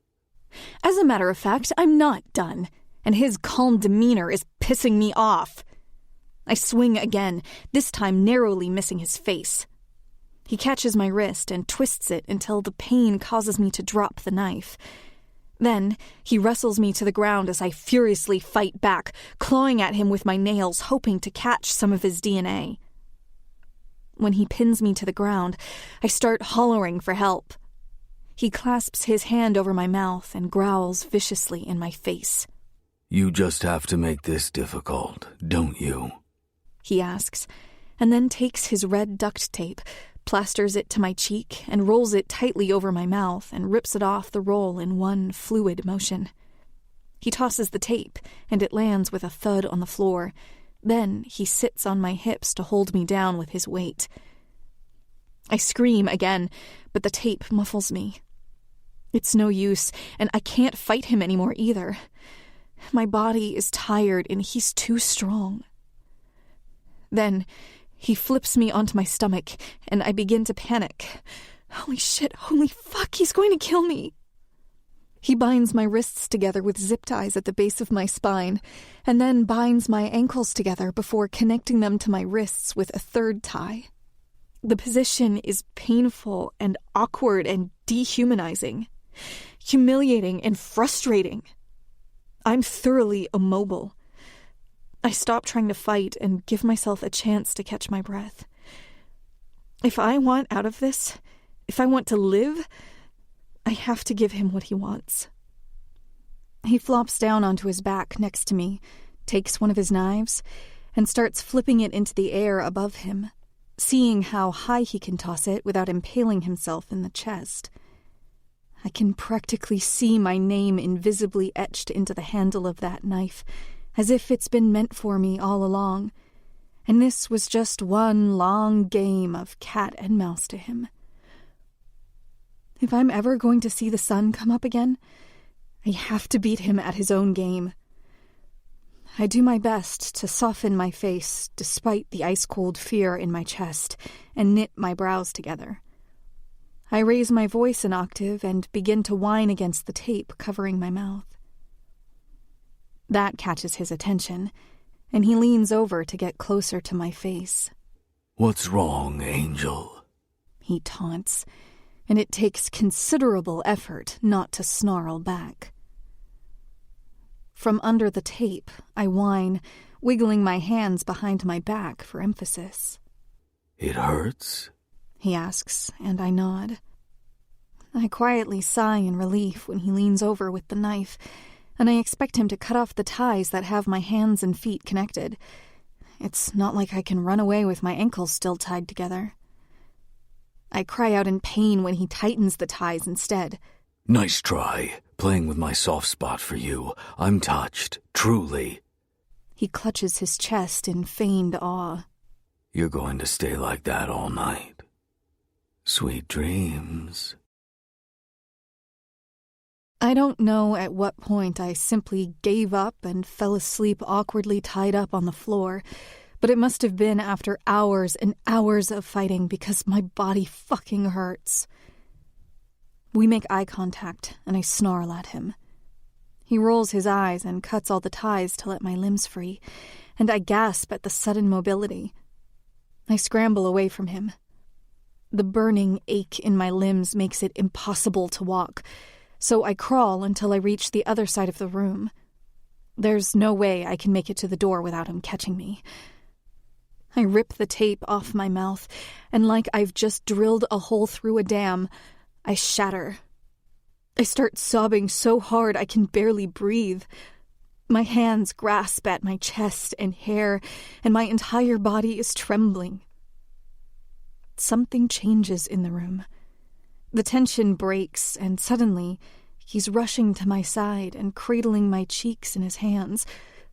I shove him away as hard as I can. "Don't fucking touch me!" I growl, cowering against the wall, still sobbing. Elena, Shut up! I hate you! Get away from me, you sick fuck! You're a twisted fucking psychopath, and I hope you die! I hope you never experience love or happiness, and you die young and alone! I shakily stand and waddle towards the door, my knees buckling after being in an uncomfortable position all night. 2 large hands wrap around my waist, and I start thrashing again. "Let me go!" I cry through gritted teeth, emotionally exhausted. Elena, look at me. He demands into my neck. His grip against me is firm, but not rough or angry. I turn around and shove against him, but he only tightens his grip on me. More frustrated tears fall down my face, and I avoid his intense glare. Look at me. I bare my teeth and meet his eyes, ready to rip him apart for what he did to me. But something stops me dead in my tracks. I freeze, the whole world seeming to disappear until it's just me and him. Looking down at me isn't a set of artificial green eyes, but a set of dazzling blue. Bright and vibrant and dynamic like the ocean. A vivid shade of aquamarine stands brilliantly against the dark paint in his eye sockets. They're devastatingly beautiful. My face turns down into a scowl as I look away. Let me go. I went too far, and I am sorry. You're sorry? I make a split-second decision that I'm absolutely going to regret, but I want him out of my life. I wrap my fingers around the handle of one of his guns and shove him away from me with one hand, and then point the gun at him with the other. He steps towards me, and I take one step back. Don't fucking move! I grew up in a gun-loving state with a father who spent 13 years in the army. He taught me how to shoot pistols when I was a teenager. I'm a good shot. I could hit you between the eyes with mine closed. The silencer puts up his hands in surrender, but I know if I give him even a second of opportunity, he's going to take advantage of it and take back his gun before I can blink. What the fuck do you want with me? What is your end game? You expect me to fall in love with you or something? His distractingly pretty blue eyes darken. His hands are still up by his head, but he relaxes his stance like I don't have a gun pointed at his fucking forehead right now. Yes, I want you to love me. I need to be your everything. I laugh sarcastically, because how could I love someone like him? Why am I so important to you? Because you saved my life. You always say that, but you've never actually told me what that fucking means. There's a pause between us. In the split second of distraction, he lunges for the gun and twists my arm around my back, spinning me in a half circle with it. We stumble to the wall, and he presses my chest up to a large mirror hanging there, staring at me through the reflection. He wrestles the gun out of my grip and puts it back into its holster. In one smooth movement, he wraps his left hand around my body and holds me against his chest by my throat. His other hand laces our fingers together and trails our hands up my body, agonizingly slowly. You're not just some obsession I picked up out of boredom. You're my life essence, the air in my lungs, the beating heart in my chest. Goosebumps erupt over my skin as our hands trace over my stomach. You are my everything. Mind, body, soul. I fucking love you, Elena, and you will love me back. I don't care if I have to destroy you in the process. He moves our hands even slower across my breasts, and I hate the way my nipples harden into tight peaks under the sensual touch. You'll be mine one day, fully. I love it when you fight me, but if you would just shut up and stop, even for 1 second, you might see what's right in front of you. Then he releases me. I stay pressed against the wall long after he leaves, shaking, exhausted, and scared. Fear is such a strange emotion. I think the silencer knows that, and I think he is very good at manipulating my fear. I don't think I will ever be able to trust my own emotions for the rest of my life. Taking a deep breath, I pull out my phone and call the police. I don't get put on hold this time. Instead, when I tell the dispatcher I'm being stalked by the silencer, she laughs at me and hangs up.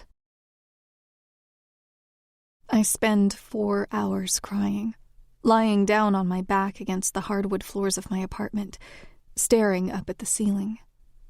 I think for a long time about how I ended up in this situation and how I can get out of it.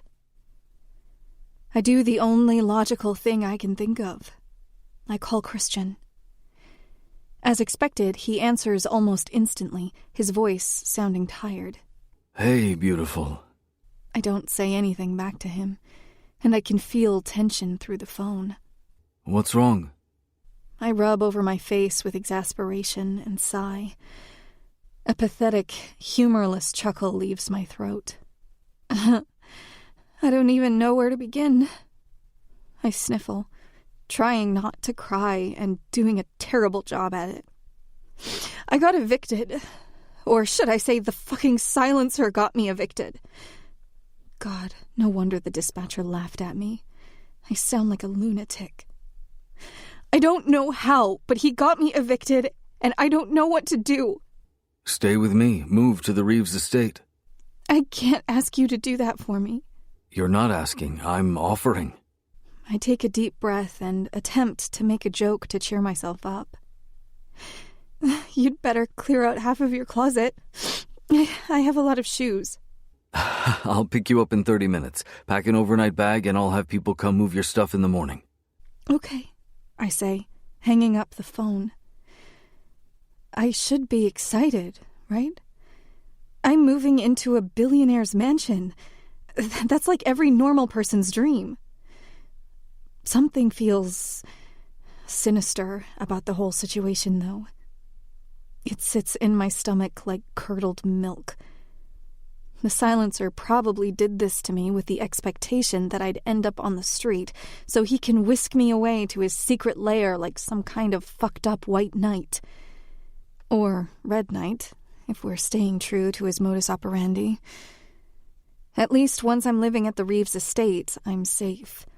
He knows he can't get in or out without getting seen by the security cameras or getting his head blown off with a shotgun by one of the guards. I pack my overnight bag and mess with the chipping paint on the wall next to me while I wait for Christian to pick me up. When he does, the first thing I notice about him is the way he looks at me. It's strange. Almost like I've said something to hurt him. He's still upset that I didn't say I loved him in Mykonos. He looks restless, and the skin under his eyes looks gray. He doesn't make any effort to compliment me or flirt like he normally would. As we drive towards his house, I start to fidget with my braid, and it's only once Christian gently tugs my hands away from my hair that I realize I've got a handful of strands that I've absent-mindedly pulled out. He came to my apartment, I admit into the stale air of the car. He told me that it was him that got me evicted, and I tried to fight him off. He held me down and tied me up. When he finally let me go, I called the police, and they just laughed at me. Christian is stiff and completely silent for a long time. You called the police? The MCPD is useless. You shouldn't have got them involved. Well, what else was I supposed to do? I ask, frustration rising up through my throat. Not call the police. His tone has turned dark, and I feel anger brewing in my chest. Let me get this straight. You broke Neil Hayden's arm for grabbing me in a restaurant and threatened to kill him if he touched me again, but you draw the line at reporting a serial killer to the police? Now that I'm riled up, I think about how nonchalant Christian has been about the whole stalker situation. To be honest with myself, he's never once shown concern for it. Like it's an afterthought to him when it's been tormenting me for months. Do you not care that the silencer is stalking me? Do you even understand how hard it is to not feel safe in your own home? Fuck, Elena, of course I care! Christian shouts, and it's the first time he's ever raised his voice at me. He didn't even sound this terrifying when he was threatening Neil.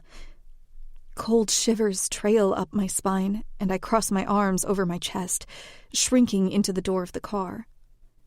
After a moment, he reaches across the expanse between us that feels about a mile long and lightly squeezes my thigh.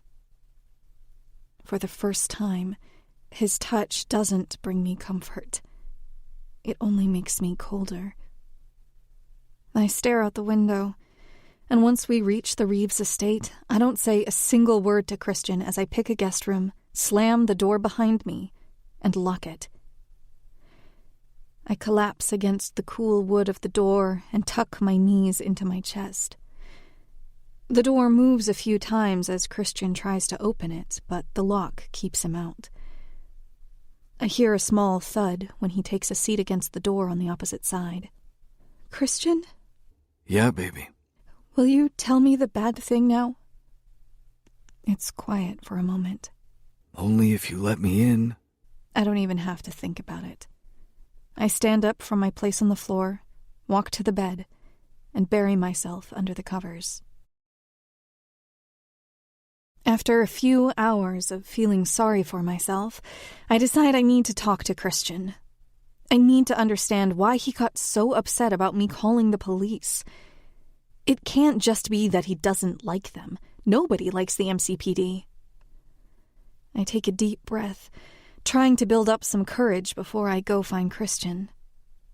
I don't know what I'm going to say to him, but I know for sure that if there was ever a moment where he should tell me the bad thing, it should be now. This strange limbo we're in seems like a good time to share all our demons. Well, for Christian to share his. I pull myself together and walk to Christian's room with my heart pounding in my chest. I knock on his bedroom door and poke my head in. It's empty, but the light is on in his bathroom. I can hear his voice on the other side. It almost sounds like he's weeping, and if my life were a movie, this is when the suspenseful music would start. I reach for the door, slowly, like a horrible monster is waiting on the other side for me. I suck in a sharp gasp and jump back when I hear something shatter. I gulp and carefully twist the handle. It's unlocked. I push the door slowly until it's fully open. Christian is standing in the middle of the bathroom. His hair is wet from a shower that's still running. He's wearing nothing but a pair of black sweatpants. I've never seen his naked torso. His back muscles are beautiful like the rest of him. Blood drips to the floor from his knuckles. The bathroom mirror is in shards across the countertop. He's facing away from me, tugging on his hair, hitting the side of his head, and mumbling quietly to himself. "Christian?" I ask, reaching out to lightly grab his bicep. He whips around abruptly, and nothing could have prepared me for what I saw when he turned around. The look on his face. God, I've never seen anyone look so broken and uneasy. Tears stream down his cheeks, dripping off his chin and landing on his chest. It's not just his knuckles that are bleeding. He's got a shard of the mirror in his hand and 3 cuts along his left forearm. My eyes trace over his body, lingering on his broad, strong chest. His entire body is covered in scars. Not just his wrists, but his everything. His chest is littered with bruises in various stages of healing. I swallow when my eyes land on the marred skin where his heart is. 5 scars. 5 jagged letters of the alphabet, pink and healing. 5 letters that spell my name. I think I'm in shock, but something compels me to trace my fingers over the letters, and Christian trembles under my touch, sucking in a sharp breath. "Is this the bad thing?" He shakes his head and inhales a harsh breath. You said you hated me. I shake my head in confusion. "What? No, Christian, I take his face in my hands. I don't hate you." He cradles my cheeks with the same tenderness I'm holding his. With his lips ghosting over mine, he whispers, The day we met, I was going to kill myself. My throat tightens, and tears prick in my eyes. "What?" He holds me close to him, his trembling breaths telling me he's terrified. Wet droplets of water drip from his hair and mix with his tears. I had the gun to my head. I had my finger on the trigger and I was about to pull it. The bad thing, Elena, is that the only reason I stopped was because I heard you screaming for help. That's why I call you Angel. Because you saved my life. The horror stings up my spine like I've just been cracked with a fiery whip. My heart is beating so hard, I think it might jump straight out of my ribcage. "You're the silencer." My voice is so soft, like the floor might cave in from the weight of the truth. He doesn't answer me, but his silence is answer enough. My vision goes black around the edges, and I'm on the verge of passing out, but I refuse to let this man do any more damage to me or this city. So I shove him away from me, smack him hard across his wet cheek, and I run. I run as fast as I can out of his room and through the mansion to the garage, ignoring the stares of the staff as I loudly sob. I reach the garage and pull a set of keys off the wall. I don't even know what car I chose or remember leaving the estate. The only thing I'm certain of is that I'm driving straight towards the police station and never looking back. Looking back. Looking back. Looking back. Looking back. Looking back. Chapter 21. The Angel. I make it about halfway to the city before I have a complete mental breakdown and have to pull over. I cry into the steering wheel so hard that I get sick and have to open the door of the car to vomit on the side of the street. I'm hyperventilating, and I don't think I've ever felt so betrayed and used and horrified in my life. Christian was the man I could see myself spending the rest of my life with. He was the man I wanted to marry and have babies and adopt Caroline with. This whole time, he's been a fucking psychopath, and I was so blinded by the jewels and the charm and the love that I didn't see what was right in front of me. My head is throbbing. I'm dizzy, exhausted, and all I want to do is hug my dad and tell him how right he was about this city. Police first. I'll tell them everything I know, regardless of if they believe me or not. Then I'll go home to Texas, so I can be far, far away from this city and from Christian. I'm a few blocks away from the police station, sitting at a stoplight when the phone calls start. Christian's name pops up on my screen over and over and over again. I ignore it every time. I don't know why he thinks I would listen to anything he says right now. The light turns green, and I cruise into the intersection. From the corner of my eye, I see two bright lights approaching me lightning fast, and I think I watch my life flash before my eyes before those lights slam into the side of my car so hard that I go skidding across the road, rolling over 3 times before coming to a stop upside down on the other side of the intersection. For a while, all I can see is white, and there's a loud ringing in my ears. Soft plumes of smoke and dust from the airbags flutter around me. My hands tremble as I brace myself against the roof of the car and unbuckle my seatbelt, landing with a thud on broken glass.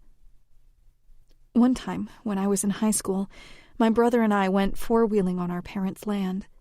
Travis was driving, and he lost control of the ATV, and we both went flying off. I fractured one of my ribs. It was the first time I had ever broken a bone, and it was one of the worst physical pains I've ever experienced, second only to appendicitis. The inability to breathe without pain was awful, and I had only fractured it, didn't even break it all the way.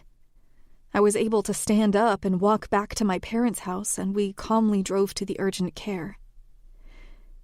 I'm feeling that pain again in my ribs, but it's at least 5 times worse. I crawl out of the mangled car on my stomach. I try to keep air in my lungs, but it feels impossible. My body is shaking. I've never been in a car accident before, not a bad one. A tiny fender bender when I first got my license, but that's it. I've never had to drag myself out of an upside-down vehicle. The car that hit me is still upright, the bright headlights shining down on me. 2 people emerge from the SUV. I hold up my hand to try and shield my eyes from the light. It's covered in blood from the glass digging into my skin. This is really just my luck, isn't it?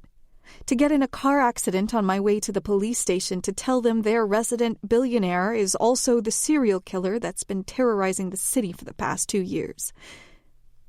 I take a deep breath and lie on my back to try and relieve some of the ache in my body. If I can just relax until the police and ambulance get here, I can kill 2 birds with 1 stone. They can patch up my injuries and then lock me in the psych ward for dating a serial killer. I hear footsteps running towards me.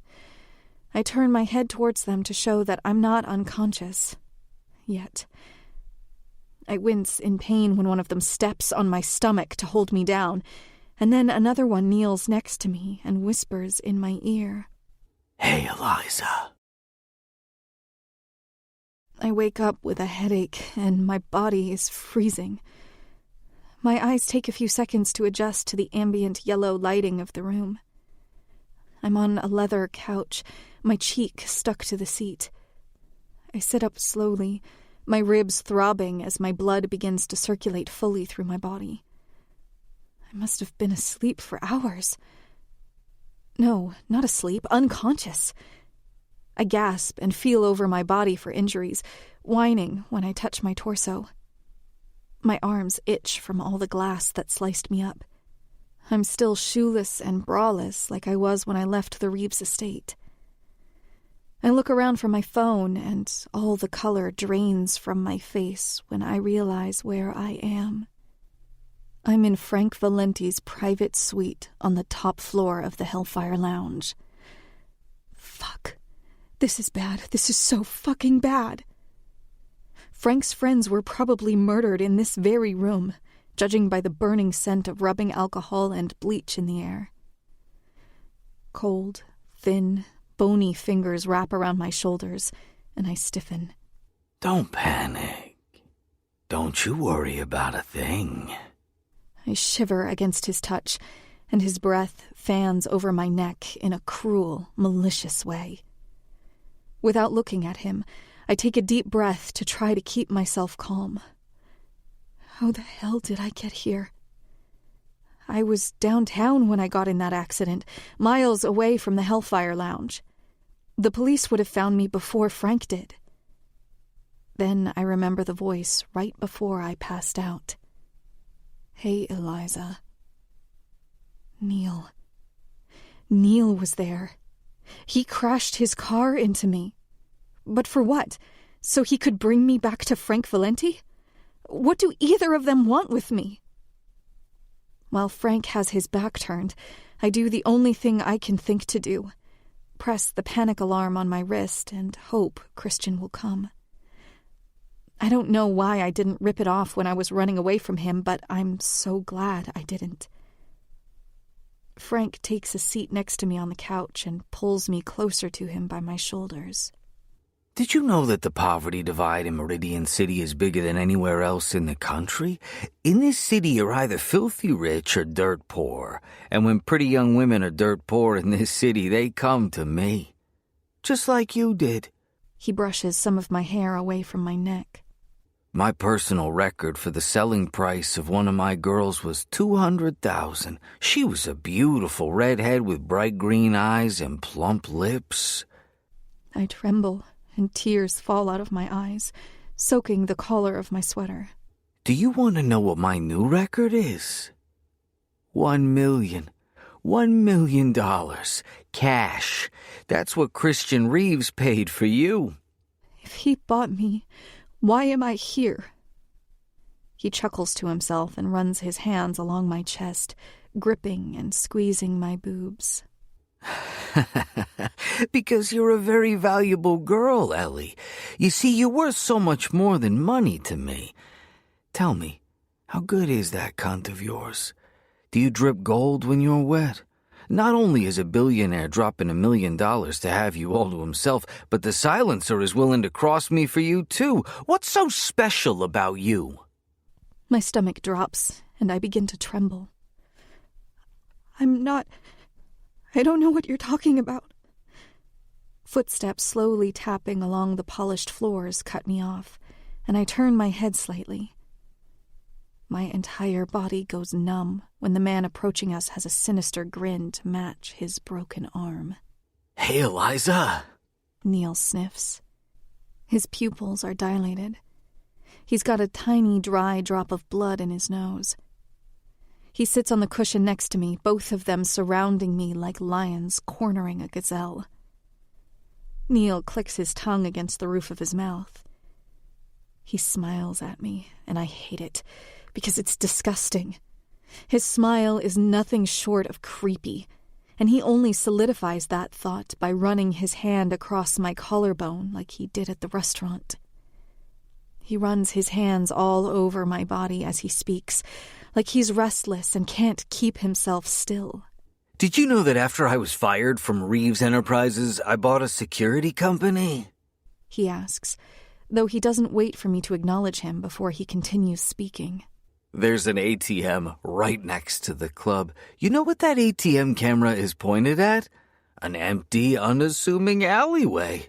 Neil pulls out his phone, and my eyes go wide when he presses play on the screen.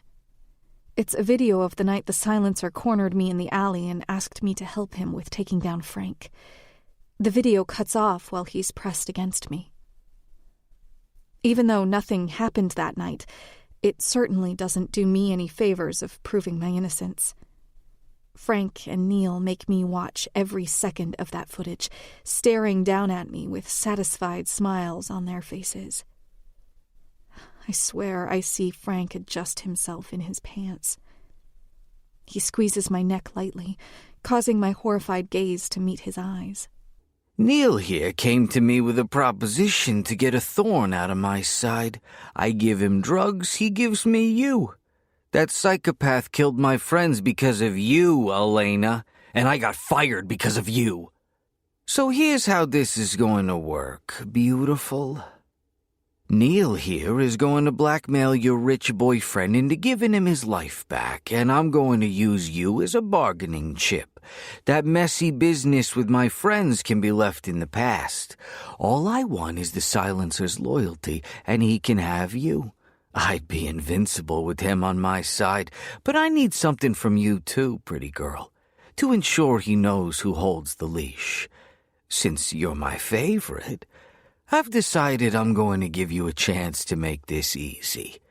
I'm only going to ask you one time, Ellie. What's his name? I gulp again. Frank stares at me while I very clearly consider my answer. Tears prick in my eyes. I shake as I answer him, trying to keep my face blank. I don't know who he is. He laughs. You know what, Ellie? I'm not even mad. He runs his hands up my bare thighs.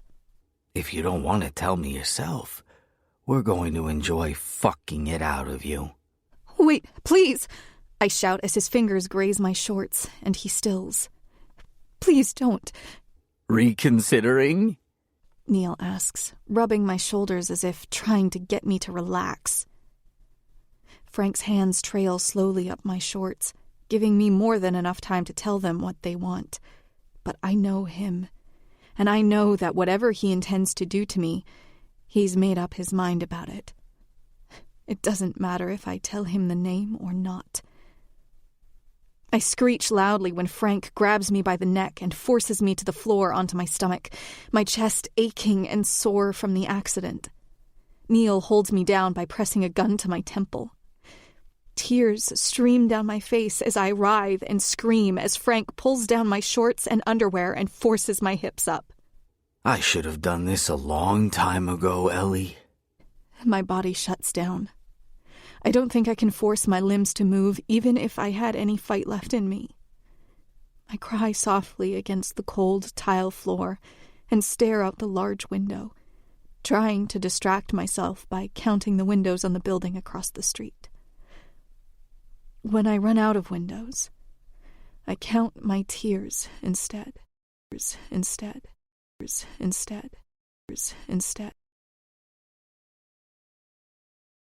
Chapter 22. The Silencer. It's been over an hour since Elena left. I can't blame her. I'd leave me too. I've never been worthy of love, and this proves it. I didn't even have the strength to follow her because I knew that no matter where she was going, there would be nothing I could do or say to get her to come back. Not anymore. When we were in Mykonos, away from this cursed city, I'd never seen her so free of burdens, and for the first time in my life I didn't let Meridian City and the filth of my past pollute our happiness. I think she could have loved me if I could control him. But I can't. He's the stronger one. The inmate runs the asylum, and all I can do is sit and watch him destroy my life. I've smoked 2 packs of cigarettes in the hour she's been gone. I tried calling her, but she wouldn't answer. What does it matter anyways? I don't even know what I would do if she answered. Beg for forgiveness that I don't deserve. I take a swig of whiskey and another drag of the stick between my teeth. There's a knock on my bedroom door. I don't answer it. It goes quiet again, and then another knock comes, and then another, until they're practically pounding on my door. I stomp to it, unlock it, and swing it open, throwing my whiskey glass at the floor to shatter it in the space between us. It's Gavin. I seethe. What the fuck do you want?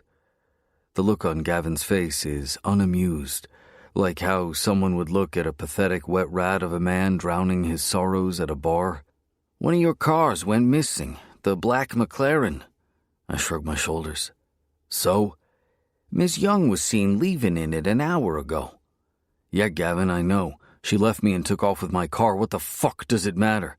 The GPS tracker went offline downtown. Thought you'd want to know the MCPD were called out to work a major accident in the area involving a black McLaren. That makes me pause and blow my smoke into his face before pushing past him. Why the fuck are you just now telling me this? I've been trying to call you about it for 15 minutes, Gavin sighs as he trails me. Police scan is pretty vague, but they haven't called any ambulances yet.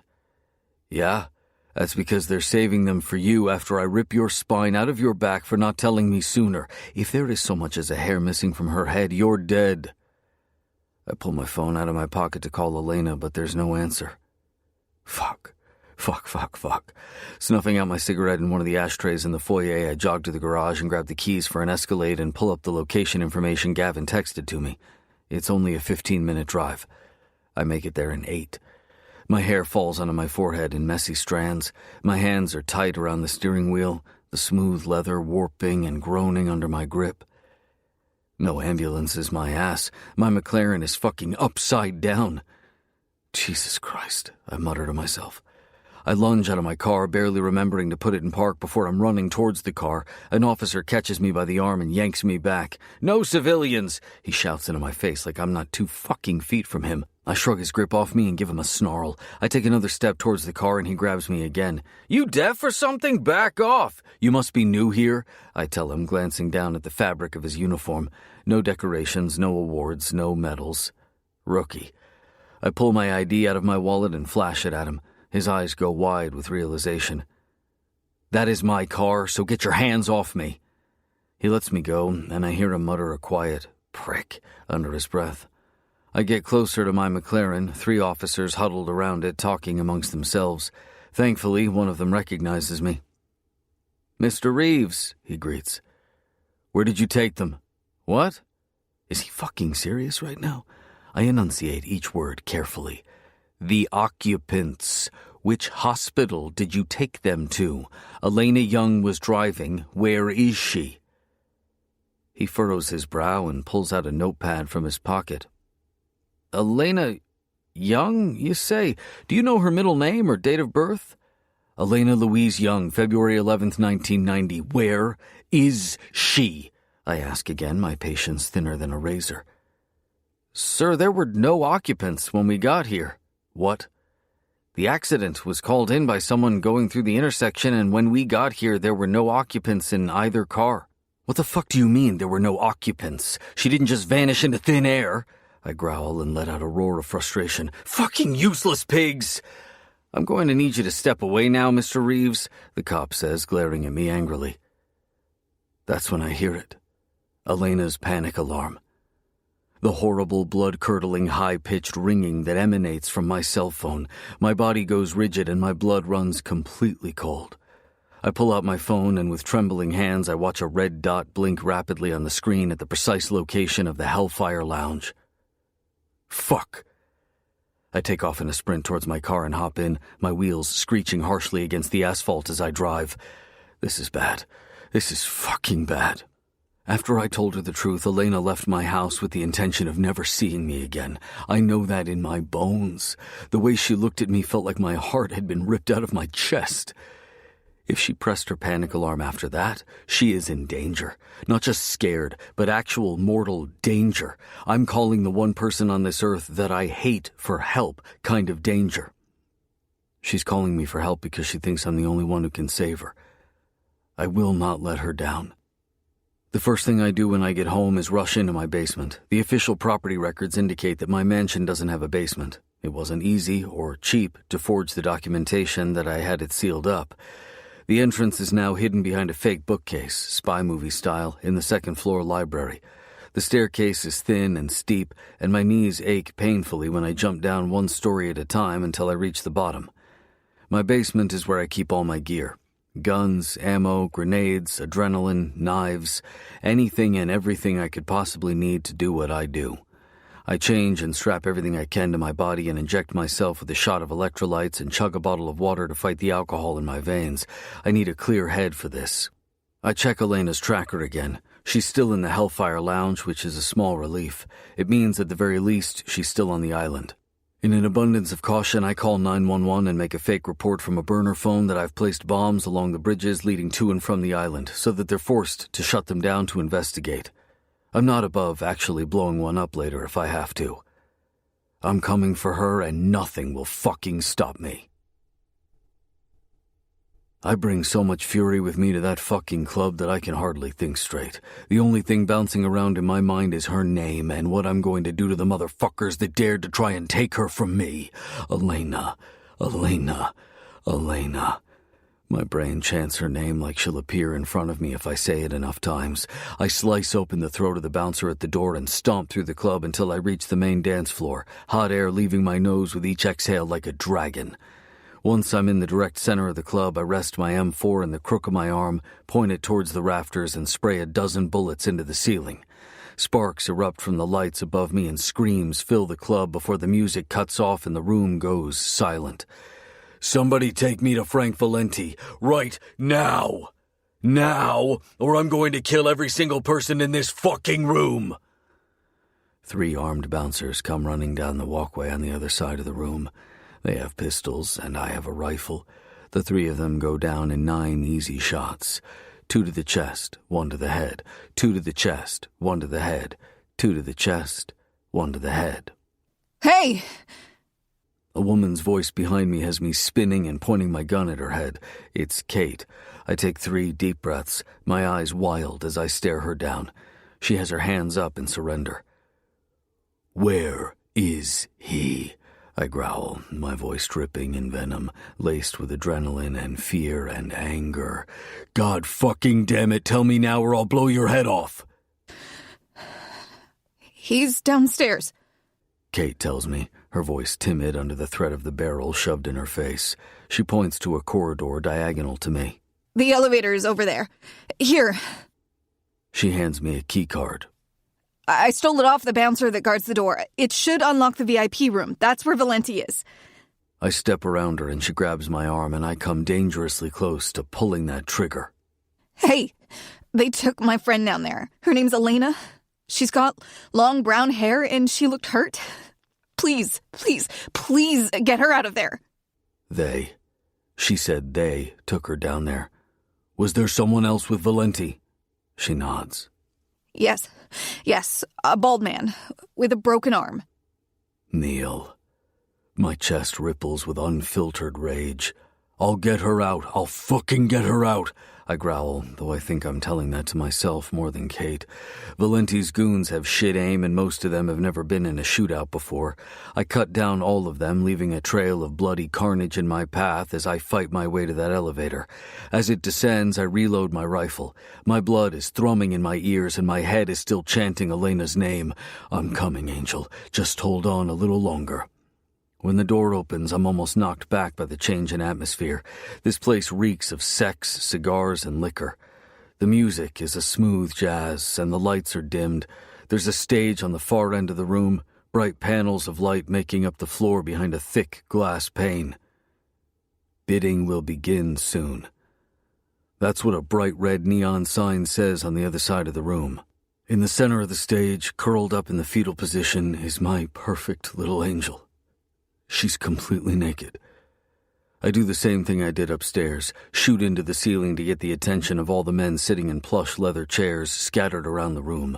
Most of them dive for cover, while others try to run. There's not many, 6 or so. All of them get a bullet in their brains, and I fucking relish in watching them bleed. When they're all dead, I throw my gun over my shoulder by the sling and run to the front of the room, up onto the stage, and I fall to my knees in front of Elena. That glass, the only thing separating us. She's so dissociated that she doesn't even realize I'm here. "Elena," I say as I knock on the glass. It earns me no reaction. I lie with my masked cheek flat against the floor to try and get level with her eyes and line myself up with her blank stare. I put my hand against the glass. "Angel, come on, look up." I pound my fist against the glass. "Elena, look at me!" I shout, and her eyes finally snap to me. Her face twists into a look so full of hopelessness that it makes my own chest feel like it's being ripped open.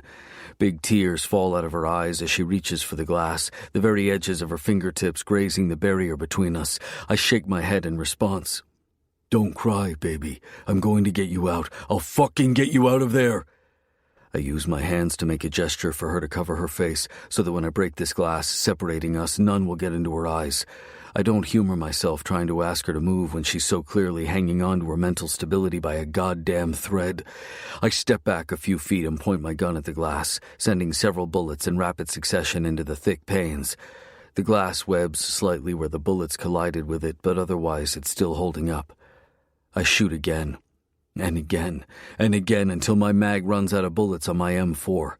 I pull out my pistol next, emptying it into the glass too. It's fucking bulletproof. My chest heaves with worry when I kneel back down to meet Elena's eyes. "Baby, how did you get in there? Show me." I put my hand flat against the glass again to attempt a comforting gesture. That's when I hear Valenti laugh through the speakers, and he emerges from a velvet curtain behind Elena. He's got his hands in his pockets as he takes slow steps towards her, and I know if looks could kill, Valenti would be 6 feet under. "Well, if it isn't the man of honor." He nudges Elena with his dirty shoe until she's lying flat on her stomach. She's so limp and lifeless. If I couldn't see the rise and fall of her bare chest, I might think she was dead. "Glad you could join us." "You'll let her go, and you will do it now." Valenti cocks his head to the side as if he's considering it, and then he flashes me a poisonous smile. "No, I don't think I will. I got a question for yous, though, Silencer. Is her mouth as good as her cunt? She's got a few holes I haven't tested yet." My heart skips, and if I was angry before, the fury now coursing through my veins will burn down the world. "Don't you fucking touch her again." I bang my fist on the glass. "Let her go now, asshole, or I'm burning this place to the ground with you in it." How does it feel to know you can't get to me while I can touch her all I want? Valenti bends down and begins to unbutton his pants. I bang on the glass with my fist, over and over again. I reload my pistol and shoot it, throw a chair at it, pull an emergency axe off the wall and begin beating at the stupid glass that won't fucking break. It won't break, and Elena's in there with him, her hips lifted into the air as he fucking rapes her in front of me. "Stop!" I scream, ready to resort to begging if that's what it takes. "What the fuck do you want? I'll give you fucking anything, please!" Valenti grabs Elena by her hair and lifts her up, still inside her with her back pressed to his chest. The look on her face is devastating, fractured, hopeless. "Here's what I want," he says, loud enough for both of us to hear, then leans down and whispers something into her ear that I can't make out. She shakes her head as he pushes her face down onto the floor again as he continues to thrust himself inside her. "Whatever he wants, just give it to him, Angel. I'll fix it, I promise." I press my hand flat against the glass again, lining myself up with her defeated face. The glass now cracked, but still a barrier between us. Fuck. What do I do? What do I do? What the hell does he want, and how do I give it to him? I pound my fist on the floor in frustration to desperately try and get her to listen to me. "Fuck, Elena, please!" Tears drip onto the bright white floors from both of our eyes. I can't take mine off her terrified face as she shakes her head again. My hands shoot up to grip at the hair on the side of my scalp. I grab that axe again and start wailing on that fucking glass over and over and over again until it's so broken that I can barely see through it. "Fuck! What the hell do you want, asshole? Tell me and it's yours. Do you hear me? I will do anything." Valenti pauses his assault on Elena just long enough to meet my eyes and give me a wretched smile, and then presses himself into her 3 more times before he finishes inside her. He pulls himself out and tucks himself back into his pants and rolls Elena onto her back. Her eyes are open, but her body is limp. I think she's gone into total shock at this point. Valenti slaps her, and I pull out another gun to empty it into the glass as if it will do any good. He punches her then, so hard she coughs out blood, and then he stands up and kicks her in the stomach. She's in the fetal position again, crying out in pain, blood dripping out of her mouth, forming a puddle on the floor. It's then that Neil emerges from behind the curtain, though instead of the suave, careless look Valenti has on his face, he looks enamored by me. Never thought I'd see the Meridian City Silencer up close. Huh. The police sketches never quite capture the exact green of your eyes. What do you think Christian Reeves will pay to get his bitch back? He asks, and it takes every ounce of self-control I have in my body not to respond. Or do you think he'll even want her back? He presses down on her stomach with his foot, causing her to wince and fold over herself. I never understood why he was into her. I always thought it was because of her pussy, but I wasn't sure until I tested it myself. He kneels down next to her and then backhands her with his cast, and then he looks at me again. Do you and Reeves have joint custody of her? You get her on weekends, he gets her during business hours? I shoot another round into the glass at his head, knowing full and well it won't do anything. He jumps back and smiles with relief when the bullet gets stopped by the glass, perfectly lined up with his forehead. Neil unzips his pants and pulls them down, uncoordinated with his broken arm. Don't you fucking dare. Don't fucking touch her. What are you going to do about it? Neil snarls, pulling his puny dick out of his pants and pumping it a few times. I can't let this happen to her again. I won't be able to live with myself. I frantically look around the room trying to find anything to help me break the glass. I can't find anything. Nothing but a dozen dead men scattered around the room and an axe held tightly in my fist. My breath turns panicked as Neil lines himself up with Elena's entrance. I reach into my utility belt and pull out a small vial of strange, clear liquid. I bought it on the dark web, and it's said to push your body to its limits. I don't know what it's made of. It could be straight meth for all I know, but I don't care. I'm fucking desperate. I plunge the needle roughly into the meat of my bicep and press down to release the contents into my veins. It burns, and then I feel my heart begin to race. My vision tunnels and my body begins to tremble. The axe suddenly feels feather light in my hands, and I start swinging it against the glass again.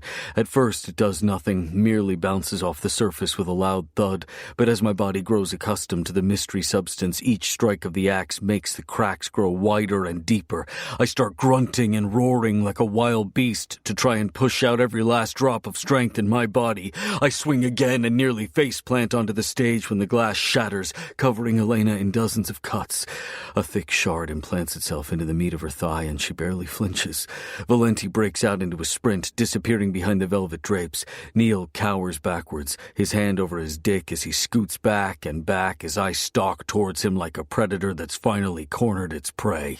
I shoot him in both his kneecaps, and he writhes against the floor, screaming out in pain and crying for help.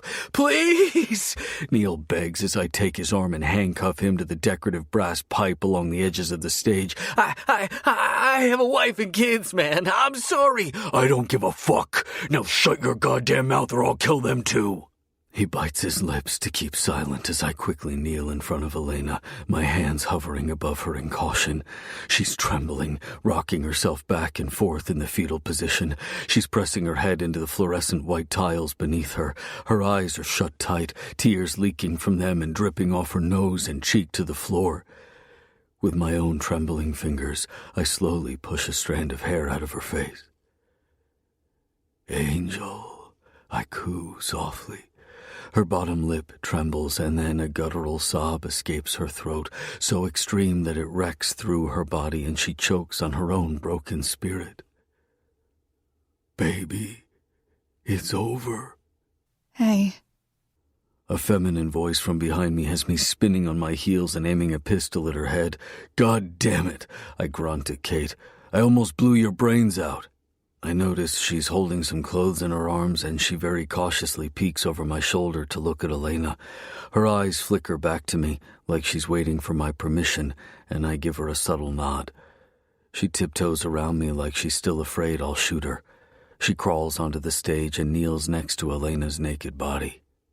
Hey, Pipsqueak. She murmurs, carefully squeezing Elena's scratched up and lightly bleeding hand. Don't go all loony on me. You'll get through this. Elena slowly opens her eyes, bloodshot and glassy with tears still profusely leaking from them. She makes eye contact with me, but there's no emotion in her honey-brown irises. When Elena is happy, or laughing, those subtle gold flecks in her eyes sparkle brightly even in the dimmest of light. When she's angry or upset, those flecks turn almost orange to match the fire raging in them. Right now, Elena doesn't have any gold in her eyes at all. They're so lifeless, emotionless. The only sign of life in her at all is the uneven rise and fall of her chest as she cries blankly in my direction. Kate and I both share a look, and silently agree that she's better suited to dress Elena, even though it feels like a fucking dagger in my chest to let someone else take care of her. I'm going to put some clothes on you now. Shirt first. I watch carefully as Kate puts the shirt and sweatpants on Elena, as gentle as someone would dress a newborn baby. Elena doesn't react, and I'm certain that she's so dissociated that she doesn't even realize what's happening. Thank God Kate seems to have a soft heart for her friend, because after a lot of careful touches and tender words, she manages to convince Elena to sit up. Kate pats away some broken glass that's caught in Elena's hair.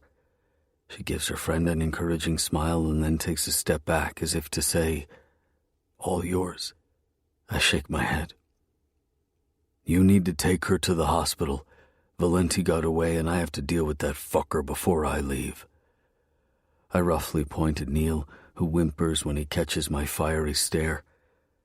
"I can't be seen with her. Please do this for me. For her," I beg, even clasping my fingers together as if I'm praying to her. "I'll pay you." You don't have to pay me. Not for this.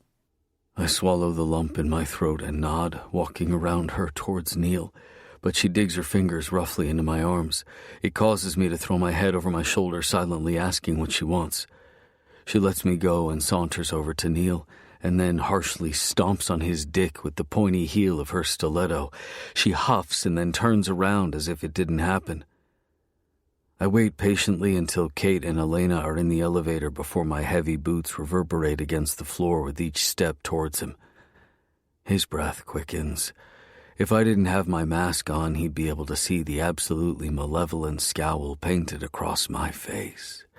I kneel next to him, taking a deep breath before pulling out one of my pistols and reloading it. He cowers away from me, but he can't get very far. I grab him by the top of his head because he has no hair to rip out, and I tilt it back slightly before sticking the pistol in his mouth. Sweat drips down from my brow into my eyes as he begins to gag at the intrusion. "Oh, what's that? You don't like having something forcefully shoved into your body?" He shakes his head and whines, pulling a sadistic chuckle from my chest. There are not enough words in the English language to describe the shit I'm going to do to you. He cowers away from me further with each passing moment as I describe, in grueling detail, each heinous method of torture I'll inflict on him. He stays quiet through my entire monologue, save for his pathetic whimpers. "Do you believe in God?" He nods. "Look at me. Look at me. I'm your God now. Do you want to know why? Because I'm the only motherfucker on this planet that can show you mercy. Start praying." You'll need it. I take the pistol out of his mouth and quickly replace it with a wide, serrated hunting knife. I watch as blood pools in the corners of his mouth as I slowly press it into his lips.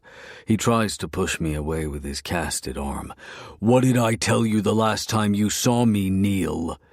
He stays quiet, and I can see it in his eyes that he has no idea what I'm talking about. I remove the knife from his mouth and press the tip of the blade over his dick. "I told you that if you ever touched her again, I would kill you." His eyes blow wide with horror and realization. Before he has a chance to say anything, I snatch his tongue out from his mouth and cleanly slice it off with the knife, flicking the severed piece of muscle to the side and watching his blood oozes down his chin. "This is for Elena," I declare, before slapping a strip of red duct tape over his mouth. Red, white, and blue flashing lights strobe against the skinny buildings lining the street below. I count 7 police cars. From my position on the roof, I can see it all clearly. The scent of gasoline clings to me as I watch the detectives look up at the carnage hanging over their heads. It's my most brutal kill yet. My body still vibrates from the euphoria of watching Neil Hayden take his last breath, my fingers wrapped around his throat. I'm still dripping in his blood.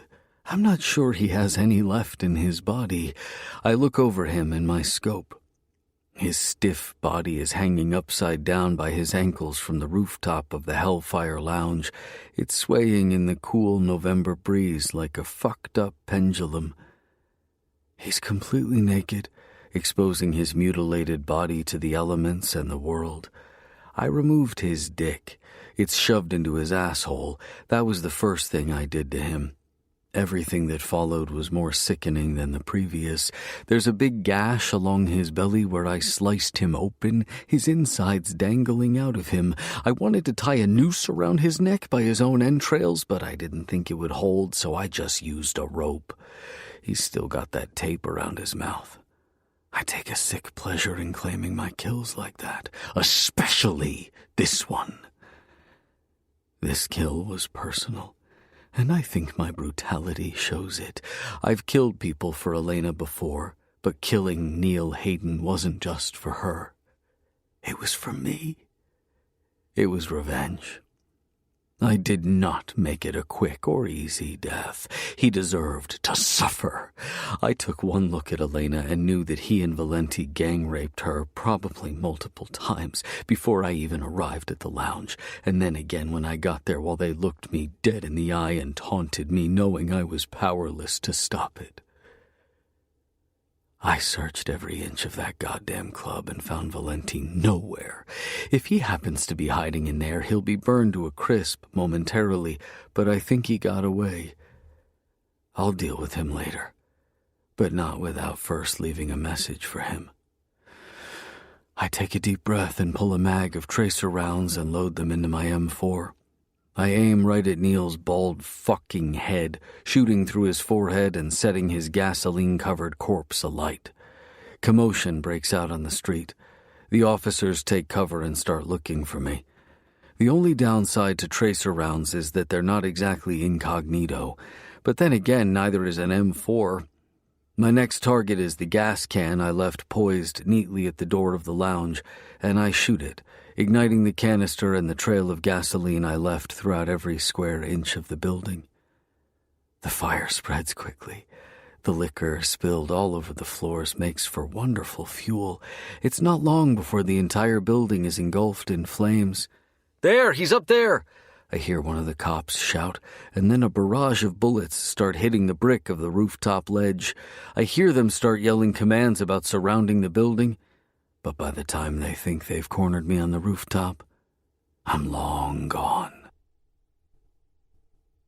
"I'm looking for Elena Young, February 11th, 1990. I snap at the staff member working at the reception desk at the hospital. I didn't mean to sound so harsh, but I'm fucking exhausted and my patience is thin.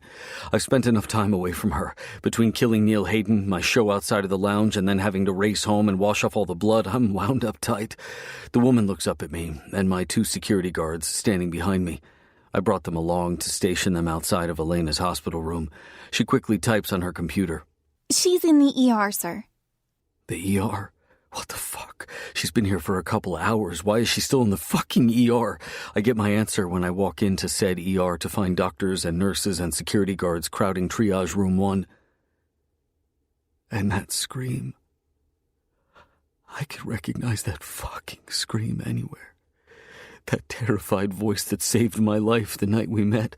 Only this time she's not hopelessly crying out for help, praying someone will come to her rescue. She's crying for me.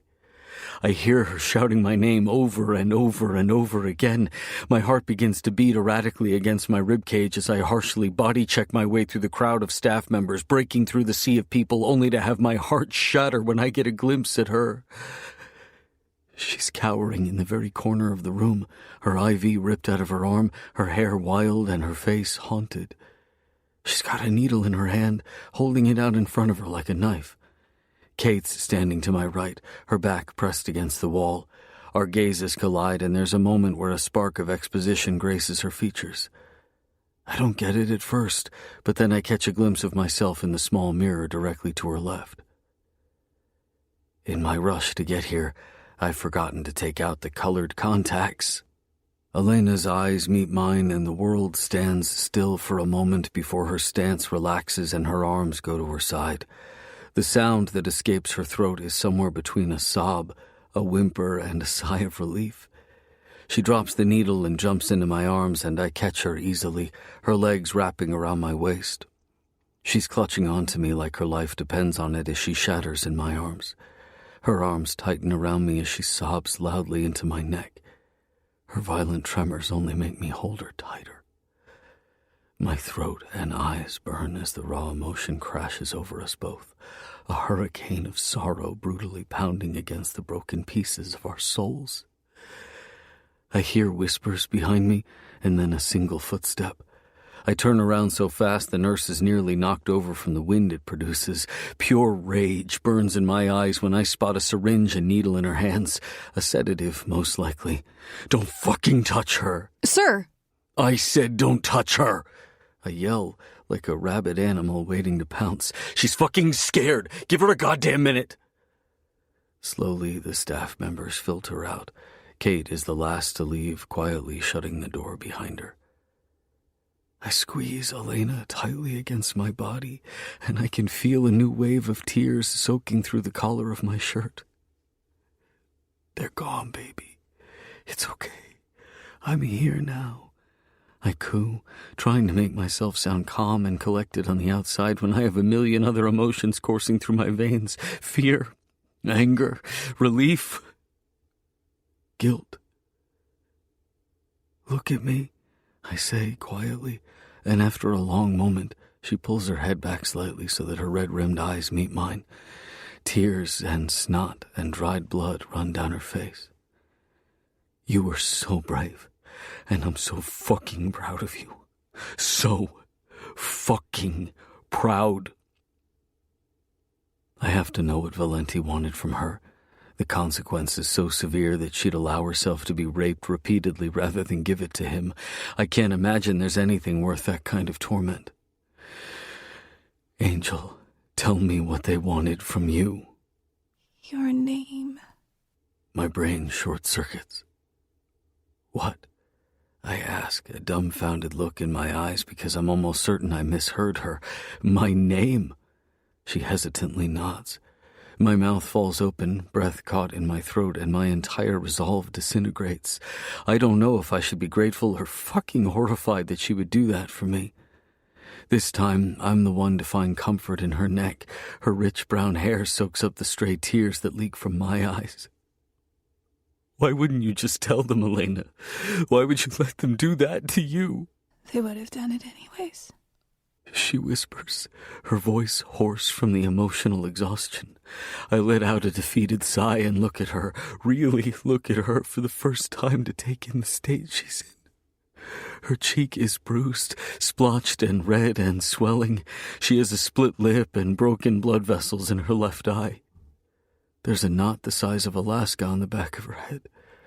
The large gash on her thigh is dripping blood down her leg, soaking into my pants. She's wheezing. She's sickly pale. I carefully set Elena down on the bed, her eyes going into panic mode. She grips the front of my shirt so tightly in her small fists that she might tear a hole through the fabric. Don't leave me! I use my now free hands to cup her cheeks and press my forehead to hers. Angel, I swear on my fucking life, I am never letting you out of my sight again. Again. Again. Again. Again. Again. Again. Again. Part 2. Chapter 23. The Executioner.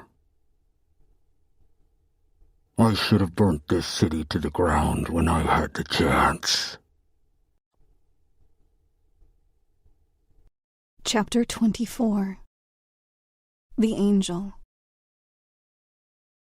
I don't remember falling asleep, but when I wake up, the hum of a fluorescent light buzzes through my ears. It's so bright, and I wonder if that's what it looks like when you die. Everyone always talks about a light, but I'm sure their versions are much warmer and more welcoming than the harsh white above me. My entire body feels like it's been run over. My head is in agony, the throbbing nearly unbearable, and that light sends a sharp pain to my brain right under my eyeballs. I squeeze my eyes shut and rub them. An uncomfortable pressure makes itself known in the crook of my left arm. I look down. It's an IV. I hate IVs. I know that there's not actually a needle still inside me, but whenever I see one, that's all I can think about.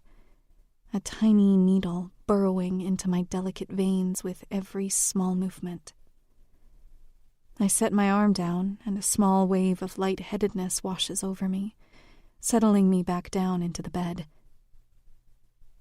I let out a shaky breath, and then I jolt upright.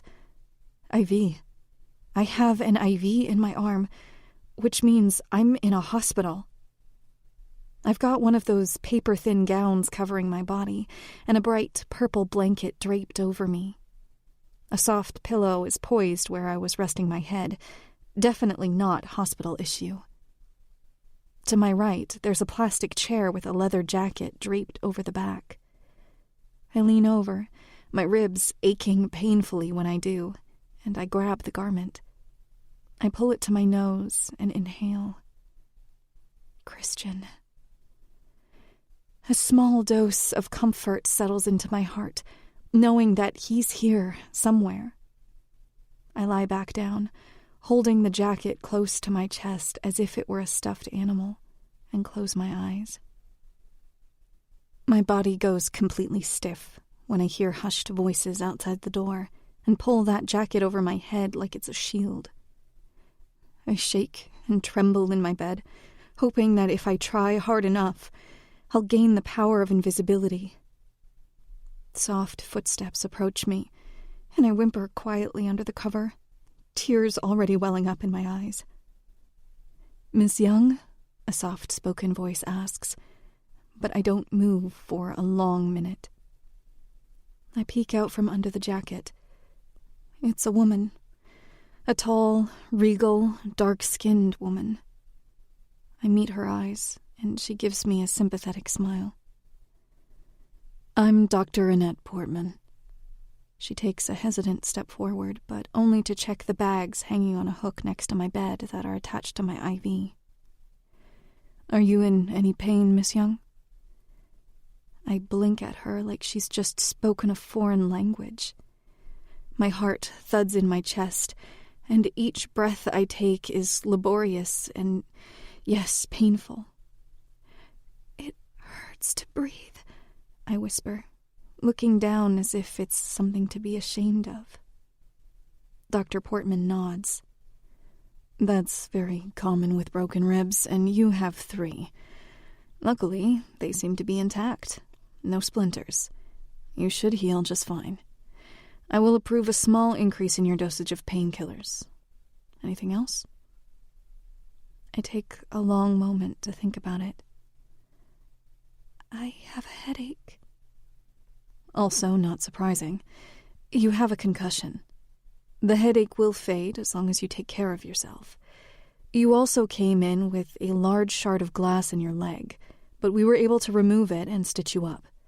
That should heal relatively quickly and have minimal scarring. I blink at her again. I don't care about that. She gives me a knowing look and takes a seat in the rolling stool next to my bed. I'm very sorry for what you went through. It was horrific, and it is completely normal for you to feel scared, angry, worried. She spends the next few minutes detailing STD tests, telling me that I'm clean so far, but I should do a follow-up visit in a few weeks to double-check. Did you call my parents? Yes, ma'am. They assured us they would be on their way as soon as possible. My heart squeezes, and I want to ask her how much my parents know about what happened to me, so that I can prepare myself for the way they'll look at me when they get here. I already know my father will be on the warpath, and I can feel my mother crying on the other side of the country. It's going to be so hard to face them, to look into their eyes and relive that experience all over again. Dr. Portman leaves the room, and as soon as the door shuts behind her, I let the tears fall. Clutching Christian's jacket close to my chest and letting the lining soak up my sorrow, I allow myself to be weak. I shake, and my chest wheezes as I struggle to take steady breaths. It feels like my entire world has come crashing down around me, and I'm stuck in the rubble with no way to climb out. It feels like the worst kind of prison I could have been sentenced to. Trapped in my own mind. My punishment? Being forced to relive my rape over and over again. I hear another set of footsteps, and I'm suddenly overwhelmed with rage. Without looking, I grab the spare pillow from under my head and throw it in the direction of the door with a frustrated snarl through my gritted teeth. "Get out!"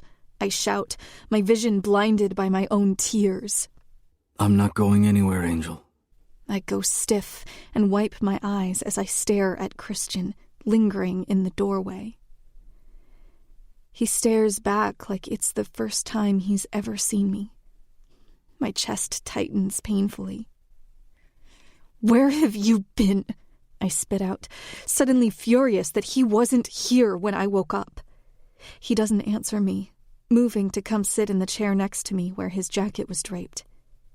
He reaches for my hand, and I snatch it away so fast that the room turns ice cold with bitter tension. Christian holds his hands up in surrender and shakes a small cup in his right hand. I just went downstairs to the cafeteria for some coffee. A wave of sadness flickers across his gaze, gone as quick as it came before his mouth falls into a straight line and his eyes soften. I huff. My heart is unsatisfied with the answer at first, but then I get a look at him. The delicate skin under his eyes is a dark purple. His features look sunken in, and he's so pale. One shade lighter, and I'd be able to see right through him. He looks frail, fragile, like the smallest bit of wind will knock him over. I've never seen him without a clean-shaven face, but he's got the beginnings of a beard, and his hair has seen better days. He doesn't have to say anything for me to understand. He's been so worried about me that he hasn't been taking care of himself. "I'm sorry," I whisper. Christian lightly rests his right arm and hand on the bed next to me. An offer to hold my hand, if I choose to take it. I don't. You have nothing to be sorry for. How are you feeling? He asks, and I reply with the same things I told Dr. Portman. I can tell by the constant twitch of his fingers that it's a considerable effort to not reach for me and comfort me with his touch, his embrace. The thing is, there's nothing I want more right now, but the thought feels like a million insects crawling under my skin. It makes me itchy. It makes me restless and has me gazing towards the door every few seconds to make sure the path is clear in case I need to run. I wonder if he'll still chase me now that I'm broken and beaten.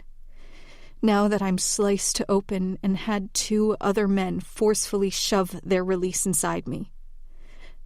I shudder at the memory of the pain and burning sensation that came along with the violation, and the utter emptiness I felt the first time Frank and Neil raped me, and then again downstairs when Christian got there, and he had to watch. Goosebumps of anxiety break out over my body. They got away, didn't they? I ask, too afraid to find the answer in his eyes. Valenti did, he admits, and his voice breaks, turning into a whisper at the shame of it. I cringe as if I'm trapped in the room with that foul man again, letting out a shaky breath. Helena, I swear on my fucking life I will hunt him to the ends of the earth. I will find him and I will make him suffer until even the devil himself fears me. He could come back. No, baby. I promise you're safe now. Neil is dead and Valenti will be soon. I blink at him, something dark and unsettling swirling in my gut. Did he suffer? Christian's jaw tightens, and I just know even thinking about it makes him feel unhinged and feral. He nods. Yes, I made him suffer. Then I lit his corpse on fire so he wouldn't know peace, even in death. Good, I whisper, and something sparkles in his eyes, but before I have a chance to consider what it is, arguing can be heard outside of my hospital room door. I immediately retreat under the blankets, and Christian stands, wrapping his fingers around the pistol under his shirt. I hear something that sounds like, "Get your hands off me." More commotion rustles outside the door, and then it's being shoved open, 2 men grabbing the arms of my... "Dad!" I gasp, a sob wrecking through me when our eyes meet. "Daddy!" I cry, scrambling out of the bed, trying to meet him halfway, but I'm tangled in the sheets, and he makes it to me first, wrapping me in the tightest embrace he can manage. We sob into each other's necks, and I think my father might actually be more of a wreck than I am. I've never felt so much relief in my life as he holds me, and I'm clutching onto him like it's the last thing I'll ever do. My dad pulls back a few inches, his face broken and his eyes bright red. It's okay, sweetheart. It's okay. I'm here now. His comfort only serves to break me down further. I don't know how long we stay hugging each other like that, but it's long enough that my back starts to ache. My head is in the crook of my father's neck, and it feels like when he used to hold me as a child when I would have a nightmare. "Am I too old to have you chase away the monsters under my bed?" I whisper. I feel my dad shudder and shake his head. No, Ellie, you're never too old for that, he promises, and then pulls away again to get a good look at me, and that's when his demeanor turns dangerous. I can tell he has a lot to say, probably starting with, "Tell me who did this so I can ram my shotgun up their asshole." As predictable as ever, the first thing my father does when he breaks out of my embrace is grab the chart hanging on the end of my hospital bed. That's when I realize my mom's not here. Your mother's on her way. I was in New York for business and had a friend drive me here, he tells me as he reads over my chart, sensing my confusion. A younger doctor walks in, holding a small plastic cup with a single pill in it. Ms. Young, Dr. Portman asked me to give this to you. It's a Plan B. My gaze shifts awkwardly between Christian and my father before quickly snatching the cup and swallowing the pill dry. The doctor turns to leave, but my father stops him by whistling. Son, bring me a suture kit with the smallest thread you have available and some local anesthetic. Excuse me? The young man asks, raising an eyebrow like my father has lost his mind. Sir, I'm sorry, but My name is Elliot Thomas Young. I am recognized by the American Board of Cosmetic Surgery and have been practicing medicine for as long as you've been alive. Now bring me the sutures. The doctor looks stunned, and then the realization hits him like lightning. His face lights up with excitement. Dr. Young, what an honor. Wow, this is amazing. He blabs out, rising up on his toes and then back down. Look, I'd love to help you out, but I really don't want to lose my job here. If you get fired, let me know and I'll get you a job at any hospital in the country with a single phone call. Deal? I scoff lightly at the way the doctor darts out of the room, and my dad turns back to me with a triumphant grin.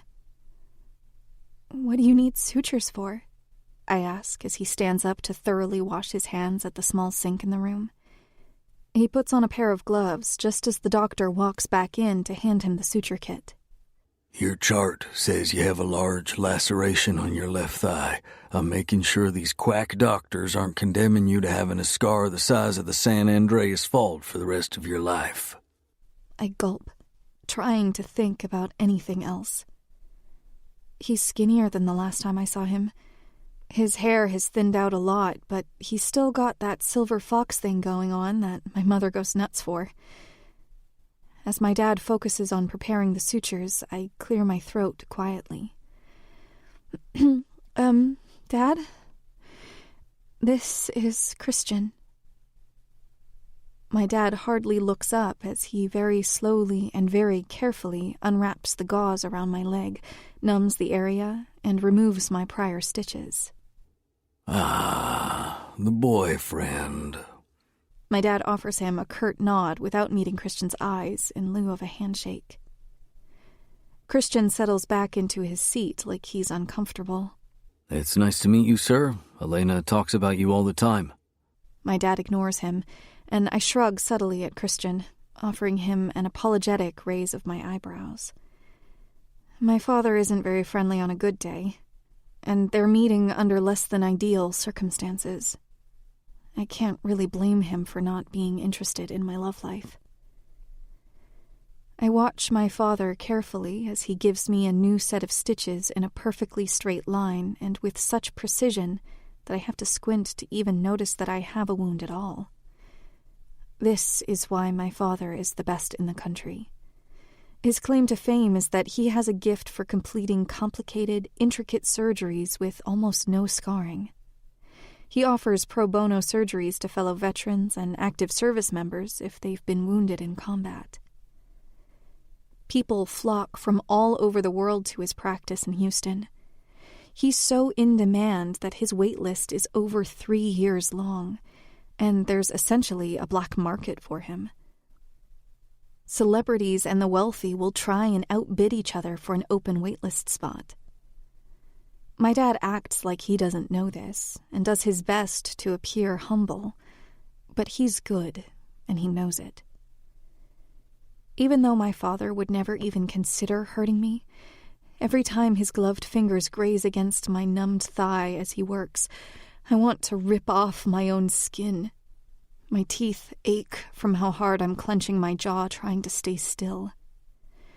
When he's done and finishes wrapping clean gauze around it, I fall back against the pillow and sigh with relief. Who are the men standing outside your door, Ellie? He asks as he washes his hands again. One of them almost got a pocket knife in their eye for trying to keep me from coming in here. That's my fault. Those are my security guards. They were told not to let anyone in but doctors. I apologize. They won't stop you or your family from coming in again. My father narrows his eyes at Christian, as if to say, "Who are you to hire security guards for my daughter?" But he stays quiet. There's an uncomfortable tension between the two of them, and unfortunately, I'm in between the two of them, so it feels like an elephant has decided to take a nap on my chest. Christian.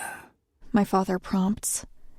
He says his name as if it tastes like dirt in his mouth.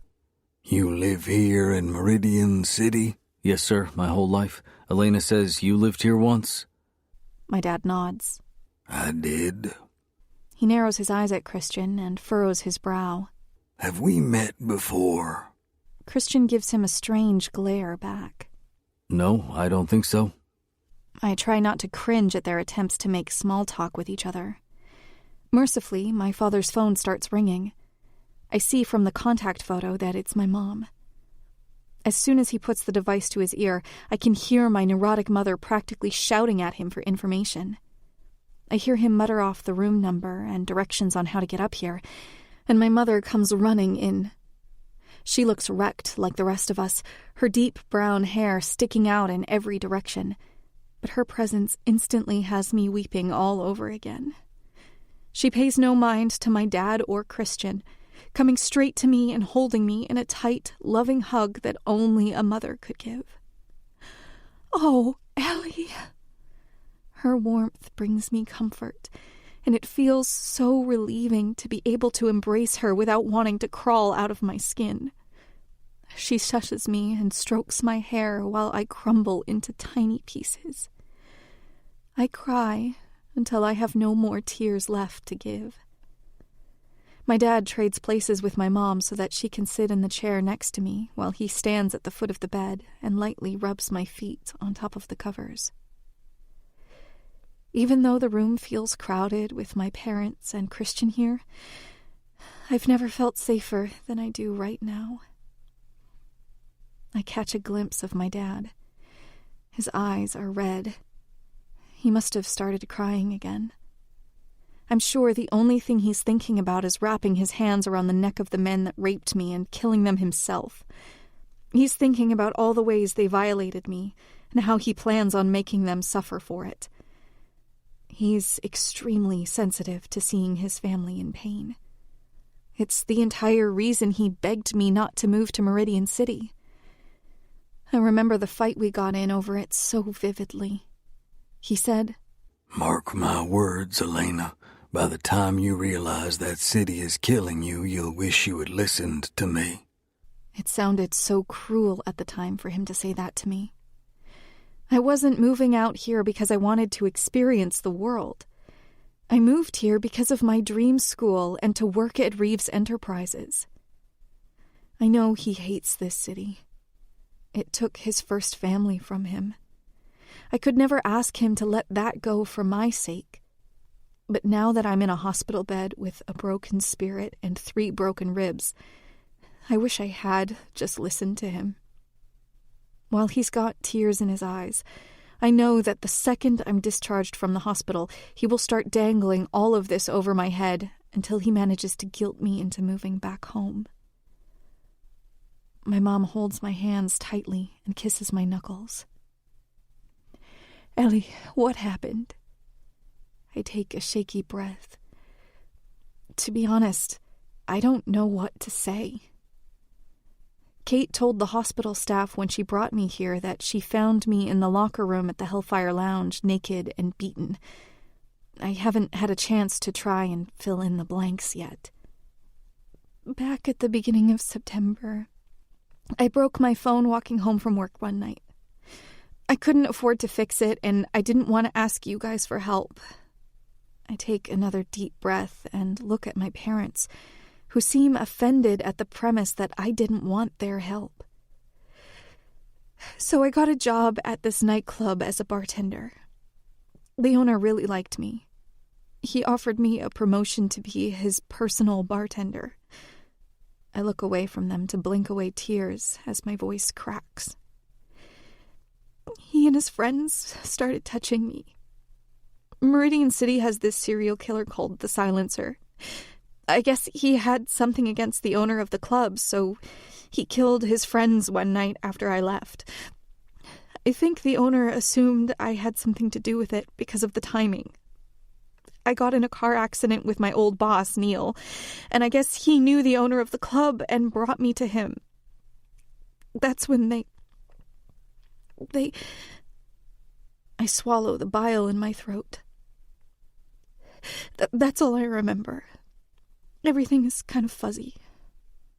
I hope they won't ask any more questions. My parents look at me with wide-eyed panic at my story.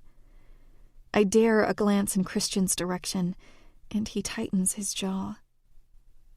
I can't read the emotion on his face, but his brows are knitted together in a way that screams guilt. My dad stiffens, fury brewing in his veins.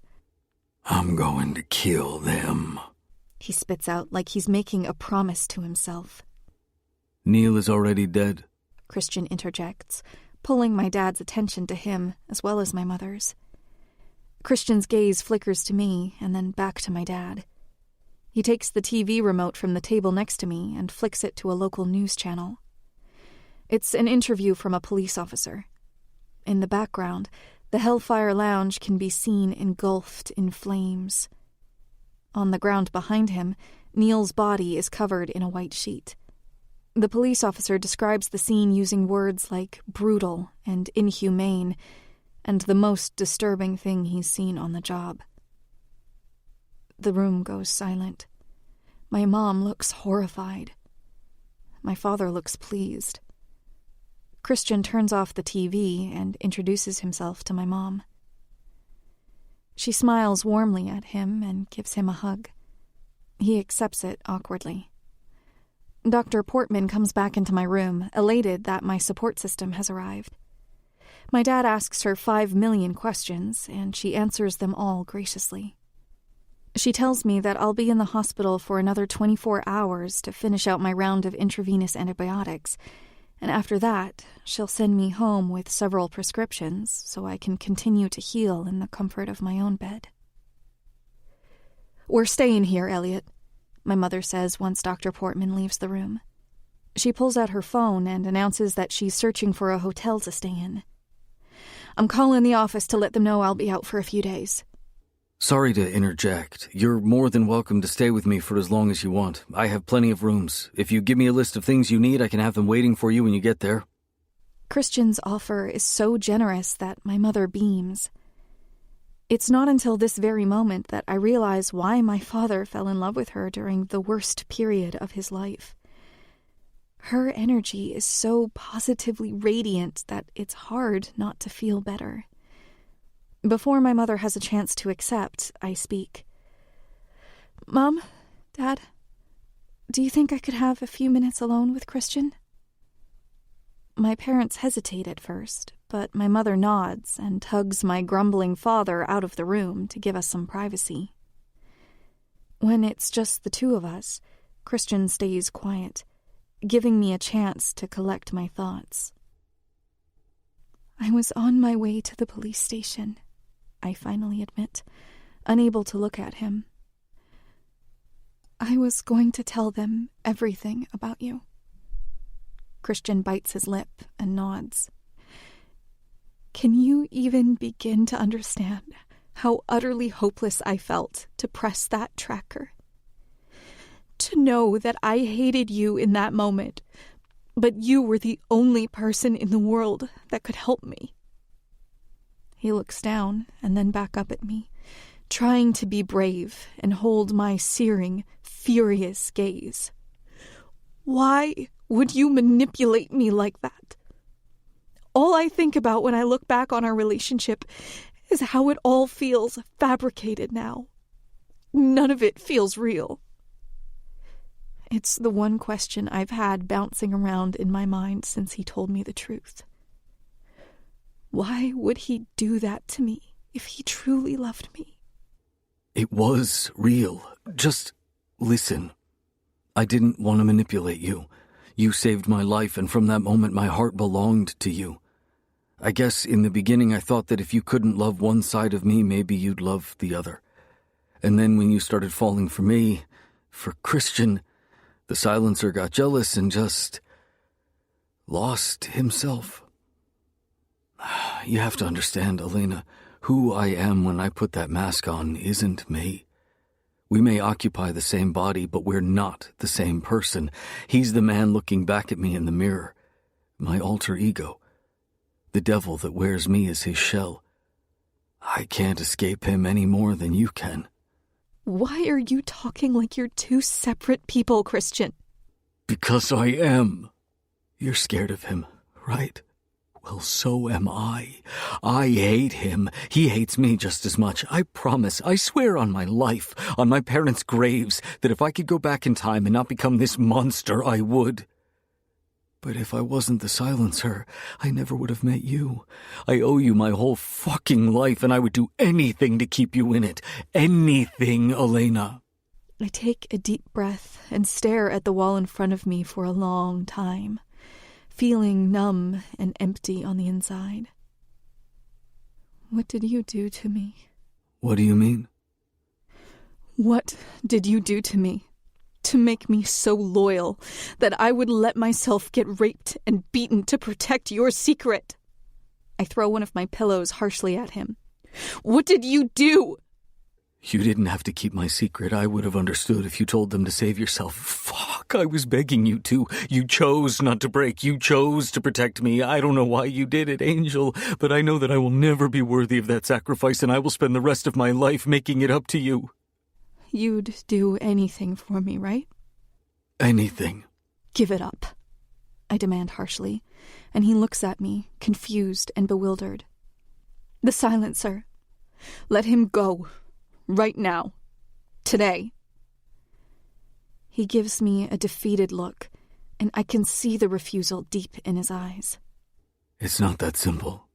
Then let me go instead, I say, and then turn to face away from him and pretend to fall asleep. Oh, Angel, I can't do that either. That either. That either. That either. That either. That either. That either. Chapter 25. The Silencer. Elena's ultimatum sits heavy in my gut like a rock. Her parents come back into the room as I leave. I don't stop walking until I'm outside at a safe distance away from the hospital doors to smoke. I put the stick between my teeth and light it up, trying to puff out the agony in my chest. I run my hands through my dirty hair. I don't even know where to begin to try and fix this, but I have to. My entire life depends on it. If I don't have Elena, then I have no reason to exist. I would do anything for her, even give up the silencer. But it's not a matter of my willingness to do it. I just don't think it's possible. How can I rid myself of an unhinged, psychopathic, murderous alter ego that's ruled my life for the past 2 years? It's not a switch I can just turn off when I want. When I get the bloodlust, I can hardly think about anything else. The one thing that makes him uncontrollable is Elena in danger, and Frank Valenti is still out there somewhere. I can't make her a promise I can't keep. There's no way I can let go of the silencer while he lives. It's not possible. It's not possible. It's not possible. It's not fucking possible. What's not possible? I stop my pacing and turn my head to find Elena's mother, Bethany, standing a few feet away with a soft, motherly, warm smile on her face. I hadn't realized I'd been speaking. I blow out some smoke and then drop the cigarette to the floor and put it out with my boot. Nothing, I say quickly. Is Elena okay? She chuckles and smiles again. Ellie's fine. I came out here for you. Me? Why? Because you look like you've been through hell, and I wanted to make sure you were doing okay. Her concern seems genuine, and an unfamiliar emotion stabs me in the chest. It almost feels like motherly compassion. The first taste of it I've had in 30 years. I'm fine. Christian, I can smell a lie like a shark can smell blood in the water. You're not fine, and I'd like you to talk to me. To give myself something to do other than stare at her blankly, I light another cigarette. I'm not good at talking. She smiles at me and places a soft hand on my arm. Luckily for you, I'm an expert at getting people to talk. I'm a therapist and a mother. I'm not sure what you want me to say. Unfazed by my stubbornness, she laces her fingers with mine and squeezes my hand. I can care about you and Ellie at the same time, you know. I blow out a long breath, smoke wafting in the air in front of us. I'm not sure why you'd waste your concern on me.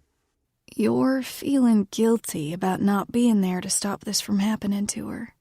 I give her a sardonic scoff. Among other things. Is it really so obvious? She pats over our connected hands. Only to me. Because I saw this same look that you have on your face 30 years ago, when I met Elliot and he felt guilty for not being there to stop his family from getting killed. I let out a shaky breath, letting the stale truth sit in the air between us like cigarette smoke. It's my fault, I whisper, looking down at my feet in shame. Is it? Or are you finding ways to torture yourself with blame? It's my fault, I repeat, unable to elaborate, but knowing in my bones that the blame is well-deserved. Not only did I get Elena kidnapped, raped, and beaten, not only did I spend our entire relationship lying to her, the worst of my sins. I sabotaged her birth control. I was so desperate to tie her to me forever that I replaced her pills. She hasn't been protected in a month. If she's pregnant with Frank or Neil's baby, that's it for me. The final nail in the coffin of our relationship. There would be no saving it. I've never prayed. Not once in my life, but I look up at the sky and blow out some smoke. Hey, if you're listening, don't make Elena suffer any more than she already has. Please. I'm not a man who says please often. Is that how Ellie feels, too? Of course it is. She hates me. Bethany hums. Is that why she's asking for you? That's a cruel joke. Not saying another word, Bethany tugs on my arm until I follow her. I discard my second cigarette and let her lead me back through the hospital and up to Elena's room. When we get there, Elena is flipped on her side, facing my chair. She's holding my leather jacket to her chest like her life depends on it. When she meets my eyes, she doesn't say anything, but I see the tiniest wave of relief ease out the tension in her body. When I glance back up at Bethany, she gives me an encouraging smile, and a small wave of relief washes over me, too. Because maybe we'll be all right after all. When Elena gets discharged from the hospital, her parents take me up on the offer to stay with us at the mansion. As I drive us there, it's pretty obvious they weren't expecting a mansion. Bethany is sitting up front with me, and Elena's in the back with her father. She hasn't said a word to me and won't even spare a look in my direction. Bethany, however, is bouncing in her seat as we cruise down the driveway. She makes small gasps of awe as she takes it all in. Coming to a stop at the end of the driveway, I cut my losses and let Elliot help his daughter out of the car while I hold out my arm for Bethany. We walk together into my home, and even though there are 3 other people with me, it's never felt so empty. I take a deep breath and turn to Elena's parents. Please make yourselves at home. Guest rooms are down that hall. Pick anyone you want. Kitchen is that way. If you get hungry, just tell the chef, Paolo, and he will take care of you. If you need anything at all, just ask any of the staff. One of my valets has Elliot and Bethany's luggage rolling at his sides. Where would you like me to put these, Mr. Reeves? A thump, and then the sound of glass shattering pulls all our attention to Elliot, who is staring down at the shards of what was once a vase of fresh flowers kept in the foyer. He's taking deep breaths, and his focus is somewhere else. His grip on Elena is so tight her face is twisted in pain. Bethany tisks. Oh, Elliot, you're a bull in a china shop. I wave my hand to indicate that it's no big deal. It's just a vase. Don't worry about it. Are you okay, Mr. Young? Elliot continues to stare at the floor, breathing heavily for several seconds. Then he takes a deep breath, stands up straight, walks right past us, and lets himself out to the backyard without a word. Pardon my husband's bad manners. Bethany apologizes, narrowing her eyes in Elliot's direction. Then she takes over caring for her daughter, leading Elena towards the guest rooms. I hover in the corridor entrance, and my heart aches painfully when I hear Elena insist that she wants a very specific room. which happens to be the furthest away from mine. The chasm of space between us is torture. This is my penance for everything I've done the past 2 years, all the lives I've taken and all the suffering I've inflicted. I had everything, and it's been ripped away. I don't think I'll ever be the same man. I thought I knew pain before. All I've done for the past 30 years is alternate between feeling numb and angry. Elena made me taste happiness. Loving her was a drug I got addicted to after a single hit, and if I thought I've ever known what it was like to feel empty before, I was so wrong. This is what it feels like to be empty. To see my future so clearly and then watch it crumble. She saved my life, but I've ruined hers. I retreat to my bedroom, locking the door behind me. I pull a pocket knife out of my nightstand and then head into the bathroom. Fuck! I look like shit. It's been 3 days and I look like I've lost 10 pounds. I guess that's not surprising considering I put nothing in my body except black coffee and a bottle of water. My eyes are sunken into their sockets and my cheeks are hollow. Shaking my head at how pathetic I am, I roll up the left sleeve of my hoodie and hold my arm over the sink. Flipping open the knife, I take a deep breath and run the sharp edge along my wrist. Slowly, forcing myself to feel every millimeter of the cut. Then I do it 2 more times, until my hands are trembling and blood pools in my sink. I grip my teeth in frustration. This used to make me feel better. This used to get me through the day. Now it feels like nothing. Taking an angry breath, I slice my skin 2 more times. Still nothing! I throw the knife across the room so hard it impales itself into the wooden laundry hamper. I connect my fist with my face in the reflection of the mirror. It just got replaced from the last time I went on a rampage in here, but I don't give a fuck. I need to make myself hurt. Finding an abundance of partially used rolls of gauze in my drawers, I rinse the cuts on my wrists, clean the wounds, and then wrap them up. I pull my sleeves back down and rest my fists against the countertop, closing my eyes while the lightheadedness passes. I need a cigarette. Or 10. Seems like Elliot had the same idea because he's 6 cigarettes deep when I get to the back patio, the evidence of his chain smoking discarded in the ashtray on a small table. I take a deep breath and slump into the chair on the other side of the table and light my own cigarette. The smoke wafts into the air between us. I glance over at Elliot. He's got gray hair with remnants of rich brown locks scattered throughout. His eyes are blue, so Elena got her mother's eyes. He's clean-shaven and his thinning hair is neatly groomed. He has the demeanor of a man that's well put together and very meticulous about things. Must be from all the years he spent in the army. His hands are shaking as he lights yet another cigarette and rests his elbows on his knees while he supports his head in his hands. I can't tell if the shaking is from the high concentration of nicotine or frustration. "Are you okay?" I carefully ask. He begins to chuckle. Never better. I can tell he's been a smoker for most of his life. I've got a bad addiction to cigarettes, but even I don't have that gravel in my voice that a lifetime smoker does. Everything's fucking perfect. I should have never let her come to this goddamn city. I fucking told her this place would eat her alive. Frustration it is. I shrug. She's committed to building her career here. You think I don't know that? He snaps, finally looking at me. Our stares meet, and something flickers across his eyes. It almost looks like disappointment. He smirks with the cigarette hanging out of his mouth and chuckles.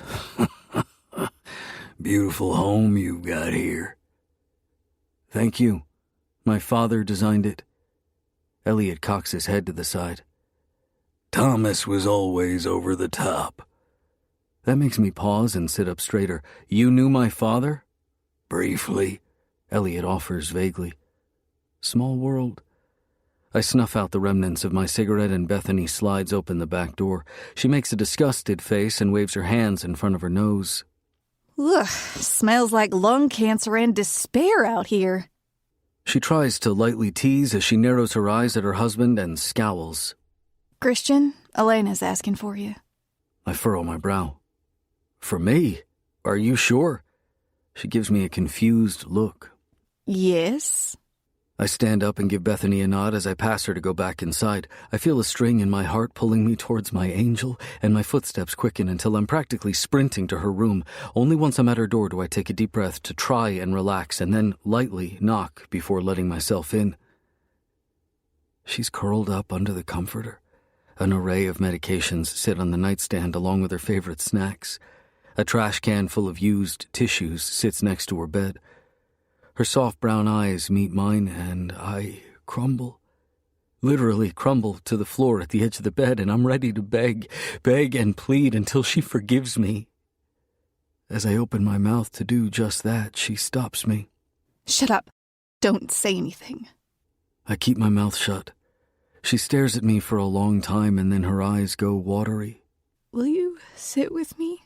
She asks, and her voice sounds so broken and defeated it breaks my heart all over again. Yes, I say back. It's not even a question. I'll never leave her side again if that's what she wants. I grab a chair from the desk in the room and place it at her bedside, sitting on it backwards so I can use it to prop up my arms. The second I settle into the chair, she bursts out into loud, unhinged sobs that echo throughout the room. She's not just crying. She's weeping.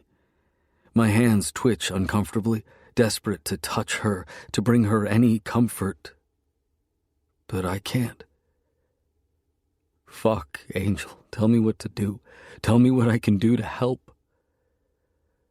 All she does is bury her face in her pillow and cry loudly like I'm not even there, and every second that passes feels like a white-hot serrated knife being plunged into my chest.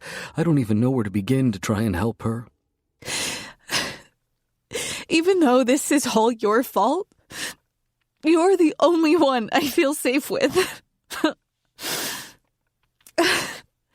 How fucked up is that? How fucked up is it that all I wanted when I got to the hospital was you? How fucked up is it that when I woke up, your jacket brought me comfort because it smelled like you? How fucked up is it that all I want right now is for you to hold me and kiss me and tell me everything is going to be okay because we're together now? I don't even know who I am anymore. I guess that was the point, though, wasn't it? You wanted to strip me down raw and make me forget what it's like to exist without you. No, Elena, I wanted you to love me. She looks at me for a long time, and then, completely lacking in emotion, she says, I don't think you know the first thing about love. She slumps back down to the fetal position on the bed. We sit like that for 2 hours in complete silence. She's staring off into the distance, picking a hole in the edge of the comforter. It's a new nervous tick. She did it to the purple blanket I got for her at the hospital, too. The edges of it have 3 large holes from her fingers breaking apart the fabric. Christian? Her soft voice drives a dagger through my heart. I nod for her to continue, crossing my arms over my chest as if to shield myself from the painfully broken look she's giving me. When my parents go home, I'm going with them. Please don't follow me. Don't. My words get caught in my throat. Don't ask me to make promises I can't keep. But you said you'd do anything for me. She says, her voice emotionless as she rips out my heart. I'm asking you to let me go. I can't. I take a deep breath and make fists so tight it hurts. You can ask me for anything else, Elena. Anything else, and I'll give it to you without hesitation. Don't ask me to live without you. I won't survive. You survived before we met.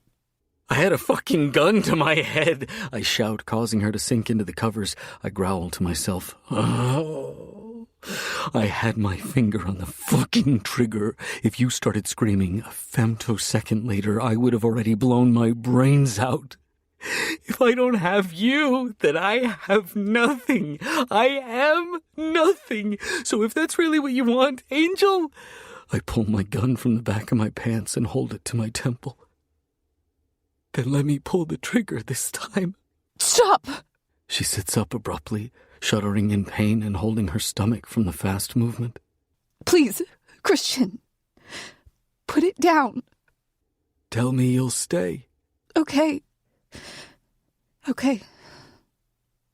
I'll stay. My mouth does that thing where it tries to form words but can't, and I put the gun away. She sighs in relief, and I can no longer meet her eyes, because I can't stand to watch her hate me. When she falls asleep, I place a gentle kiss to her forehead and leave the room. If she won't love me, maybe she'll love him. And the only thing I can do to prove my love now is find Frank Valenti and bring Elena his head. Ed.